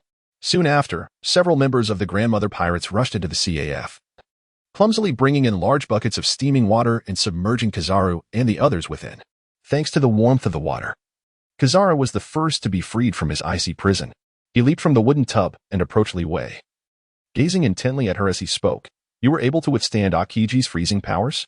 Li Wei was taken aback by the fact that this individual was concerned about such a matter right away. It took him a moment to realize that vibrations cannot be frozen. Thus, as long as one possesses immense strength and induces vibrations within the body, one can evade being encased in ice. All right, Clea, now that you have emerged, please clarify whether it was indeed Li Wei who rescued you. Smuggy interjected, casting a glance at her brother. It was he who saved us. Li Wei defeated Akiji and Wang Oga, Clea stated without hesitation. A sigh of relief washed over Li Wei as he set aside his worries. This star of battle, though fearful of pain, proved to be rather candid. Chapter 59. Smuggy's attitude upon hearing this response. Smuggy did not press Clea further, but instead regarded Li Wei with curiosity. You saved Clea, yet you stand in opposition to Tinus. What is your objective? I merely wish for the people of the world to live better lives, he replied. Li Wei responded with a glance, answering without hesitation. Although Smuggy clearly did not comprehend Li Wei's words, she did not press further and instead stated her purpose. You are truly an odd individual. However, the Soulwork Society is an organization under our command. Opposing them means opposing the Big Mom pirate crew. Smuggy, Li Wei has saved several of us. Hold your tongue, Kreecha. I will handle this matter. Smuggy interrupted her brother, adopting a tone laced with menace. Li Wei, although you are our benefactor, anyone who stands against us and the Soulwork Society becomes our adversary.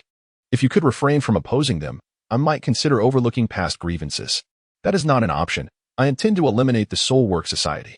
Even if it means standing against your Big Mom pirate crew, my resolve remains unchanged.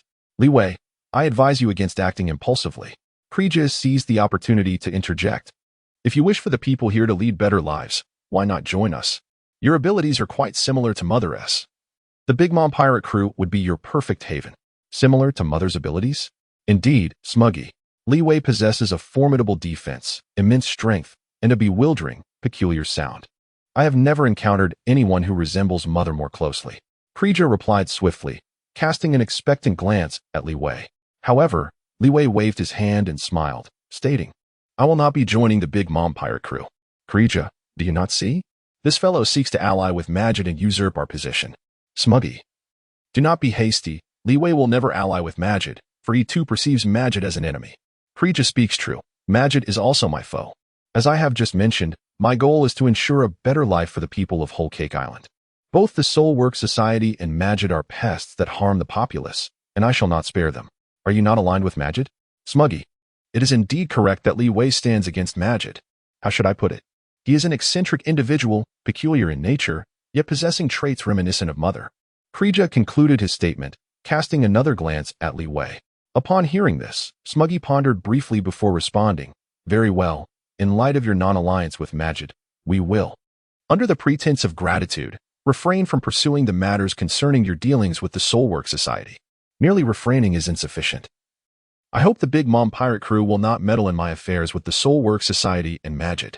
Otherwise, I fear we may find ourselves in conflict. Levi articulated his intentions, revealing that he was fully prepared to confront Smuggy and Krija. As anticipated, the expressions of the siblings shifted dramatically.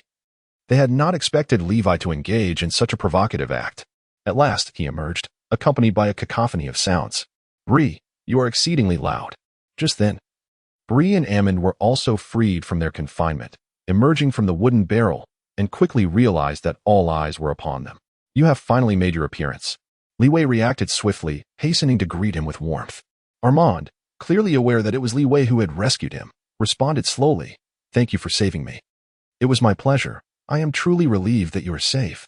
As Li Wei answered, he gazed up at the slender beauty with a neck resembling that of a serpent, inwardly murmuring to himself, Indeed, merely associating with the Serpent Clan is insufficient for advancement. I must devise a means to engage with the Long-Armed Clan, the Little Folk, and the Giant Clan as well. Particularly the Giant Clan, if memory serves. There are none of this race among the myriad nations. While his thoughts raced, Li Wei was abruptly pulled back to reality by Smuggy's words. Although he had rescued a few of you, he remains our adversary, as he intends to take action against the Soulwork Guild. Smuggy, we must deliberate further. Krija, have you lost your senses? We must remain resolute against our enemies, Smuggy asserted fiercely. Then turned her gaze back to Li Wei. If you can abandon your opposition to Tinny's, there may still be a chance for redemption. Very well. Since I must inevitably confront you all, let us commence from this moment onward. Li Wei was well prepared, assuming an aggressive stance. Smuggy also drew his longsword, stating, I haven't fought anyone in quite some time. I hope you won't disappoint me. Wait a moment, Smuggy. Shouldn't I be Li Wei's opponent? Interjected Kelly. Moreover, our immediate priority is to locate Bruin, isn't it? Observing the palpable tension and hostility emanating from the two, Kelly hastily attempted to redirect their focus. Additionally, Li Wei, several of your companions, during the assault by Aokiji, scattered and are currently unaccounted for.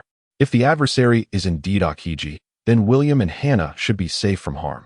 Li Wei responded with unwavering confidence, expressing his steadfast belief in the character of the former naval admiral. Smuggy proclaimed loudly, I have long since dispatched individuals to locate Bruin. Kriaga, I firmly believe our paramount objective is to vanquish Li Wei. Otherwise, our Big Mom pirates will be reduced to a mere jest. Very well. I shall take the lead. Li Wei, I've been eager to challenge you since our last encounter, which was regrettably interrupted. Certainly, Kriaga. However, I am not one to engage in endeavors devoid of merit. Should I emerge victorious, you shall refrain from meddling in my affairs with the Soul Workshop, correct? Of course. Kriaga. But wait a moment. The previously silent lady ghost, Armand, suddenly interjected, I believe it would be more prudent for Smuggy to take the field. You must be aware that Li Wei possesses defensive capabilities that can reflect damage, not to mention his intelligence is remarkable enough to astonish even Aokiji. Upon hearing this, Li Wei silently lamented the situation, though his expression remained impassive. Is that so? Then Kriaga, please step back. You are rather averse to pain. Smuggy advanced a few steps, drawing her sword once more and pointing it at Li Wei. Come, let us settle this once and for all. To be frank, I am not fond of violence. How about we engage in a wager instead? Li Wei had already prepared his remarks. It is worth mentioning that my ability to repeatedly rescue the children of the 4 Emperor Big Mom is also reliant on the gambling game. Chapter 60, Smug's Juicing Attack. Gambling game? Smug exclaimed. Li Wei nodded slightly. Indeed, Smuggy, allow me to elucidate the terms of our wager, after which you may decide whether to engage in this bet. The stakes, naturally, pertain to the Soul Workshop. Should I emerge victorious, your Ant Pirate crew shall refrain from interfering in my affairs with the Soul Workshop. Conversely, if I were to lose, I shall no longer provoke the Soul Workshop. This wager seems quite reasonable, does it not? Very well, please elaborate on the specifics of the wager. All right, Smuggy, the terms are rather straightforward. If my memory serves me correctly, you possess the abilities of the squeeze fruit, allowing you to extract moisture from your adversaries through mere contact. Noticing the astonishment etched upon Smuggy's face, Li Wei paid it no heed and continued. Let us base our wager upon your fruit's capabilities. If you can completely dehydrate me within 3 minutes, I shall concede defeat. Otherwise, victory shall be mine. Wait a moment. Do you comprehend the implications of dehydration?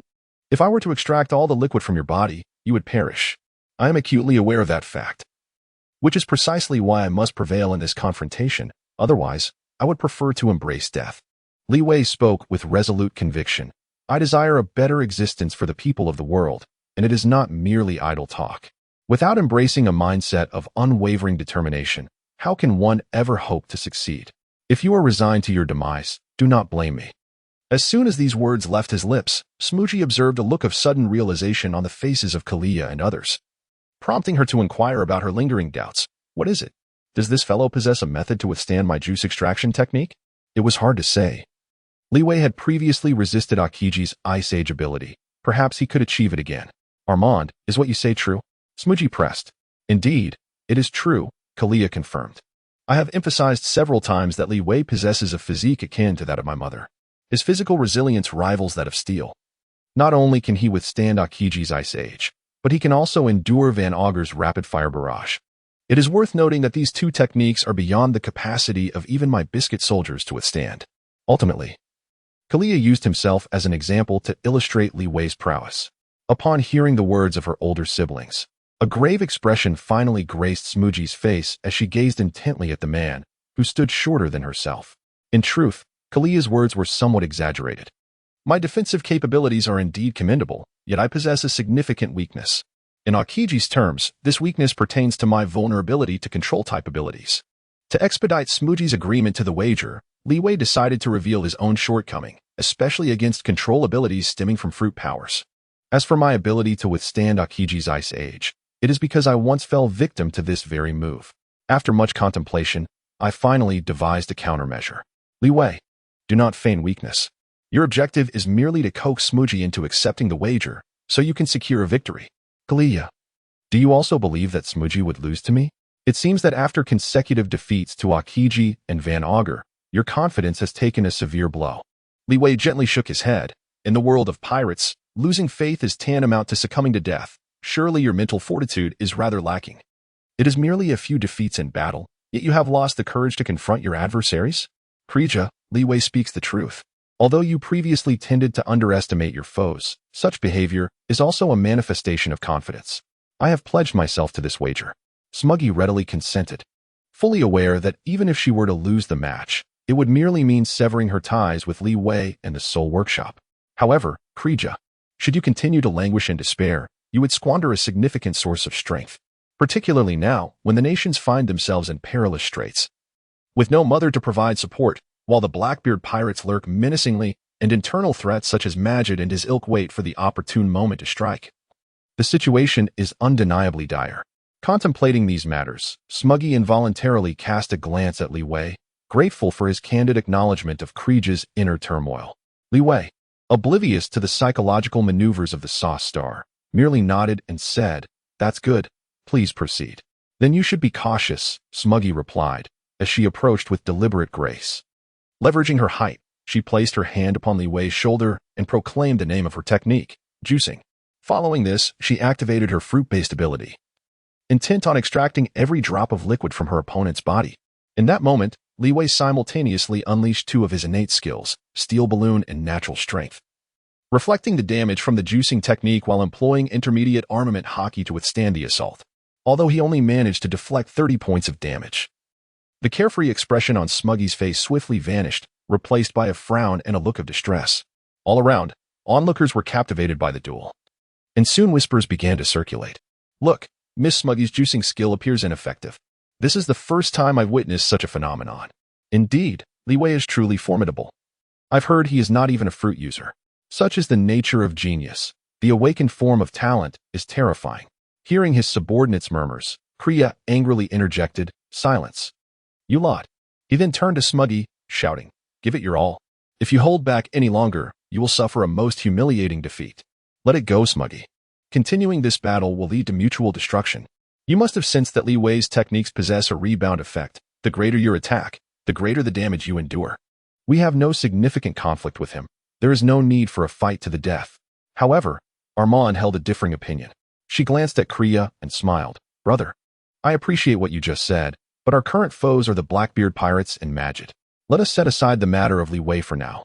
Upon hearing this, Kriya fell silent, and Smuggy retracted her hand, seemingly acquiescing to Armin's counsel. Li Wei let out a sigh of relief. The reflective damage capability is indeed formidable. However, this strength is largely attributed to the fact that the Big Mom pirates possess only one substantial shield in the form of Big Mom herself. Her offspring are predominantly offensively powerful, yet defensively weak. Even the mightiest of them, Katakuri, has a rather deficient defense. Relying instead on his ability to foresee brief glimpses of the future through his observation haki to evade incoming attacks. As thoughts raced through his mind, Li Wei was about to utter some pleasantries, but unexpectedly, Smoothie interjected, expressing her annoyance. A swarm of buzzing flies has disrupted my duel's ambience. No sooner had she spoken than she drew her sword and struck at the subordinates who had been chattering moments before. In an instant, a copious amount of moisture erupted from their bodies, which Smoothie swiftly absorbed, causing her physique to grow even taller. Chapter 61. The onset of side effects. This sudden turn of events plunged the scene into a state of collective apprehension. Li Wei paused momentarily, quickly regaining his composure. The Big Mom pirates were indeed notorious villains, and for Smuggy, the so-called subordinates held little significance. Moreover, what of the ordinary people? With this thought, his conviction strengthened. He was determined to enable the people of the whole Cake Island to lead better lives. However, the Big Mom pirates were an indispensable force for the protection of the island. If they were truly driven away, who would safeguard the realm? Even the Whitebeard pirates, renowned for their benevolence, demanded a fee for the protection of their territories. Li Wei found himself in a predicament. The Ant pirate crew was indispensable, and the only course of action he seemed to have was to compel them to cease the extraction of soul lifespan. Contemplating this, he could only shake his head slightly. Such matters cannot be rushed. One must tread carefully and gradually transform this world. Suddenly, the faces of those who awaited the exchange of their soul lifespan for money resurfaced in Li Wei's mind. For them, the regular payment of soul lifespan might not hold significant importance. Indeed, even the Soul Labor Society, born out of this system, while having committed numerous misdeeds, had also provided them with considerable assistance. After all, to the impoverished, the most worthless commodities were time and their own bodies. Levi found himself unwittingly lost in contemplation, momentarily forgetting the wager he had with Smuggy. Have you drifted off again? Kleejak observed Levi's distraction and promptly offered a reminder. However, as soon as he spoke, Smuggy's expression darkened with displeasure. I truly feel underestimated, Levi. You appear to regard me with utter disdain. Transforming into her giant form, she pointed her blade at her opponent. At that moment, Levi regained his focus and forcibly set aside his distractions, saying, So, you are resorting to your giant transformation? If I recall correctly, in this form, you possess an even greater power than before. Yet, I must caution you, the greater the damage I endure, the more formidable the retaliatory harm becomes.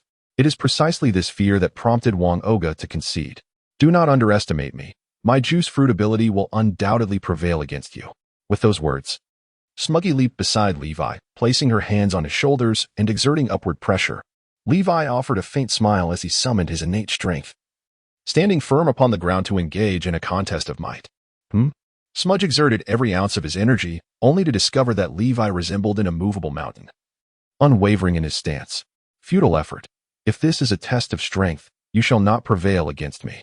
Levi spoke up, fully aware of the original storyline. Knowing that Smuggy intended to seize him, and, much like wringing out a cloth, extract every drop of moisture from his body. Beside him, Kreeja urged, Smuggy, have you forgotten what I just said? This lad possesses a strength reminiscent of his mother. Ultimately, Smuggy abandoned this tactic. She ceased her upward movements and instead aimed to twist Levi's shoulder, intending to harness the immense power gained from the rear to once again extract his essence. Levi resolutely endured with his steel-like resolve. The two entered into a prolonged contest. It must be noted that the giant form of Smudge significantly amplified her juicing ability, and Levi gradually began to feel the strain, his breaths growing heavier. However, it was evident that Smudge, bearing the brunt of Levi's counterattacks, was not faring well either. She clenched her teeth, her face flushed, enduring immense pain. The onlookers, including Clea and Armand, were riveted by the spectacle, their faces betraying concern. Gradually, the intensity of their contest escalated, both of them gritting their teeth and persisting. Indeed, you are considerably stronger than Clea. Li Wei suddenly appeared at ease. Even managing to jest, however, You still lost. No sooner had the words left his lips than he abruptly turned his shoulder, freeing himself from Smuggy's grasp. How has your strength surged so dramatically? Smuggy stumbled, nearly falling to the ground, yet she quickly regained her composure, panting as she unwillingly inquired. Li Wei replied with a faint smile, "It is because I too can enter a state akin to giantization, allowing me to attain formidable strength. The 3 minutes have elapsed, and I have not been drained of my essence by you. Thus, you have lost. Very well, you have triumphed. Our Ant Pirate crew shall no longer interfere in your affairs with the Soulwork Society." Smuggy readily conceded defeat, yet she remained puzzled, asking, "But Mother does not possess such abilities." This is Li Wei's unique power. He can temporarily gain strength several times greater than usual. Though this skill does come with a downside, he subsequently falls into a state of weakness. Kelly Jia quickly provided an explanation, and at that moment, he seemed to recall something, revealing a bittersweet smile. In truth, it is not solely Li Wei's ability. His technique bears a striking resemblance to that of Straw Hat Luffy. He then added with self-deprecation, "Indeed, in this world, there are many whom I cannot surpass, no matter how hard I strive." Li Wei discerned the underlying meaning of his words but smiled reassuringly, saying, "The world is vast. There will always be a few geniuses adorned with the halo of protagonists. However, Kalia, do not underestimate yourself. Your talent ranks among the finest, and you shall grow even stronger." Upon finishing his statement, he reclined backward, the side effects of his berserk state beginning to manifest. Smoochie was momentarily stunned, gazing down at Li Wei with a questioning expression. Beside him, Kalia resumed his role as the commentator. The side effects have set in. In this state, Li Wei is even weaker than an ordinary person. Isn't that our golden opportunity? Kalia, we must seize this moment to eliminate him. The ghostly lady, Amond, slowly unsheathed her long sword, clearly intent on taking advantage of the situation to slay Li Wei. However, Kalia intervened. "Amond, Li Wei is our benefactor, but he is also our adversary. Do not forget, this fellow will eventually turn against the Soulwork Society. It is only a matter of time before he opposes us. We cannot remain idle." Amond, undeterred, cast a glance at Smoochie, who understood her intent. Amond is right. We must not commit the folly of letting the tiger return to the mountain. His goal is to ensure a better life for the people of all nations, which will inevitably place him at odds with us. Not far away, Blay remained silent, though she silently agreed with the opinions of her 2 sisters. At this point, Kalia found himself engulfed in doubt. Time is of the essence. Allow me to take action. Amond, sword in hand, prepared to strike. Yet, at that moment, Li Wei wore a confident smile. Chapter 62. The purpose of the establishment of all nations. Truly, as expected of a pirate, their methods are ruthless. Upon hearing Li Wei's sudden words, Amond could not help but halt her actions, fully aware that she was no match for him, her expression turning wary. Observing this, Kalia assessed the situation and added, "He is indeed quite feeble. I am indeed weak. However, do you not wish to know the whereabouts of Bruin?" "Li Wei, do you know where Bruin is hiding?" Kalia inquired abruptly. Li Wei let out a sigh of relief. The Big Mom Pirates were indeed a band of ruthless individuals. Yet they held a profound regard for family. Had this not been the case, he would not have dared to risk activating the highly detrimental berserk state. At that moment, Smuggy interjected with his perspective. "Krija, use your brain. Li Wei merely seeks to buy time." "I share the same sentiment." Without hesitation, Armand swung his blade down decisively. The clash was resounding. Krija unsheathed his sword to shield Li Wei from his sister's onslaught. Witnessing this, Smuggy drew his own weapon, seething with anger, and questioned, "Krija, have you lost your mind? How can you raise your sword against family?" Krija replied swiftly, "I am defending my family by intercepting Armand's attack." He then turned to Li Wei, demanding, "Speak. You have 10 seconds to reveal Brin's location or a swift death awaits you." "Certainly, you are indeed a good brother. Your concern for Brin surpasses that of those 2 women," Li Wei retorted. "Enough of this chatter. 10, 9, 8. As Krija began to count down, Li Wei cast a quick glance at Smuggy and Armand, proposing terms. "If I disclose Brin's hiding place, will the Big Mom Pirates spare me?" "I will spare you. Your weakened state should last another minute. You have no choices left. Krija, your solitary mercy holds no value. Then prepare to meet your end." Krija assumed an aggressive stance without a hint of hesitation. Upon witnessing the unfolding scene, Li Wei promptly remarked, "I shall say this. Every second of life is precious." He paused for a moment, then added, "If I am not mistaken, Bruin should be with my friend William Hanna, residing not far from here.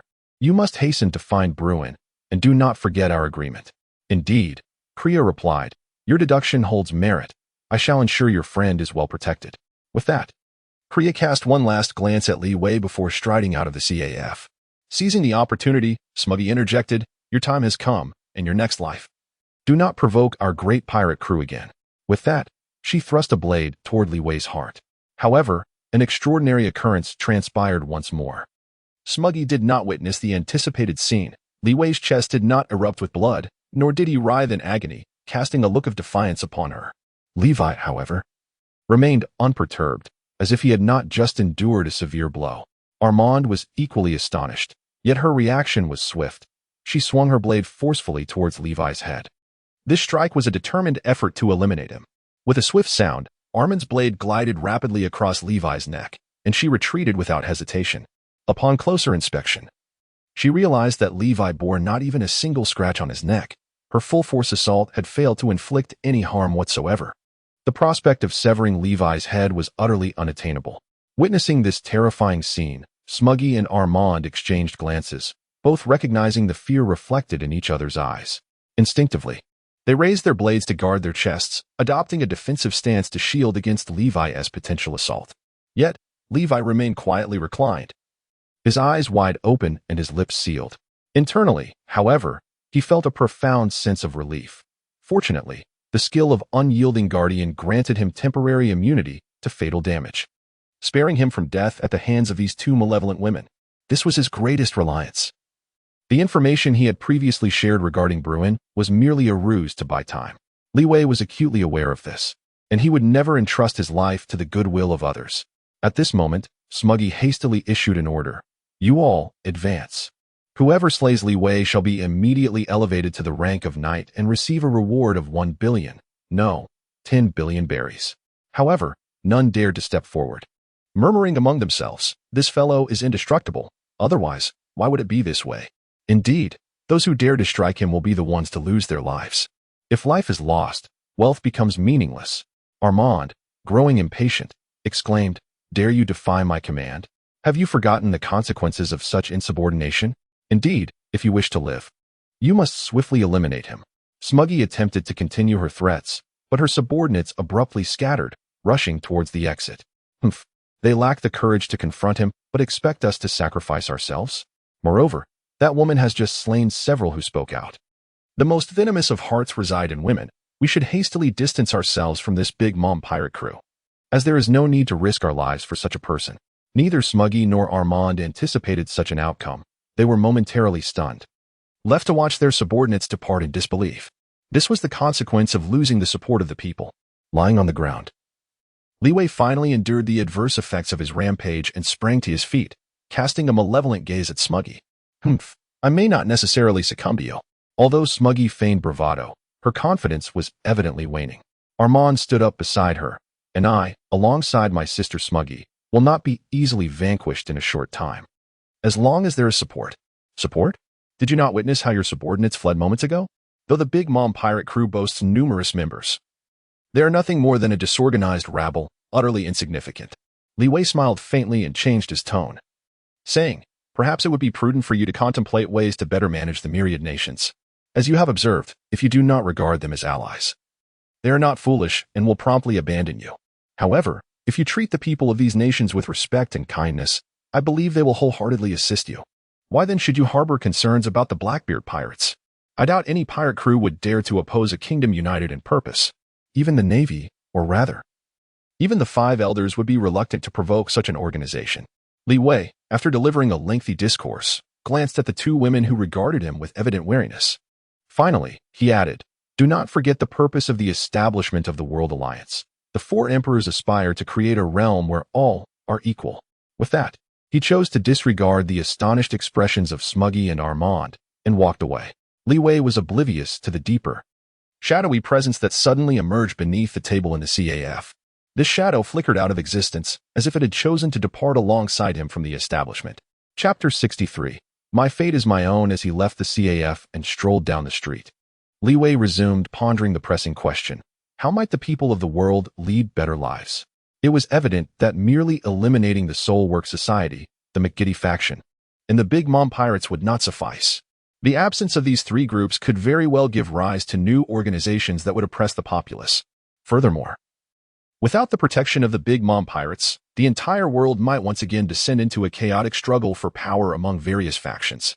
At such a juncture, the inhabitants of the world would find themselves not only deprived of a good life, but potentially stripped of even their basic right to existence. Contemplating these grim possibilities, Li Wei could not help but pause, reflecting deeply until he reached a conclusion. The Big Mom pirates must be preserved. The only feasible action he could undertake was to abolish their system of mandatory soul tribute. As for the Soul Work Society and the likes of McGiddy, they must be eradicated, followed by the establishment of a new force that genuinely cares for the people. It seemed that was the only viable path forward. Li Wei nodded to himself, contemplating that such matters should be approached gradually. Taking too large a step could lead to complications. Just as he was immersed in his thoughts, a voice resonated from ahead. Is that not Li Wei? What brings you here? Li Wei looked up and saw that the speaker was clad in suspenders and work pants. After a brief moment of reflection, he recalled, this fellow is one of McGiddy's subordinates, the one with the pipe fruit ability. At that moment, noticing Li Wei's silence, a displeased expression crossed the other's face. What's wrong? Have you forgotten me? How could that be? In the world of pirates, individuals possessing spatial fruit abilities are quite rare. Your name is Fools, if I am not mistaken. By the way, can your pipes traverse islands? Li Wei promptly replied. And then he heard Fools cheerfully say, of course. My conduit transcends the limitations of distance. As long as there is someone present at the destination, it can lead directly there. Truly impressive. No wonder McGiddy has the confidence to stand against the Soul Workers Society and the anti-pirates. Li Wei sincerely praised him, and his words brought a radiant smile to Fu Er's face. It appears he is a young man without much guile. Yet what could have prompted him to join a gang? Li Wei silently scoffed, unconsciously furrowing his brow. Fools noticed this and promptly voiced his conjecture. Are you concerned about the persistent entanglement with the Blackbeard pirates? I can assist you in departing from this place. Oh, let it be 3 days hence. Once I have resolved matters here, I shall require your assistance. Certainly, Li Wei. May I inquire about the nature of your endeavors? I have heard Miss Christina remark that you are the true harbinger of prosperity for the people of the world. Did Christina truly express such sentiments regarding me? Li Wei was quite surprised. If memory serves him right, that red-haired beauty seemed to harbor a strong dislike for him. Of course, he bore no self-reproach regarding this matter. Li Wei merely felt that he had committed an error that any man might make. Foles nodded, acknowledging, she did indeed mention that, which is why I sought you out. In fact, it was she who suggested that you would likely come to the CAF. Did you come here specifically to find me? Levi was momentarily taken aback, voicing the doubts that lingered in his mind. Christina claimed that McGiddy merely sought to exploit my fruit abilities. Even if they were to vanquish the Soul Work Society and the Big Mom pirates, they would simply replace them, subjecting the people of the world to even more wretched conditions. Did the red-haired beauty truly utter such words? Yet, was she not affiliated with McGiddy? Christina, after all, is a commendable individual with extensive connections. I have heard that it was due to her that McGiddy's boss established ties with the Blackbeard pirates. Upon hearing this explosive revelation, Levi could not help but slightly part his lips, exclaiming, "This woman has ties with the Blackbeard pirates?" Indeed. It is for this very reason that Snake has consistently advised me to keep my distance from her. However, Christina has also urged me to withdraw sooner. At this juncture, Foles seemed to realize he had divulged information he ought not to have, promptly falling silent. Li Wei found it amusing in his heart. Yet he refrained from revealing it on his face, pretending not to have noticed. Upon seeing this, Foles let out a long sigh of relief and shifted the topic. Have you returned those members of the Charlotte family? Li Wei feigned a moment of realization, pausing briefly before responding. Indeed, releasing them is essential for the better protection of the world nations. Is this your perspective? I had assumed you genuinely wished for the people of the world nations to lead prosperous lives. Foles, allow me to finish my thoughts.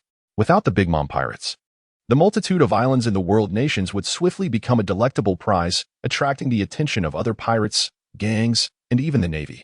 At that point, the world nations would descend into chaos, transforming into a desolate wasteland, and until a new power supplants the Big Mom pirates, the lives of the people here would only worsen.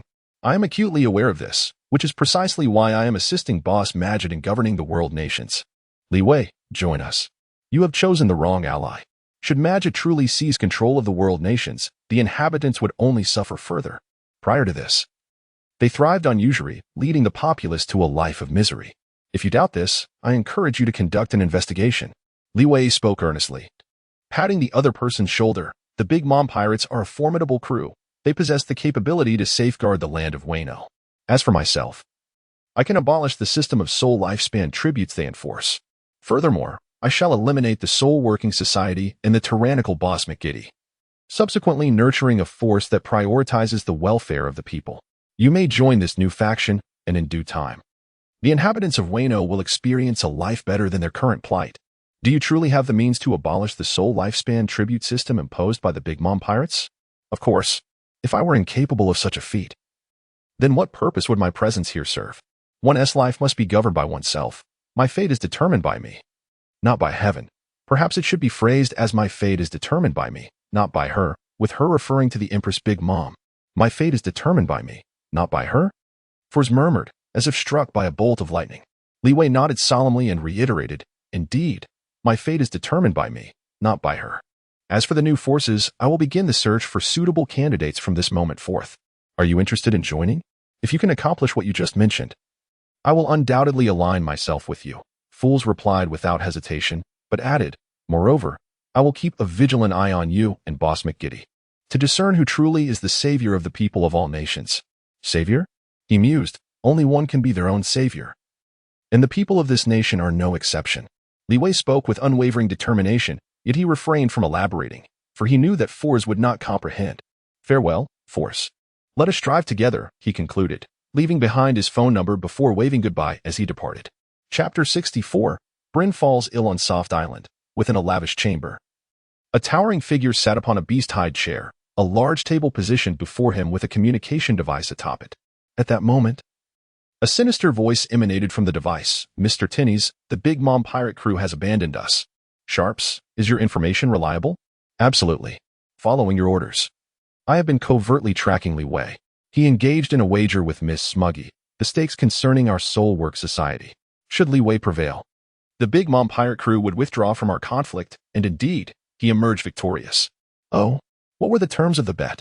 Li Wei claimed he could withstand Miss Smuggy's juice attack. Through the communication device, Tinnies gathered the sequence of events, his expression betraying astonishment. Has this young man truly grown to such an extent? Even the 3 stars are no match for him. He possesses remarkable strength, and I have discerned that he seems to possess an immortal essence. The individual named Sharps then recounted how Smuggy and Armand attempted to seize the opportunity to eliminate Li Wei but failed. At this revelation, Tinnies was left utterly speechless.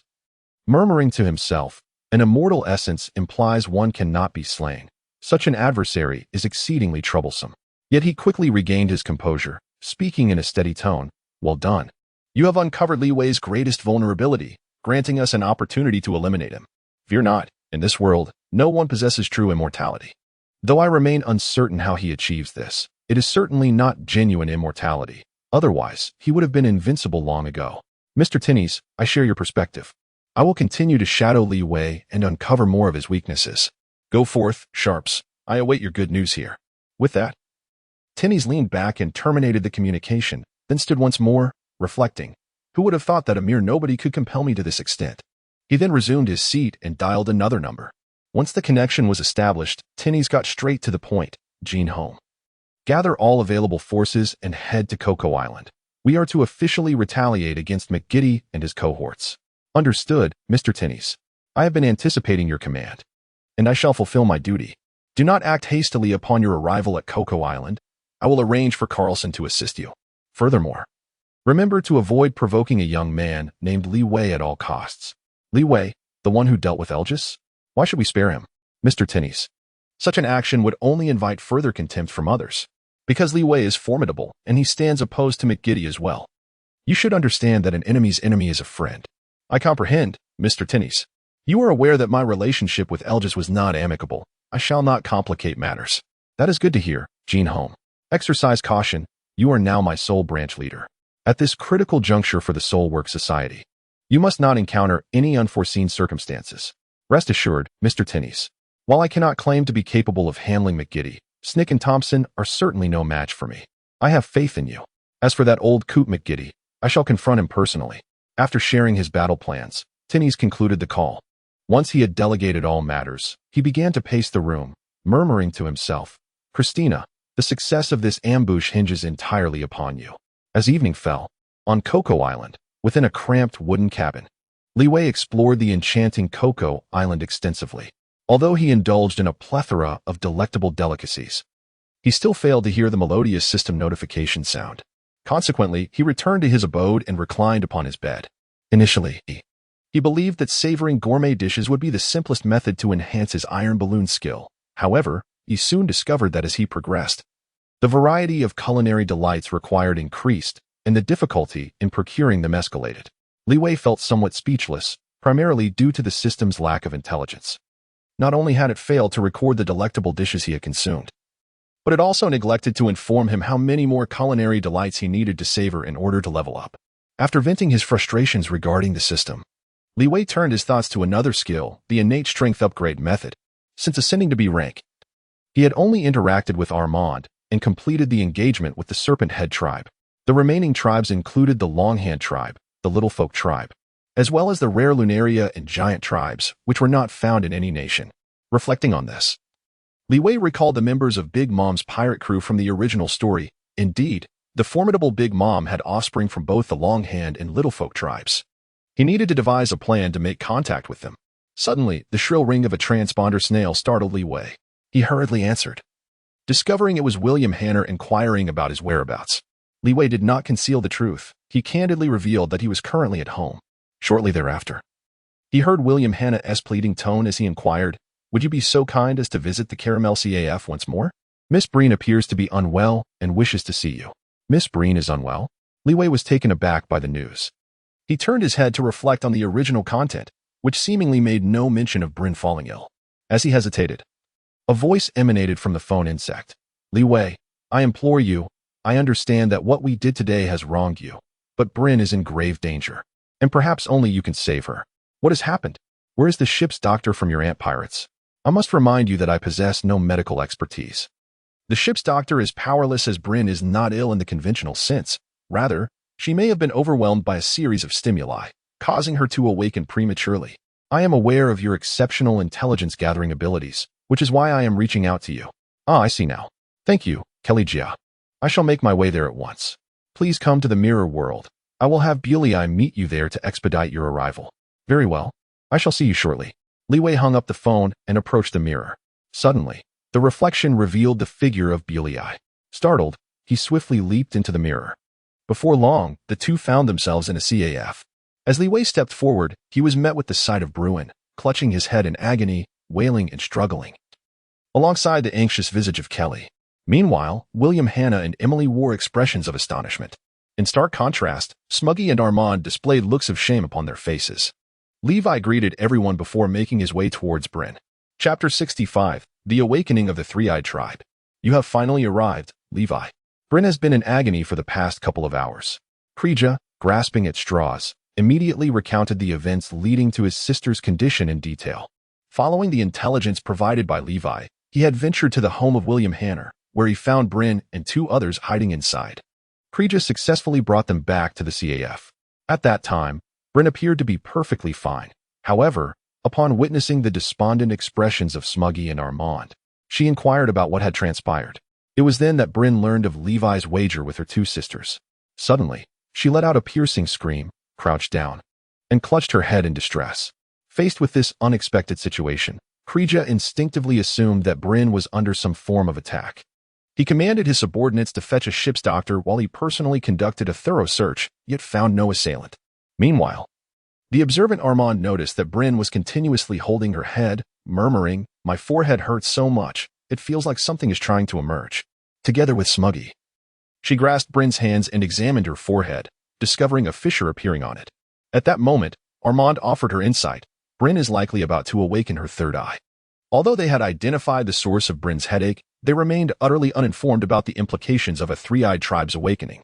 In desperation, Kreja suggested consulting Levi. Recognizing his exceptional intelligence-gathering capabilities, which even the green pheasant sought to utilize. Subsequently, they obtained Levi's telephone worm number through William Hanner. William expressed his apologies, stating, "Levi, I sense that these individuals are not malevolent, so it is no problem. 2. Require the assistance of the Big Mom pirates. After understanding the situation, Levi nodded, admitting that he was also uncertain about what a three-eyed awakening entailed, thus lost in contemplation. Kreja and the others refrained from disturbing Levi's thoughts, instead displaying expressions of anticipation. After resolving his thoughts, Levi spoke. As for the awakening of the three-eyed tribe, I cannot predict what will occur. However, I do possess a method to alleviate Bryn's suffering. Please, Levi, as long as you can ease my pain, I will agree to anything, Bryn implored, tears streaming down her face as she grasped Levi's hand. Unable to bear the sight of his sister in such anguish, Kreja added, if you can save Bryn, the Big Mom pirates will be profoundly grateful. Indeed, Levi. Our actions today were indeed excessive. We hope you will not hold it against us.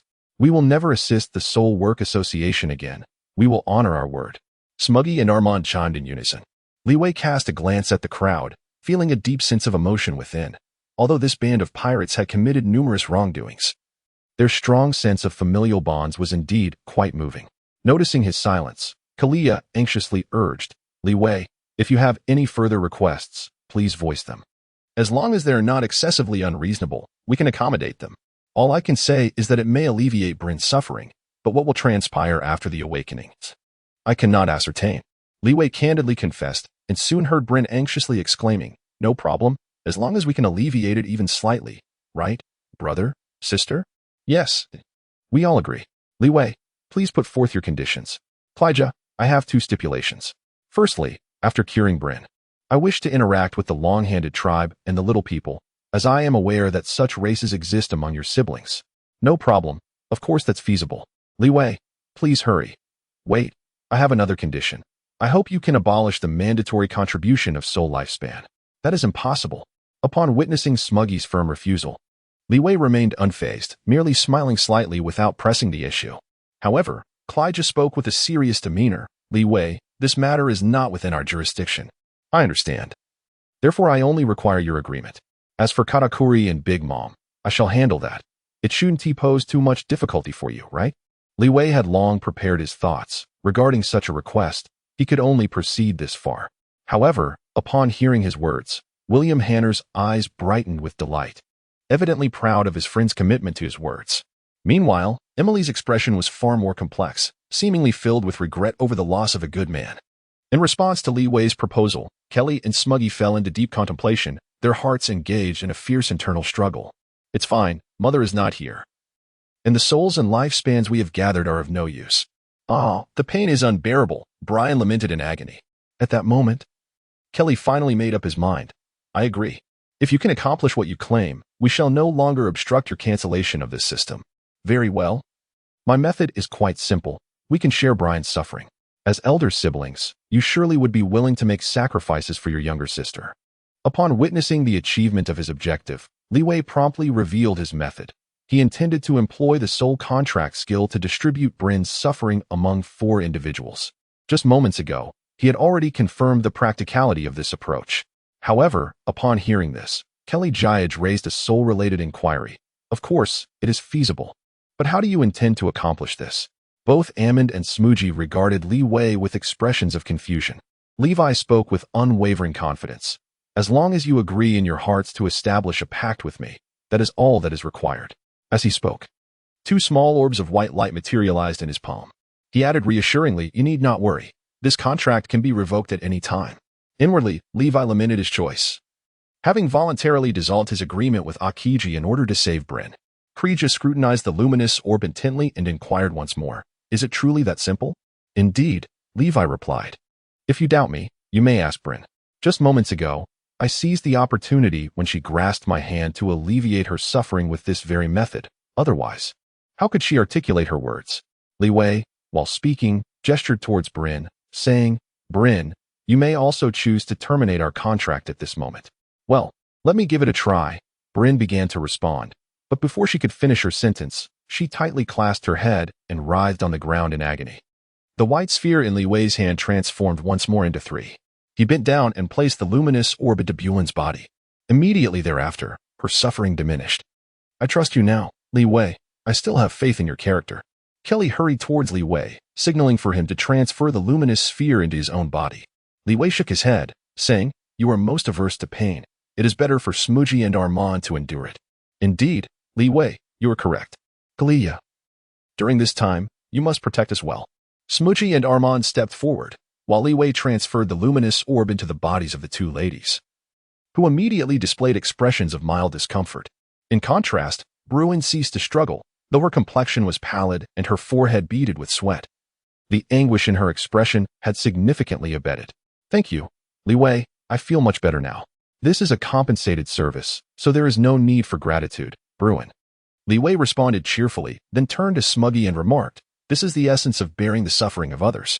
Consider, the entire world is, in truth, enduring pain on behalf of your ant pirate crew, the Soulwork Society, and individuals like McGiddy. Chapter 66. The Long-Arm Tribe and the Dwarves. Observing the indifferent expressions on Smuggy and Armin's faces, Li Wei understood that one's perspectives cannot be altered overnight. However, with persistent effort, change is inevitable. After all, some matters cannot be rushed. Thus, he chose not to pursue this topic any further. In an instant, the CAF was enveloped in an eerie silence. In this stillness, Li Wei genuinely felt a pang of discomfort akin to a toothache, which troubled him greatly. He glanced at Bryn, Sanji's fiancée, who, despite still frowning, appeared less pallid. With the burden shared, she no longer writhed in agony.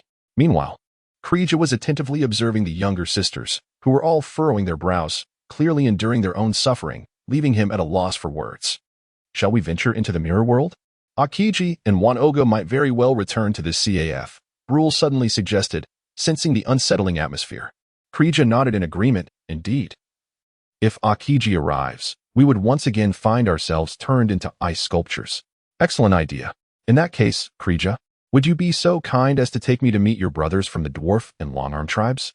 Li Wei, do you still possess the energy to meet others? Of course.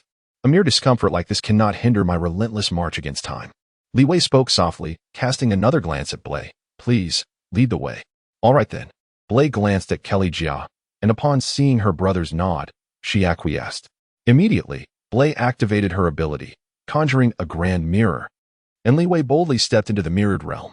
Kelly Jia instructed a few younger sisters to proceed first, while he briefly conferred with his subordinates in the CAF before following suit. Blay, you shall accompany Li Wei to meet Meng Pile and Norman. Based on our previous observations, it seems Li Wei merely requires a brief encounter. That should pose no issues, correct? No issues at all, Kelly Jiagich. Though reluctant, Blay had no choice but to agree. Li Wei smiled gently, acknowledging Kelly Jia is indeed correct. This matter will not take much time. Moreover, Bulei, you need not fear me so. I recognize you as a woman of great sensitivity, understanding, and tenderness. His words rendered Bulei somewhat bashful. Smooji and Amond also regarded Li Wei with curious expressions. Li Wei remarked with a gentle smile, I speak only the truth. If Brule could share just a fraction of Katakuri's heart with the people of the world, then the lives of those here would undoubtedly improve. Are you aware of my connection with Brother Katakuri? Brule, my intelligence is my greatest weapon. I am fully aware of the origin of the scar upon your visage. How could you possibly know about my childhood? Rest assured, I shall not divulge this to anyone. Now, you ought to inquire with the mirror. Li Wei wore a mischievous grin, fully aware that to genuinely enhance the lives of all nations, it was imperative to win over the formidable force of the Granny pirate crew. Buell's mouth fell slightly agape, her face a canvas of astonishment, utterly taken aback. Eventually, it was Kelly Jia who gently reminded her, Li Wei harbors no ill intent. Buell, you ought to take action. Regaining her composure, Buell inquired of the mirror. Which is the closest mirror to Brother Mengpiler? Not far away, a mirror gleamed with a silvery light. Guided by this beacon, Buell led Li Wei out of the mirror realm and into a tastefully adorned chamber. As they materialized, a male voice echoed, Who goes there? Brother Mengpiler, it is I. Buell, how have you come to be here? And who is the other gentleman? I am Li Wei, a scholar with a passion for studying various races of humanity. Li Wei hastily introduced himself, taking a step forward and extending his right hand towards the other person, seizing the opportunity to scrutinize Montpillar. He observed that Montpillar was tall and slender, clad in a cloak of yellow and black. A long nose reminiscent of Usopp adorned his face, and, as a member of the Longhand tribe, his most distinguishing feature was undoubtedly his arms with 2 elbow joints. At that moment, however, Montpillar did not reciprocate the handshake. Instead, he spoke in an accusatory tone. Bulei, Why have you brought this stranger to me? I have heard that the Blackbeard pirates are attacking us. Montpillar, this is Li Wei. He is the one who has saved me, Bulei, and Sister Amanda multiple times, Bulei quickly clarified. Li Wei added, this is all true. If you don't believe me, you can ask Kelly Jia. Of course, I do not require excessive gratitude. A handshake and a brief conversation will suffice. Meng Piley glanced at Li Wei with a skeptical expression, yet refrained from pulling out his communicator. Bulei hurriedly opened her eyes wide, while Li Wei succinctly explained how he alleviated her suffering. In conclusion, she added, Meng Piley, Li Wei is a benefactor of our Dama pirate crew. Please grant his request. We have other matters to attend to and cannot linger here for too long. Is that so? Then thank you. Meng Piley accepted this wholeheartedly, extending his hand to Li Wei. Feel free to ask any questions you may have. With your impressive wingspan, you must excel at basketball. What? Basketball? Never mind. Please disregard that. Upon observing that the conversation had reached its natural conclusion, Li Wei proactively brought the discussion to a close and bid farewell to the bewildered Meng Pile. Subsequently, he followed Bulei and, through a mirror, found himself in a children's room filled with an array of toys. In this whimsical space, Li Wei encountered the diminutive figure of Normande from the Little People. It must be noted that the Little People are indeed quite small. He had to bend down to clearly see the girl, who stood merely a few centimeters tall. True to her original depiction, Normande sported butterfly wings on her back, donned a blue dress, and had short brown hair adorned with 2 yellow flowers, presenting herself as an unremarkable yet charming young girl. Li Wei engaged in a brief conversation with her, and at long last, the long-anticipated system notification sounded in his ear. Ding! You have interacted with 2 more races of humanity, and your innate strength skill has now been elevated to grade A. Li Wei felt a surge of joy within him. He had finally leveled up. Just as he was about to activate the system to examine the details of his newfound talents and skills, he heard Bulei's puzzled voice. What is the matter? Why are you smiling so brightly all of a sudden? Oh, I just saw some children and was reminded of the children from all over the world. How wonderful it would be if they could also reside in such delightful rooms. Levi promptly responded, and soon after, he heard Blay and Norman in unison exclaiming, what a peculiar individual. In Chapter 67, Natural Strength Upgrade, within the Mirror World, upon witnessing Levi and Blay's return, Kelly immediately sensed something unusual and inquired, you seem to have grown stronger. Indeed, that is the case. What has happened? Smudgy echoed the same question. However, Levi remained silent, engrossed in examining the description of his upgraded innate skill. Innate strength, at the current level, it grants the formidable power akin to that of a 25-year-old matron.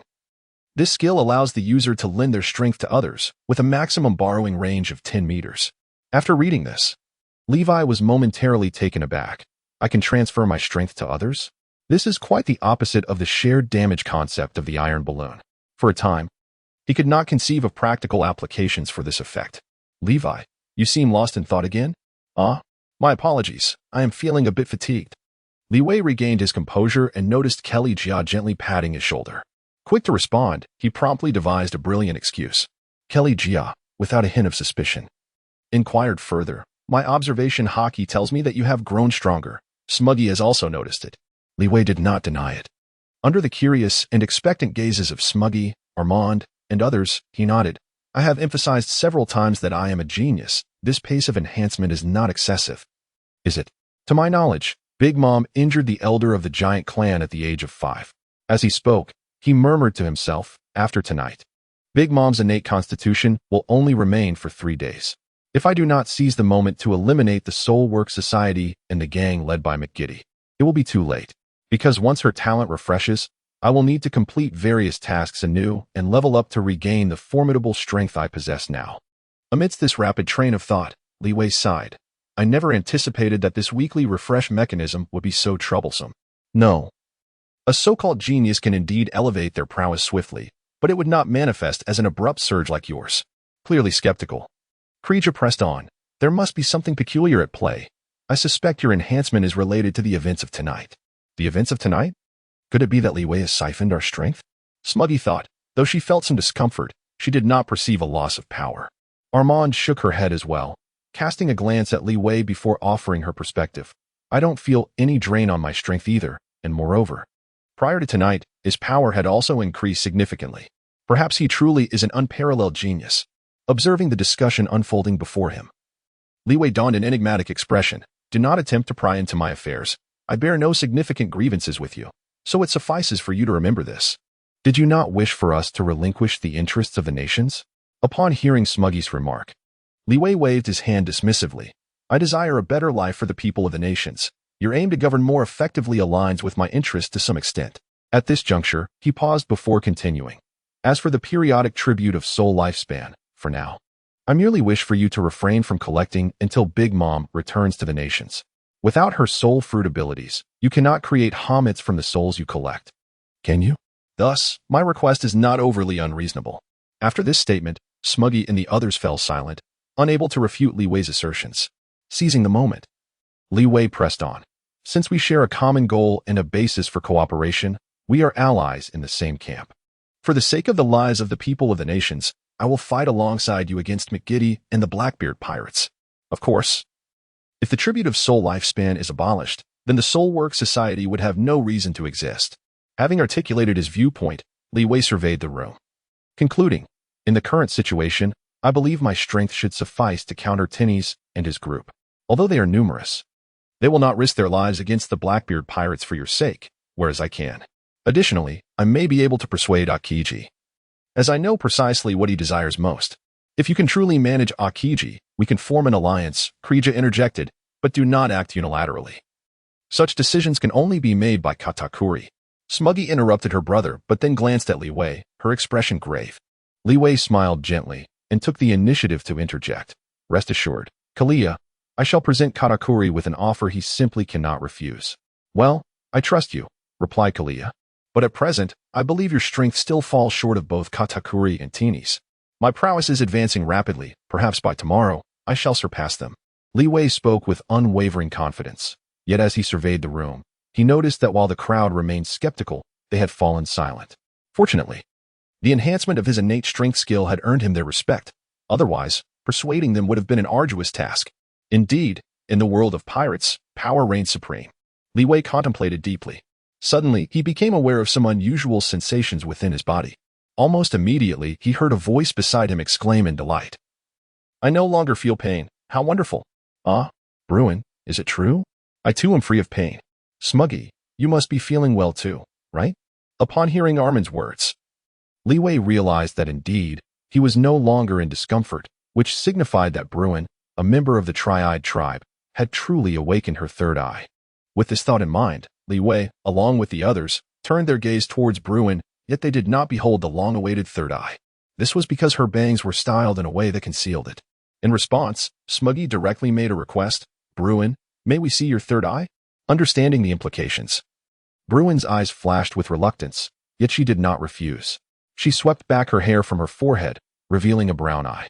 It appears to be no different from before.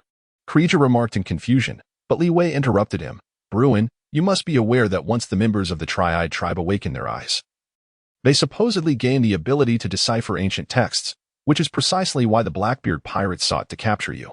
Oh, I can see it now. Within each of us resides a demon. Li Wei, the demon within you is the most formidable, Bruin suddenly declared loudly. Chapter 68, The Demon Within Residing with a Demon? Armand, Krija, and Smuggy exclaimed in astonishment, their eyes fixed on Bruin in disbelief. Levi was utterly astonished, despite not being a devil fruit user. How could there be a demon within him? Bryn, is this the power of your third eye? Can it see through a person's body? Before he could finish his sentence, Krija noticed Bryn covering the eye on her forehead, her other two eyes closed tightly, tears streaming down the corners of her eyes. He hurriedly inquired, are you all right? Yes. My eyes hurt quite a bit, but I truly saw demons within you, Bryn replied with unwavering certainty. At that moment, Levi regained his composure from the shock and offered his insight. It appears you have just awakened this ability, so you may not yet be able to fully control it. Moreover, I suspect that using this third eye demands a significant toll on your physical or mental strength, and considering how exhausted you are tonight, I recommend you take some time to rest. Levi makes a valid point. You all have worked hard tonight, so it would be wise to retire early, Krija interjected. He then turned to Bray, saying, you accompanied Levi to meet Normand and Montpillar tonight and must be weary. Leave this to me. All right. Bray, slightly taken aback, added. Rest assured, in the mirror world, I will be immediately aware if anyone intrudes. Upon hearing her words, Smuji and the others nodded in agreement, for they too were indeed fatigued. Thus, they supported Bryn and led her to a quiet spot where they lay down to sleep. Although Li Wei was greatly astonished by what Bryn had just said, he could only set the matter aside for the time being upon noticing her departure. Meanwhile, Kalia was evidently filled with questions. What kind of devil fruit did you consume that could so profoundly transform you? I am not a fruit user, otherwise. When I was thrown into the sea by Akiji yesterday, I would have perished, and you would never have seen me again. Li Wei conveyed the truth. Yet his mind was preoccupied with contemplating the capabilities of Bruin's third eye. From what he had observed, her ability to perceive the demons within seemed to bear some resemblance to the Byakugan from Naruto. Nevertheless, such an ability appeared to have little relevance to comprehending historical texts. As his thoughts raced, Li Wei once again heard Krage's voice. So, how did the demon within you come to be? I surmise that your remarkable transformation, akin to that of a different person, is intricately linked to that demon, is it not? Perhaps Bruin was merely experiencing a moment of confusion. After all, I had just mentioned that she had only recently awakened her sight, and considering that you all possess unique abilities, it was plausible that she was mistaken, erroneously believing that I too harbored a demon within. Li Wei continued to defend himself, stating, there is no need for you to engage in idle speculation here. Once Bryn recovers tomorrow, everything will become clear. Very well, you should also take a rest. I truly appreciate your assistance tonight, and I hope we shall not become adversaries. Did we not just form an alliance? Kelly Jia, my demands are quite modest, akin to those of the people of the myriad nations. Thus, if your esteemed pirate crew desires to govern the myriad nations effectively, it would be wise not to oppose me. For I have the entirety of the myriad nations backing me. Li Wei spoke with conviction, then stepped aside, lying down to rest with his eyes closed. The following morning, at the break of dawn, Li Wei suddenly opened his eyes and, at once, surveyed his surroundings, discovering that Smuggy and the others were soundly asleep. Not far away, Kelly was seated on the ground, cradling a long sword in his arms, lost in a tranquil slumber. Levi activated the system once more, noticing that there were only 3 days left for this week's talent. With a sigh, he sprang to his feet. Oh, you're awake? Krija, hearing the commotion, immediately opened his eyes. Upon seeing Levi, he exhaled in relief and greeted him. Unfortunately, I have little time to spare. Would you mind if I awaken Bryn? I was just about to inquire about her third eye. As he spoke, Krija approached Bryn and gently called her a few times. Soon, Bryn, Blay, Smuggy, and Armand all awoke in succession, and upon recognizing Krija, they quickly got up. Krija whispered a few more words, prompting the group to make their way towards Levi. Do I still have a demon within me? What does it look like? Li Wei straightforwardly addressed the matter at hand. Bryn brushed back her bangs, revealing the third eye, which she fixed upon Li Wei momentarily before glancing at Kelly Jia and the others. With a tone imbued with regret, she remarked, strangely, I must have misjudged last night. Li Wei, there is no demon within you. But what about ours? Kelly Jia promptly inquired, while Si Muji and the others exhibited expressions of eager anticipation. Bryn nodded. I can perceive the demons residing within you. They are concealed within your hearts. However, these demons fluctuate in visibility, rendering them somewhat elusive.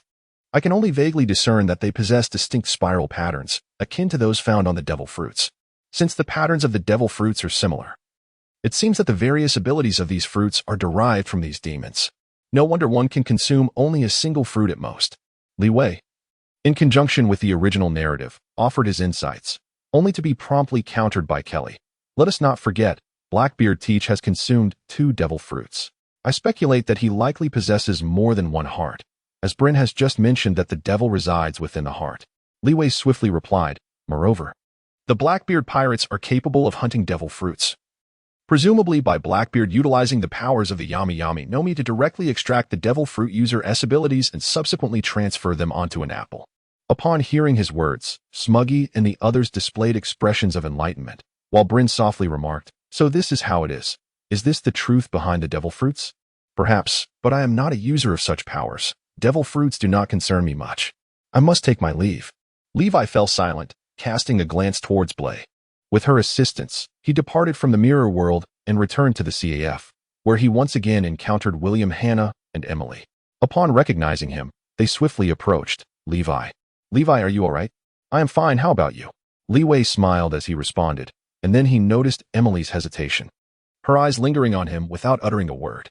William Hanna patted him on the shoulder and said, we are well, Seeing you brings me peace of mind. Well, I must be on my way. Take care of yourselves. The island may not be very tranquil in the near future. After Li Wei concluded his words, he waved goodbye, unaware that Emily was gazing at his retreating figure, her face reflecting an indescribable emotion. Meanwhile, William Hanna gently patted her shoulder, murmuring soothing words. Chapter 69. The battle commences in a secluded alley on Coco Island. Sneck, adorned with snake-like tattoos, pointed towards a distant wooden cabin and inquired, Christina, "Are you certain that Jean Hom and one of his subordinates are hiding there?" "I cannot be entirely sure," she replied, "but Mr. Akiji mentioned it. And his intelligence stems from the Big Mom pirates. He defeated Krija and learned this from him." Tinus had gathered the personnel from the Soul Work Agency's Nut Island branch here, seemingly preparing for a desperate fight. "Given your relationship with Akiji, I believe this intelligence, regardless of its veracity, is worth pursuing."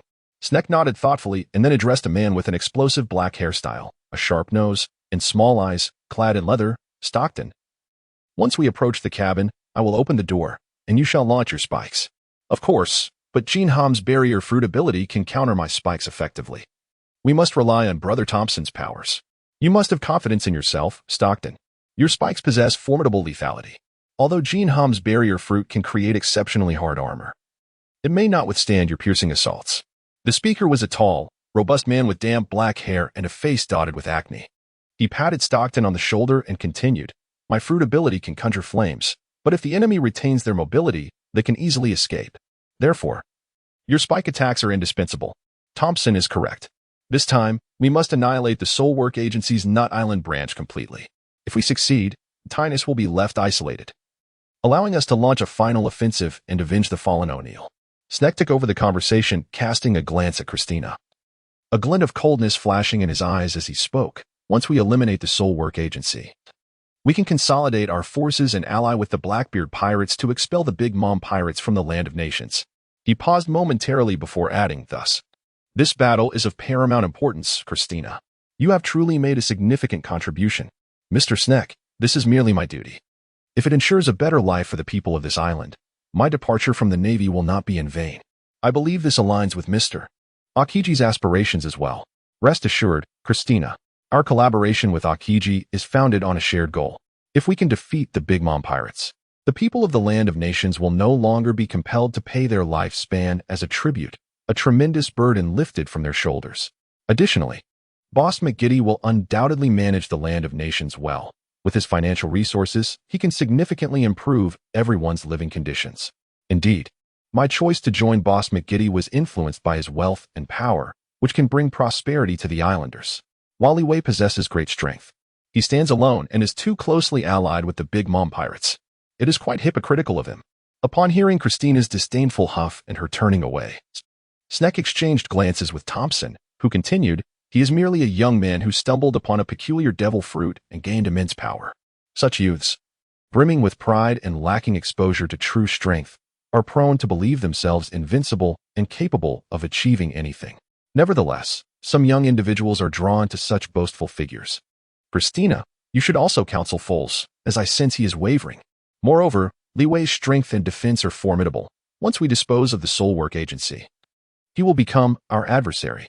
Mr. Sneck, I will seek an opportunity to converse with Foles. Let us first address the matters at hand," Sneck concluded, leading the way toward the wooden cabin, with Thompson and Christina following closely behind. As the group cautiously approached their destination, Sneck exchanged a knowing glance with Christina, who nodded in understanding. Her form gradually vanished from sight. Stockton, with a look of astonishment, murmured, "Is this the power of the chameleon fruit? Truly impressive." However, before he could finish his thought, Sneck shot him a glare, prompting him to fall silent. A moment later, Christina reappeared and whispered inside the cabin, "There are only two individuals, Jean Hom and Carlson. We should proceed with caution. Sharps may be lurking in the shadows."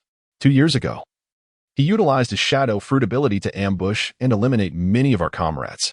Sneck spoke gravely, and the others nodded in agreement. Thompson added, "Let us commence our operation. According to our battle plan, Christina, please open the door first. Stockton and I will attack in the initial round, and then Sneck, you will engage Jean Hom, while we concentrate our fire to eliminate Carlson and the lurking sharps." "Understood." With that, Christina vanished once more. Sneck transformed into a colossal rattlesnake. his body enveloped in gray scales adorned with stripes, his visage morphing into that of a serpent, eyes gleaming with a green light as he flicked his tongue menacingly, presenting a fearsome sight. Stockton, meanwhile, crouched low, transforming into a plump hedgehog, his back bristling with sharp quills, while his belly became smooth and soft, deep brown in color, and his eyes shrank further.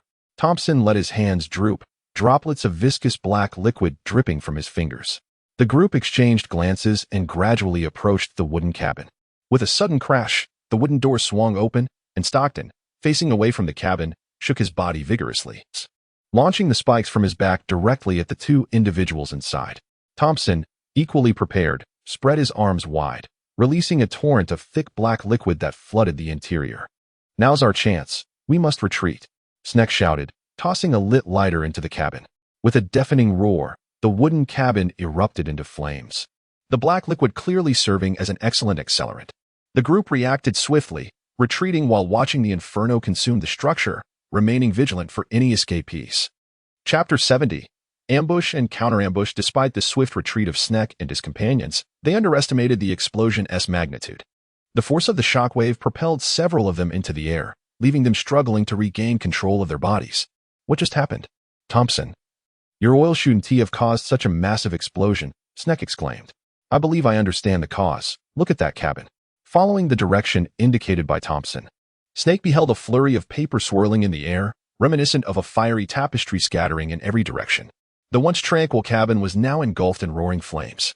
It was the handiwork of Carlson, who had generated a plethora of paper scraps that significantly fueled the fire, leading to an explosion. Realization dawned upon Snake, and he raised his voice in warning. "Be cautious, everyone. Given that this fellow can conjure such a multitude of paper with his paper fruit abilities, he is likely to have escaped." However, his gaze remained fixed on the cabin. He saw no one fleeing, and despite the multitude of large papers obscuring his view, he was confident he would not overlook the presence of two living beings. Stockton, with his explosive hairstyle, clearly did not forget his duty, confidently asserting, "But where are they?"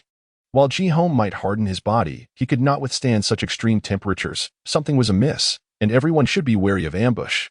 Could there be other ability users within that room? "Where's Christina?" Before he could finish, Snake sensed an imminent danger approaching, just as he intended to issue a warning. It was too late. With a thunderous crash, a figure emerged from the nearby papers, striking him with a punch. Snake reacted swiftly, raising his arm to defend himself, but was sent flying several meters away. At that moment, he recognized the assailant, the burly Ji-Home, with his shining bald head and rugged visage. Though he had not succeeded in his attack, a faint smile played on his lips, as if victory was assured. Observing the scene, Snake cast a glance sideways and noticed Thompson had transformed into a black liquid, a manifestation of his Logia-type stonefruit powers. However, the vicinity was littered with razor-sharp paper scraps, which had shredded Thompson's form, causing his oil-like essence to ooze profusely onto the ground.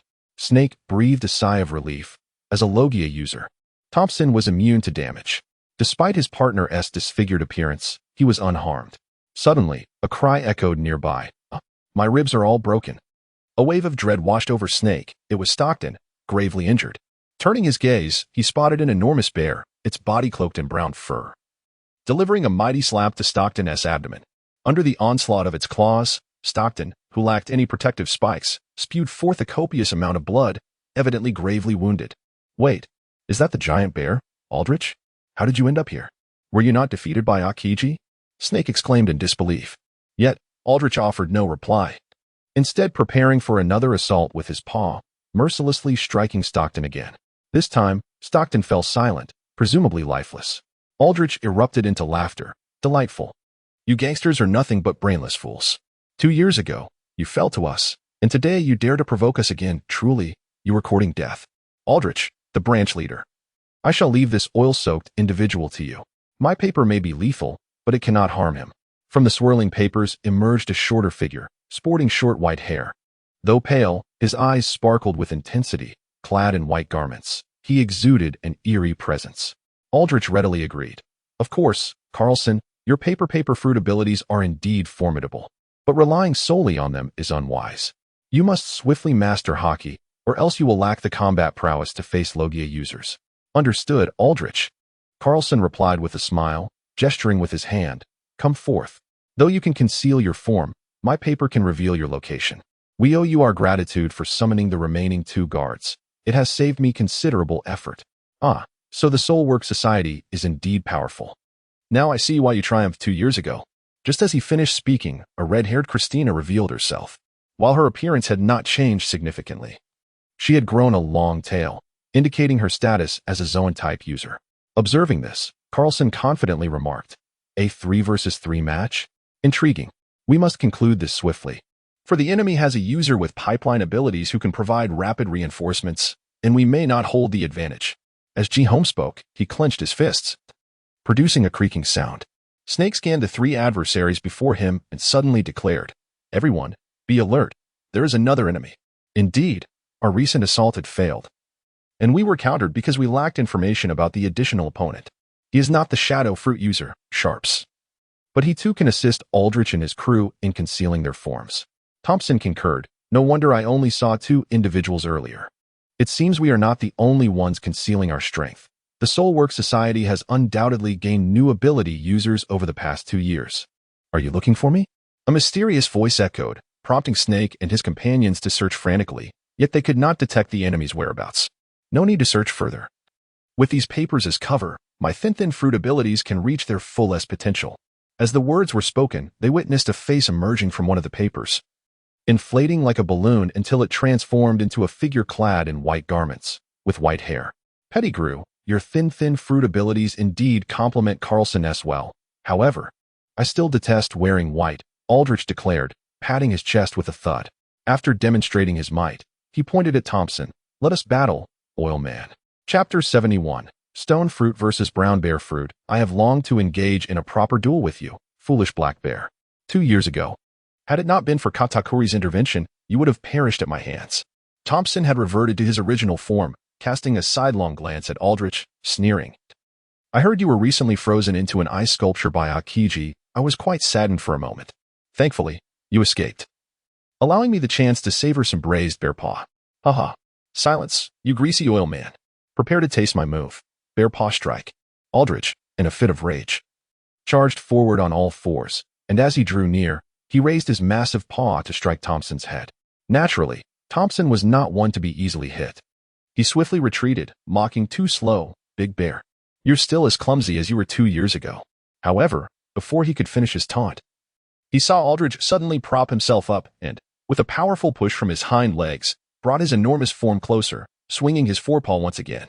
Thompson was taken aback by how remarkably agile Aldrich had become, and with the opportunity lost, he found himself unable to dodge or transform in time, forcing him to block with his right hand. The impact sent Thompson flying, but at the same moment, his other hand spread wide, releasing a torrent of oil that drenched Aldrich thoroughly. "Still resorting to that trick? You haven't made any progress in 2 years. You've truly disappointed me." Aldrich grinned, shaking his head vigorously to rid himself of the oil, and then charged again without allowing his opponent a moment's respite. Faced with the fierce paw strikes, Thompson was wise enough not to confront them head-on. Instead, he remained calm, scoffing as he evaded while continuously secreting an abundance of deep brown oil. "What's happened to your bravado? Thompson, weren't you going to braise my bear paw? Here it is, why don't you take it?" Aldrich, feeling confident in his advantage, began to taunt, but before long, he sensed something amiss. "I've called you a clumsy bear, yet you're only now realizing that my attacks aren't effective? Still, you should watch your footing. The ground is slippery." Just as he spoke, Thompson witnessed Aldrich stumble, nearly losing his balance and having to drop onto all 4s to stabilize himself. This abrupt shift halted Aldrich's previously aggressive momentum. "What is going on? Why is the ground so slick?" Thompson smiled slightly at Aldrich's confusion. "This is my newly developed technique, the lubrication domain. It allows me to evade all attacks except explosions, as my body becomes incredibly slippery, rendering your bare paws incapable of harming me. Moreover, within the lubrication domain, the ground becomes exceedingly slick, making it impossible for anyone, except flying foes, to maintain their footing, let alone launch a counterattack." Upon hearing this, Aldrich questioned again, "Isn't your oil only good for burning?" "Interestingly, I discovered this by accident, but you are correct. My oil is indeed the perfect accelerant for braising bear paws." Thompson glanced at the sprawled Aldrich, cautious and hesitant, then raised both hands, fingers splayed, and once more unleashed a torrent of pitch-black oil upon him. Aldrich instinctively attempted to dodge, but with a resounding thud, he found himself crashing to the ground. The surface was too slick for him to gain leverage to rise again, leaving him floundering in a comical struggle. Observing this, Thompson erupted in laughter. Ha! What a big, foolish bear. Now that the materials are prepared, it's time to start the barbecue. He looked at the drenched Aldrich and pulled a lighter from his pocket, flicking it open to reveal a small flame that he let fall. You won't get away with this, Thompson. I've already discerned the weakness in your technique. Before the lighter could touch him, Aldrich suddenly rolled aside to evade it. Huh? Thompson was taken aback that the seemingly easy victory had slipped away, but then he noticed the 5 holes left in the ground where Aldrich had passed, realizing, I may have underestimated you. This clumsy bear actually had the wit to use his bare paws to pierce the ground and prevent slipping. Humph. Your lubrication domain is hardly impressive, Aldrich growled, vigorously shaking off the oil once more, glaring fiercely at Thompson. Unfazed, Thompson chuckled. I merely wanted to enhance the flavor of the braise by dousing you in oil. But since you're so unappreciative, I must settle for a secondary approach. Oil spreading. With the name of his technique proclaimed, Thompson unleashed another torrent of oil, showering Aldrich like a torrential downpour, a cruel smile gracing his face. Aldrich initially shook himself vigorously, fearing any oil might cling to him, but soon he surrendered, allowing the oil to drench him completely. Huh, you're giving up? Thompson laughed maniacally. Yet he failed to notice the peculiar smile on Aldrich's face. Additionally, due to his fur, he couldn't see that Aldrich had already enveloped himself in armed hockey. The braised bear paw is about to begin. I can't wait. As Thompson deemed it time, he dropped the lighter. Boom. In an instant, Aldrich was engulfed in flames. And in agony, he desperately swatted at his body with his bare paw, attempting to extinguish the fire. Huh. They say that for even cooking a braised bear paw, one must continually turn it. Who would have thought you'd do that for me? This has made my task much easier. Thompson laughed uproariously, convinced of his impending victory. Yet suddenly, he sensed something was off. Aldrich was not howling in pain. I suppose your lubrication domain can't withstand flame attacks, can it? Hearing that sinister laugh, Thompson felt a chill run down his spine. What are you planning? I naturally want to braise alongside you. Aldrich bellowed, summoning all his strength to leap upon Thompson. Don't. Thompson's cry of distress echoed as his anguished scream followed. Chapter 72. Hard fruit versus rattlesnake fruit. Meanwhile, on the other side of the cabin, Snake had transformed into a rattlesnake, his body adorned in a yellow-green hue with diamond-shaped dark brown patterns along his back. Most notably, the end of his tail bore a series of keratin rings resembling a whistle. Is this the rattlesnake? Truly a malevolent creature, if I am not mistaken. Your most formidable weapon must be your venomous attack, adept at using those long fangs to pierce an enemy's skin and inject venom, Kinholm observed calmly, analyzing Snake while expressing his thoughts. Snake, flicking his tongue, coldly replied, It seems you have quite the understanding of my fruit abilities. I don't believe we VE crossed paths in battle over the past 2 years, have we? Indeed not, which is why you're still alive. Otherwise, you would have met the same fate as that fat one, perishing at my hands. Are you attempting to provoke me? Regrettably, I possess considerable knowledge regarding your formidable fruit abilities.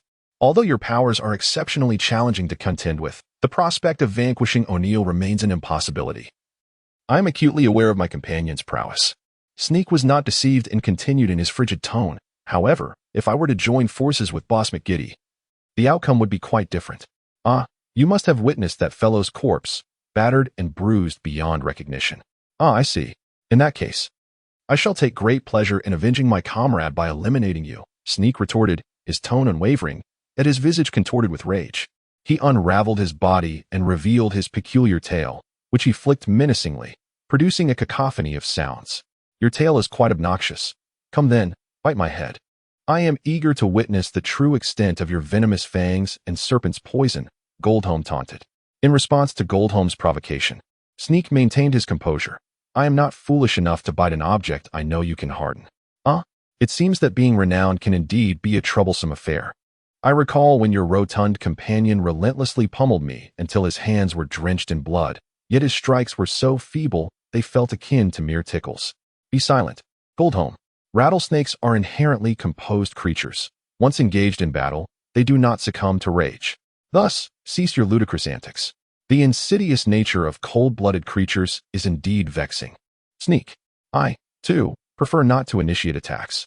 Alas, it appears your mastery of your fruit abilities is tragically lacking, confined solely to the hardening of your form. One technique suffices. Come, Allow me to witness the true prowess of the rattlesnake. Stagnation and ignorance of one's limitations shall be your undoing. Allow me to demonstrate my newly developed technique, the rattlesnake whip. Sneak concluded, swinging his tail with great force towards Goldholm's face. Bring it on. Full hardening, Goldholm thought, momentarily elated. Yet, before he could solidify his defenses, a thunderous sound pierced the air, causing him to falter in his transformation. With a resounding crash, Goldholm was sent flying, tumbling several times before finally coming to rest, a bloodied mark marring his visage. Is this your hardening ability? In terms of defense, it appears rather inadequate, especially compared to that insufferable Levi, Sneak observed coldly.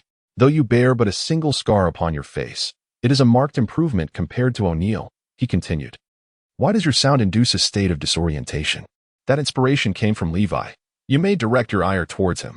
Nevertheless, I believe your greatest failing lies in your complacency. 2 years have elapsed, yet you still require time to prepare for hardening pathetic. As soon as he finished speaking, Sneak unleashed another rattlesnake whip, striking Goldholm once more. The sharp sound intensified, and Goldholm, already hardened, began to lose hope as he was sent flying again. His arms, thighs, and chest bore the brunt of the assault, with Sneak's strikes growing increasingly rapid and relentless. Goldholm could no longer contain his cries of pain as blood spattered across the ground. Sneak's tail, continuously in motion, was now similarly stained. Have you finally begun to feel the sting? I must say, that sound is rather delightful, Sneak remarked coldly. You treated O'Neill in much the same manner, did you not? Now, experience the agony he endured. Do not become too complacent. I have discerned the secret to countering your technique, Goldholm gasped, wiping the blood from his lips and revealing a sinister grin. Soon, you shall taste defeat. If you doubt me, feel free to test it. A mere blusterer. Even when death is imminent, you remain obstinate. Had I not shattered one of your arms at the outset, you might have been able to cover your ears with both hands to counter my technique. Alas, you can no longer lift one. I shall shatter your mouth this time, Sneak declared without hesitation, launching another rattlesnake whip toward Goldholm's face. Goldholm had already assumed a defensive stance, raising his remaining hand to shield his forehead. However, the force behind Sneak's tail was overwhelming. With another thunderous crash, Goldholm was once again propelled backward, yet he quickly regained his footing, his mouth missing several teeth as he laughed. You have lost. Now it is my turn to attack. You are far too noisy. I think it best to eliminate you, as I have grown weary of this game. Sneak remained unfazed, casting a cold glance at Goldholm, preparing to strike again with his tail. Suddenly, he sensed something amiss. His tail had become rigid, unable to retract or bend. It felt as unyielding as a wooden stick. Entirely unresponsive. Have you finally realized? Is your tail no longer under your control? Goldholm taunted. What trickery have you employed? My tail has hardened. Is this your fruit ability? I thought you could only harden yourself. How can you harden others? 2 years ago, I could only solidify myself, but after rigorous training, I can now harden lifeless objects. Sneak, do you see what is on your tail? Upon hearing this, Sneak glanced down and, upon spotting the blood, he realized his opponent had hardened his own blood, rendering his tail immovable.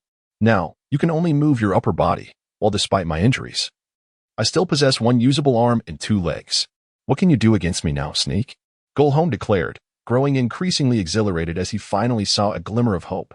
Sneak furrowed his brow but did not revert to his human form, knowing that he would then be unable to stand. A rigid tail was preferable to stiff legs. With the tides of battle turning, Sneak enveloped himself in armored hockey for defense against the impending assault. Observing this, Goldholm remained unperturbed. You cannot escape now, but I must remain cautious of your venom. Thus, allow me to demonstrate my technique. As he spoke, he bent down to pick up a stone, tossing it up twice. This ordinary stone poses no threat to you, but what if it were enhanced by my hardening ability? Sneak froze, a sense of foreboding washing over him. Is this rattlesnake not composed? Why the sudden fear? Alas, it is too late. This time, I shall shatter your teeth. Goldholm sneered as he forcefully hurled a stone, which soared like a cannonball, aimed directly at the enemy's jaw. Snake, unwilling to sit idly by, tilted his head to evade the first assault. Yet, Goldholm persisted, launching several more stones in quick succession. Restricted by his mobility disadvantage, Snake found himself unable to dodge. He could only lower his head and brace his arm to shield his forehead. Thud, thud, thud. A series of stones struck Snake, leaving his hands bloodied and bruised. Seeing this, Goldholm, consumed by fervor, bent down repeatedly to pick up stones and throw them with force. Does it hurt? But that is not enough. Haha. I refuse to believe I can't knock out your teeth. One stone after another pelted Snake, inflicting severe wounds upon him, leaving him battered and bloodied. With a resounding crash, Snake finally succumbed, collapsing to the ground. Upon witnessing his foe fall, Ji-home ceased his assault, exclaiming, "Haha. Now you're just like me, a bloody mess." After uttering these words, he hurled another stone, which struck Snake's head directly. However, despite the injury, Snake remained unresponsive, his eyes tightly shut, as if he were already lifeless. "Is this how you perish? You pale in comparison to that fat man." Ji-home expressed disbelief, picking up more stones, each one finding its mark on Snake. Yet Snake remained motionless. Such is the strength of the three guardians of Majid, utterly pathetic. As he spoke, Ji-home cautiously approached Snake, scanning him with vigilant eyes. At that moment, a distant scream pierced the air, instantly capturing Ji-home's attention. He turned instinctively, spotting two fiery figures grappling on the ground nearby. It was undoubtedly Audric and Thompson. I must swiftly deal with Snake and assist Audric. Ji-home hastened his steps, delivering a powerful kick to Snake's head. Thud. The dull sound echoed, but Snake remained unresponsive. "So you were dead all along." Ji-home chuckled, leaning in to inspect the enemy's condition. Suddenly, Snake's mouth opened wide, as if resurrected, and he sank his teeth into Ji-home's neck. "Oh no, I forgot. Even in death, a rattlesnake can unleash a death strike." Ji-home struggled to free himself from Snake's relentless grip, but the latter held on tenaciously. Ultimately, with a thud, Ji-home fell to the ground alongside Snake. Chapter 73. The Power of the Chameleon Fruit. Meanwhile, behind the small cabin, Carlson and Pedigree exchanged glances, both eyes gleaming with a cruel intent. Undoubtedly, the red-haired beauty was the weakest of the three adversaries. If they combined their strength, they would swiftly eliminate her. At that point, they could rush to aid the others. A flawless plan indeed. Christina discerned the intentions of her two foes. Though her brow furrowed, she spoke fearlessly, "Come on, let me show you my prowess." "Haha. Must we still fight? You must be Christina, right? I've already learned about your situation from President Tennies. We should thank you for summoning the remaining two guardians." Pedigree remarked with a smile, feigning a lack of hostility. "Let us hurry and assist our brothers Audric and Ji-home." "Silence. I informed Tennies about the ambush plan, but I am not aligned with you," Christina retorted. "Humph. The Soulwork Society is also villainous. I merely wish to witness you two tear each other apart, ideally leading to your mutual destruction." "You, Christina, so it was you behind all this." "I found it peculiar. According to the plan, you were supposed to summon only Snake. Luckily, President Tennies did not fully trust you. He sent more men to reinforce us. Did you not anticipate that? We hold the upper hand. Prepare to meet your demise." Pedigree, enough with the idle chatter. Let us swiftly eliminate this chameleon, the one who escaped from the Navy. Carlson, the lanky one, declared as he raised his hand, unleashing a flurry of white paper attacking Christina. "Sharp paper? Too bad it's too slow." As soon as he finished speaking, Christina vanished before their eyes once more. Carlson quickly raised both hands, releasing a multitude of paper pieces that danced through the air, obscuring the sky. He and Pedigree searched for Christina's whereabouts, but after a considerable time, they found nothing. Strange, Christina is nowhere nearby. Her chameleon fruit ability allows her to blend in by changing her body color. Logically, my paper should have detected her presence. Carlson, could she have escaped? She did mention wanting us to turn against Snake. That makes sense, but we must remain cautious. Since she has defected from the Navy and joined Majid's ranks, she must have her own agenda. Bang! Just as Pedigree was finishing his thought, a dull thud sounded nearby. He immediately turned to see Carlson adopting a defensive stance, while the fluttering paper formed a graceful silhouette above them. There. Pedigree reacted swiftly, launching a kick towards the figure's head. Too slow. The silhouette vanished in an instant, causing Pedigree's attack to miss. Carlson quickly approached. That woman's speed is astonishing. She must be employing the Navy's 6 forms, specifically Soru. We need to tread carefully. The Navy's 6 forms? It seems we underestimated Christina. However, she has also misjudged our strength. Carlson, let us show that woman the might of our combined technique. Pedigree, I understand. It's your turn to enhance the sharpness of these flying papers. No problem. Thinner. Pedigree shouted the command, raising both hands as the paper released by Carlson became thinner and sharper. Suddenly, not far away, Christina revealed herself, her hands protecting her head. Her body marred with cuts and streaked with blood. Her once cool attire was now tattered and torn. Haha, with the power of the chameleon fruit. Your sorrow indeed has greater stealth, but my paper tornado inflicts area damage. The moment you approach us, you will be injured. And do not forget my thinning technique, which amplifies your paper's lethality." Carlson and Pettigrew harmonized their taunts, their faces radiating confidence as victory seemed assured. Christina lowered her hand slightly, glancing at the swirling papers above with a look of resignation. "It's over." Without further ado, Carlson waved his hand, and the razor-sharp paper pieces surged forth like a barrage of arrows, aimed directly at Christina. "Haha, we must hurry to help. This battle will completely turn the tide in our favor." "Wait," the paper fruit user.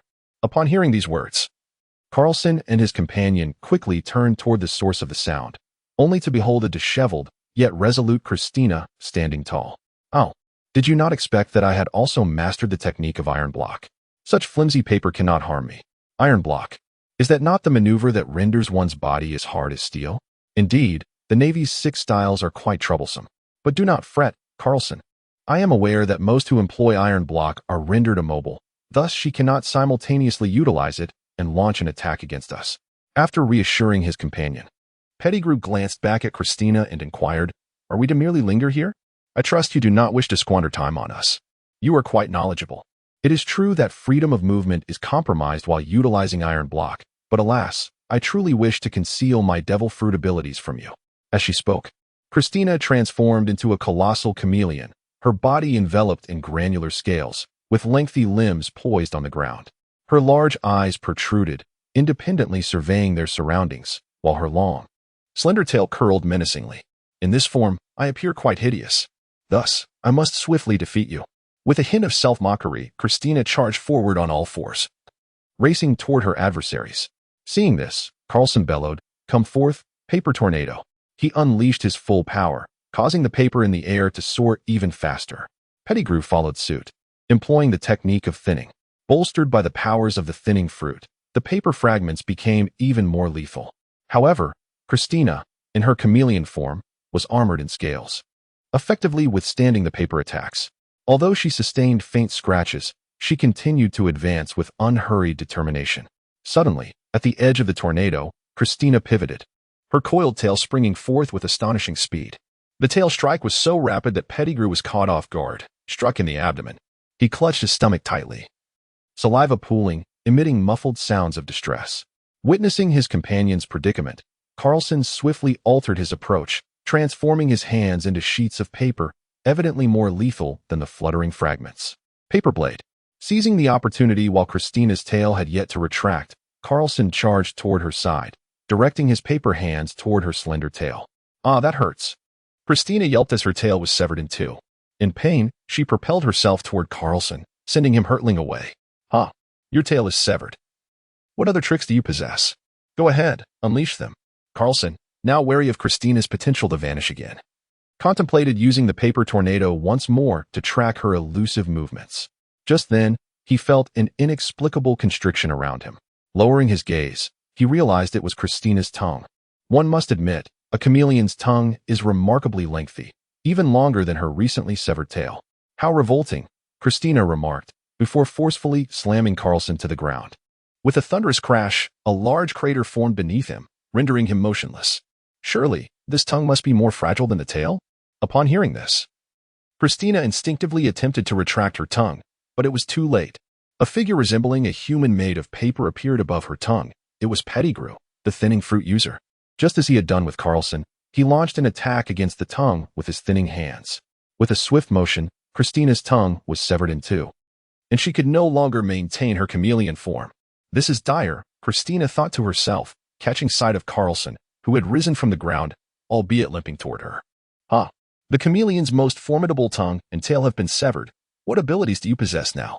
Pettigrew laughed triumphantly, returning to his original form and surveying the injured Christina, who was now bleeding from her mouth. Carlson approached as well, having not anticipated that this woman would prove so formidable. Had he not transformed into paper? That blow would have surely felled him. "Let us not dawdle. We must resolve this swiftly. Brother Aldridge and Brother Kinholm require our assistance." Yet before he could finish, Carlson sensed an unsettling chill in the air. Pettigrew noticed it too and exchanged a glance with his companion. They both intended to retreat. How unchivalrous of the Soul Worker Society to treat a lady so harshly, a tall man with black, curly hair suddenly interjected, whispering, "Freezing moment." Instantly, Pettigrew and Carlson found themselves transformed into ice sculptures. The man was none other than Akiji, the user of the freezing fruit. He approached Christina and helped her to her feet. "You, as reckless as ever." "Thank you, Mr. Kazan," she replied, with my tongue injured. "I suppose I should refrain from speaking." Akiji gently patted Christina's shoulder and continued, "I just witnessed the Soul Workers Society in the Magadi Group perish, truly fulfilling the script you penned for them." Upon hearing this, a radiant smile illuminated Christina's face, though the blood trickling from her mouth rendered her appearance somewhat ghastly.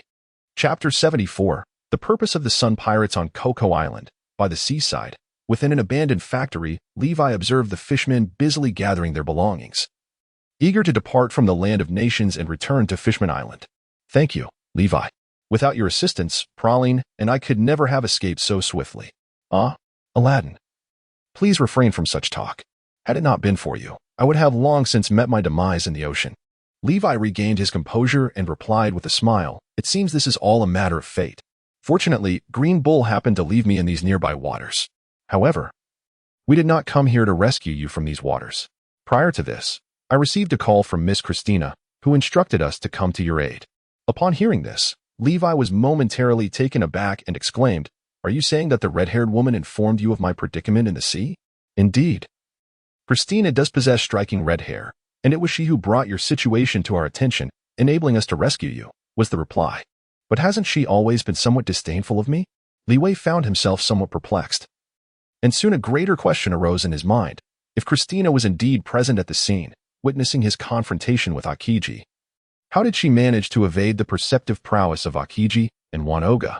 Given her abilities, it seemed improbable that she could achieve such a feat. It occurred to him that Christina must have alerted them to his rescue out of her concern for the people of the world.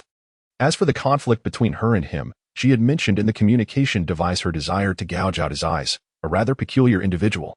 Recalling Aladdin's explanation, Li Wei was reminded of the fruit user clad in suspenders, who seemed to join McGiddy's faction with the intention of improving the lives of the people. It appeared that the red-haired beauty, Christina, shared a similar purpose. Yet, despite understanding the motive behind her intervention, Li Wei remained baffled as to how she was informed of his being cast into the sea by Akiji.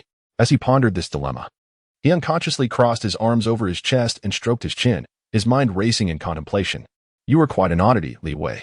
I shall take my leave now," Aladdin remarked.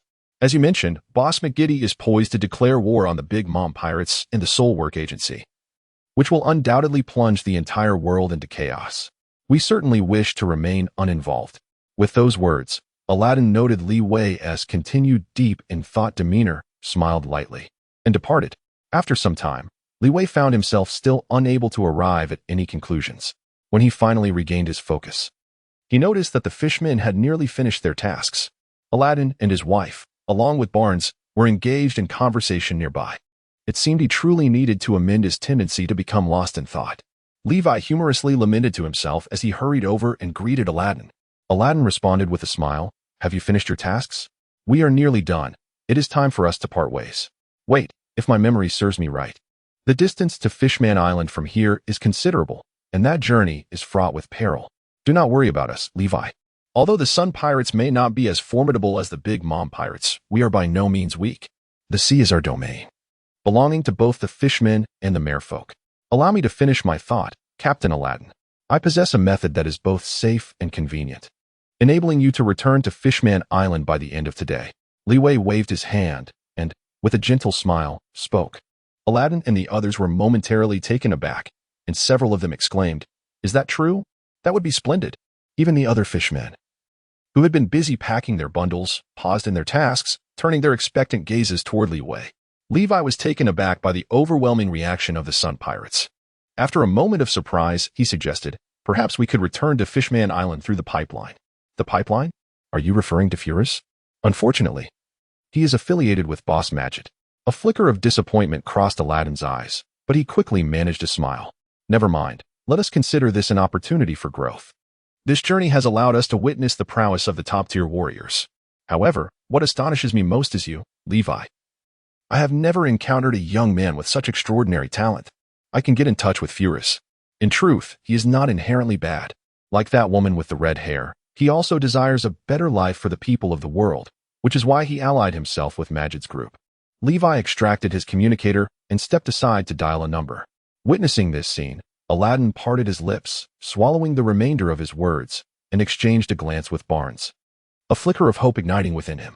Moments later, Levi retracted the communicator and spoke. It's settled. Fors will be here shortly, and he has agreed. Marvelous. I truly appreciate your help, Levi. Aladdin exhaled deeply, a joyful smile illuminating his face.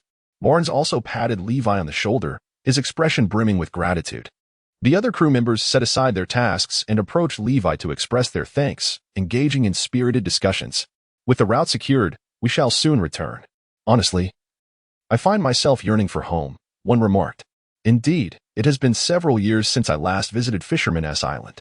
This time, I intend to stay for a while. Another added. Yes, Captain Aladdin, we ought to rest adequately, indulge in some delicious food, and then set sail once more. They all concurred eagerly. Aladdin nodded repeatedly, affirming the crew's wishes. Li Wei was momentarily taken aback. Indeed, indulging in exquisite cuisine is not restricted to the myriad of nations. The culinary delights of Fishman Island are certainly something he has yet to experience. This also presents a perfect opportunity for him to enhance his skill, the iron balloon. Li Wei, I am coming. Suddenly, a voice emerged from behind him. Li Wei swiftly turned around and was greeted by the fruitability user, Foles. He promptly approached and patted Foles' shoulder, saying, from now on, it will be up to you. Indeed, Foles, your abilities have proven invaluable to us. We shall never forget your kindness. Foles was taken aback by the unexpected warmth of his reception, momentarily at a loss. Eventually, Li Wei patted his shoulder again and smiled gently. Isn't this what you wished for? To assist others, and in return, they will express their gratitude. Yes, let us proceed. Foles declared enthusiastically, our destination is Fishman Island. However, he soon added with a hint of embarrassment, but I have never been to Fishman Island. Do not worry. As long as someone is present on Fishman Island, it will suffice. Captain Aladdin, I trust you have acquaintances there? It would be greatly appreciated if you could contact them using the snail phone. Absolutely, Li Wei, Aladdin replied, immediately retrieving the snail phone to make the call. With the greatest challenge resolved, Foles erupted with excitement, exclaiming, Fishman Island, here we come. The group of fishmen echoed enthusiastically, we are coming, our homeland. As Levi and his companions reveled in their joy, they failed to notice a shadow slowly stirring in the corner not far away. Chapter 75, The Delicacies of Fishman Island. On Fishman Island, within a quaint takoyaki shop, the cramped space was filled with fishmen and merfolk. Among them, an octopus fishman with multiple strands of silvery gray hair, resembling a five-pointed star, joyfully exclaimed, at last, I can see you all again. Brother Aladdin, Brother Barnes, and I am Praline, a hammerhead shark mermaid and Aladdin's wife. Hello. Sister Praline, I am Little Eight. Observing this harmonious scene, Levi stood quietly to the side, a peculiar smile playing at the corners of his mouth, yet he remained silent. Noticing this, Force glanced at him and contentedly remarked, it feels wonderful to help others, doesn't it? Li Wei regained his composure and swiftly gathered his thoughts, responding, it appears that you are indeed, as you claimed, joining the Majid family solely to assist the people of the world, much like that red-haired girl. Are you referring to Christina? She is far more formidable than I. I should have mentioned that to you. The Majid boss's alliance with the Blackbeard pirates is largely due to his connections. This is what perplexes me, if I recall correctly. The Blackbeard pirates are not known for their benevolence. How did Christina become entangled with such individuals? It is that Marine Admiral.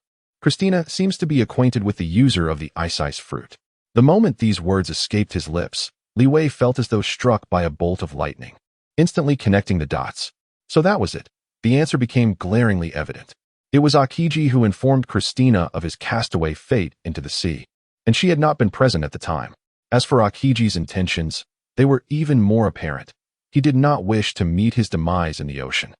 With this revelation, Li Wei exhaled in relief. It seems that Christina is indeed a person with a story. She is correct. The Majid boss does not genuinely act in the interests of the world's inhabitants. Hence, it would be wise for you to ally with her. Is that so? I intended to seek out Christina myself, but she mentioned being preoccupied with an urgent matter, stating that after tomorrow, everything in the world would be transformed. Oh? She must not have disclosed what the matter was? Indeed, she said nothing, yet I find myself somewhat concerned for her, Li Wei. Rest assured. That individual is exceptionally strong and possesses great discernment. She may even summon a true master to assist her. With a smile, Levi responded. And soon he noticed Aladdin approaching with his wife, Barnes, and Xiaoba.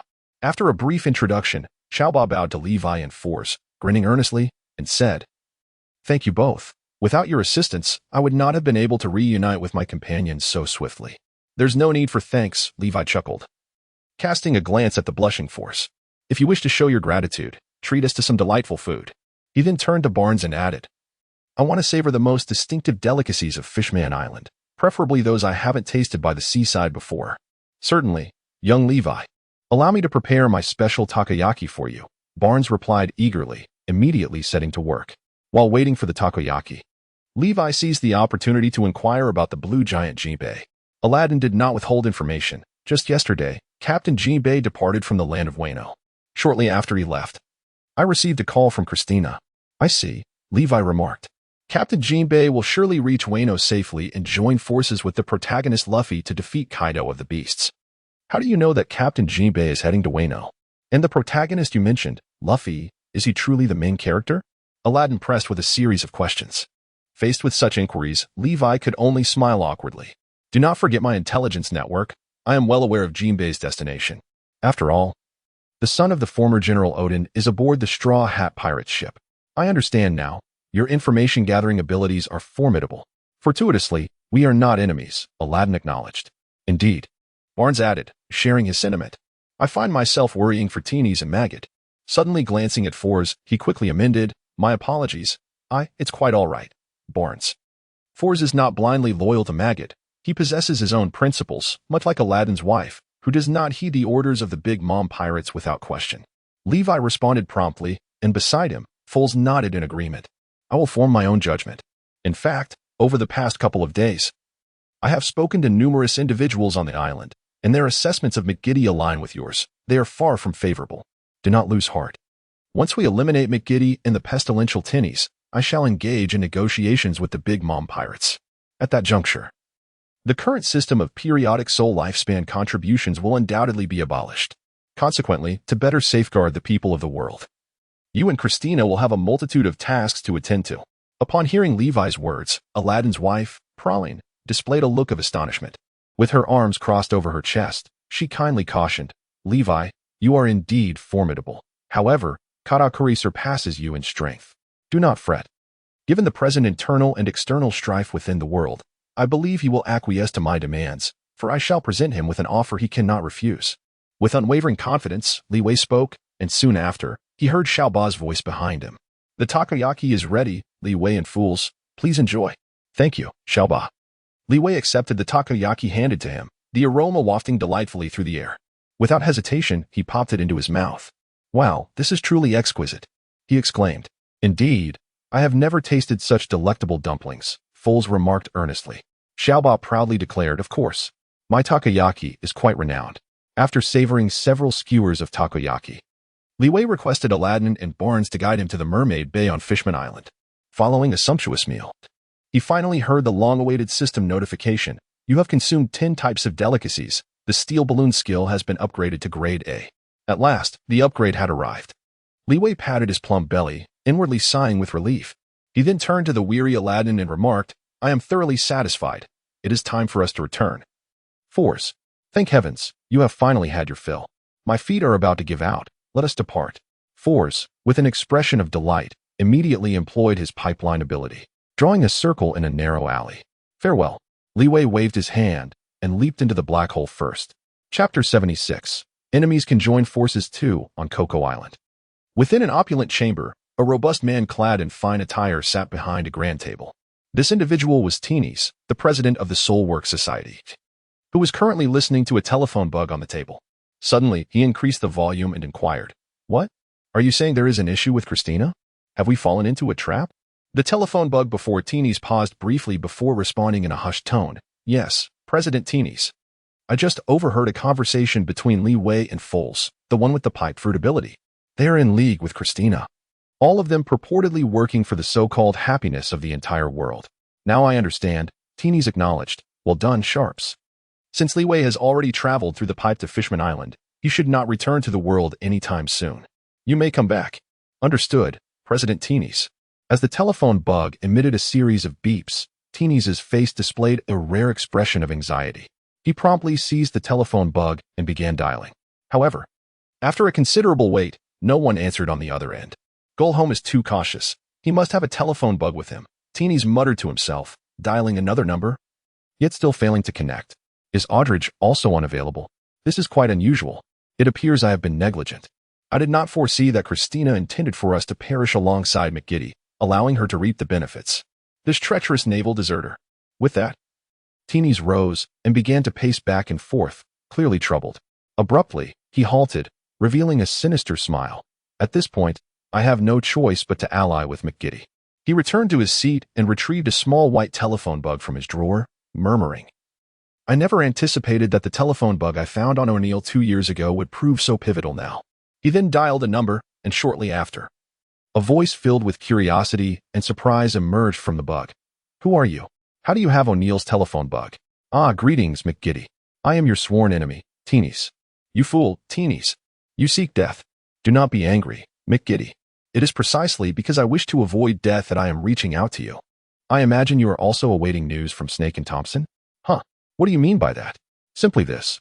I just attempted to contact Aldridge and Goldholm, and neither responded. Something must have happened. Haha. So you were seeking mercy. Unfortunately, we must avenge O'Neill's death. Now, McGiddy, do not rejoice too soon. I suggest you also try contacting Snake. Perhaps you will find yourself reaching out to me again. Surely, you haven't forgotten O'Neill's telephone bug number? With that, Teenies abruptly terminated the call. Although his expression remained calm, the twitching muscle at his temple betrayed his inner turmoil. After a moment, the white telephone bug on the table emitted a sound. Teenies exhaled deeply, a slight smile gracing his lips. He inhaled a few more breaths, and once his emotions settled, he picked up the telephone bug again. McGiddy, what do you think? Did I hit the mark? Teenies, what on earth are you plotting? Patience. Let me first share the intelligence I have gathered. Teenies succinctly relayed the information he had just received from his subordinate, Sharps. As expected, McGiddy responded with anger. Are you saying Christina has already informed you that we would ambush you? Indeed, to be precise, this battle was orchestrated by me. You should be unaware that Christina was once part of the Navy. She found the Navy's primary duty of upholding the Celestial Dragon's dominance intolerable, which led her to depart. This woman mistakenly believed you would seek the happiness of the world's people. But alas, Li Wei's emergence has caused her to harbor doubts. Enough of your nonsense, Teenies. I will not let that red-haired woman escape. Calm down, McGiddy. Also, I must inform you that, aside from Christina, your capable subordinate, the one who assisted in the successful ambush of the Soft Island branch, the pipe fruit user, will also be leaving you. What? You mean Foles? He cannot betray me. Li Wei is also behind this. I have just received intelligence that he has used his fruit ability to aid in transporting the members of the Sun Pirates back to Fishman Island, accompanied by none other than our mutual adversary, Li Wei. This is intolerable. We have been outmaneuvered by such a young man. President Teenies, I have heard that the Big Mom Pirates have abandoned you. Ah, your intelligence capabilities are quite impressive. That is indeed the case. Li Wei won the gamble. So Smuggy and Cracker agreed to withdraw from our matters. We are now in the same predicament. Another gamble? McGiddy fell silent on the other end of the line. Teenies understood that Li Wei had used a gamble to wrest Cracker, Armand, and Brule from the hands of Akiji and Wang Oga, but he remained silent. After some time, a calm yet authoritative voice emerged from the telephone bug. Indeed, we share the same misfortune. Without the 3 major guardians, I am now but a lone commander. Likewise, McGiddy. Thanks to your interference, all 4 of my branches have been eliminated, reducing me to a mere figurehead. However, even if I stand alone, I shall never let Li Wei escape. You know, President Teenies, Li Wei is also my enemy. If you wish to confront him, why not count me in? That is precisely my intention, McGiddy. Here, I must apologize. 2 years ago, I had no choice but to eliminate Mr. O'Neill. That matter is in the past. We should now put aside our grievances and collaborate sincerely to send Li Wei to join O'Neill. Well said, McGiddy. Let us first join forces to deal with that equally detestable Christina. Our synergy is remarkable. Furthermore, Foles and his fruit ability are quite troublesome. We must take the initiative. To a fruitful collaboration, McGiddy. To a fruitful collaboration, indeed, Teenies. As the call ended, Teenies clasped his hands together, resting them on the table. And a sinister smile crept across his face. Can we truly collaborate harmoniously? That cunning old fox. Chapter 77. A-class skills are indeed powerful on Coco Island. Near the Caramel CAF, in a secluded alleyway, Levi emerged from the dark abyss, scanning his surroundings before quickly recognizing his location. I must return, he said apologetically in response to Fool's complaint. I couldn't resist the delightful cuisine of Fishman Island. I simply had to savor every morsel. Well, I've overindulged as well. I need to rest. Farewell, Levi. Please wait a moment. I hadn't anticipated you establishing a passage near the CAF. This must have been McGiddy's request, correct? Indeed. After all, his adversaries extend beyond just the Soul Worker Society. He has also tasked me with constant vigilance over the movements of the Big Mom pirates. Seeing Fools unreservedly share information, Levi smiled faintly. You must exercise caution. I suspect I am also a target. They are likely to dispatch someone to monitor me. And perhaps McGiddy is already aware of our contact. Rest assured, while my pipe fruit may not excel in combat, it is exceptional for escape. I must take my leave now, Levi. Farewell. Should anything happen to you, please contact me immediately, and I will rush to your aid. As he watched Fools leap into the passage, Levi softly addressed the vanishing dark circle. Very well, but do take care. With the voice echoing from the tunnel, Levi glanced up at the sun, now at its zenith. This excursion to Fishman Island had consumed half the day, yet the rewards were indeed plentiful. Leeway busily activated the system to examine the description of his upgraded talent skill. Steel Balloon possesses an advanced armed color hockey that envelopes and hardens for defensive capabilities, featuring a reflective damage effect that allows 50 of the damage taken to be rebounded to the attacker. Furthermore, the area of protective effect has been enhanced, currently capable of safeguarding individuals and objects within a radius of 50 meters around the user. At the present level, the defensive power of the Steel Balloon can withstand attacks from formidable foes, such as the Great Knife 21 and individuals of the caliber of the Imperial Vice and the top-tier 7 warlords. After reviewing the information, Li Wei tilted his head to one side, a subtle smile gracing his lips as he exhaled deeply. Although this A-grade skill, Steel Balloon, did not spawn any additional abilities, all defensive effects had significantly improved. More crucially, he had attained the strength to contend with Katakuri. At the very least, with the Steel Balloon, even if he could not strike at his opponent, he would not be easily defeated after a mere few exchanges. After all, Katakuri possessed the ability to briefly foresee the future through his observation haki, akin to having a high evasion passive, coupled with the unique characteristics of the Machi fruit. His offensive power rivaled that of the rubber fruit wielder, Luffy. Levi gathered his thoughts and raised his gaze towards the nearby CAF. A sudden idea blossoming in his mind. Why not seize the moment and have Smuggy summon Katakuri? With Brulee's mirror fruit abilities, he would arrive swiftly. Just as he resolved to step out of the alley, a familiar voice reached his ears. Levi, I knew you were around here. Turning to look, Levi spotted the black-haired Akiji, who was assisting a striking beauty, Christina, adorned with vibrant red hair and bandages. You're injured? It seems what Fours said was true. You joined forces to deal with the Soul Work Agency and the McGiddy gang? Li Wei immediately noticed that Christina was quite injured, prompting him to inquire with urgency. Christina, your tongue is hurt. Perhaps you should refrain from speaking, Akiji suggested, waving his hand. Soon, Christina fell silent, yet a proud expression graced her face. Observing this, Li Wei gave a thumbs up, exclaiming, impressive. You managed to outmaneuver 2 nefarious organizations. This is a feat only you could achieve. Truly, you are worthy of being a part of the Navy that chases pirates across the globe. Wait, Christina, do not be hasty, Akiji interjected. I have previously informed you of Li Wei's extraordinary intelligence-gathering abilities. It was to be expected that he would uncover your past. Not to mention that Tinnies is aware of it as well. Before the beautiful woman beside him could voice her anxious inquiries, Akiji preemptively interjected. Li Wei scratched his head and revealed the truth. In fact, it was the members of the Sun Pirates who informed me, and I just confirmed it with Foss. Never mind, that's not important. Akiji, please recount the events that transpired. No problem. To be honest, I didn't contribute much to this matter. After his brief introduction, Akiji succinctly recounted the sequence of events. Upon hearing that McGiddy and Tynus had both suffered significant losses in their main forces, Li Wei expressed his delight. The dog-eat-dog strategy has proven effective. Indeed, it has succeeded. Now Tynus and McGiddy have very few individuals left to deploy. Although Christina is injured, she wishes to convey this matter to you, hoping you will seize the opportunity to eliminate them swiftly.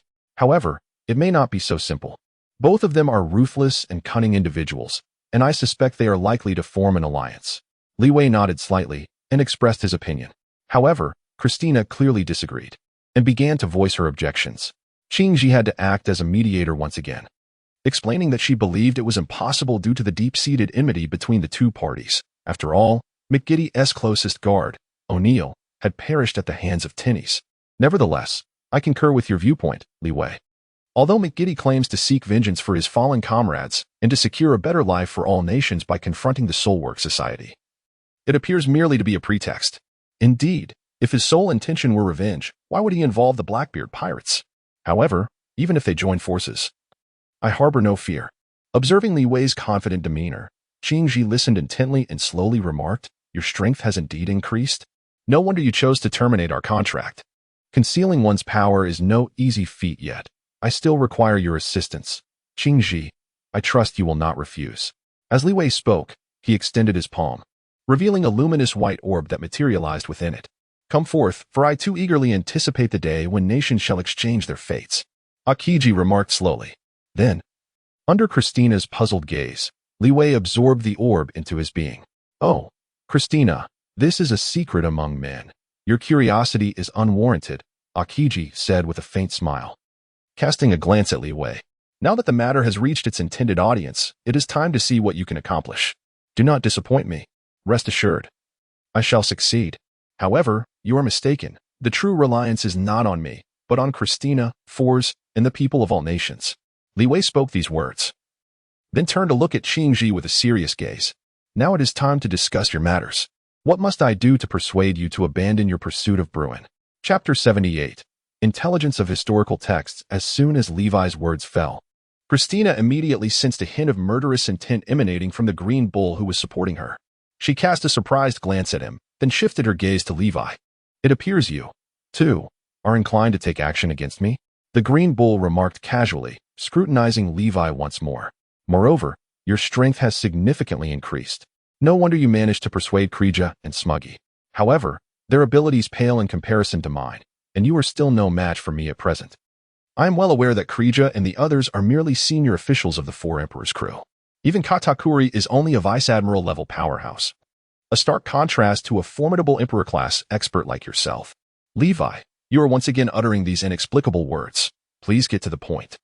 Since I have joined the Blackbeard pirates, I must take Bruley with me, as she holds significant importance to Captain Teach.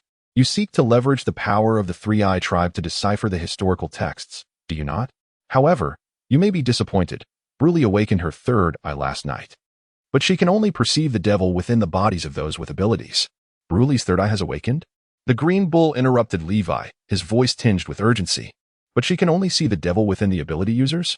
Indeed. Thus, even if you capture Bruley, you will not fulfill Blackbeard Teach's demands. On the contrary, I possess some understanding of the historical texts. Levi, I will verify what you have said regarding Bruley, but you might as well share the information you have concerning the historical texts. Very well, I shall disclose some details. Green Bull, you should know that within the historical texts, there exist 4 road poneglyphs and 9 information poneglyphs. To navigate to the final island, Laugh Tail, one must gather these 4 road poneglyphs. Share something I do not already know, Levi. All right, the educational segment is over. I can inform you of the locations of the 4 road poneglyphs. My intelligence network indicates that the current Blackbeard pirates have not yet gathered these road poneglyphs. You are correct. However, that is not my assignment. The Green Bull pondered momentarily before shaking his head. Teach has dispatched others to locate the historical texts. My task is to capture Bruley, is it not, Van Augur? Upon hearing this, Levi was momentarily taken aback, only to see Van Augur, adorned with a peculiar hat and bearing a long gun upon his shoulder, emerging from the corner. Observation hockey truly is a formidable skill. Upon witnessing the scene, Li Wei could not help but express his sentiments. However, Wang Oga paid him no heed, instead casting a glance at Christina. You are the liaison, aren't you? Kazan. Your continued communication with your naval colleagues complicates matters for us. Like myself, she has severed ties with the Navy. Otherwise, she would not have joined McGiddy's gang. Without Christina's assistance, our arrival on the territory of the Four Emperors' Big Mom would not have been so seamless. After elucidating this, Kazan deftly redirected the conversation. You must have heard what Li Wei just said. I am eager to hear your thoughts. Wang Oga did not linger on the issue of Christina's identity. Instead, he directly inquired, Li Wei, first enlighten me regarding the whereabouts of the historical text concerning the road signs. If the information proves reliable, we can hold off on apprehending Bryn. Allow me to divulge the locations of 2 road sign historical texts. One resides in the world government, though I am not entirely certain of its precise location. However, I suspect you may have already acquired it, correct? It seems your intelligence-gathering capabilities are indeed extraordinary. We have indeed secured the portion held by Big Mom. What are the other 3? As for the remaining one, the other 2 will be disclosed only after we establish a cooperative agreement. Wano. Reveal it now. I shall report it to Captain Teach. If he consents to the trade, we will certainly spare Bryn. For the ability to interpret the historical text is not exclusive to her 3-eyed lineage. Very well, to demonstrate my sincerity, I shall share one more piece of information. One text is located in Wano, governed by Kaido, and another is on Zou Island, which is also connected to Wano. As the Ming tribe on Zou Island is allied with the Kazuki clan of Wano, Li Wei did not conceal much and spoke candidly. As for the final piece, he was aware it resided on Fishman Island. However, considering that a cooperative relationship had yet to be established, he refrained from revealing this information. Indeed, upon hearing this, Wang Oga on the opposite side scrutinized Li Wei once more. Noticing the young man's relaxed demeanor, he smiled and remarked, I will report this matter to Teach. I hope we can collaborate effectively. He expressed his anticipation for partnership opportunities, as he had promised the Big Mom pirates to safeguard Broly. He believed that Blackbeard Teach would make a choice, for the significance of the 4 road poneglyphs far outweighed that of Broly. Li Wei, with a sense of confidence, turned to Akiji and said, once you reach a decision, feel free to contact me. You know my snail number. Well then, Wang Oga, we should promptly inform Captain Teach about this matter. Akiji agreed with Li Wei, yet he understood that it was unwise to let Christina know too much. So he took the initiative to lead the red-haired beauty away. Goodbye, Li Wei. Before departing, Christina cast a lingering glance at Li Wei. Before being supported by Akiji as they left, the alleyway was left with only Li Wei and Wang Oga. Aren't you going to avoid this? Upon hearing Wang Oga's words, Li Wei paused for a moment. You were quite slow in your actions. Never mind, I shall await your news. With that, he exited the alley, preparing to head home. However, after taking only a few steps, he heard the sound of his snail ringing. So soon, news has arrived? He hastily retrieved the snail, and upon answering, he heard a familiar yet somewhat threatening voice on the other end. Li Wei, this is Johnson. If you wish to rescue foals, meet me at the abandoned factory by the sea. You should know the place. At that moment, Foal's anxious voice came through the snail. Don't come. McGiddy has set a trap. Before he could finish, muffled sounds indicated he had been silenced. Johnson then coldly remarked, I will give you half an hour. If you arrive late, be prepared to collect Foal's remains. I am heading there now. If you dare lay a hand on Foal's, I will not let you off easily. At this, Li Wei heard the busy signal on the snail and quickly stowed it away, racing towards the sea. Chapter 79. The Blackbeard Pirates' Plan near the Caramel CAF. In a secluded alley, Wang Oga spoke to a snail that was missing a few teeth and had several braids. Captain Teach, this is everything Li Wei mentioned. Ha ha ha, what an interesting young man. I never expected there to be someone in this world with a constitution similar to Charlotte Linlin. Wang Oga, I sincerely hope you can bring him back to Hive Island. Captain Teach, I have similar intentions. The fate of that young fellow Li Wei is destined to join our Blackbeard pirates, but he seems rather reluctant. What about Kazan? Even if the Li Wei you mentioned possesses a rebound damage ability that counters your sharpshooting, it should still be easy for Kazan to take him with his freezing fruit ability, should it not? It is not so simple. Li Wei has already cracked Kazan's freezing moment. Although that former admiral did not exert his full strength, from my understanding of Li Wei, he detests being forced into doing things he dislikes. A young man of great character. I find myself beginning to like him.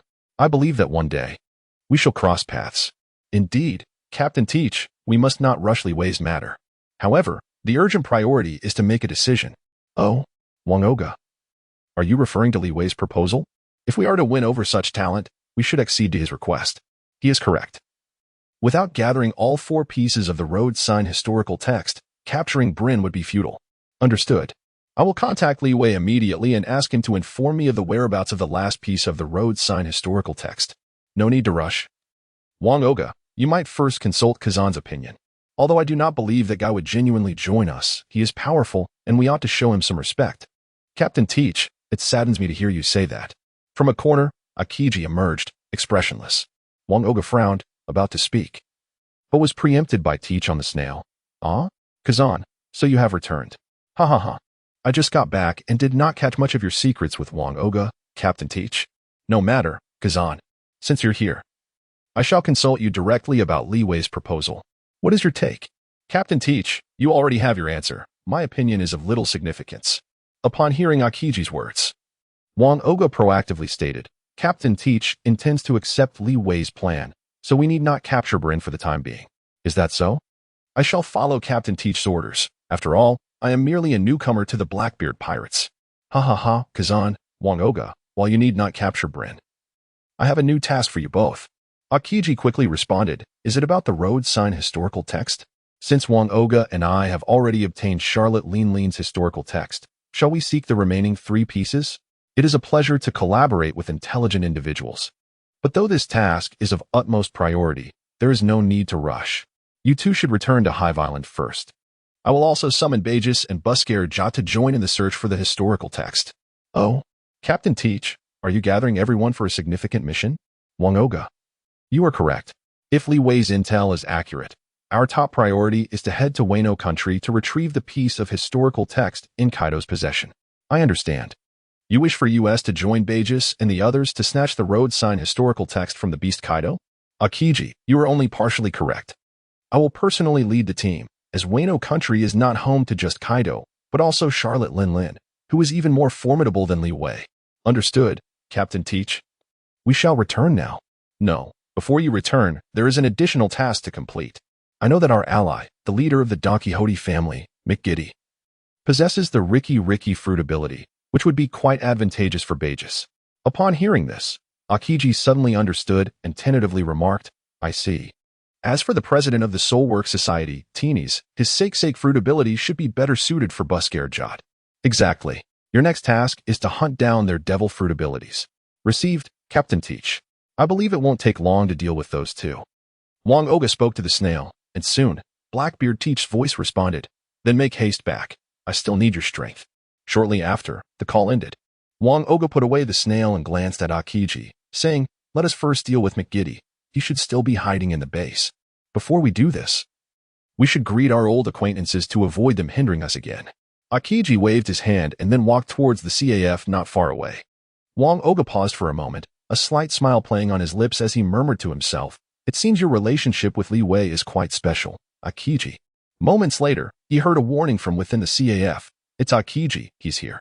However, shortly thereafter, the cacophony faded into silence. Wang Oga discerned that Akiji had once again utilized his fruit abilities to encase the members of the Big Mom Pirates in ice sculptures. Stepping out of the alleyway, he beheld Kureha, Smoker, and others brandishing their weapons, poised in confrontation with Akiji. Yet, Akiji refrained from engaging. Instead, he murmured a few words. Subsequently, Kureha and the others exchanged incredulous glances, their faces adorned with expressions of disbelief. At that moment, Akiji turned to depart. A subtle smile graced Wang Oga's lips. You, too, are quite supportive of that young Levi's initiative for the common folk. Consequently, the Big Mom Pirates will undoubtedly contemplate the matters he has raised. I am merely executing Captain Teach's orders, Wang Oga. Since we aim to win over young Levi yet cannot forcibly take him away, should we not assist him? As long as we leave a favorable impression, it is only a matter of time before young Levi joins the Blackbeard Pirates. Wouldn't you agree? Akiji replied with a faint smile, adding, we must also proceed to undertake new tasks. With that, he took his leave. Wang Oga watched the retreating figure, a peculiar smile illuminating his face. Chapter 80, a game of hide and seek in the thick fog Cocoa Island, near the abandoned factory by the seaside.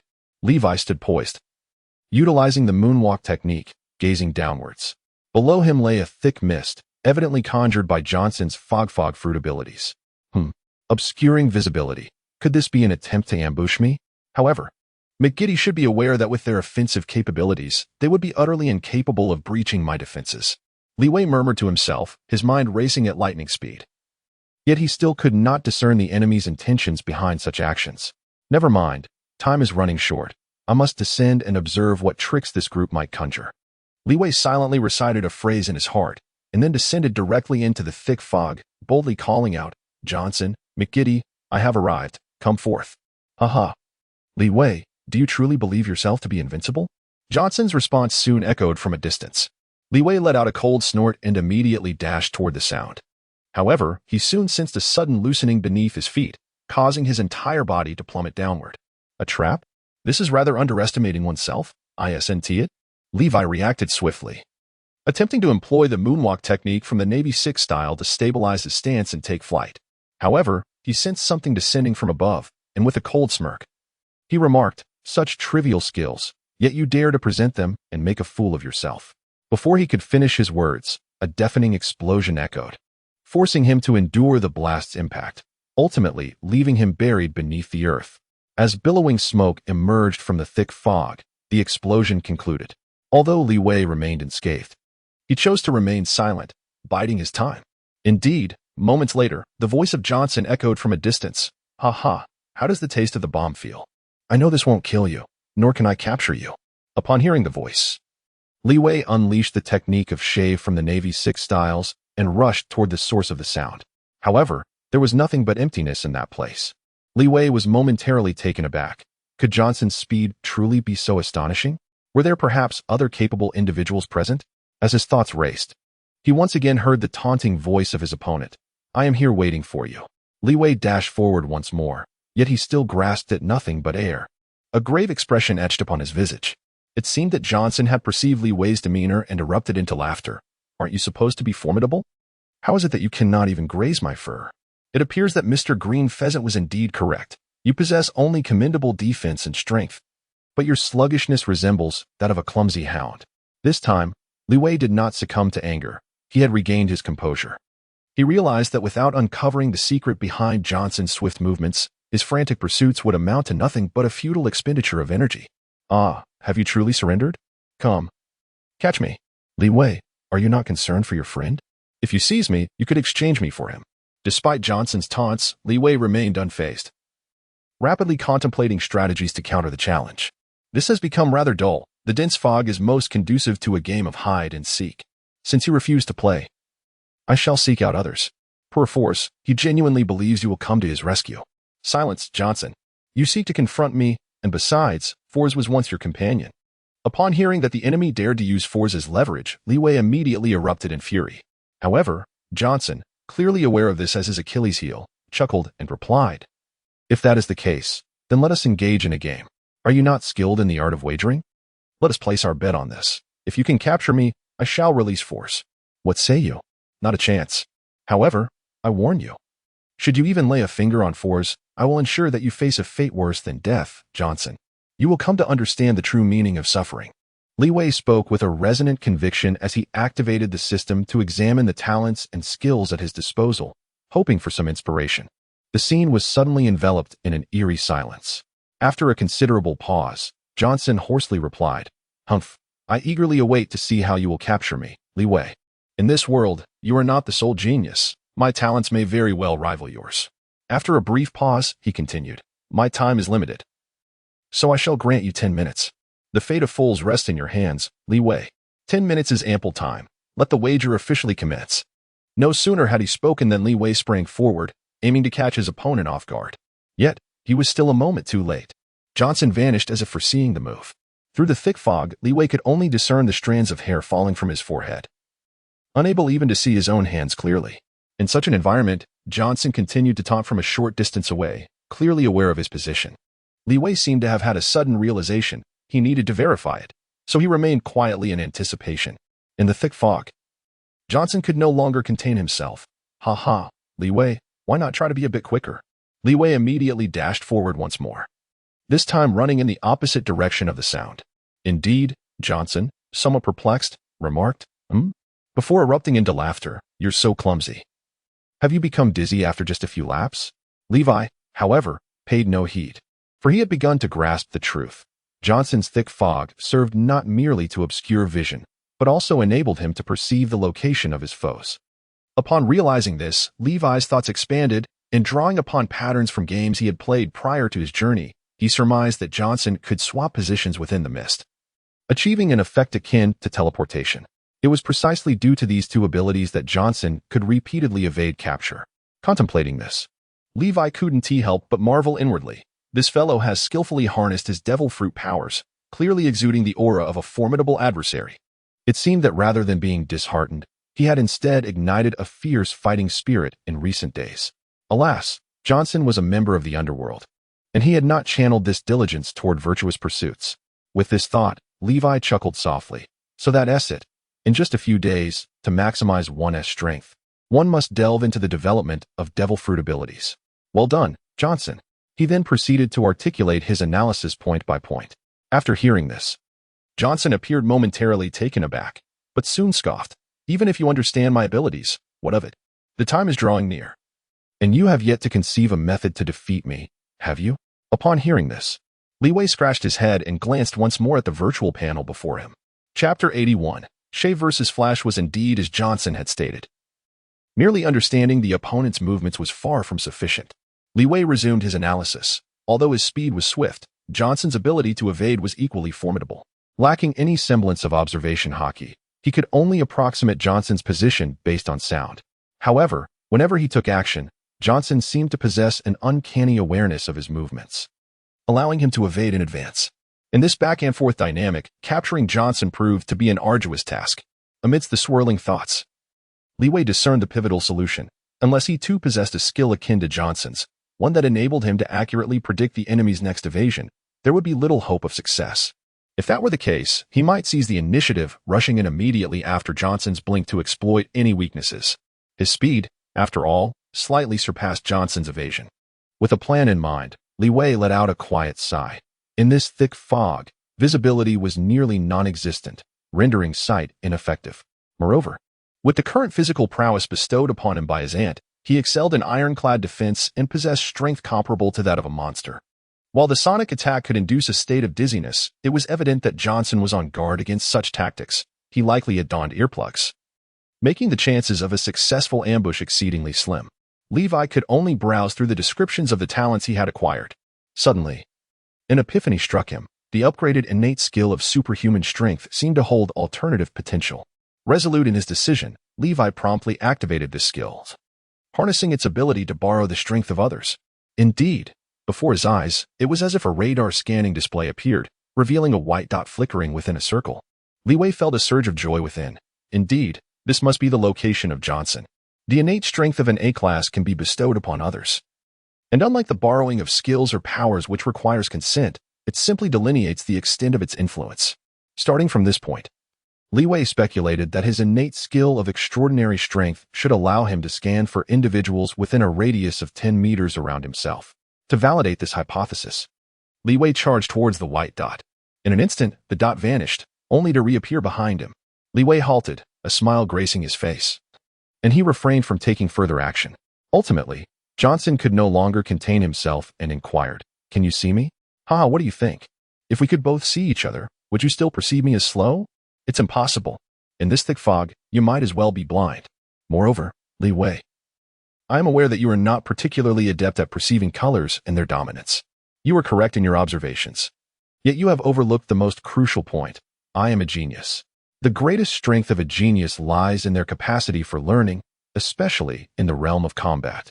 Li Wei's lips curled into a slight smile. "What do you think accounts for my rapid progress? You, with your enigmatic tricks, cannot prevail against me amidst the thick fog. Indeed, you possess formidable combat intelligence. However, your adversary is me. Thus, from the very outset, this wager was destined for your defeat." Li Wei interrupted Johnson's words and immediately dashed forward. "Let us see who is superior."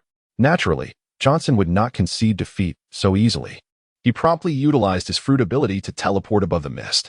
However, as soon as he stabilized his position, he was astonished to discover that Li Wei showed no hesitation and charged towards him once more. "This is impossible." I made not a sound. How could this fellow be aware of his location? Johnson could only teleport again, appearing repeatedly in close proximity to Li Wei, behind him, above him, to the left, and to the right. Yet, no matter how he attempted to evade, Li Wei seemed to perceive everything with remarkable clarity and swiftly rushed over. The two engaged in a playful chase, darting back and forth through the thick fog. After a brief moment, Johnson began to pant, his pace faltering. In contrast, Li Wei, endowed with the royal-level talent bestowed by the system, found his agility increasing as he pursued. Thus, the dynamics of their encounter shifted entirely. Before long, Li Wei seized upon a weakness in Johnson's defense, delivering a powerful punch to his face. With a thud, Johnson plummeted from the air, rendered silent. The fog began to dissipate at that moment. After a while, upon seeing the unconscious Johnson, Li Wei mused to himself, fortunate that his mastery of armed hockey was commendable. And although this fellow had a knack for developing his fruit ability, his physical constitution was woefully inadequate, succumbing to a single blow.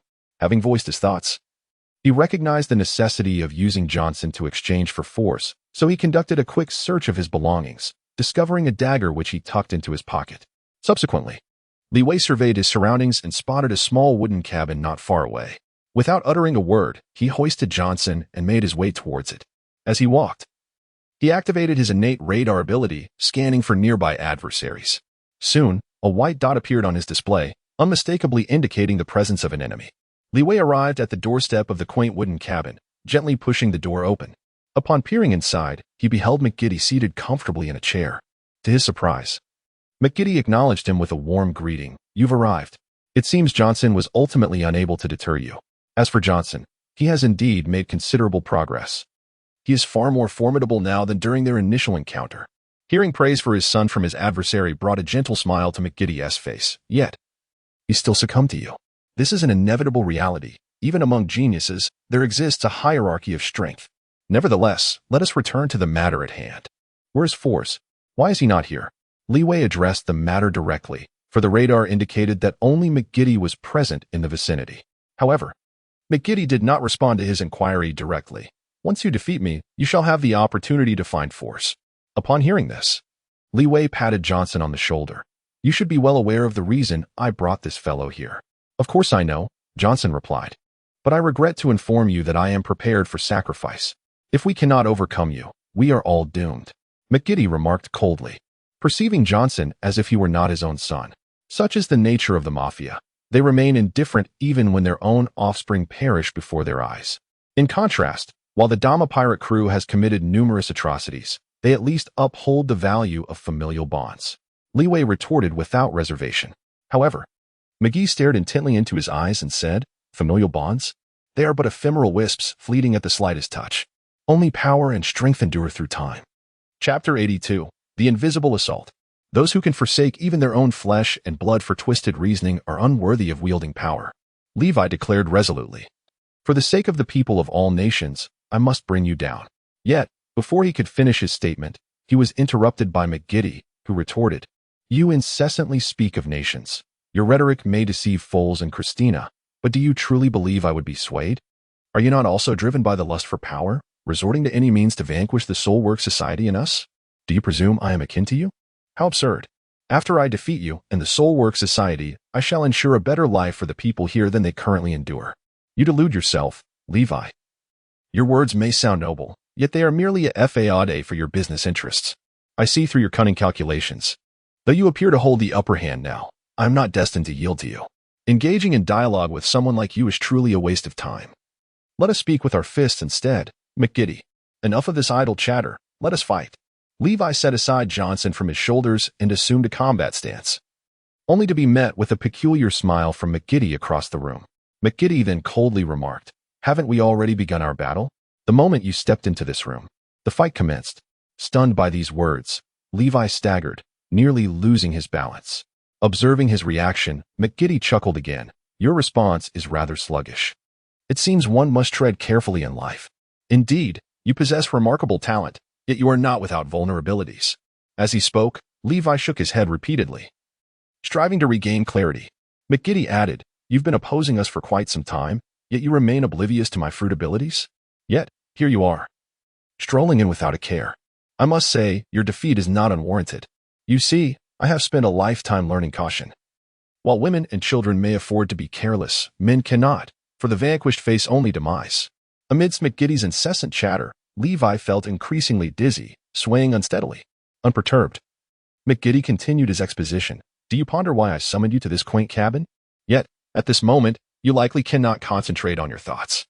A person who experiences too much ease often becomes overconfident and underestimates others. You probably have forgotten the assessment Akiji made of you, haven't you? Indeed. In terms of defense and strength, you possess an extraordinary gift. However, do not overlook your weaknesses. Your lack of agility and your fear of being controlled are both potentially fatal flaws. Yet, instead of contemplating how to remedy these shortcomings, You have grown increasingly reckless, aiming to eliminate us and the Soul Workshop within mere days. Huh. Our two organizations have thrived under the very nose of Big Mom's pirate crew for years, even decades. How much do you truly know of our depth? As McGiddy grew more animated, his face flushed with excitement, his eyes narrowing into slits. To speak candidly, I have overestimated you. Akiji mentioned your formidable intelligence capabilities. I assumed you were aware of my Antinnes' fruit abilities, yet, alas, you know nothing. This ignorance is the principal reason for your disastrous failure. With a vigorous sniff, McGiddy displayed a contented expression. Although Levi felt disoriented, he persevered, imprinting every gesture of his adversary deeply into his memory. Despite his mind growing increasingly muddled, he forced himself to cast aside all distractions and rapidly ponder potential solutions. For he understood that should he collapse, he might never regain consciousness. Just as with the formidable Big Mom, Levi was acutely aware that his greatest fear lay in various control abilities. Yet, how did the enemy strike? He meticulously recalled the moments after entering the room. His interaction with McGiddy had merely been a conversation, with neither party displaying any aggressive posture. In this pirate world, there were no illusions akin to those in Naruto. Here, although the abilities of devil fruit users were varied and fantastical, they invariably required specific conditions to activate. Even the extraordinarily potent toy fruit necessitated contact with the enemy to transform them into a toy and erase all memories related to them. However, McGiddy had not touched him, nor had he witnessed any bizarre actions. Li Wei gently bit his tongue, allowing the pain to dispel his drowsiness, and soon turned his thoughts to alternative paths. However, McGiddy spoke with a hint of excitement in his tone, remarking, "I didn't expect you to possess such remarkable willpower. After all this time, you can still stand. Yet, alas, no matter how robust a person's spirit may be, it cannot defy the inherent reactions of the body." From the implication of his words, it seemed that McGiddy's assault had not ceased at any point. Li Wei seems to have grasped a crucial point, and he has also noticed that the opponent's demeanor is somewhat off. In other words, this attack does not distinguish between friend and foe. Li Wei made a judgment and then cast a glance around the room, recalling McGiddy's first question, why meet in this small cabin? He observed the layout of the cabin, which was rather ordinary. Apart from its confined space, it contained no plants or greenery. Suddenly, he noticed additional clues. The windows of the cabin were tightly shut, and a curtain hung down at the entrance. Li Wei had an epiphany. The adversary had launched the assault through the air. No wonder McGiddy had been so eager to pose a myriad of questions upon their entrance. He was merely stalling for time to allow the poison dispersed in the atmosphere to take effect. Although the full extent of McGiddy's fruit-based powers remained somewhat elusive, now that he had discerned the method of attack and understood the opponent's capabilities, the path forward became clearer. Contemplating these revelations, Li Wei suddenly erupted into laughter. "You are indeed formidable, worthy of being the gang leader. I have truly learned a valuable lesson here. Do you concede? Li Wei, it is a pity that it is all too late. How could I ever surrender?" Seizing the moment while McGiddy spoke, Li Wei interjected, "Allow me to demonstrate another of my abilities." With that, he drew the dagger he had found on Johnson and plunged it directly into his own heart. Thud. Levi leaned back and fell straight to the ground. Witnessing this scene, McGiddy was momentarily stunned, yet soon burst into hearty laughter. "Would you rather die than concede? Youth is often impulsive and extreme. Do you not realize that patience is the finest weapon of revenge?" At this juncture, a sudden expression of horror crossed his face as he instinctively pointed. To his astonishment, Levi, who should have been lifeless, stood up unscathed. The previous state of unconsciousness completely vanished, evident in his clear, bright eyes. It was then that McGiddy seemed to recall something, exclaiming, "Is this your immortality?" Tinnies was not lying, but how did you achieve this? Naturally, Levi would not foolishly respond to an enemy's inquiry. He held his breath and executed a swift move, instantly vanishing from McGiddy's sight. This unforeseen turn of events jolted McGiddy back to awareness, prompting him to adopt a defensive stance. With a resounding crash, McGiddy suddenly perceived a surge of brightness and the refreshing sea breeze against his face, realizing that Levi had utilized his formidable strength to uproot the entire wooden cabin.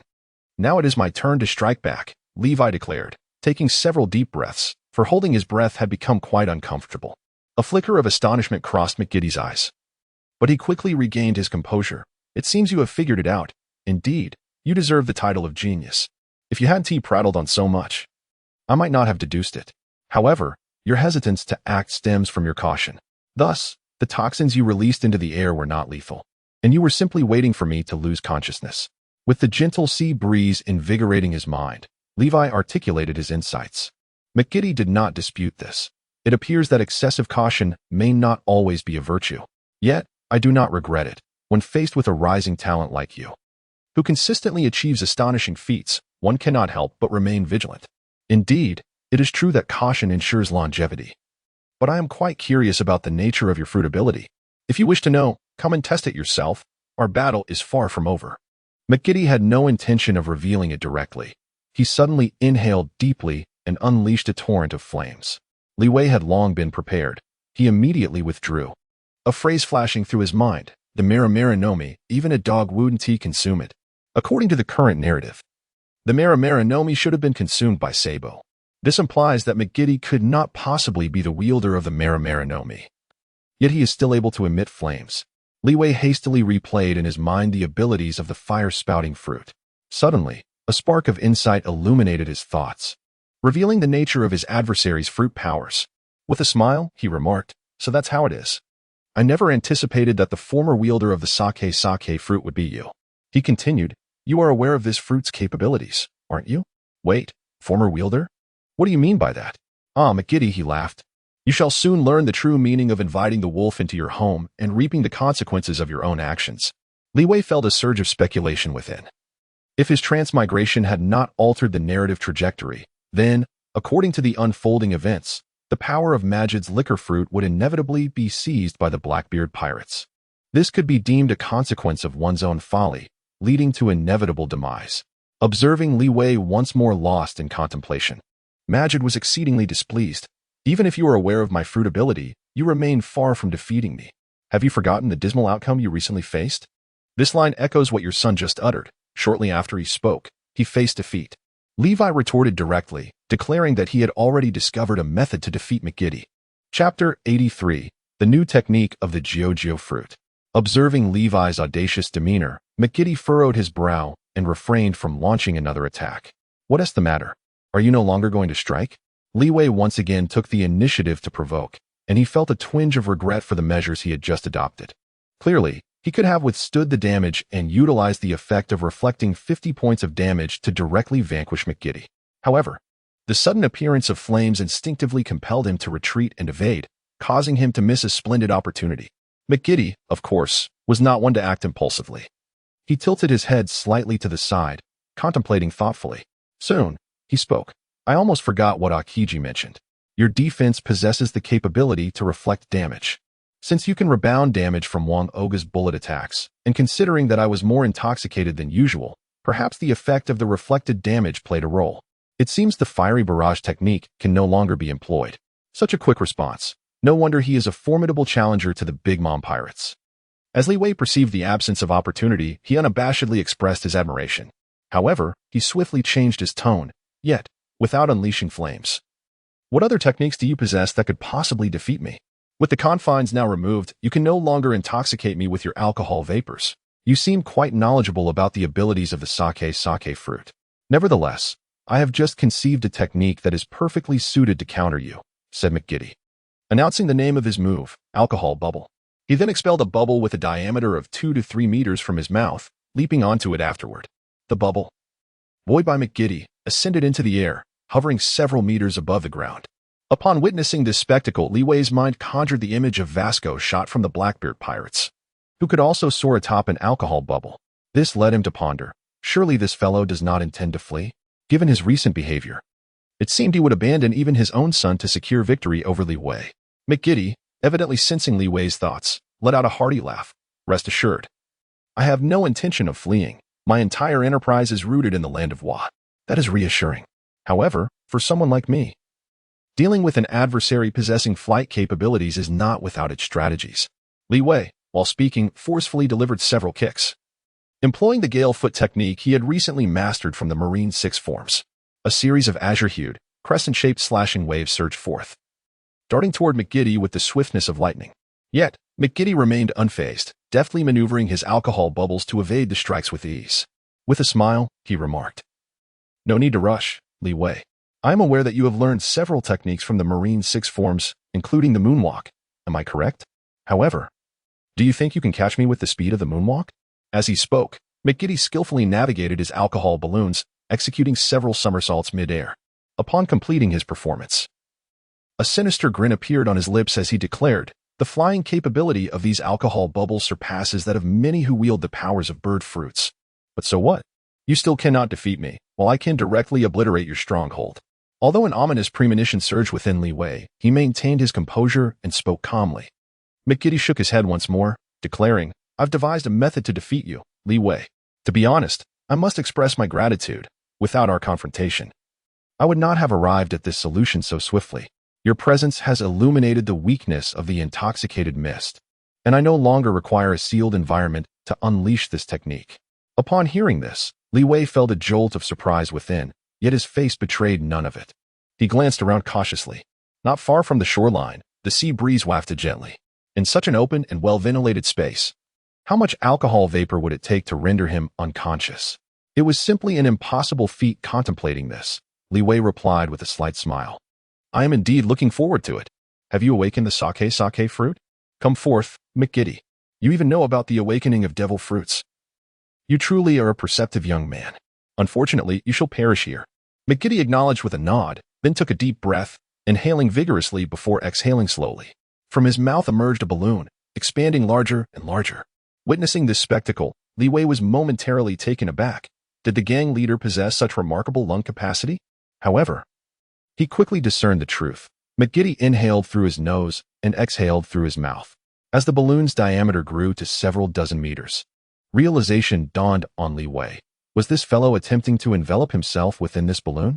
Much like Doflamingo's birdcage or Trafalgar Law's room. Recognizing McGiddy's intentions, Li Wei immediately sought to flee. Yet, at that moment, McGiddy released the towering alcohol balloon, which inflated several times its size, ensnaring him completely. Li Wei remained unperturbed as he continued to run in a singular direction. However, after a short while, he came to a halt. The reason for his pause was that the alcohol balloon was trailing him, moving in the same direction with a rather swift pace. This meant that Li Wei had not escaped the influence of the balloon's intoxicating aura. To make matters worse, he had begun to detect the pungent scent of alcohol in the air. Observing this from above, McGiddy burst into laughter, exclaiming, "What do you think? How do you like my alcohol balloon? Prepare to succumb to its effects. Watch as I unveil my strategy." Levi reacted swiftly, since he could not outrun it. He resolved to shatter it with a stone instead. He picked up a pebble and hurled it with all his might. However, to his astonishment, though the stone struck the edge of the alcohol balloon, it merely ricocheted away, leaving the balloon unscathed. It was futile. If it could be so easily defeated, all his efforts would be in vain. Even if you were to plunge into the ocean, it would be of no consequence. My balloon would still ensnare you within. McGiddy wore an expression of assured triumph as he looked down upon Levi. Alcohol is a remarkable substance. Inebriated individuals are far more agreeable than those who are sober. Li Wei would certainly not be foolish enough to leap into the ocean. Suddenly, he recalled the physics knowledge he had once acquired. The density of alcohol is greater than that of air, causing it to sink. Consequently, he swiftly employed a moonwalk technique. Soaring into the sky. "I have long anticipated your move. You wish to plunge from the heavens into the sea, do you not?" McGiddy taunted. Maneuvering the alcohol balloon with the precision of a cat toying with a mouse, Li Wei remained ensnared by the fate of being engulfed within the balloon. Moreover, as the intensity of his movements increased, he felt an ever-growing influx of alcohol entering his system. His mind began to grow increasingly hazy. Chapter 84. The influence of the sea. The faster you move, the greater your chance of escaping my alcoholic atmosphere. Yet correspondingly, the more alcohol you inhale, the quicker your downfall. Floating in midair, McGiddy addressed Li Wei, pausing momentarily before adding, "How will you break this impasse? Will you fight valiantly or succumb passively?" Haha. Of course, the choice was to retaliate. Li Wei spoke succinctly and then dashed toward the sea. Observing this, McGiddy appeared momentarily bewildered before chuckling. "I have long asserted that the alcohol balloon fears not the ocean." He continued to manipulate the alcohol bubble, enveloping Li Wei tightly, leaving him no chance to escape. Meanwhile, Li Wei plunged into the ocean, submerging completely and vanishing from sight. Yet, McGiddy remained unfazed. He maneuvered the alcohol bubble to the edge of the balloon and took a deep breath, exhaling towards the alcohol sphere. The already immense alcohol balloon expanded further, eventually engulfing the surrounding waters. McGiddy then paused, beginning his search for Li Wei's figure. After a brief moment, he finally spotted a head emerging above the surface. Ha ha ha, you are certainly no merman, Li Wei. This time, the alcohol balloon has grown even larger, making your escape all the more arduous. It seems you are destined to lose. Not necessarily, Li Wei retorted, for this is precisely the moment I have been waiting for. Li Wei interrupted McGiddy's discourse. The frigid seawater had considerably revived his senses. McGiddy, evidently cognizant of this change, slowly responded, is it truly effective to use the cold to dispel dizziness? Does this method genuinely yield results? As he spoke, he intensified the release of volatile alcohol, saturating the entire balloon with its intoxicating vapors. Then, McGiddy added, at this concentration, I dare say even the most resilient drinker would struggle to withstand it. Furthermore, thanks to your remarkable resilience to reflective damage, I am aware that you are nearing your limits. Haha, limits? This is hardly sufficient. Allow me to assist you. Li Wei suddenly uttered a bewildering remark, and then he unleashed the range effect of his innate strength, forcefully lifting the nearby seawater. A vast expanse of water rose abruptly, as if it were delicately placed upon a tray. Li Wei forcefully hurled the seawater towards McGiddy. The concept behind this maneuver evidently drew inspiration from the capabilities of the Fishman karate. However, McGiddy was already prepared. The alcohol bubble he was riding suddenly ascended sharply. Although the vast quantity of seawater hurled by Li Wei surged forward with considerable speed, it ultimately failed to catch up with McGiddy. Furthermore, the rising tide slowed progressively until the water cascaded down like a waterfall, creating a series of crackling sounds. The entire surface of the sea became a tumultuous expanse of waves, rising and falling with relentless fury. After narrowly evading this onslaught, McGiddy shouted downwards. So this is your true objective, Li Wei. Well done, but alas, you have encountered me. As I previously stated, caution is the key to survival. How could I possibly fall for such a ruse? Yet, before he could finish his words, he was abruptly silenced. A thunderous roar drowned out McGiddy's voice, nearly rendering him deaf. Almost immediately, a brilliant flash of fire erupted on the sea, accompanied by a powerful shockwave that sent McGiddy soaring through the air. Though he was bewildered by the unfolding events, he was acutely aware of his precarious position above the ocean. A fall would surely be fatal. Consequently, he clung desperately to the alcohol bubbles beneath him. After much effort, McGiddy managed to stabilize himself and looked down to find that the enlarged alcohol balloon he had just created had vanished. While a faint scent of alcohol lingered in the air, it was evidently insufficient to induce dizziness. Suddenly, realization struck him. The recent explosion had clearly been triggered by his alcohol. However, he had meticulously controlled the alcohol's concentration, fearing an explosion might allow Li Wei to escape. Just as he pondered this, a familiar voice pierced through the chaos. It seems you still do not comprehend how the explosion occurred. Li Wei? McGiddy thought, instinctively wanting to flee. Regrettably, he discovered that he could no longer manipulate the alcohol bubbles, for Li Wei was positioned atop them, firmly anchored in place. In a contest of strength, McGiddy knew he was no match. Escaping Li Wei was an even greater challenge. The situation being what it was, McGiddy forced himself to remain calm. I never anticipated you would escape. You truly are a formidable adversary. Might you enlighten me on how you achieved this? Of course. Li Wei replied, I am aware of your adeptness in controlling the alcohol's concentration. It would be impossible for me to ignite it directly. A cautious person such as yourself would never leave such an obvious flaw. So why did it explode afterward? McGiddy, that is simply because the concentration reached explosive levels. To increase the concentration, one must reduce the volume occupied by the alcohol gas. Think about it. My stirring of the seawater was not merely to knock you down. Ah, I see now. The seawater compressed the alcohol together, thereby intensifying its concentration. I did not realize that I had misjudged your initial strategy. No, rather, you cleverly concealed a contingency within the same tactic. Truly a brilliant approach, Li Wei. I concede defeat with admiration. Then you shall join your son. You are right. Dealing with a sober individual is far less manageable than with those who are intoxicated or unconscious. No sooner had he spoken than Li Wei delivered a swift strike to McGiddy's neck, rendering him unconscious. He then hoisted McGiddy onto his shoulder, utilizing his moonwalk technique to return to the shore, arranging the pair of father and son neatly. Having completed these tasks, he activated his system, employing his innate strength to search for others nearby, yet found nothing. Levi sighed and muttered to himself, it seems that in order to rescue foals, I must pay a visit to McGiddy's stronghold, and perhaps promote the matters of the gang in the Soul Work Agency while I am at it. Having made up his mind, he was about to depart when suddenly, he sensed something amiss and swiftly sidestepped. Whoosh! A dagger soared from the ground, narrowly missing Levi's face. An enemy was upon him, and it appeared to be a wielder of a devil fruit ability. Li Wei immediately kicked the McGiddy father and son aside, fully intent on confronting the hidden enemy. However, to his astonishment, as McGiddy landed on the ground, his body suddenly slid downward, as if ensnared in a quagmire, and vanished. What manner of ability is this? How peculiar! With a swift stride, Li Wei charged towards Johnson, who remained on the ground. Yet, he was regrettably too late. Johnson had already vanished into the shadows. Almost immediately, a burly man leapt forth from below, exclaiming loudly, "I never imagined that the formidable Li Wei, who instills fear in our hearts, would appear so diminutive and frail." Following the sound, Li Wei quickly recognized his opponent as the leader of the Soul Work Society, Tinnies. Chapter 85, The Man's Takedown. I can't believe it. You two sworn enemies have truly joined forces. This is exceedingly disappointing to me. Li Wei immediately understood, for McGiddy had just mentioned this matter. Therefore, he offered a moment of mockery.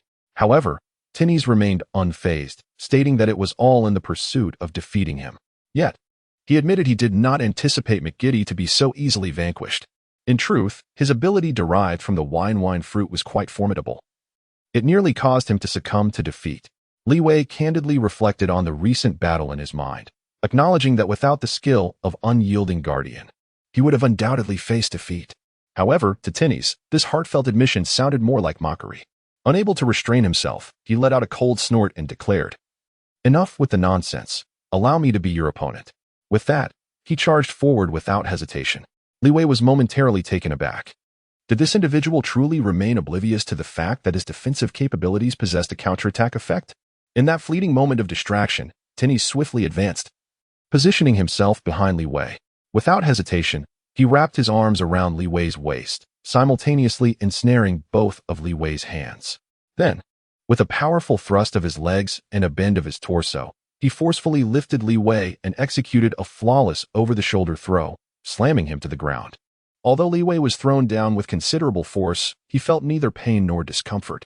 Just as he contemplated breaking free, Tinnies denied him the opportunity. Once again, he clasped Li Wei's waist, rose to his feet, and with a vigorous motion, tossed him again. After enduring several of these over-the-shoulder throws, Li Wei remained unscathed. Yet he found himself puzzled by Tinnies' intentions. While this wrestling technique effectively subdued an opponent, its lethality was undeniably limited. Consequently, the damage reflected back from Li Wei's steel balloon was minimal. Suddenly, he grasped a rather alarming truth. Within the realm of wrestling techniques, numerous holds existed that could render an opponent immobile or even unconscious. With this realization, Li Wei seized the opportunity to counterattack and extricate himself. He exerted force with both hands, striving to break free from his restraints. However, Li Wei had underestimated Tinnies' strength. The grip of his hands was as unyielding as steel, steadfastly encircling Li Wei's waist, regardless of his struggles. What kind of strength is this? It could rival that of the formidable Big Mom at the age of 25. Levi was taken aback. He had exerted all his strength, yet it merely caused Tinnies' hand to tremble slightly. When it comes to a contest of strength, I shall never concede defeat. However, Levi, your power astonishes me. I must retract my earlier assessment of McGiddy. You are so formidable. And yet he has managed to endure under your grip for such a long time. He must indeed be a master. Even amidst their struggle, Tinnies still had the energy to speak. Levi commended, "You are indeed formidable, a worthy opponent who can battle Katakuri for hundreds of rounds. Tinnies, in comparison to your subordinates, you are a warrior of an entirely different caliber. I misjudged your strength. Alas, we must fight to the death. Levi, for the sake of those fallen comrades, I have no choice but to kill you. There are many who wish to take my life, Tinnies. You are aware of this. Krija, Smuggy Magidi. Even Akiji and Wang Oga have all sought to end me, yet they have all failed, and you shall not be the exception." As they spoke, Levi swiftly bent at the waist, arching his back while simultaneously pushing outward with his elbows, raising his arms to grasp Tinnies' exposed fingers. Unable to break free directly, he resorted to technique. Before his arrival in this realm, Levi had observed numerous wrestling matches and understood this as one of the methods to counter a waist lock and shoulder throw. However, Tinnies was no novice. He would not allow Levi to seize his fingers easily. With renewed strength, he executed another shoulder throw, lifting Levi and slamming him headfirst into the ground. You two understand wrestling and sought to exploit our conversation as a moment of surprise. I nearly fell for it. It seems Magidi was correct. Dealing with you requires utmost caution. Tennies unleashed a series of shoulder throws, leaving Levi unable to free his fingers. Yet, Levi did not concede defeat. Bolstered by the immense strength and defense bestowed upon him by the system, he could not extricate himself, but was also not rendered unconscious by Tennies' onslaught. The kind of fear that Li Wei harbored, akin to being ensnared by a constrictor snake, leading to the fracturing of his ribs and inability to breathe, and ultimately succumbing to asphyxiation, did not materialize. Aside from being held by a burly man, which was somewhat unpleasant, he found the rest tolerable.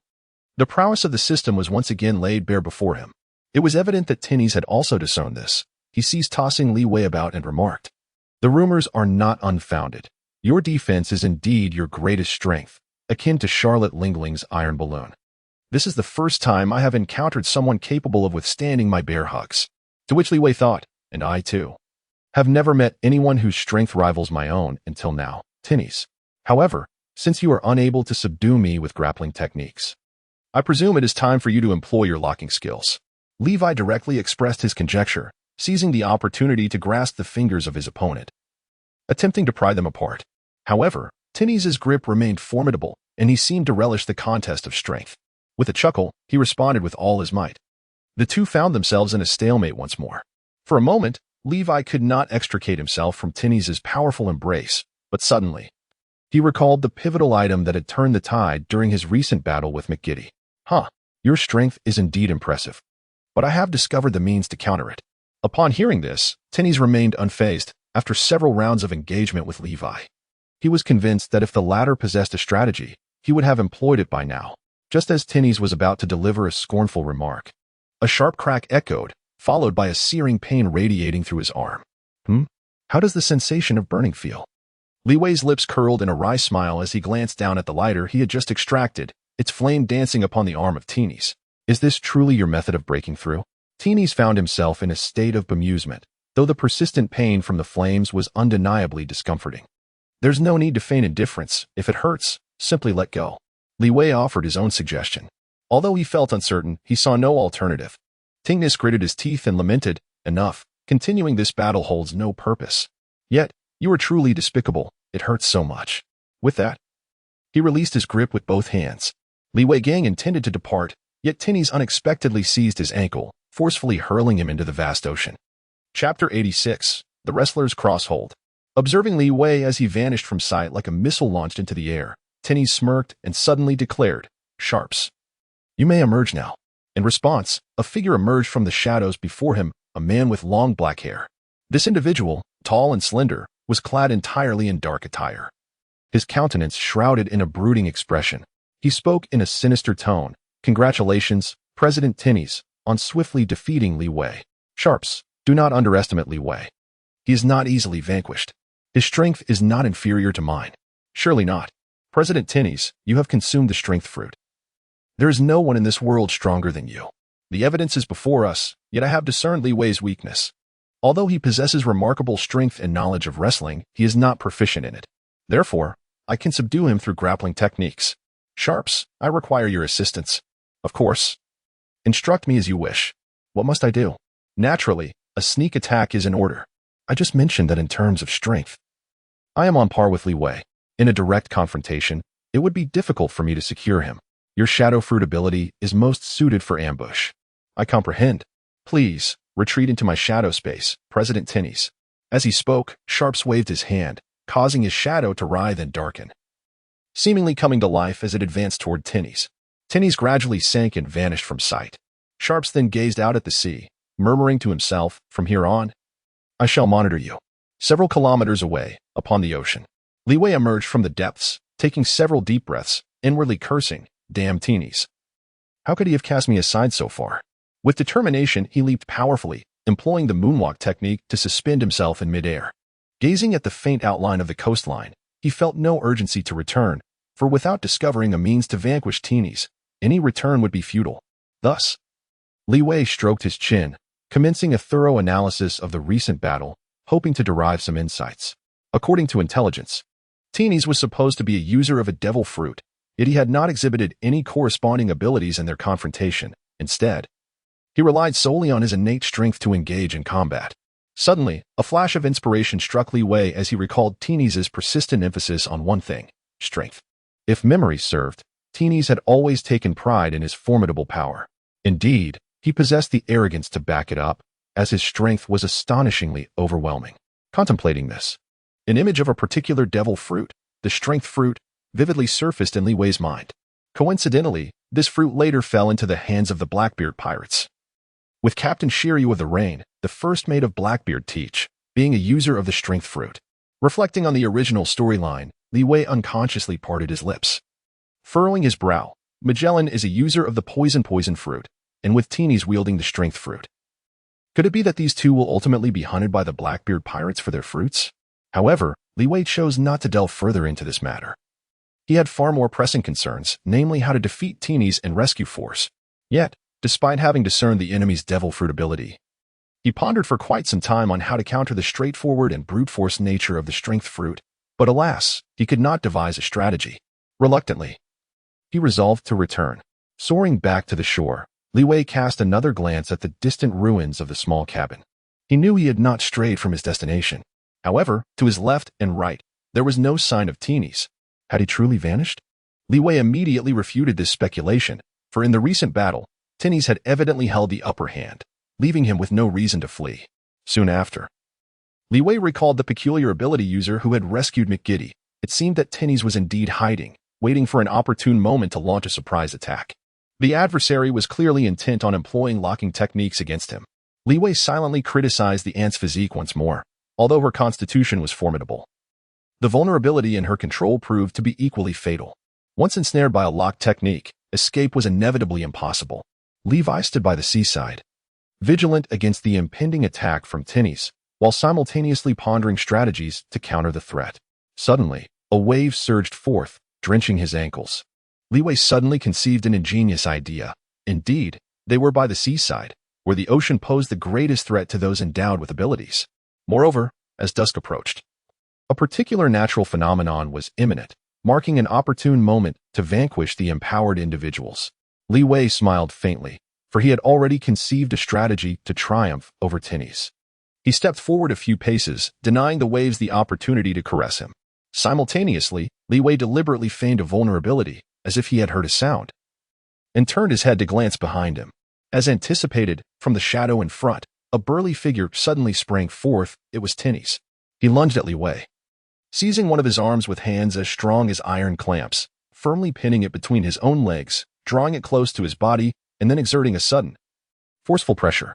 After this assault, Li Wei felt an immense strain on his elbow, as though a mountain were pressing down upon him, rendering him breathless. Teeny's, sensing his advantage, immediately erupted into a boastful laugh, declaring, "You knew I would ambush you, yet you still dared to let your guard down. Now, succumb to my crosshold and lose consciousness. Let us see who faints first." Li Wei refrained from unnecessary chatter. His current task was to engage in a stalemate with Teeny's while remaining alert, patiently awaiting the tide's rise. As long as the waters ascended, victory would undoubtedly belong to him. Li Wei's cunning strategy resonated loudly, yet the process was excruciatingly arduous. The efficacy of Teeny's crosslock was undeniably formidable, compelling him to exert every ounce of strength to ensure his arm remained intact. The two engaged in a fierce and indecisive struggle as time ticked away relentlessly.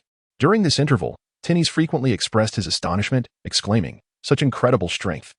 I almost feel as though my power fruit has been rendered futile." Levi remained silent, his face flushed, focusing intently on the struggle while inwardly urging time to hasten its passage. Thus, he endured the most excruciating half-hour, until the sea finally began to rise. This was dreadful. Tynus also sensed something amiss and wished to release his grip and withdraw. Li Wei certainly would not grant him an opportunity. Rather, he firmly seized Teeny's legs, preventing him from rising. Ultimately, the sea engulfed Teeny's form, leaving him as limp as a deflated balloon upon the ground. Seizing the moment when the enemy loosened his grip due to the water, Li Wei kicked Teeny's into the ocean, rising to his feet as he rubbed his nearly torn arm, shouting, "Come forth, you who hide in the shadows. Otherwise, I shall take the life of your leader without hesitation." Chapter 87, The Terror of the Shadow Fruit While Calling Out. Li Wei certainly could not allow Teeny's to drift away into the sea. He was equally concerned that the adversary lurking in the shadows might attempt to rescue the hostage once more. Thus, he executed a swift maneuver, reaching Tinny's side, grasping his head to keep it above the water's surface. Simultaneously, Li Wei pressed down on Tinny's body, submerging him in the ocean, rendering him utterly powerless to resist. I will count to 3. Should you fail to emerge, do not blame me for my lack of civility. Li Wei was poised to commence the countdown when, from a distance, he spotted a figure with long black hair emerging from the shadows of the beach. Almost immediately, the individual leapt forth, clutching a young man clad in suspenders, who appeared to be unconscious. Upon his emergence, the long-haired man encircled the neck of the other with his right arm, shielding him protectively in front of himself.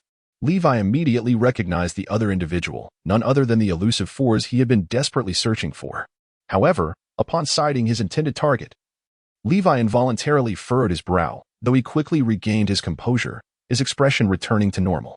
Meanwhile, the long-haired man, holding For's hostage, ominously remarked, Levi, you surely do not wish for this conduit fruit user to perish, do you? Since neither of us desires the sacrifice of our comrades, why not exchange hostages? Li Wei immediately offered his suggestion, but when the other party did not respond, they merely pointed at their mouth and remarked, you need to speak louder. I know your voice carries. It became evident that the individual was wearing earplugs, presumably to guard against the unconventional vocal assaults. Li Wei quickly regained his composure and raised his voice. We will exchange hostages, 1 for 1. As he spoke, he gestured towards Tinny's beside him and then pointed at For's across the way. The long-haired man opposite understood the implication and nodded in agreement. No problem. Let us count to 3 and then throw our respective hostages to each other. However, he hesitated, realizing that such a method was unfeasible. Levi, with a vigorous wave of his hand, dismissed the proposal. He then shouted, your fruitability is far too peculiar. I fear you may resort to trickery. After a brief pause, he bellowed once more, let us exchange our hostages. This would be a far fairer arrangement. No problem, but you shall ascend first, Levi. Very well. But do not attempt any deceit. The fate of Tinny's rests in your hands. Li Wei swiftly responded, and then, with a precise strike of his palm, he delivered a blow to Tinny's neck, rendering his opponent unconscious. It appears that those endowed with the powers of the devil fruit truly harbor a profound fear of the sea. Li Wei meticulously examined Tinny's and confirmed that he had indeed fainted. A realization dawned upon him that this was all due to the effects of the seawater. With the greatest threat now eliminated, he surmised that the long-haired man opposite him was likely not skilled in combat. Otherwise, he would have joined forces with Tinny's to confront him long ago. Li Wei promptly made a judgment, and then pulled Tinny's back to the sandy beach. It must be said that the long-haired man was quite cautious, slowly retreating to maintain a distance of 10 meters from Li Wei. Hey, if you keep me at bay like this, we won't be able to exchange hostages, Li Wei remarked, somewhat irked by the situation. Upon hearing this, the long-haired man ceased his movement, allowing Li Wei to assist Tinny's as they approached each other, now merely 2 or 3 meters apart. Suddenly, the long-haired man smirked slyly and said, you've fallen for it, Li Wei, the shadow space. Upon hearing this, Li Wei reacted swiftly, immediately grasping Tinny's in an attempt to retreat. However, he was a moment too late. Vast expanses of pitch-black shadows surged forth from the ground, writhing as if they had come to life. Li Wei soon felt his body sinking. He attempted to employ the moonstep, but could not halt the downward trend. TSK, Li Wei, trapped in my shadow space under the cover of darkness. There's no escaping now, a chilling voice echoed. In response, Li Wei hastily hurled Tinny's towards the long-haired man. The latter, taken aback by the unexpected use of the hostage as a projectile, failed to evade in time and was struck directly. Li Wei seized the opportunity and lunged forward, aiming to capture the long-haired man. However, the long-haired man reacted swiftly. He mimicked Li Wei's actions, pushing the fours he held in front of himself as a shield, while wrapping his arms around Tinny's, seeking to escape into the shadows. Li Wei swiftly shook off Foles, allowing him to plunge into the shadows. His objective was unequivocal, to capture the long-haired man. Regrettably, the adversary moved with remarkable speed, becoming enveloped by the shadows and vanishing without a trace. Li Wei heard a voice echoing, "Ha ha, Li Wei, although you are formidable. Having consecutively defeated President Tinny's and McGiddy, you have shown no mercy towards the ability user of the pipe fruit. How could he still place his trust in you? Silence yourself. Do not presume I am unaware that what you were holding moments ago was not a living being." Li Wei immediately interrupted the other person's words. Had he not sensed something amiss, he would never have exhibited such a disloyal demeanor towards his friend. However, just moments ago, Li Wei had employed his innate strength to scan the vicinity and discovered that only he, Teenies, and the long-haired man remained alive in the area. Initially, Li Wei had contemplated a cunning approach to draw nearer to the long-haired man, intending to confront him directly and compel him to release force. Yet, he underestimated the capabilities of his adversary's fruit power. He had not anticipated that the enemy could utilize the cover of night to conjure shadows spanning several meters. Moreover, these shadows possessed an eerie allure, reminiscent of Blackbeard Teach's dark fruit. Gazing at the swirling shadows, Li Wei hesitated, contemplating whether to leap into their depths to rescue the captive. At that moment, a voice emerged from the shadows, tinged with surprise. You can actually see through it? This is an effigy crafted from the shadow of a user of the pipe fruit ability, enhanced by the shadow fruit's powers. You couldn't possibly discern it. A wielder of the shadow fruit, indeed. Although Li Wei was aware of the opponent's fruit abilities, the recent events left him somewhat disheartened. Nevertheless, he persisted in contemplating a strategy. Suddenly, Li Wei appeared to have made another discovery, and he replied with a smile, "Of course. Don't you want to know how I figured it out?" "Oh, do tell," came the response. "My shadow puppet, aside from being unable to move, is remarkably lifelike. It's quite simple. Really, you are a fool, and I am a genius. If a genius cannot see through the tricks of a fool, how can one still claim to be a genius? Never mind that. I have achieved my goal. If you wish to save someone, seek me out at our Cocoa Island branch." As soon as his words fell, the shadows began to dissipate slowly. Li Wei surveyed the restored ground. Yet his heart was no longer anxious. He understood that Foles could save himself now. Chapter 88. Krija and Akiji unite at the Caramel CAF on Cocoa Island. Krija, with his violet hair, initiated the conversation. "What are your thoughts on my proposal? I have no objections to exterminating McGiddy and his crew, but I cannot agree to eliminate the Soulwork Society as well." Smuggy echoed his sentiment, adding, "Krija, I know you wish to assist Li Wei in gratitude for his kindness. After all, he has freed Bryn from the clutches of the Blackbeard pirates. However, you must realize that the Soulwork Society is under our command. If we act against them, it will tarnish the reputation of our Big Mom pirates." Lady Armand clearly opposed Krija's suggestion. Anticipating this, Krija paused before proposing, "What if Tinnies collaborates with McGiddy? Would that not give us reason to eliminate them?" "What did you say?" Smuggy and Armand inquired in unison. Krija nodded. "Ever since learning that McGiddy aims to conquer the entire world, I dispatched someone to investigate him. Just yesterday, my subordinate reported their alliance with Tinnies. If not for this, why would I consider confronting Tinnies? Is your intelligence reliable?" Armand queried, and Smuggy interjected. "Tinnies and McGiddy are sworn enemies. If memory serves, one of McGiddy's 3 guards, O'Neill, was slain by Tinnies. My intelligence is sound. I suspect their alliance is merely to combat Li Wei. Consider how many forces Tinnies and McGiddy have left," Krija asserted, tapping his sword, articulating his conjecture. Upon hearing this, Smuggy and Armand exchanged glances, both hesitating. At that moment, a woman's voice rang from the CAF entrance. "I can confirm that Tinnies and McGiddy have indeed allied, as they have both become mere figureheads." "Who is it? Where are you?" Upon hearing the voice, Krija and the others were taken aback. The approaching enemy possessed formidable strength. The vicinity of the CAF was heavily guarded by Homets, and anyone capable of entering undetected must be a powerful individual. They collectively turned towards the source of the voice, yet saw no one. They searched around but found nothing. Krija was the first to react. "An invisible enemy? And a woman at that. Are you one of McGiddy's crew? The one with the chameleon fruit ability? Your intelligence is impressive, Krija, but you are mistaken. I am no longer under McGiddy's command." As she spoke, a striking red-haired woman emerged, revealing herself to be Christina. Leaning against the wall with a gentle smile, she boldly surveyed the 3 formidable figures before her. Seeing her presence, Krija wasted no time and directly inquired, "Speak, what brings you here?" "I am here to collaborate with you. A friend of mine has gone missing, and I suspect he has been captured by McGiddy."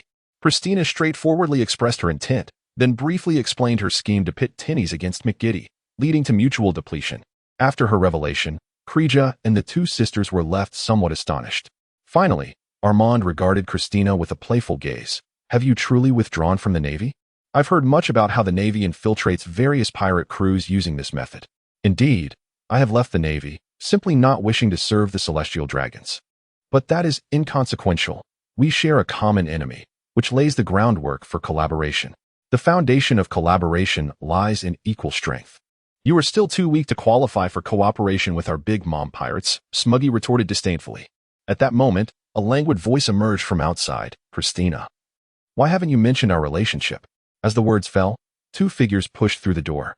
One wore round sunglasses and sported curly black hair, while the other donned a peculiar black hat and carried a long gun. It was none other than Akiji and Van Augur. Are you here to abduct Bryn? Krija immediately drew his sword, assuming a fighting stance. However, Akiji waved his hand. Did I not tell you? Thanks to Li Wei's assistance, we no longer need to capture Miss Bryn. After clarifying this point, he gestured towards Christina and continued, she is my friend. And we also seek to confront McGiddy and Tinnies. What do you say? Let us join forces, Big Mom Pirates. Are you pursuing McGiddy and the Soul Work Society because of Li Wei? Krija, you are mistaken. Our objective is not the Work Society, but solely to capture McGiddy and Tinnies. Their fates are intertwined, and none can defy the forces of destiny. Would you not agree? Van Augur began to speak cryptically. Upon hearing this, Krija and the two sisters immediately realized the Blackbeard pirates were intent on hunting the powers of the two. Akiji further offered his hypothesis. We just searched for Tinnies' base here, but found no trace of him. Perhaps you possess some clues? Krija and the others hesitated to respond. During the ensuing silence, Christina finally seized her opportunity to speak. Shall we not act swiftly? Otherwise, I fear these two villains may escape. With Akiji backing her, she openly revealed Full's pipe fruit ability. Lastly, she added, time is of the essence.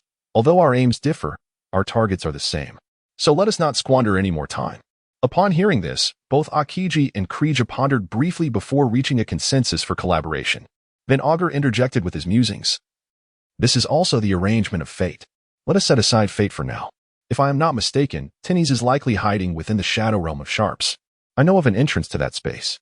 Krija interrupted Van Augur, seizing the opportunity to advance without giving him a chance to retort, and promptly left the CF. Akiji and the others followed closely behind. Upon exiting, however, they discovered that the previously vigilant Homets were now sprawled on the ground, incapacitated. Krija and Smuggy glared at Akiji and Van Augur with menacing eyes. Akiji, however, raised his hands innocently. Finally, Krija relented and continued leading the way. Chapter 89. The Hunt for Devil Fruit users utilizing his moonwalk ability, Li Wei swiftly returned to the main street from the seaside. Guided by the memories of the original owner, he immediately made his way towards the Cocoa Island branch of the Soulwork Society. Yet, en route, he was suddenly met with a resounding roar, the unmistakable sound of battle. Li Wei suddenly came to a halt, pondering internally, during his confrontation with the Shadow Fruit user. He had sensed the presence of foals within the shadows below, utilizing his innate superhuman strength. Thus, he decisively chose to share half of his power with foals, harnessing the ability to lend strength to others. It seemed that Foals had managed to extricate himself and was now engaged in combat with the Shadow Fruit user. However, Li Wei soon noticed a peculiar anomaly. Given the strength of the Shadow Fruit user, the intensity of their battle with Foals should not have stirred such a commotion. Could there be other adversaries involved? Li Wei gazed at the area shrouded in thick, billowing smoke. Without pausing, he rushed forward with utmost urgency. Upon arriving at the scene, he witnessed several buildings had already collapsed, accompanied by the sounds of weeping and wailing. My home, reduced to ruins. Why are you fighting here? Lamented one voice. Indeed. I borrowed a considerable sum to build this dwelling, and now it is all destroyed. As Li Wei contemplated offering words of comfort, he heard a voice above him, dripping with schadenfreude. Haha, fools, you think you are here to help them, but it seems these people are not on your side. Boss Meijidi. Don't you find this strange? When did the abilities of these pipe manipulators become so formidable? Questioned President Tinnies. There is undoubtedly something amiss. I am well aware of Fool's capabilities, and he is far from strong. Following the sound, Li Wei spotted two burly men standing before the rubble. Opposite them stood Fools, bloodied and in tattered clothing, clutching an unconscious individual, none other than the Shadow Fruit user with long black hair. Surrounding the trio were numerous onlookers, huddled in groups, eagerly watching the unfolding drama. Isn't that Boss Meijidi? I heard he is a sworn enemy of the Soulwork Society. Why are they suddenly fighting side by side? Whispered one spectator. Shoo, keep your voice down. Are you not afraid for your life, speaking ill of them behind their backs? Retorted another. What is there to fear? Don't you see? With Meijidi and Tinnies both in attendance, it indicates that Li Wei has indeed cornered them. Why do you say that? Inquired another. Think about it. Would they intervene personally if it weren't absolutely necessary? If I were the owner of that house, I would be laughing instead of crying. As he spoke, noticing the confused expressions of those nearby, he elaborated, because Li Wei will defeat Meiji and the others, thereby relieving those indebted from repayment. Oh, I see. I know the owner of that house. I must share this good news with him, exclaimed another, rushing off with a grin. Hearing these rumors, Li Wei furrowed his brow, about to speak when he was interrupted by Meiji's voice. Firestorm strike. After proclaiming his technique, Meiji unleashed a jet of flames aimed directly at Fool's face. That move again? Fools reacted swiftly, raising his hands to erect a wall to shield himself from the fiery assault. Just as he lowered the barrier, a fist the size of a sand pot struck him squarely in the face, sending him flying. Ha ha, your strength may be impressive, but your combat skills are lacking. How could you ever hope to match us? Tinnies boasted, having successfully rescued Sharps. To think you could challenge two major organizations all by yourself is utterly naive. Perhaps you underestimate the situation, Tinnies. Fools is not alone in this fight, came a voice, Li Wei, who raised the strength he had lent to Meiji, echoing Tinnies' tone. Upon witnessing this, Tinnies' expression shifted. You, when did you arrive? Fools joyfully exclaimed, Li Wei, you've finally come. This is wonderful. I just arrived as well, Fools. You've done well, and I'm not disappointed. Now, allow me to take over. Li Wei smiled, genuinely praising him, then retracted the power he had lent out. Turning to mock Tinnies, it is quite shameless for you two major organizations to join forces against a young man. How excessive. Humph, Li Wei. If it weren't for the seawater earlier, I would not have lost to you. Such idle chatter. Come, let us battle, but in your current state. How could you possibly contend with me? Li Wei cast a sidelong glance at the panting Tinnies, no longer regarding him with any semblance of respect. Forza seized the opportunity to interject, indeed, let you truly experience the sensation of being besieged. As he spoke, he attempted once more to upheave the wall. Yet it remained utterly immovable. With a hint of astonishment, he remarked, What on earth is happening? Do not speak, came the reply. I have already stated that this is now under my control. Li Wei found himself in a state of bemusement, a sense of foreboding inexplicably surging within him.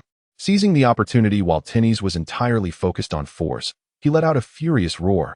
Ah! Immediately, he observed Tinnies' body begin to sway precariously. This was precisely the effect of Li Wei's peculiar sonic assault. The upgraded technique allowed for concentrated energy, delivering a pinpoint strike. Thus, even a master such as Tinnies could not avoid succumbing to disorientation. Li Wei seized the opportunity, once again employing his swift techniques. Like a bolt of lightning, he approached his opponent and delivered a powerful kick, sending Tinnies crashing to the ground. Without hesitation, Li Wei raised his fists and unleashed a relentless barrage of punches upon Tinnies' face.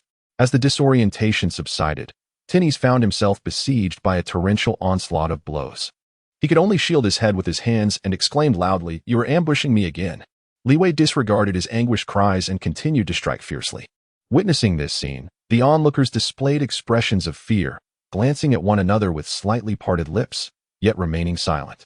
Rest assured, Li Wei is a gentle soul. It is only when confronting villains that he becomes so fearsome. A striking red-haired beauty approached, quickly recognized by some as a member of the McGiddy crew. Following her, the crowd noticed figures accompanying her, the three commanders of the Big Mom Pirates, Lord Cracker and Lord Smoothie, as well as the former Vice Admiral Akiji of the Blackbeard Pirates and the sharpshooter Van Auger. How could such individuals be present here? However, this group offered no response to the curious onlookers. Christina, relieved to see Foles unharmed, greeted him loudly. It's truly wonderful that you're safe. Ah, Christina, you're here too. And you're with so many strong figures from the Big Mom Pirates, Foles remarked, momentarily taken aback. Casting a wary glance at Cracker and the others, Christina gestured towards Li Wei. We all came here for them. Did you hear that? It's Li Wei. They're here for him. Not necessarily, another voice interjected. Li Wei has become quite the renowned figure across the nations. Perhaps they have come to assist. Amidst the murmurs, Li Wei finally managed to knock Tinnies unconscious, leaving the latter battered and bruised, barely recognizable. After ceasing his assault, Li Wei immediately turned his attention to Akiji, skipping over greetings with Christina and Cracker, and spoke first. If I am not mistaken, you seek the devil fruit powers of McGiddy and Tinnies, correct? Oh, young Li Wei. Your intelligence is truly remarkable. We have just received Captain Teach's orders, and yet you are already aware? Akiji's eyes widened slightly, though he did not attempt to conceal his surprise. Beside him, Van Auger, cracker, smoothie, and the others displayed similar astonishment, not anticipating that Li Wei would deduce this. As for the other onlookers, while they had heard whispers of the Blackbeard pirates hunting for devil fruit users, they did not immediately connect the dots. They merely observed the gathered powerful figures, all wearing expressions of disbelief, and couldn't help but take another long look at Li Wei, who appeared unfazed amidst the unfolding chaos. Li Wei surveyed the crowd, feeling a sense of satisfaction at their reactions. He then spoke with an air of mystery, declaring, "Intelligence is a weapon. I am fully aware of Blackbeard's intentions, and I also know to whom he wishes to bestow these two fruits." As he spoke, Li Wei glanced down at the unconscious Teenies and Mag-Edi. To be honest, their lives held little value to him. On the contrary, he would gladly trade their existence for something of worth. This was precisely why he had unleashed his full might, striking Teenies with the swiftness of lightning. He aimed to incapacitate them swiftly, for only by having them in his grasp could he negotiate terms with the Blackbeard pirates. In the course of negotiations, Li Wei also sought to ignite the fighting spirit of the citizens of Wano. Only through this could he leverage their resolve in discussions regarding dominion with the Big Mom pirates. Having resolved his thoughts, Li Wei revealed his conclusion. The Gura Gura no Mi would be gifted to the helmsman, Giza's Bages, while the Sake no Mi would ultimately be consumed by the Great Barrel, Basque Chote. Upon hearing this, Wang Oga could no longer contain himself, exclaiming, "What an extraordinary young man! It appears my greatest gain from coming to Wano is not these two devil fruits, but you, Li Wei. Your destiny is to join us, and I must ensure you return to the hive." Kazan then regarded Li Wei with a penetrating gaze before stating, "Whether Li Wei will join us remains uncertain, but I am certain he will barter these two devil fruits for something of significance." He then raised his voice, asking, "Speak, Li Wei, what is it that you desire?" True to his stature as an admiral, he seemed to uncover every secret. Li Wei's request was straightforward. "I require a substantial sum of money to be utilized for the development of Wano." Li Wei candidly articulated his demands, leaving everyone present momentarily stunned. A peculiar silence enveloped the scene. Chapter 90. The deal with the Blackbeard pirates? What? Li Wei desires money? Given his current prowess, acquiring wealth should pose little challenge for him. Indeed, by merely joining the Blackbeard pirates, he could amass whatever fortune he wished. Moreover, I have heard that the Big Mom pirates are also vying for his allegiance. With the attention of these two Emperor-level pirate crews, Li Wei should be in no shortage of riches. After a brief pause, the onlookers erupted into fervent discussion, their voices rising and falling in a cacophony reminiscent of bothersome flies. Wang Oga raised his spear, firing a warning shot. With a resounding bang, silence descended upon the gathering. The spectators exchanged bewildered glances, their expressions still laden with confusion, yet they lacked the courage to speak further. Observing the situation, Li Wei smiled and remarked, "You formidable individuals should also heed the voices of the masses. Though they may be weak, their collective strength is remarkable. Enough with the diversion, Li Wei. What is it that you truly seek?" Wang Oga, clearly suspecting ulterior motives, lowered his spear and began to speculate. "Do you aspire to rule the nations? If that is your desire, we could certainly assist you." He cast a glance at Krija and the others before fixing his gaze back on Li Wei. "Should you join the Blackbeard pirates, the nations will be a gift from us to you." "Humph, do not underestimate the might of the Big Mom pirates." Provoked by this taunt, Krija and Smooji could hardly contain themselves, interrupting Wang Oga and assuming battle stances. Among them, Krija summoned several biscuit soldiers. As tensions escalated, Li Wei shouted, "Wait, I merely wish for the people of the nations to lead better lives. I have no intention of conquering them. Please, calm yourselves." His words only deepened Wang Oga's confusion. Meanwhile, Krija and his companions exchanged glances, sighing in relief. They understood that against Akiji and Wang Oga, numbers held little significance. Moreover, for reasons unknown, the homies on the island had lost their ability to move, reverting to their original forms. These homies were a significant force within the nations. Although Krija and his companions had yet to ascertain the cause, it was evident that something unfavorable had transpired. In such a situation, opposing the Blackbeard pirates and Li Wei was not a prudent course of action. As Krija's thoughts churned, Li Wei reiterated, "What I desire is precisely what I have stated, for 100 million berries and 2 devil fruits. Is this request unreasonable? Do you truly only seek money? It seems your past experiences before gaining strength have profoundly impacted you," Akiji observed with a knowing expression. Wang Oga, still incredulous, began to accept his companion's perspective. "Ah, I see. If you become one of us, rest assured, not only 400 million berries, but even 4 billion berries would pose no issue. Upon hearing their exchange, the onlookers glanced at one another, with many who had heard of Li Wei's exploits wearing enigmatic smiles. You have misunderstood. I do indeed desire money, but it is for the sake of the owners of these homes. Thanks to Tamajidi and Teenies, numerous properties in this vicinity have been destroyed. Although they are no longer present, the responsibility for compensation remains. Li Wei discerned the thoughts of those around him and promptly offered an explanation, expressing his bemusement at the actions of the original owner. His words effectively dispelled the doubts of the crowd. After all, the current Li Wei had evolved into a formidable individual. The owner of the house, overwhelmed with emotion, exclaimed, "Wonderful! My house can be repaired." Indeed, Li Wei, I am profoundly grateful to you. As several owners expressed their gratitude, Qingji nodded appreciatively and remarked, "What a reasonable young man you are, Li Wei. My admiration for you grows ever stronger. Wealth, much like destiny, operates according to its own intricate logic. I am willing to bestow upon you 400 million berries. You may choose to handle it as you see fit. Now, please hand over these two individuals to me," Wang Oga added, advancing towards Li Wei. However, Force seemed to have a revelation and interjected, "Wait a moment. If my memory serves me correctly, a significant portion of this property belongs to McGiddy, who has been defeated." "You are indeed correct, Force," Li Wei replied. "McGiddy has been vanquished, and thus, these properties now rightfully belong to you. You shall succeed him as the leader of the subordinate organization under the Big Mom Pirates, guiding the people of the nations towards a brighter future." Li Wei dropped a bombshell, his words leaving Fu-ers momentarily stunned. The onlookers had initially felt a surge of joy, as it seemed the borrowed money would no longer need to be repaid. However, once the reality sank in, expressions of disappointment replaced their earlier glee. It was evidently just a change of leadership. Li Wei surveyed the group before addressing Kalia. "My 400 million berries shall serve as the initial capital for our new organization. I sincerely hope for your support. If this new entity can operate similarly to the Soulwork Society, I have no objections, and I believe Katakuri would concur." Kalia, representing Force, replaced Majid and Tinnies. "It is important to note that Majid's faction is not under your command. Therefore, while Force's organization may not be on equal footing with yours, it certainly will not be subordinate to you." Levi interrupted Crick's words, gently patting Foles on the shoulder. "This fellow is quite formidable. He has endured under the hands of McGiddy and Tinnies for a considerable time. If you doubt it, feel free to inquire with the others present." Crick cast a skeptical glance at Foles, his expression one of disbelief. However, Wang Oga interjected, "If it is Levi's sentiment, I would indeed urge you all to give it serious thought, for we stand with him as well. You ought not to meddle, Wang Oga. This is a matter for our nations alone. Surely, you do not wish to provoke a conflict between the two emperors?" Li Wei waved his hand and deftly redirected the conversation.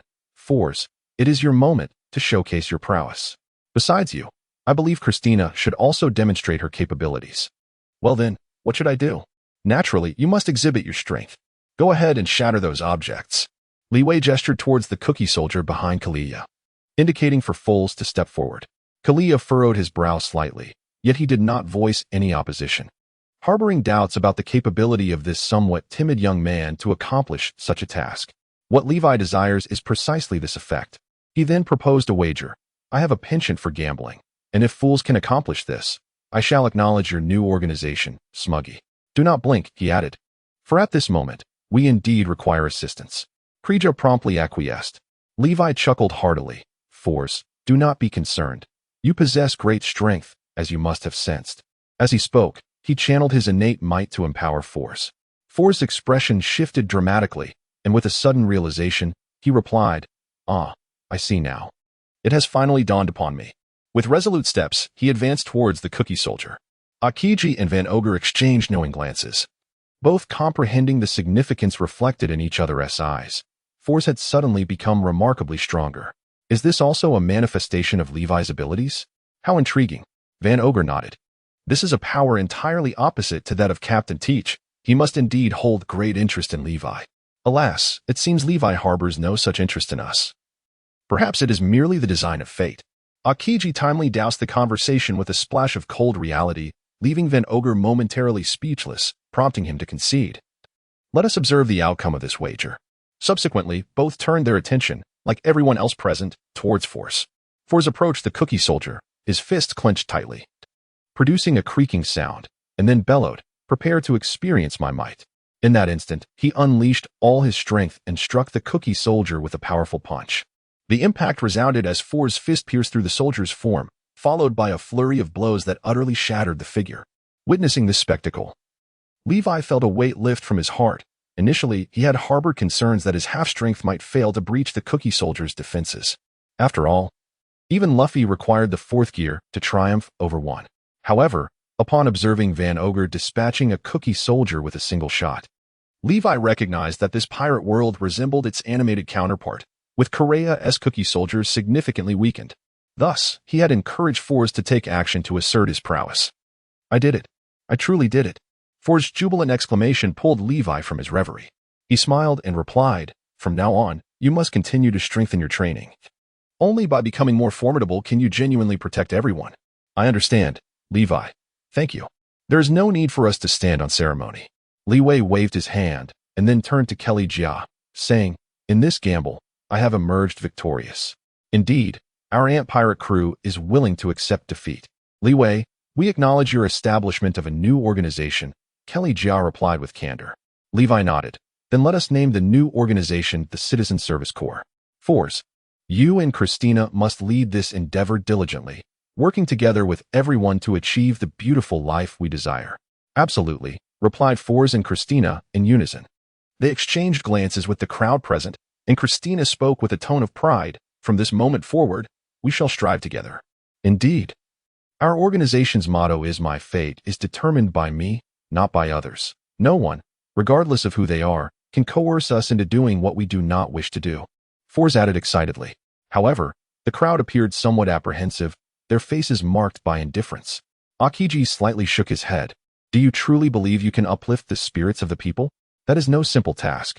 Furthermore, this slogan strikes me as somewhat antagonistic. Wang Oga. It seems they adhere to the philosophy of mastering their own destiny." "Silence," came the curt reply. "I have no interest in such childish games." "Is that so? Yet your expression tells a different story." "Akiji, we must escort the two abilities back." With that, Wang Oga approached Levi, getting straight to the point. "Your business here is concluded, is it not? It is time for me to take these two individuals away. Payment must be made up front. Without it, I cannot possibly hand them over to you." Li Wei firmly declined.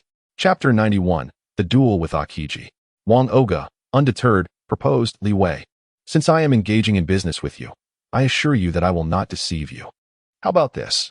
You accompany us and escort these two individuals to Hive Island, where we can conduct a straightforward exchange of money for goods."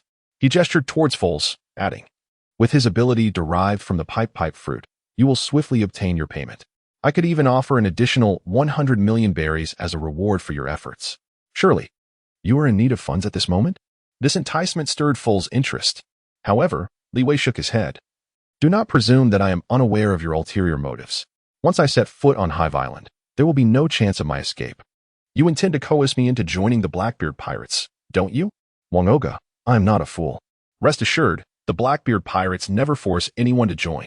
Besides, with your current strength, I doubt anyone could compel you," Wang Oga replied. "Li Wei, surely you possess at least that much confidence." "I still reject your proposal. You are a group of notorious villains, devoid of integrity." "I will not be deceived," Li Wei asserted. Hey, Li Wei, I am still here." "Do not tarnish the reputation of our pirate crew," Akiji interjected. He turned to his companions and said, "Wang Oga, it is evident that you desire this fellow to join us, but cannot you see? He harbors disdain for pirates and thus holds a low opinion of us. Cease your attempts to win him over. We should resolve this matter in true pirate fashion."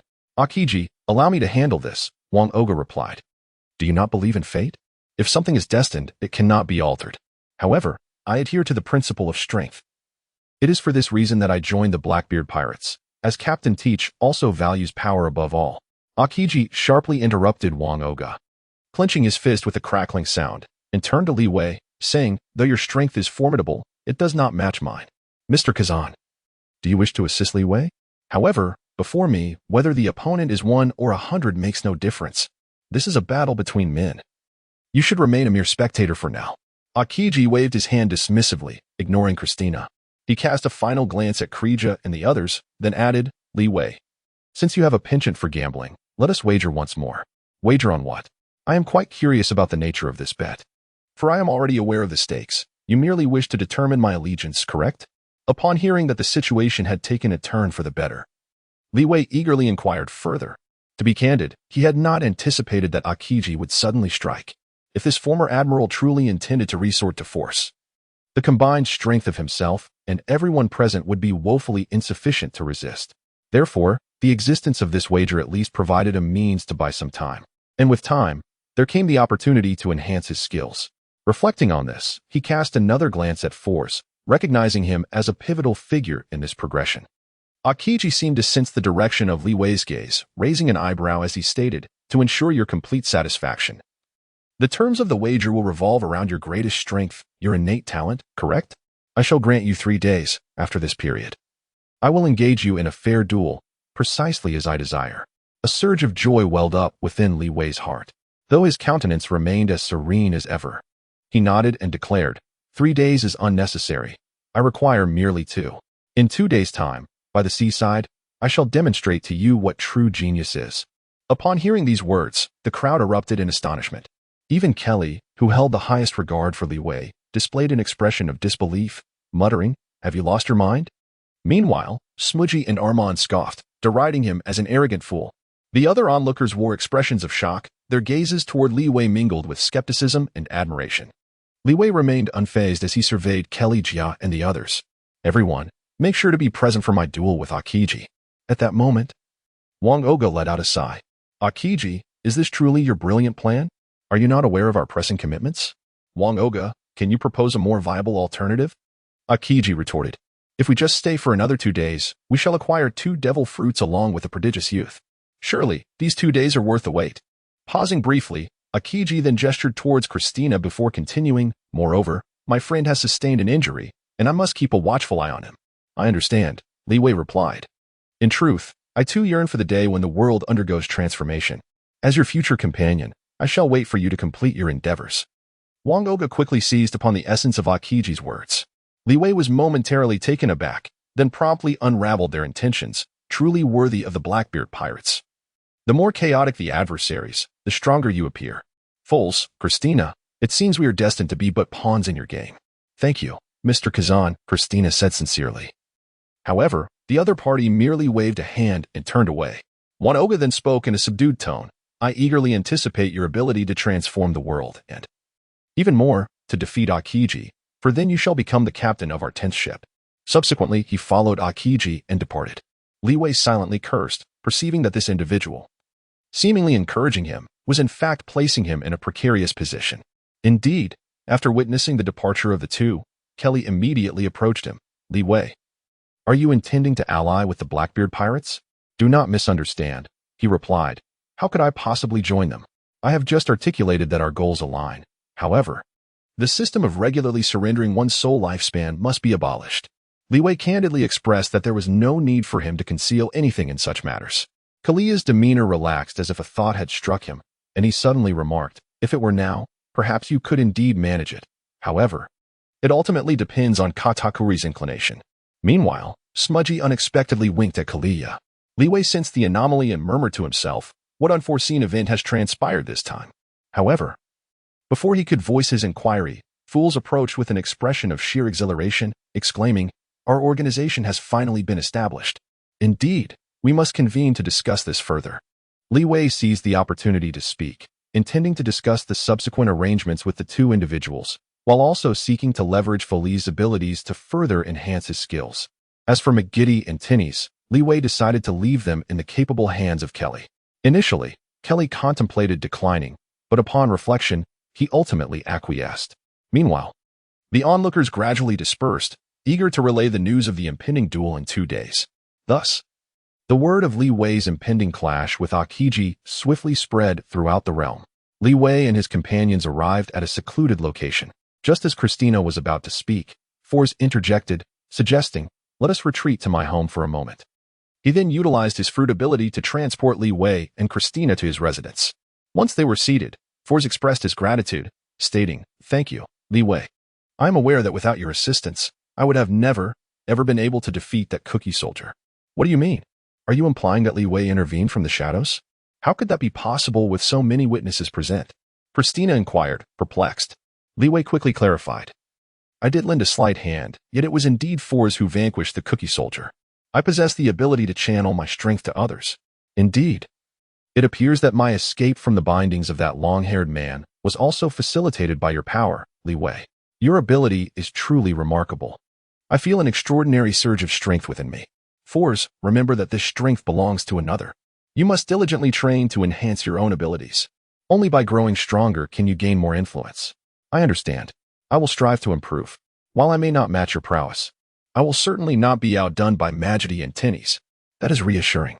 Li Wei nodded in approval and addressed Christina, stating in the past couple of days, with Aokiji around, the Big Mom pirates are unlikely to take action against us. However, this is not a sustainable solution. We must devise a strategy to earn their complete trust and demonstrate our capability to manage the land of Wano. Li Wei, is my victory over the Biscuit Soldiers not sufficient proof? Moreover, with your strength combined with ours, should the Big Mom pirates choose to engage us in battle, we shall confront them head-on. Foz, hold your tongue for a moment. Let Li Wei finish, Christina interjected. She then inquired, what are your intentions? Surely, you do not plan to depart from Wano so soon? What? Li Wei, are you leaving? Foz, noticing the expression on Christina's face, abruptly swallowed his words mid-sentence and chuckled awkwardly. My apologies. You two continue your discussion. Finding the situation somewhat amusing, Li Wei contemplated briefly before responding, after defeating Aokiji. I intend to leave Wano for the land of Wano, as I must seek out the Emperor Big Mom. This is the only way to truly bring an end to the periodic tribute of soul lifespans. I see. So that would be in 2 days' time. However, Li Wei, are you truly confident in your ability to defeat Mr. Kazan? He is among the strongest men in the world. I shall do my utmost. You must have noticed that Aokiji wishes to duel me, primarily to buy time, ensuring that we can genuinely effect change in Wano. He has not forgotten his principles of justice. Li Wei added, when the time for battle arrives, Aokiji may very well allow me to emerge victorious. Of course, this hinges on my ability to compel him to exert his full strength and maintain a stalemate. Only then can he afford to put on a performance. But that is a formidable challenge, Li Wei. This is not meant to discourage you. I have witnessed your prowess, and indeed, you are powerful. Yet the gap between you and Mr. Kazan is significant. Christina, I am well aware that Aokiji could eliminate me in an instant. However, we still have 2 days. And anything is possible. Indeed, Christina, you must have faith in Li Wei. In just a few days, he has transformed from a scorned underdog into a formidable force capable of defeating Tinus and Majid, and even attracting the attention of the Blackbeard pirates. Upon hearing this, Li Wei felt speechless, his face flushing in embarrassment as he contemplated the original owner of his body. However, Foz, oblivious to Li Wei's discomfort, earnestly declared, perfect timing. I also wish to train diligently. How about this, Li Wei? Please guide me over the next 2 days. With your mentorship, I may not achieve meteoric progress, but a significant improvement should be within reach. My methods may not suit you, but I certainly require your assistance. Li Wei pondered his words and said, with your ability to manipulate the fruits of the sea, take me to Fishman Island. Are you planning to cultivate there? Before Fools could finish his question, he noticed a peculiar smile spreading across Li Wei's face. Acting swiftly, he pressed on, you don't intend to indulge in gluttony again, do you? Indeed, Li Wei replied. Gastronomic delights can elevate my spirits, and when my mood is elevated, my strength significantly enhances. Levi spoke with a gentle smile, saying, moreover, I intend to visit Fishman Island to acquire Jinbe's Din Din Mushy number from Captain Aladdin, as it will be useful later in Wano. Very well. But this time I shall not accompany you to explore Fishman Island. Fishman Island? I wish to go as well, Christina exclaimed, her eyes sparkling with excitement. I have heard that there are many beautiful garments there. Li Wei smiled gently. Then let us embark. Fours, I rely on you. Did you not just mention the importance of diligent training? You asserted that only by becoming stronger can one truly wield influence, Fours mumbled. Yet he activated the powers of his pipe fruit, facilitating Li Wei and Christina's journey. Inside the caramel CAF, Kreja cast a glance at the unconscious Majid and Tinnies, sighed, and retrieved his phone bug to dial a number. Soon, a robust voice resonated from the other end. Kreja, you summoned me. It cannot be that the Hamets on Coco Island have also lost their mobility? Katakuri, how did you know? Upon uttering this, Kreja glanced at Smuggy, Amond, along with Bryn and Blay, and upon observing their shaken heads, he inquired with a tone of concern, has this situation arisen on your Wheat Island as well? Indeed. And I have also consulted Mondor and the others. It appears that all the hobbits across the nations are incapacitated. This bodes ill. I suspect something has gone awry with Mother. Regrettably, I cannot reach Perispero. That fellow always falters at critical moments. Kriege's greatest fears were realized. And Li Wei's visage flashed in his mind. After a brief contemplation, he continued, there is another piece of troubling news I must convey. Katakuri. Tinnies and Majid have both been defeated by the same individual, Li Wei. Li Wei? He hails from the Blackbeard pirates? Quite the contrary. Wang Oga has long desired for that young man to join the Blackbeard pirates, yet he has consistently declined. Kriege, get to the point, Smuggy interjected impatiently. Li Wei has not only triumphed over Tinnies and Majid, but he also seeks to abolish our Big Mom pirate system of regular soul lifespan contributions. What? Why did you not thwart him? Upon hearing Katakuri's incredulous inquiry, Smuggy found herself momentarily at a loss for words. Ultimately, it was Bryn who unveiled the truth. Intriguing. I shall set forth for Coco Island immediately. I should arrive by tomorrow afternoon. Within the phone bug, Katakuri's voice conveyed a hint of excitement. I will ensure he comprehends the might of the Big Mom pirates. Chapter 93. The S-Class Iron Balloon Skill. Fishman Island, Marin Shopping Center. Christina gazed at the myriad of goods and delicacies with astonishment, exclaiming, I never imagined such a splendid place existed on Fishman Island. For should have brought me here long ago. It is not too late for you to visit now. After all, you will be spending time together, and you can return at any moment. Humph, that may not be the case. Li Wei, look at Force. Upon arriving at Fishman Island, he has concealed himself in the takoyaki shop, reluctant to budge. How infuriating. He has been here before. That lad is indeed quite lazy. However, Christina, I presume you wish to purchase clothing and bags? I am solely interested in the culinary delights, thus we must part ways for our respective pursuits. Li Wei chuckled to himself as he recalled his last outing with Foles, which seemed to have left quite an impression on him. Christina, not dwelling on the matter for long, promptly responded, All right, Li Wei, when do we plan to finish our fun? How about in 3 hours? Let us meet at the takoyaki shop run by Xiaoba.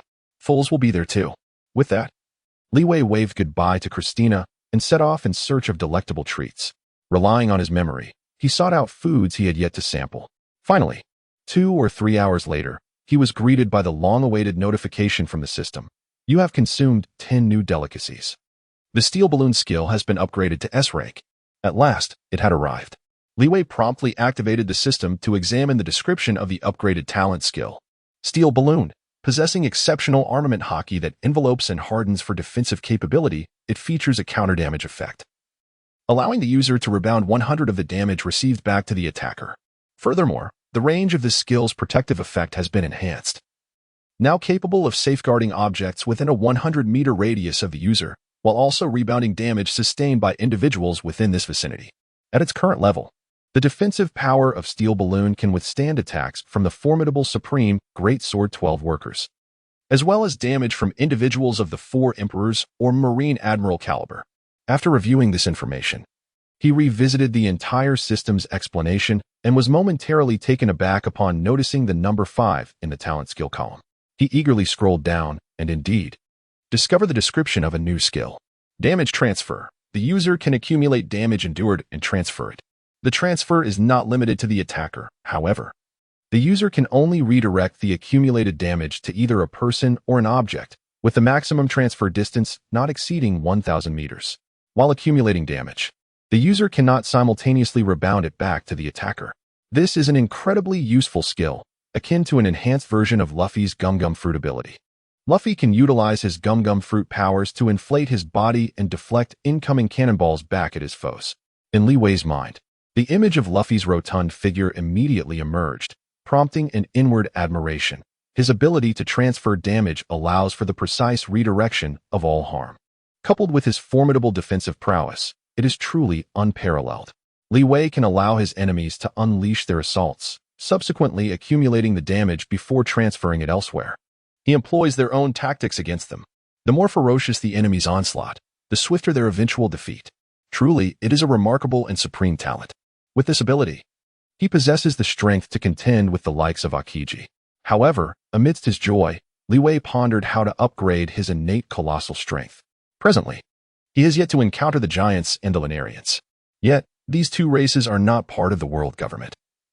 They're also the ones that the formidable Big Mom incessantly yearns for. While numerous characters from the giant race have made appearances, they are predominantly minor figures. And aside from the giant country of Elbath, the original work scarcely mentions their whereabouts, even though the Orscanal fruit allows for inter-island teleportation without a designated destination. Reaching them remains impossible. As for the Lunarians, the situation is even more dire.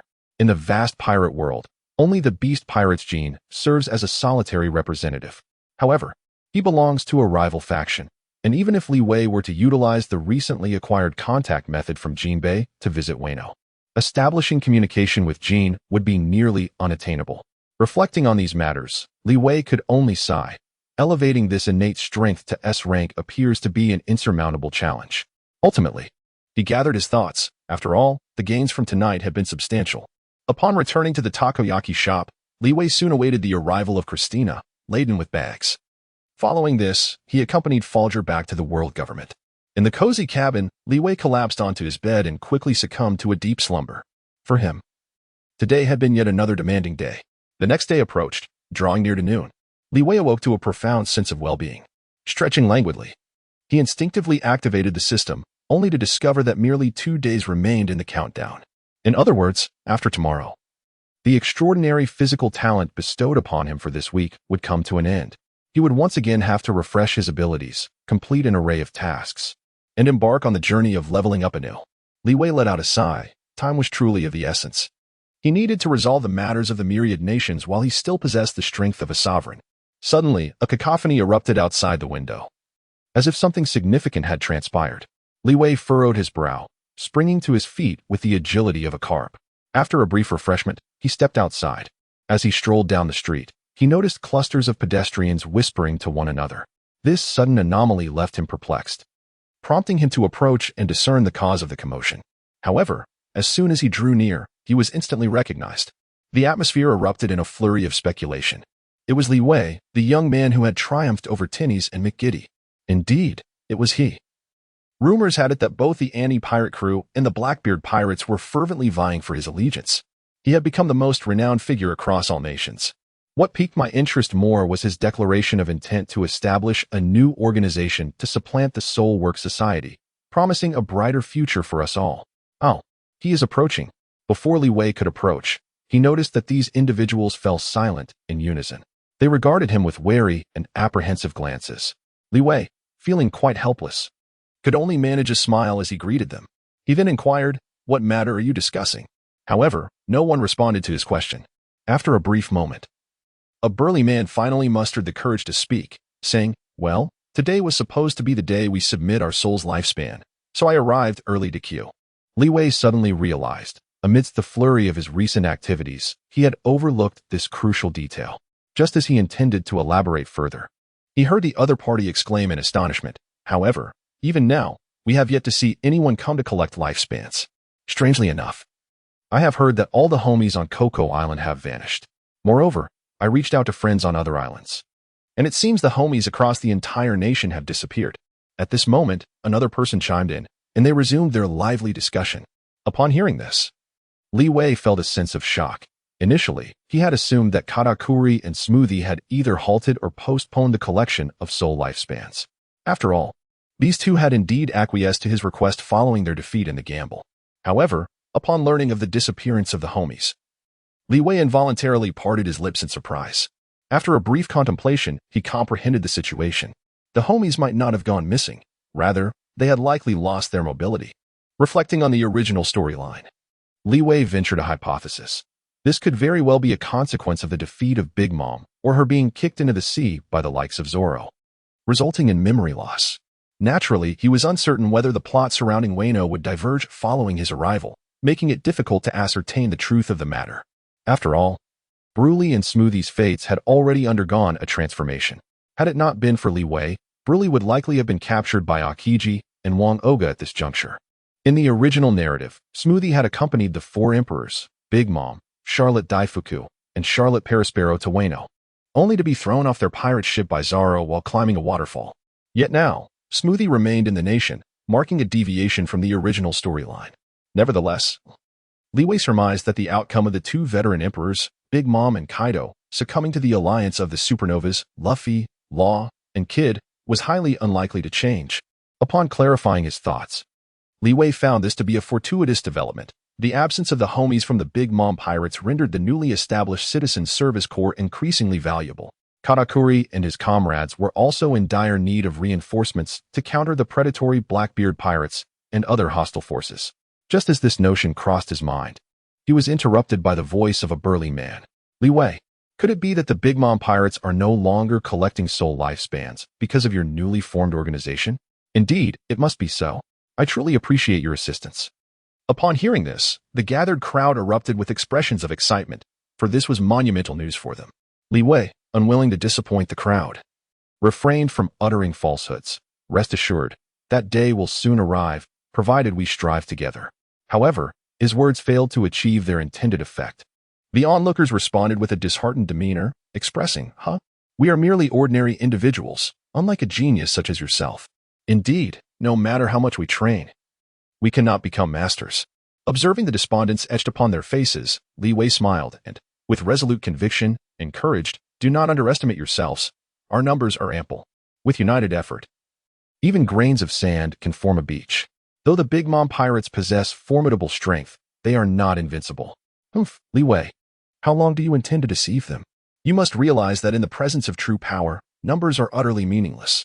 At that moment, a voice laced with disdain emerged from the outskirts of the crowd. Shortly thereafter, Li Wei heard a familiar voice declare, "Make way, we have urgent matters to attend to." The passers-by swiftly parted to create a path. As Li Wei turned, he recognized the newcomers, the three sweet commanders of the Big Mom pirates, Katakuri, Smoothie, and Cracker. Following them were the other children of Big Mom and the combatants of the crew, advancing with an imposing presence. Yet, Li Wei remained undaunted. He had been seeking Katakuri, and now the opportunity presented itself. Thus, he smiled and remarked, "It seems the affairs of Whole Cake Island are drawing to a close." Chapter 94. The Convergence of the Three Commanders. Li Wei, your presence here is fortuitous. Behold, Katakuri, Cracker, Smoothie, who would have thought the three sweet commanders of the Big Mom pirates would arrive? Upon hearing this, Li Wei turned to see Fools and Christina hurrying towards him, breathless and evidently rushed. Katakuri, with his keen intelligence, glanced at the two individuals standing behind Li Wei and nonchalantly inquired, Are these the members of your newly formed Citizen Service Corps? They appear rather weak, Li Wei. Strong allies are of utmost importance. I had assumed your refusal to join the Blackbeard pirates was to become one of us. Fools and Christina are indeed formidable, Katakuri. Do not underestimate them, Li Wei countered. Levi gazed directly into the eyes of his counterpart, standing tall as he spoke. He then gestured towards the Kreja and Smuggy, asserting, "If you have doubts, we can engage in a contest." Christina interjected, well aware of the formidable prowess of the three stellar warriors. She could not guarantee her ability to triumph over such opponents. In contrast, Fors wore a confident expression as he addressed the beautiful companion beside him, saying, "Fear not. With Levi among us, we must trust his judgment." Indeed, Christina. Since we aim to establish a new organization in the realm of nations, we must inevitably engage with the Big Mom pirates. You should understand that in the world of pirates, strength reigns supreme. Thus, we too must flex our muscles and demonstrate our power. Li Wei smiled faintly, realizing that the crux of this confrontation lay in not allowing the opponent to perceive any disdain. Otherwise, upon leaving the League of Nations, the operation of the Citizen Service Group would encounter insurmountable difficulties. Upon hearing this, Christina understood and glanced at Foles, then at Li Wei, nodding in agreement. "Then let us engage in a match. Li Wei, have you underestimated us? Setting aside the capabilities of this fruit user, that woman has yet to recover from her injuries. And you are willing to put her forward?" Kelly Jia spoke with evident discontent. "I refuse to compete with such individuals. I have no desire to battle an injured person. Even a victory would hold no significance," Smoogie added, pouting as she pointed at Foles. "I shall handle him. Kelly Jia, do not attempt to steal my opponent. Your grandmother pirate crew refrains from taking advantage of others' misfortunes. Among pirates, that is indeed a commendable virtue." Li Wei curled his lips and responded, "Force, you shall take the lead. Engage in a proper battle with Smuggy. No problem. Since you are a tri-star, I cannot regard you as an ordinary woman," he continued. "Come forth, conduit wielder. Dealing with a weakling like you will require no more than 3 minutes." Smuggy interrupted Force, waving her hand. And the other combatants of the great Mother Pirate crew surged forward, clearing the gathered onlookers aside. The crowd then made its way bustling toward the grand square of Coco Island, which boasted a large stage, perfectly suited to serve as the arena for their duel. Moments later, Li Wei caught sight of the long-absent grand square. He could not help but note how this vast space rose in the center, forming the stage. Throughout the journey, although Christina remained silent, the worried expression on her face revealed her deep concern. Li Wei offered a few soothing words before bestowing his strength upon Force. Additionally, he discreetly employed his soul contract skill to share defensive capabilities with both Force and Qingji. This arrangement meant that Force would only need to endure one-third of the damage. After completing these measures, Li Wei patted Force on the shoulder and advised, "Go forth. But be cautious of Smudgy's squeezing fruit ability." "Absolutely. Await my good news," Force replied, brimming with confidence as he strode toward the center of the plaza. A quick glance revealed that the edges of the plaza were teeming with people, including numerous children, all of whom regarded him with eager and fervent eyes. Taking a deep breath, Force thought to himself, "I must perform well." He cast a sidelong glance at Li Wei and Christina. Li Wei nodded slightly, fully aware that this was Force's battle for fame. It was not necessarily required to defeat Smudgy. It sufficed for Katakuri to witness the might of this young man. "Let us commence swiftly, Smudgy. Our confrontation is merely an appetizer, while the main course is the duel between Li Wei and Katakuri. Therefore, let us not squander time," Force urged. He then addressed the audience, proclaiming, "Should Li Wei emerge victorious, you shall no longer need to surrender a month's worth of soul lifespan every 6 months. Our civic service group's motto is 'My life is mine to command, not dictated by her,' referring to the formidable Empress Big Mom." At this juncture, Force paused momentarily before continuing. No one can claim our souls." Upon uttering these words, the crowd erupted into fervor. "Well said. My life is mine to command. What a splendid slogan. Truly, we need not pay with our soul lifespan any longer? That is splendid news. Li Wei, you must strive." However, a middle-aged man, clad in tattered garments, with unkempt hair and a foul odor emanating from him, interjected, "Yet, he is facing Katakuri." He was quickly silenced by a shove from a bystander. "Do not speak such despondent words. Li Wei is a genius capable of defeating even a marine admiral. Can Katakuri surpass an admiral? Indeed, I recognize you. You do not wish to relinquish your soul. Rather, you seek to exchange your soul lifespan for monetary gain, you indolent glutton."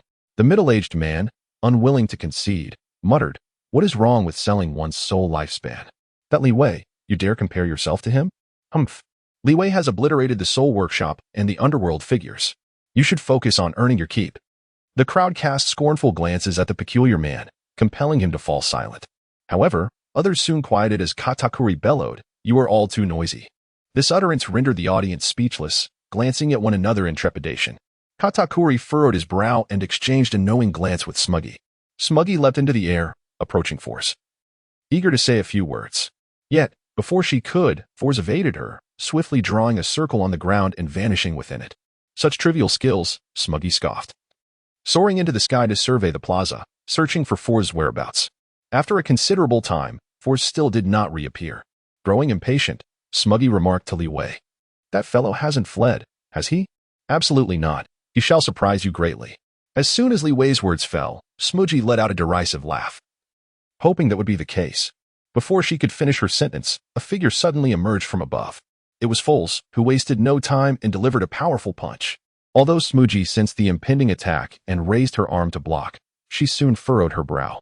With a resounding thud, she was propelled towards the ground like a cannonball. As she landed, she attempted to stabilize herself, but under the immense force, she was compelled to kneel on her right knee, avoiding a complete fall. When she looked up, Foles had vanished from the air once more. Witnessing this scene, the onlookers displayed expressions of delight, with several unable to contain their cheers and applause. Seeing this, Levi stroked his chin, inwardly expressing his approval. Furzel is quite remarkable, managing to draw circles for the pipelines in midair. It appeared that this young man not only heeded his counsel, accelerating the generation of pipeline circles, but also demonstrated ingenuity by drawing circles from a distance. Indeed, he was worthy of guidance. While reflecting on this, Levi was suddenly met with a voice from across the way, laced with irritation. "Smudgy, give it your all. If you continue to be so nonchalant, you will face defeat." The speaker was none other than Katakuri, who cast a peculiar glance in Levi's direction. Li Wei was momentarily taken aback. This individual was renowned for his mastery of observation hockey. Would his diminished strength go unnoticed? Nevertheless, he maintained an air of calm, returning a smile. Chapter 95. Katakuri's Conqueror's Haki. Upon hearing Katakuri's warning, Smuji's expression grew serious.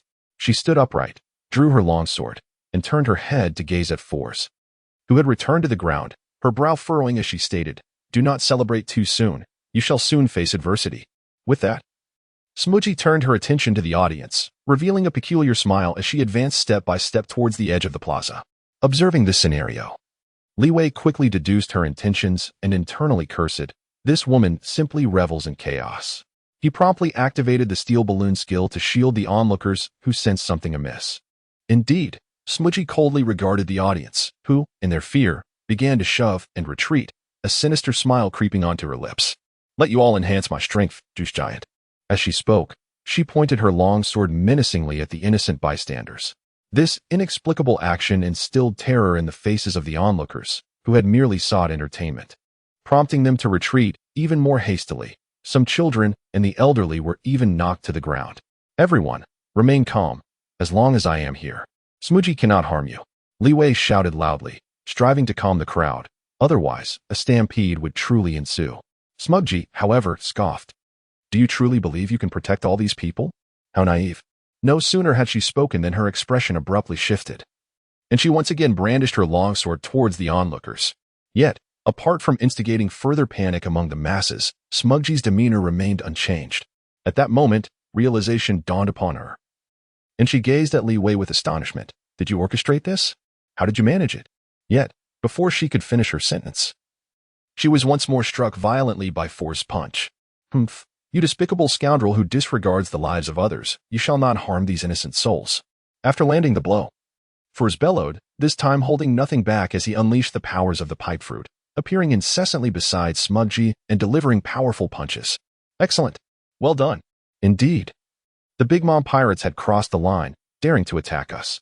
"Phew, I'm saved. I thought I was doomed." All thanks to Li Wei and that equally formidable young man. By the way, the organization they founded seems to be called the Citizen Service Corps. After the false alarm, the crowd could no longer contain themselves, erupting in cheers for Force. Simultaneously, they cast grateful glances towards Li Wei. They were not foolish. From Smugji's reaction and Li Wei's words, they could discern who had rescued them. Witnessing this scene, Katakuri furrowed his brow and shouted, "Smugji, this is utterly disgraceful. Defeat that bothersome fly at once." He then turned to the crowd, barking silence. However, this time, the people did not cease their discussion. Rather, they grew more animated. "Humph. The Big Mom pirates are nothing exceptional. Indeed, they prey on the weak. To conquer their foes, they extend their sinister grasp towards us. Thankfully, Li Wei is here. He is far mightier than any Big Mom pirates." Li Wei offered a faint smile. The actions of Smuji had inadvertently incited the spirit of resistance among the populace. However, he was acutely aware of the necessity to temper the fervor. Thus, he gestured with his hand and said, "Let us all enjoy the performance in peace, lest we disrupt Fuer's artistry." Clearly, Li Wei commanded considerable respect among the gathered crowd, as they promptly fell silent, some even mimicking a shushing gesture, fearful of disturbing Fuers. Katakuri paused momentarily, surveying the audience before casting a profound glance at Li Wei. Levi gazed unflinchingly into their eyes, a smile gracing his lips as he remarked, "The power of the masses is indeed formidable. Though these individuals may appear weak, when united, they possess the strength to rival the influence of McGiddy." "Well said, young Levi." "We shall strive diligently," came the response. "Indeed, we cannot rely solely on others." Li Wei's words ignited the crowd once more, the square resonating with a cacophony of voices. Discussions rising and falling like waves. "Silence, you bunch of trash." Katakuri could no longer contain his fury and shouted again. His voice was so thunderous that it instantly silenced the entire venue. Thud, thud. Moments later, members of the Big Mom pirates began to collapse one by one, frothing at the mouth, rendered unconscious. The onlookers exchanged bewildered glances but remained unscathed. In the square, Force ceased his circular motions. His body swayed slightly, but ultimately steadied, murmuring, "Is this the power of Conqueror's Haki? But how is it that those ordinary folks are unharmed?" The spectators, realizing the predicament of the Big Mom pirates and having caught wind of the term Conqueror's Haki, erupted into cheers once more. "Haha, what on earth is that guy doing? It seems he has rendered his own subordinates unconscious. Li Wei, you are truly remarkable. I genuinely believe he might accomplish this." Katakuri's face flashed with astonishment, and he turned to regard Li Wei, a peculiar smile gracing his features. Seizing the opportunity, Smoothie finally extricated herself from Four's relentless assault, brandishing her sword, ready to retaliate. "Be careful, that woman intends to launch a sneak attack," the crowd began to warn. Fours, initially poised to evade, found himself too late. He could only cross his arms to shield his forehead. Clang! The anticipated scene of his arm being severed did not transpire, leaving him momentarily stunned. Though Smoothie was momentarily taken aback, she swiftly swung her blade again. Crack! Despite her utmost effort, her strike still failed to pierce Four's flesh. "Humph! I gave you a chance. You were useless," Fours retorted without hesitation, launching a punch that struck Smoothie squarely in the face, sending her flying. Haha. Fours would not repeat the same error. He continued his relentless assault against the foe. Observing the tide turn once more, Li Wei breathed a sigh of relief. "Fortunately, my steel balloon skill has reached the highest S rank, and I have established a sole contract with Akiji. Otherwise, that last blow could have been perilous for Fours." The onlookers also exhaled in relief, erupting into applause once again. The sound of their cheers echoed throughout the square. Suddenly, Fours was kicked away. The assailant was none other than Katakuri, who gazed down at the fallen Smoothie and softly stated, "You have lost. Now, leave the rest to me." After uttering this, he gestured, and swiftly, members of the Big Mom Pirates approached to assist Smoothie back to safety. Katakuri surveyed the crowd once more, his formidable presence silencing all. Before turning to the other side, "Li Wei, our battle is about to commence." "I was just about to suggest the same." Levi leapt into the square with determination. Chapter 96, The Perception of the Foreseeable Future. Upon his entrance, an unexpected silence enveloped the entire square.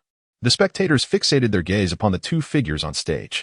Levi and Katakuri locked eyes, each striving to overwhelm the other with sheer presence. An aura of aggression emanated from both, instilling awe among the onlookers. After a prolonged moment, a sudden clamor erupted, akin to a surging tide, sweeping through the crowd. Excitement radiated from the faces of all present. The event was finally commencing. "Go for it, Levi." Not far away, within an inn, Akiji and Wang Oga observed the unfolding spectacle. "Is it finally happening? Do you think Levi can prevail?" Akiji pondered. "I cannot say if Levi will triumph, but I am certain that the world is on the brink of transformation." His attention shifted back to the imminent confrontation. Wang Oga's eyes flickered with surprise, yet he chose to remain silent. On the stage, after clashing wills with Levi, Katakuri dismissed his earlier contempt, adopting an offensive stance, clearly intent on making the first move. This suited Levi perfectly. Although the power bestowed by Big Mom was formidable, it lacked in offensive might. Conversely, with the upgraded steel balloon's rebound damage effect, Levi preferred to absorb blows, allowing his opponent to suffer the consequences of their own attacks. He cast a sidelong glance at Katakuri and extended his hand, making a provocative gesture inviting an attack. "How arrogant!" Korea exclaimed from the crowd. However, Smuggy discerned the intention behind Levi's actions, adding, "Levi aims to exploit the rebound damage against Katakuri. I hope he won't fall into a trap."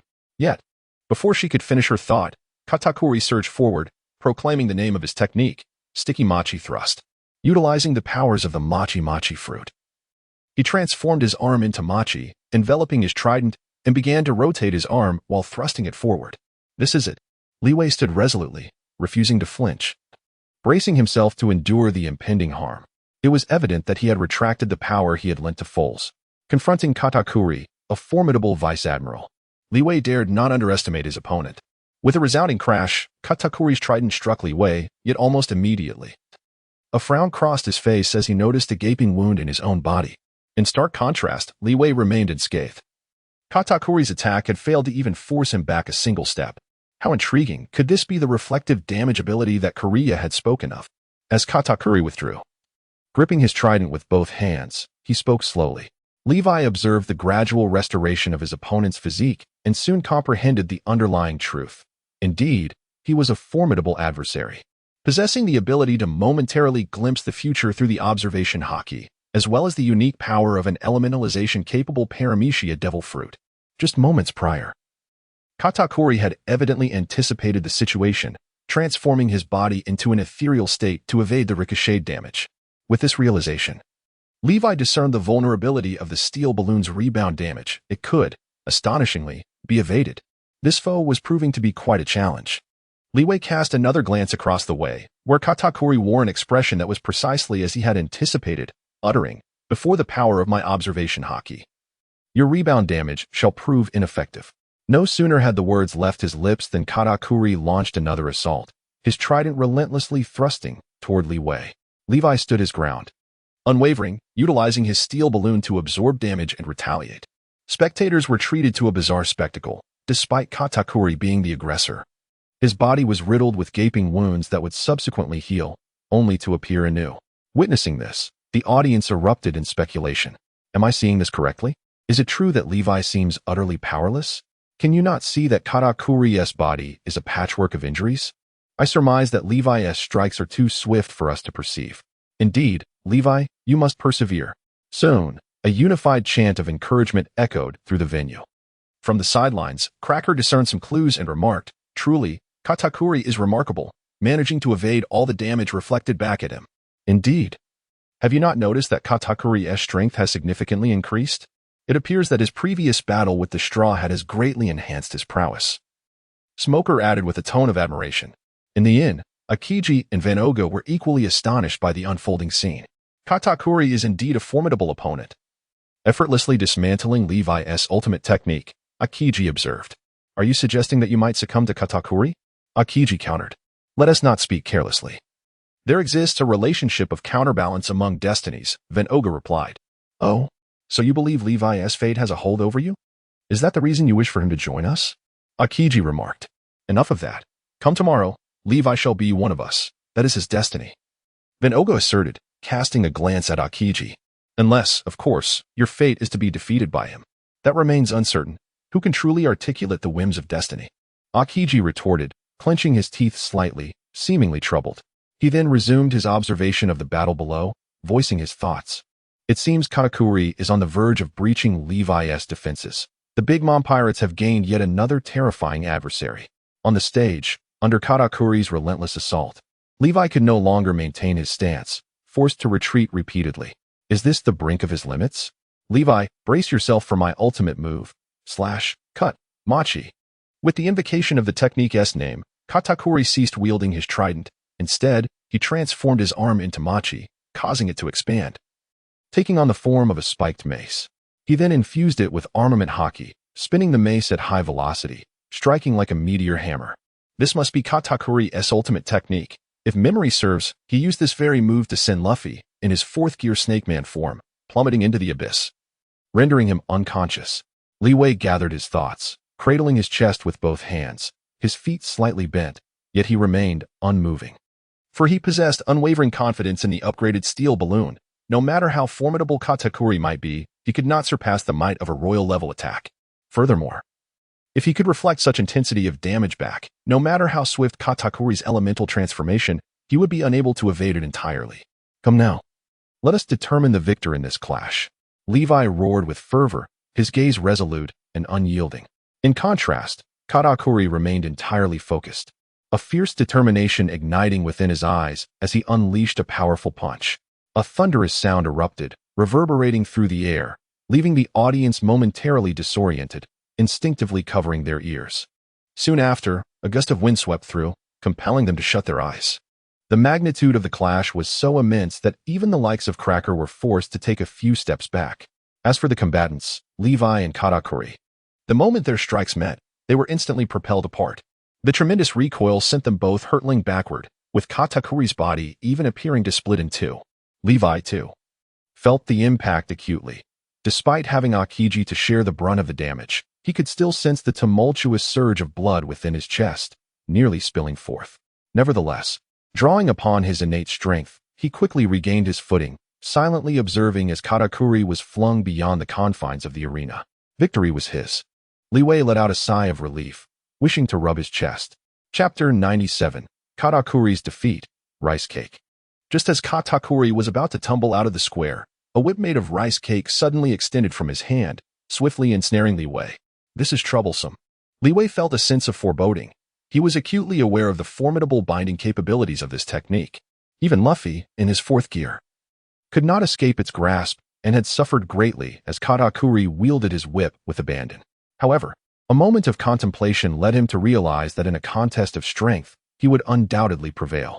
Resolute in his decision, Li Wei grasped the machi whip with his hand, preparing to engage in a test of strength with Katakuri. Yet, Katakuri exerted a powerful pull, leveraging the force to return to the arena. Levi, having anticipated the situation, responded with a smile, "You are too courteous. Now it is my turn to retaliate."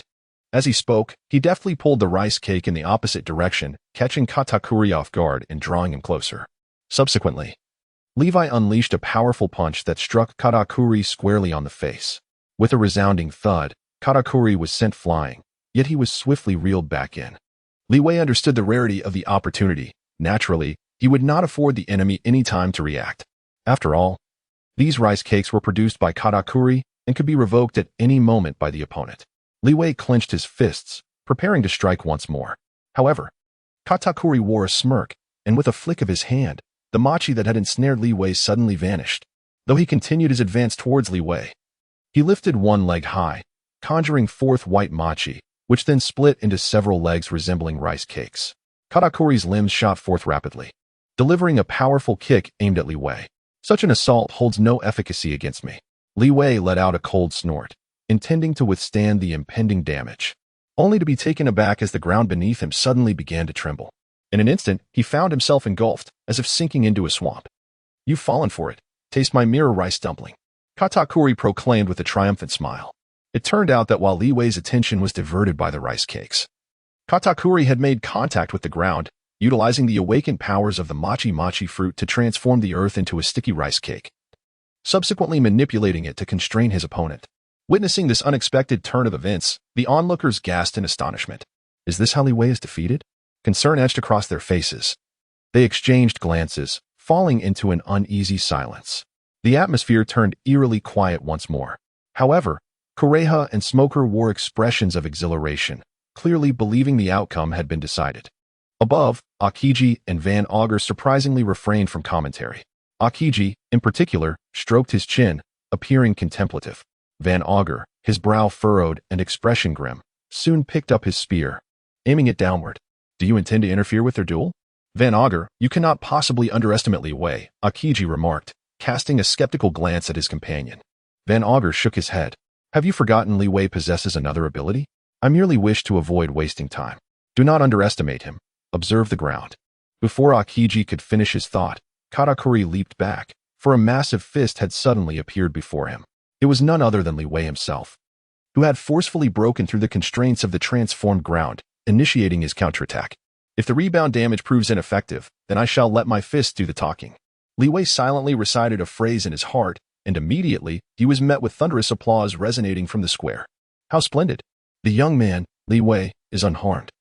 Those who had previously harbored concerns erupted into a tidal wave of cheers, each surge more fervent than the last. The scene astonished Li Wei.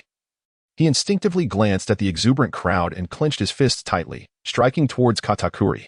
Meanwhile, Christina and Four shared a relieved glance, their eyes reflecting mutual exhilaration. "Here it comes." Katakuri, realizing he could not evade the impending strike, transformed the ground beneath him into a machi-like surface, which quickly morphed into the shape of a donut. His hands became ensconced in the same sticky substance. Subsequently, Katakuri forcefully swung his fist, and the donut extended into a colossal black arm, fortified by the power of haki. The monstrous machi. The black arm mirrored Katakuri's movements, directly confronting Li Wei's punch. Bang! The black arm shattered upon impact, inciting another round of cheers from the audience. However, this obstruction diminished the ferocity of Li Wei's assault. Katakuri recognized this shift and swiftly conjured two additional donuts, from which emerged two machi arms imbued with haki. He deftly maneuvered these appendages to strike his opponent. Clapping machi. No sooner had Katakuri called out the name of his technique than the two arms disintegrated, and Li Wei's punch surged forward once more. A serious punch. As Levi first called out his move, Katakuri instinctively sought to utilize his observation haki to predict and evade the attack. However, he soon found himself frozen in place. In the future envisioned by his haki, Levi's fist felt inescapable, akin to a relentless curse. With no other options, he was compelled to adopt an offensive stance for defense. In an instant, countless donuts manifested behind Katakuri, each adorned with a colossal arm reinforced by machi, all surging towards Levi. The machi resonated with the chant, As the name of the technique was proclaimed, Levi was struck by this multi-directional assault. Yet prior to that, his fist had already collided with Katakuri, sending him flying. Simultaneously, the rebound damage from Levi's steel balloon finally took effect. Katakuri, tasting the consequences of his own attack, found himself unable to control his body, soaring out of the ring and crashing harshly onto the ground below. A profound silence enveloped the arena. Victory was claimed. Moments later, someone shouted, "We have won." Instantly, others joined in, the chorus growing louder until the air resonated with jubilant cries of triumph. Thunderous applause erupted, with many overwhelmed with tears of joy, their faces aglow with happiness. For the people of the world, the oppressive system of regularly surrendering their life force was finally drawing to a close. Witnessing this, Levi smiled widely. Equally joyful were Christina and Force. Meanwhile, Clyjack and Smuggy hurriedly approached to assist Katakuri, casting glances back at the crowd's reaction, their expressions betraying a shared silence. In the end, Akiji nodded slightly, content with the outcome. Wang Oga had intended to laugh, but upon glancing at Akiji, he remarked, "I never imagined Levi would be this formidable. Are you confident about tomorrow's battle?" "Me? Do you wish to witness a life and death duel between us?" Akiji shrugged, adding, "The battleground tomorrow will greatly favor my fruit abilities. Our conflict should reveal its resolution swiftly."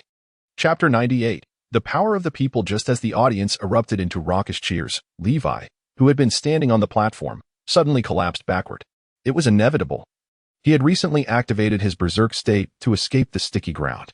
With an explosive surge of tenfold strength, he had overwhelmed Katakuri in a single blow. Now that the 3-minute effect had elapsed, he lay powerless upon the ground. Soon, Clyjack and Smuggy noticed this and exchanged glances, each perceiving the same intent in the other's eyes, to seize this opportunity to eliminate Levi and maintain the existing order of the world.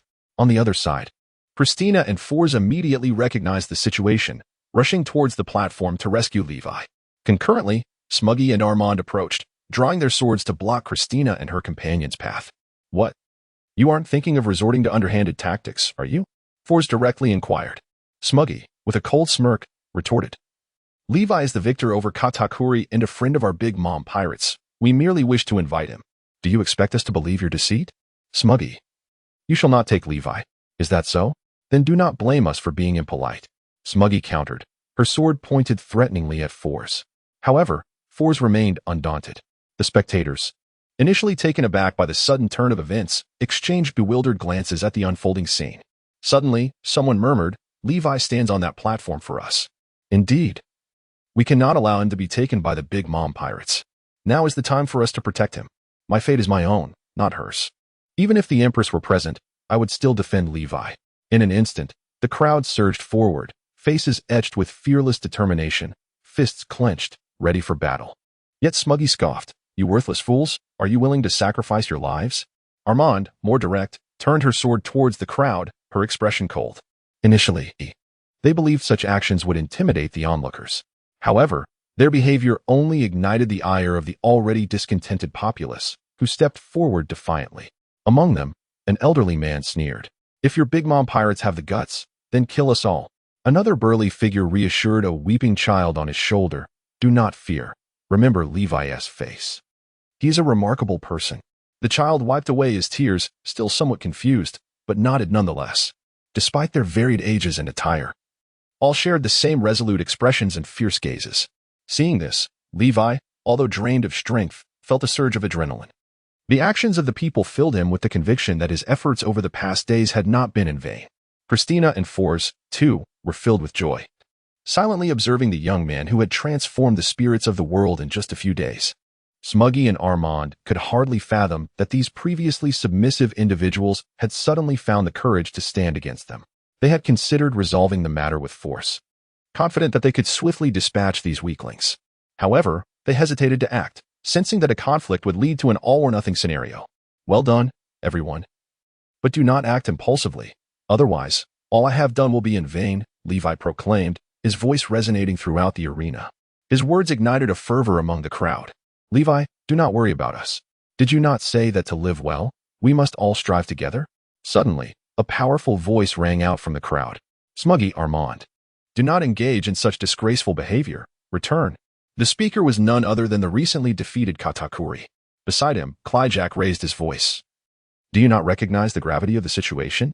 Ultimately, Smuggy and Armand could only retreat, begrudgingly rejoining Katakuri. Katakuri sighed, glancing at a nearby two-story building, and commanded his group to disperse. Following this brief interlude, Levi gestured appreciatively towards those who had bravely stepped forward. The side effects of his berserk state had worn off, and he reverted to his formidable self. In response, the onlookers erupted into deafening cheers once more. Li Wei seized the opportunity to share some motivational words with the crowd before he finally squeezed through the throng alongside Christina and Force. Upon returning to the cabin, the group engaged in a discussion regarding the mission of the Citizen Service Corps and the subsequent arrangements. As an experienced keyboard warrior, Li Wei possessed a considerable understanding of people-centric theories, and having reflected on these matters over the past few days, he articulated his thoughts so eloquently that both Christina and Force were momentarily taken aback. Once he clarified these matters, Li Wei concluded, by tomorrow, once my affairs with Qingji are settled, I shall depart from the United Nations. Are you leaving so soon? I fear that I may not be able to handle Force with Christina. You must have faith, as you have just witnessed. The people of the United Nations also constitute a formidable force. You should adeptly unite this strength, for now is the most vulnerable moment for the Ant Pirate crew. Therefore, Katakuri will not be overly difficult with us, as they are in dire need of allies in the absence of Hamet's combat prowess to fill the void left by the Soulwork Society of Tinnies. Levi encouraged. Yet he found himself perplexed by Katakuri's final command to allow Smoothie to depart. Nevertheless, at that moment, he chose to utilize it as evidence for the necessity of the Big Mom Pirates to garner support from the Citizen Service Group. Christina, a former Navy officer, nodded in agreement, affirming, indeed, Levi has articulated the truth. The power of the people is boundless. With their backing, we can undoubtedly stand against the Big Mom Pirates. Upon hearing their words, Force composed himself and solemnly nodded in acknowledgement. Just then, a sudden knocking at the door interrupted their discussion. Force cautiously glanced at Levi, and upon receiving a nod in return, he rose to open the door. As he swung it wide, Levi beheld a figure cloaked in black, wielding a long-haired rabbit. Beside the rabbit stood a crane adorned with white feathers and a long black neck. Could this be Hamet's? How is it that the Emperor Big Mom has regained her memory? Li Wei paused momentarily, only to hear the rabbit speak. Li Wei. Katakuri wishes to meet you at the Caramel CAF. He mentioned that his mother is looking for you. The Empress Big Mom? Very well, I shall head there at once. Randolph. Let us go. In the midst of Foz and Christina's puzzled gazes, Li Wei readily agreed. This was an exceptional opportunity to enhance his innate strength. He silently recited this thought to himself. Chapter 99. A conversation with Big Mom. Randolph, the rabbit, did not anticipate Li Wei's swift acquiescence. With a tone of astonishment, he inquired, you actually agreed? Indeed, replied Li Wei. You must be cautious. They are ruthless pirates, and our impulsive visit may very well lead us into an ambush. Foz tugged at Li Wei's sleeve, his expression laden with concern. Levi smiled reassuringly, saying, rest assured, if Katakuri truly intends to take action against me, the arena would be his optimal opportunity. Therefore, I believe what Randolph mentioned is indeed accurate, and I genuinely wish to converse with the Empress of the Sea. Ultimately, the possibility of abolishing the periodic soul lifespan tribute system hinges on her. This also signifies that I will inevitably meet her. I found Levi's reasoning compelling. Given our current strength, no, Levi's current prowess, the Big Mom Pirates would not be foolish enough to strike now. Christina concurred but insisted on accompanying him. Consequently, Levi, along with Force and the rabbit-like Randolph, made their way to the Caramel CAF. There, they encountered the three sweet commanders and several offspring of Big Mom, including Brule and Brle, all regarding Levi with curiosity, skepticism, and disbelief. Katakuri gestured and greeted first, stating, Levi, it is good that you are here. Regarding our wager, the one who can truly make the decision is Mother. Thus, I comprehend. In fact, I have certain matters I wish to verify through the Empress. Li Wei nodded, signaling that the other party could contact his mother. Katakuri waved his hand, and soon one of his subordinates brought over a white snail phone. He took it and dialed a number. Immediately, a bold woman's voice emerged from the phone. Katakuri, is that the one who dares to abolish the soul lifespan system? Yes. Mother, the one who defeated me is named Li Wei, and he is right beside me. Li Wei? What a peculiar name. Never mind, let him answer. Big Mom. I'm listening. Li Wei timely uttered a remark, yet in his heart, He was contemplating another matter: how to persuade Ling Ling to assist him in reaching out to Jean of the Beast Pirate crew. Just as this thought emerged, he was interrupted by the words of the Yonko Big Mom. "I heard from Katakuri that you possess abilities akin to mine?" "Ah, indeed, but to be more precise. Aside from lacking your soul fruit powers, I should surpass you in terms of physical prowess." Li Wei candidly expressed that although his words incited discontent among the members of the store's matron pirate crew, these individuals could only harbor their frustrations in silence. After all, Li Wei had indeed triumphed over their strongest member, Katakuri, in the arena. In contrast, Katakuri maintained a calm demeanor, likely having bolstered his mental fortitude after suffering consecutive defeats at the hands of Monkey D, Luffy, and Li Wei.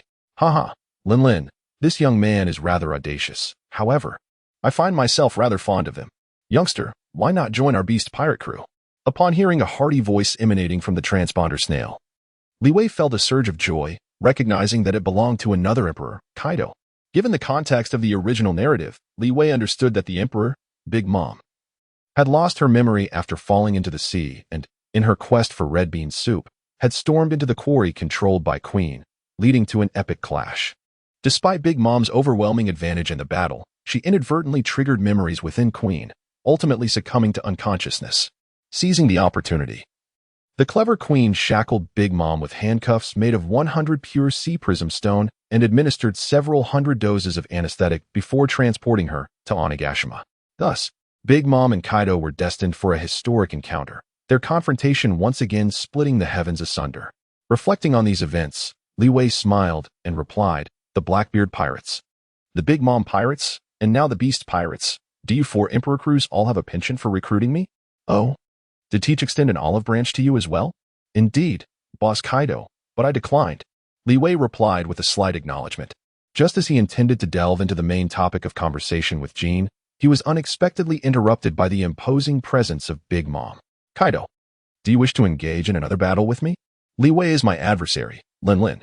I would not mind engaging in a proper contest with you once more." "Come now, Kaido and Captain Lin Lin, do not let your tempers flare. It is hardly worth your ire over a mere boy you have yet to meet." That must be Jin's voice. Li Wei immediately discerned the situation and promptly replied, "Captain Lingling, I assure you, I am not your adversary. If my memory serves me correctly, your aspiration is to transform the nations into a realm of equity, where all races and entities coexist harmoniously, regardless of status." How could you possibly know this? Did Katakuri divulge it to you? How could Katakuri share such information with me? In truth, yesterday marked our inaugural encounter. As for how I came to know of your dream, it is due to my extensive intelligence network. I seek to abolish the system of soul lifespan. Do you not perceive this as a crucial stride toward fairness? Fairness? In this world, only strength embodies true equity, does it not, Lingling? Before the formidable Empress could respond, Kaido interjected, "Indeed, Li Wei, I shall grant you an opportunity. You may either challenge me in Wano or await my return in the land of Wa." "Very well, Empress," Li Wei replied. "I shall venture to Wano. Perhaps I can even bring you back to the land of One." Levi chuckled softly, his confident demeanor drawing the attention of all around him. Fazil couldn't help but murmur to himself, "Levi is truly remarkable. He can engage in light-hearted banter with two of the four emperors. I must learn from him." Lost in thought, he instinctively straightened his posture. Meanwhile, one of the four emperors, Big Mom, let out her signature laughter. "Mama, mama, then I shall wait for you right here." Kaido also erupted into hearty laughter, exclaiming, "How amusing. It's quite entertaining to hear that young fellow suggest, Lin Lin, that you may very well find yourself in a predicament. In the world of pirates, anything is possible. For instance, everyone believed the Linarians to be extinct, yet there are still some in Wano, are there not? One of the three disasters, Jin?" Seizing the moment while the two emperors were still laughing, Levi promptly steered the conversation to the main point. Indeed, a voice filled with curiosity emerged from the transponder snail. Jin, do not worry. I am merely intrigued by your race. May we converse for a moment?" "Go ahead." "Levi, as far as I know, the Linarians can generate flames on their bodies, and when those flames extinguish, your speed significantly increases, correct? You know even this?" Finally, upon hearing Levi articulate the unique characteristics of his race, Jin couldn't help but respond. Li Wei smiled slightly and remarked, "Of course. I have just mentioned that my intelligence network spans the entire pirate world. However, rest assured, your true adversary is not me, but Roronoa Zaro of the Straw Hat Pirates. I hope you can triumph over him. An intelligence network? My curiosity about you, Li Wei, grows ever stronger. Regardless of whether you emerge victorious or not after your battle with Lin Lin, the gates of the Beast Pirates will always be open to you. Captain Kaido, perhaps you should first address the matters concerning the Supernova Alliance. Li Wei kindly offered a reminder, and then returned the phone bug to Katakuri, saying, Our discussion regarding the regular submission of Soul Lifespan has come to an end. Before Big Mom returns, I trust you will uphold your promise. Upon seeing Katakuri nod in agreement, he added, Now, I must take my leave. With that, he departed the CAF, accompanied by Christina, under the watchful gaze of the onlookers. Chapter 100. The gaze of the goddess and friends back on the street. Foles was filled with questions. Just as he was about to speak, he was interrupted by a passerby. Oh, isn't that Li Wei? And you too as well. What a surprise to encounter individuals who have fought against the Big Mom pirates. Greetings. Ah, hello there, sir. Li Wei politely greeted the crowd, and soon a throng of people gathered around him, chattering incessantly. You just came from Miss Brin's CAF, right? How was it? By the way, Li Wei, I noticed that Hametz has recovered. The anti-pirate crew didn't give you any trouble, did they? Don't be overly concerned. Just look at Li Wei's strength and demeanor. Does he seem to have been troubled? In response to these inquiries, Li Wei quickly shook his head. We're all fine. Katakuri summoned me because the Empress Big Mom wishes to speak with me. I have an appointment with her. I will be heading to Wano country to discuss the complete abolition of the mandatory soul lifespan tribute system. Upon hearing this, the onlookers' faces lit up with joy, and they could not help but exclaim, That's wonderful. From now on, we won't have to pay the soul lifespan tribute anymore. After so many years, I never thought this day would come. Watching these jubilant people, Foles and Christina felt equally elated, fully aware that all these changes stemmed from the young man beside them. Therefore, they exchanged delighted glances and patted Li Wei on the shoulder without uttering a word. Not far off, two individuals observed Li Wei, the focal point of the crowd. One of them, a girl clad in a princess dress, sighed, I never expected Li Wei would truly achieve this. Emily, you should be happy for him. Li Wei is doing this for us, William Hanna replied. I'm happy for him, but reflecting on the past, I realize I've truly missed out, Emily lamented. Don't think like that, Emily. Perhaps what that Blackbeard pirate crew member said holds some truth. This is fate's arrangement, he sighed. Emily couldn't help but sigh again at his words.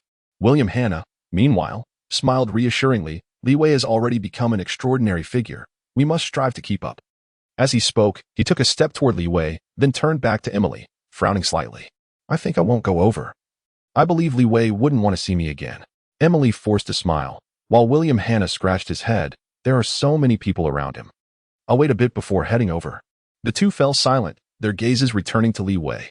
Levi was utterly unaware that his former goddess and a close friend were nearby, observing him.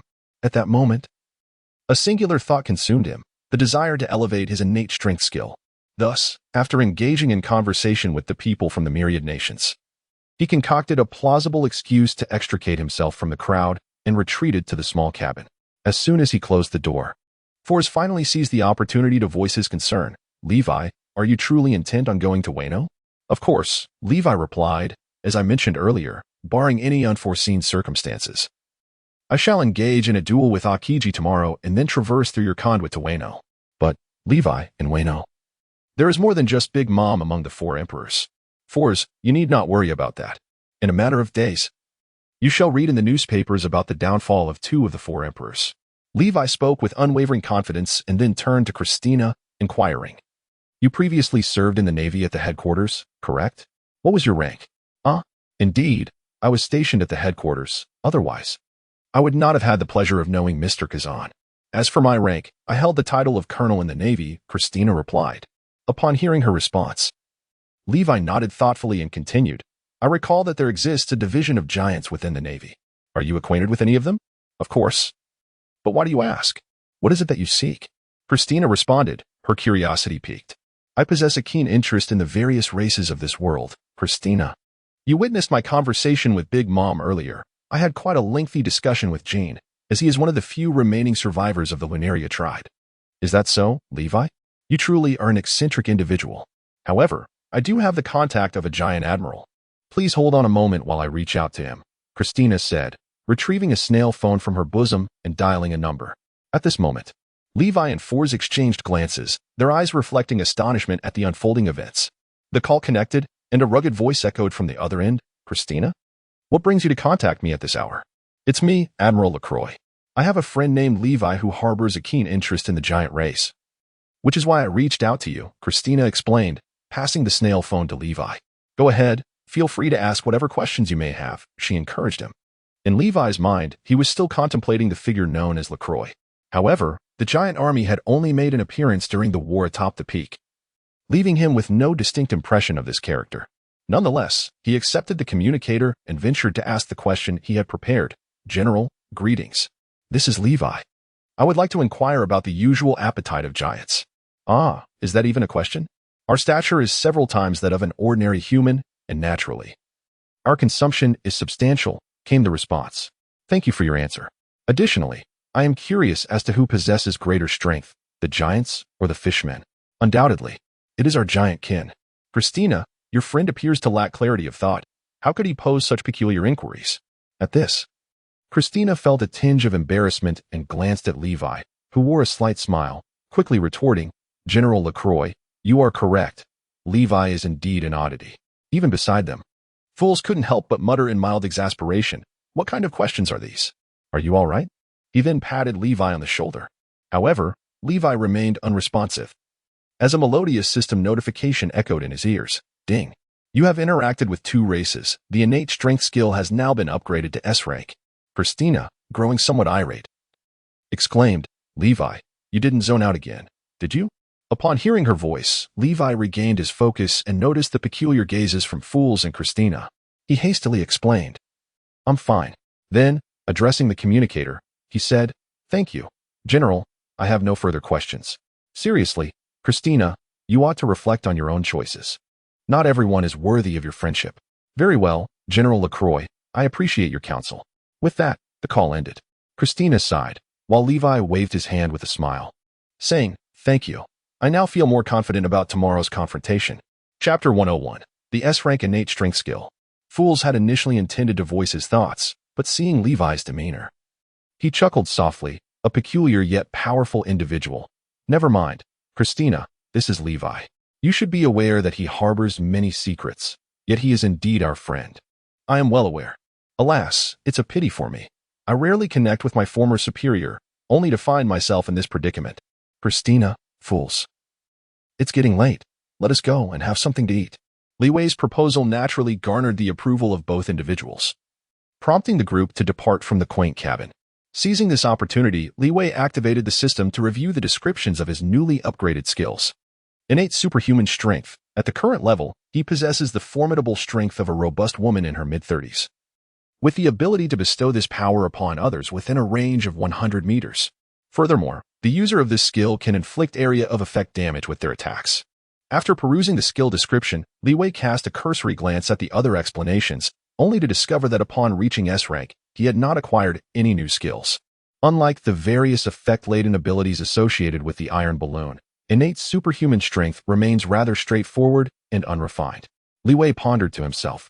Possessing the strength of a 35-year-old woman should suffice to engage in a contest with Akiji, or so he thought.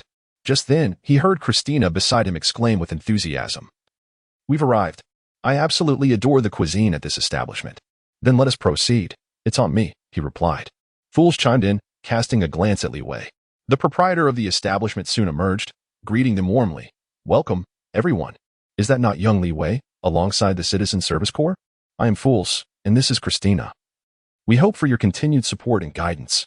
This time, Fools introduced them with remarkable fluency. The shopkeeper, clearly delighted, urged them, come in quickly. Your presence is an honor for our humble establishment. As he spoke, he ushered Li Wei and the others inside. However, after taking a few steps, they heard an impatient voice outside. You again? Ambry, you are not welcome here. Mr. Azad, I merely seek employment. I beg of you. A slightly obsequious male voice responded, seemingly having spotted the shopkeeper's figure, as he called out into the shop, Boss Panza, please give me a chance. Upon hearing this voice, Li Wei instinctively turned to look. And soon after, he heard the job seeker exclaim joyfully, Ah, young Li Wei, you're here. Without heeding the staff's objections, he rushed inside. Panza, the proprietor, positioned himself in front of Li Wei, speaking with a tone of disdain, Ambry, do not overstep. I merely wish to see the individual who has transformed the realms up close. Boss, young Li Wei is my idol. Humph, Ambry. Li Wei has abolished the compulsory soul lifespan contributions and dismantled the soul work society. You can no longer profit from selling souls. I acknowledge that I was a scoundrel in the past, but I have turned over a new leaf, and I owe that to you, Li Wei. Upon hearing this sincere admission, Li Wei's expression shifted. He waved his hand, halting the shopkeeper's continued mockery, and smiled. I too was once like you, trading soul lifespans for money. Boss Mpanza, please refrain from ridiculing him further. Ah, very well, young Li Wei, I was in the wrong. The shopkeeper quickly adjusted his demeanor towards Ambry. Meanwhile, fools cast Li Wei a peculiar glance, so the rumors are indeed true. Of course they are true. Everyone makes mistakes. My past is not a dark history, but rather the path I have traversed. Li Wei can finally admit with ease that, although these actions were all initiated by the original owner, it matters little now. Ambulai's expression brightened momentarily upon hearing this, but soon fell into despondency. He sighed and remained silent. Li Wei seemed to perceive his companion's thoughts and promptly patted him on the shoulder, saying, "Do not be disheartened. As long as you strive for redemption, it is never too late, no matter the time." With that, he took a moment to scrutinize Ambry, smiling as he continued. "I recognize you. You were one of the spectators during my duel with Katakuri, were you not? Indeed, I am grateful to have witnessed your battle with Katakuri, as it profoundly transformed me. That is splendid. I sincerely hope you can live the life you desire."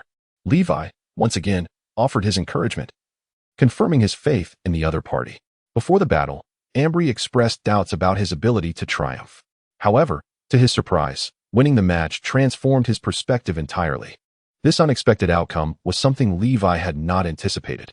Upon hearing Levi's uplifting words, Ambry excitedly waved his hand and declared, "I will strive to change others' views of me, just as you have." "Well then, Ambry, young Levi is here to dine," chuckled the owner of the establishment, before addressing the approaching staff member, Azaid. "Why not acquaint Ambry with the workings of the shop?" "Wait, Mr. Mpanza, does this mean I have been hired?" Ambry exclaimed, and upon receiving a nod from the owner, he leaped with joy. "This is fantastic. I will work diligently and not let you down." The nearby staff member, witnessing this enthusiasm, smiled and said, "All right. It's time to get to work. If you don't perform well, you'll have to leave." With that, he took the newly hired Ambry under his wing. Observing this scene, Levi gave a thumbs up to the shop owner, remarking, "Truly, as a proprietor, your vision is admirable. Young Levi, I must also extend my gratitude to you. Without your intervention in dealing with the McGiddy gang, we small shops would have had to pay protection fees every month. Now, things have improved." At this revelation, Folzer and Christina exchanged bewildered glances. Li Wei chuckled softly. "There is no crime in being insatiable. We ought to dine now. Indeed, a meal is essential, for only with strength can we hope to transform this world." The boss nodded in agreement, leading the way ahead. Li Wei and his two companions indulged in a hearty meal at the establishment, while the proprietor personally attended to their needs. During this time, Foles attempted to speak on several occasions, yet was silenced by Li Wei's disapproving glance. Upon their return to the quaint cabin, Li Wei smiled and said, "Foles, I am aware of what you wish to express. However, you have not committed any misdeeds under McGiddy's command. Furthermore, with the recent establishment of the Citizen Service Corps, you will have ample opportunities to make amends." Indeed, Li Wei's words rang true. What young person is free from errors? As long as we strive to rectify our mistakes, all shall be well, chimed Christina with a carefree demeanor. Encouraged by their reassurances, Foles also smiled and replied, "Very well. Let us endeavor together. However, efforts must be preceded by adequate rest. It is growing late. You two should return." Levi issued an eviction order. He needed to conserve his energy for the duel with Green Bull the following day. Folzer and Christina, understanding the situation, waved goodbye and returned to their respective homes. In the quaint little cabin, Levi found himself alone. He surveyed the surroundings, reflecting on his brief 6-day stay, knowing that soon he would have to depart. A wave of reluctance washed over him. However, he quickly shook his head. He could not afford to squander his talent. With that thought, he lay down and fell asleep. Chapter 102, Dreams and Farewells. The next morning, at the break of dawn, Levi was still lost in slumber when he was abruptly roused by a knock at the door. He hastily opened his eyes and rose to answer it. Standing outside were William Hanner and Emily. Levi's eyes lit up as he greeted them warmly. "I apologize for waking you so early. I hope I haven't disturbed you," Emily said, a hint of embarrassment in her voice. William Hanner quickly interjected, "There's no other option. Levi, with how busy you are now, I feared that if we arrive later, you might not have the time to meet with us. Not at all. We are old friends who have known each other for many years. There is no such thing as disturbance between us. In fact, I was just about to seek you out, Levi replied, noticing Emily's bashful demeanor. He patted William Hanna on the shoulder, which only heightened William's joy. He then glanced at the quietly reserved Emily and remarked, "You truly achieved it, Levi. Both Emily and I are incredibly proud of you." "I am equally grateful for my accomplishments," Levi chuckled.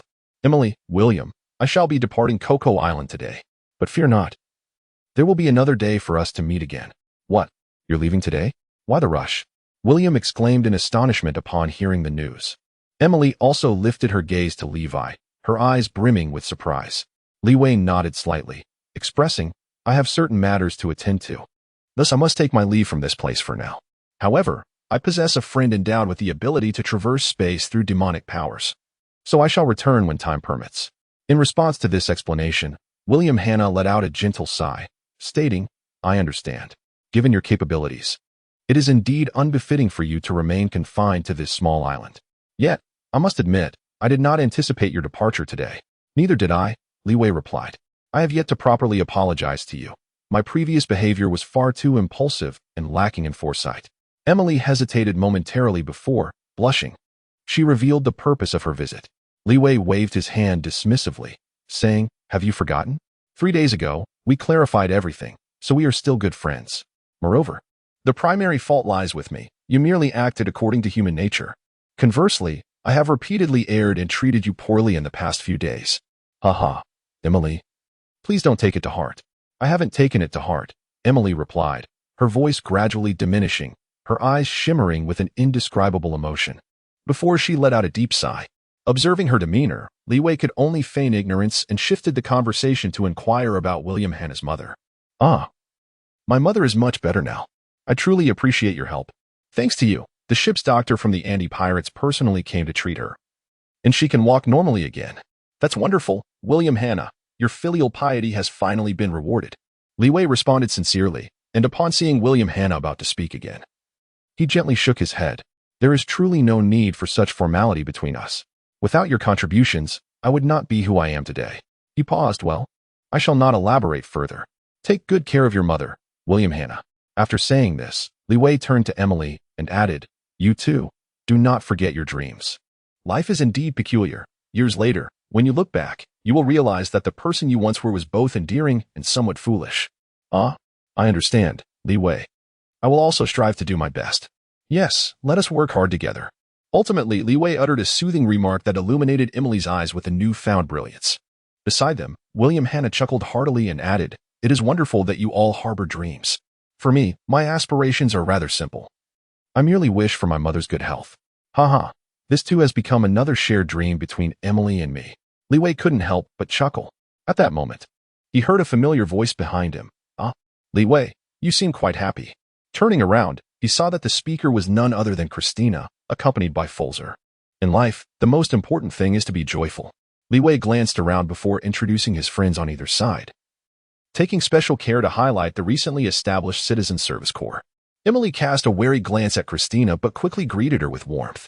Upon learning that Forz was the individual Leeway had mentioned, William Hanna repeatedly implored him to maintain contact with Leeway, urging him to return often. Indeed, it was essential for Leeway to return frequently, for the Citizen Service Corps required his involvement. After hearing Forz's words, Leeway paused momentarily before responding, "No problem. Once I finish my affairs in the land of harmony, I shall return." With Leeway's assurance, smiles adorned the faces of the four. Christina suddenly remarked, "It's nearly time. We should set off." "Yes, the most formidable adversary awaits me," Leeway replied. "William Hanna, Emily, I must make my way to the seaside." Leeway, with a look of regret, explained. However, Emily and William Hanna spoke in unison. "We are aware of your duel with the former naval admiral, and we too wish to witness it. Then let us proceed. Using my conduit, we shall reach the seaside in under a minute," Foles proclaimed with an air of arrogance. He then employed his fruit ability, drawing a circle upon the ground, which promptly transformed into a dark, gaping void. "Is this the ability that allows one to traverse islands?" "Remarkable indeed," William Hanna marveled, bending down to inspect the mysterious black hole. Leeway smiled lightly and said, "Then let us go together." Following this, He was the first to leap down. Upon arriving at the seaside, he noticed that a considerable number of people had already gathered. Moments later, William, Hannah, Emily, and others arrived one after another. The arrival of Li Wei ignited the atmosphere, as those present gazed upon this transformative young man with fervent eyes. Willingly parting to create a pathway for him, Li Wei waved to the crowd, weaving through the throng until he caught sight of Akiji, Van Augur, and Katakuri, among other pivotal members of the Big Mom Pirates. Clearly, they were all keenly interested in the impending confrontation. "Ah, you finally made it, Li Wei," remarked Akiji. "Of course. I would not miss it," replied Li Wei. Li Wei smiled gently, casting a knowing glance. Foles, understanding the unspoken cue, led William, Hannah, and Emily away. Christina followed suit. Descending alongside them, "Li Wei, you stand at the crossroads of destiny. Be cautious not to choose the wrong path." Wang Oga reiterated his philosophy of fate. Li Wei merely shrugged, declaring, "My fate is in my own hands, not dictated by heaven. This is my life as creed." "Wang Oga, you should step down. This is a duel between Li Wei and me." "Kazan, you are mistaken. This is a confrontation between our Blackbeard pirates and Li Wei," Wang Oga suddenly interjected, prompting Li Wei to pause momentarily. He clenched his fists, producing a creaking sound, and inquired, "How does this differ from what was agreed upon yesterday?" Chapter 103. Another gamble? "Do not be hasty, Li Wei. The person you are to duel remains unchanged. It is still Kazan," Wang Oga hurriedly clarified, but then added, "Moreover, I shall not partake in your contest." "Then why did you claim that I was to face the Blackbeard pirates?" Li Wei directly expressed his doubts, gesturing to Foles to refrain from acting impulsively, lest the situation escalate. Wang Oga elucidated his reasoning. "This confrontation determines whether you will join the Blackbeard pirates." "My assertion is not unfounded." "Is it merely this?" Li Wei spoke with an air of disbelief, fully aware that the sniper of the Blackbeard pirates was not to be underestimated. However, before Wang Oga could respond, Akiji interjected, stating, "If you wish to win Li Wei over, why not speak candidly? This roundabout approach will only serve to complicate matters further." "I understand, Li Wei. We are all aware that you possess skills capable of explosive short-term enhancement, which I find rather unjust." Wang Oga retorted, "How is that unfair? While my technique indeed significantly amplifies strength, it is accompanied by an exceedingly debilitating drawback." "Allow me to elaborate," Li Wei continued. "Though I would relish the opportunity to engage in a thrilling battle with you to truly determine our strengths, we harbor no deep animosity towards one another. Given your current prowess, should we unleash our full capabilities in a duel, it would undoubtedly result in casualties and consume a considerable amount of time. Indeed, if memory serves, your clash with Admiral Akainu lasted an arduous 10 days and nights before a victor was finally declared." Li Wei began to grasp the situation, yet the act of exposing others' wounds was not his intention. However, Qing Ji remained unfazed and continued, "Thus, there is no need for us to engage in such a life-and-death duel. Let us not forget, the nations are situated within the territory of the Big Mom Pirates, who eagerly anticipate our mutual destruction." As he spoke, he gestured towards Katakuri and the others, who were watching with keen interest. Levi concurred with this perspective but raised a question. "So, do you intend to continue this contest through gambling?" "This is precisely what I desire, as I, too, am quite occupied. Indeed, we shall determine your allegiance through a wager. However, to ensure fairness in this contest, I would prefer that you refrain from employing the abilities that allowed you to vanquish Katakuri. Indeed, Levi, should you utilize such powers, I would seize the opportunity to bind you at Honeycomb Island," interjected Wang Oga, seizing the moment. At this point, Levi comprehended the true meaning of their words. He began to ponder the forthcoming wager, which would likely pertain to strength. Yet, the specific details eluded him. After a brief contemplation, Levi straightforwardly inquired, "Let us first ascertain the nature of the wager. If it is equitable, I shall naturally acquiesce to the terms." The terms of the wager were simple. "You will leap into the sea, and I shall employ the powers of the ice fruit to encase you in ice. If you can free yourself, then victory is yours. However, this escape is bound by a time limit of 10 minutes. Upon hearing Akiji's proposal, Levi nodded without hesitation. "No problem, I accept." As he spoke, he mused inwardly, "Fortunately, I have upgraded my innate strength skill. With my current power, I am comparable to the peak of Big Mom's strength, thus no ice should be able to bind me." More importantly, Akiji and Wang Oga had witnessed his duel with Katakuri yesterday. He anticipated that they would miscalculate his current strength. Reflecting on this, Levi began to understand why Katakuri had spared him, as his observation haki would undoubtedly have sensed their presence nearby. With this thought, Levi shook his head and turned to Katakuri, feeling grateful that he had caught the attention of the Blackbeard pirates. Otherwise, he might have truly perished at the hands of the Big Mom pirates. In the midst of these thoughts, Levi heard Akiji remark, "Your strength seems to have increased significantly. You truly are a formidable genius. Wang Oga indeed possesses an admirable eye for talent." Upon hearing this, Li Wei was momentarily taken aback. It was evident that he was not the only one endowed with exceptional observation haki. A foreboding sense of unease welled up within him, yet having made a promise, he could only muster his resolve and proceed. Now that the wager had been established, it was time to commence, was it not? Wang Oga took the initiative to speak, and upon seeing Li Wei nod in agreement, he confidently strode toward the crowd. Li Wei and Akiji followed closely behind. The onlookers parted to create a pathway for the three of them to pass. Due to the distance, they were unaware of the gambling situation and began to whisper among themselves. What is happening? Isn't Li Wei supposed to be fighting Akiji? Indeed. How have they departed so easily? Could it be that Li Wei truly intends to join the Blackbeard pirates? Katakuri and the others also displayed expressions of confusion. Yet they trailed behind, clearly placing immense importance on this confrontation. Furs wished to catch up with Li Wei to seek clarity, but was restrained by Christina, who softly remarked, "We must have faith in Li Wei, and given our strength, we cannot assist in his duel with Akiji." As she spoke, she gazed at Li Wei's retreating figure and added, "I hope he will be safe."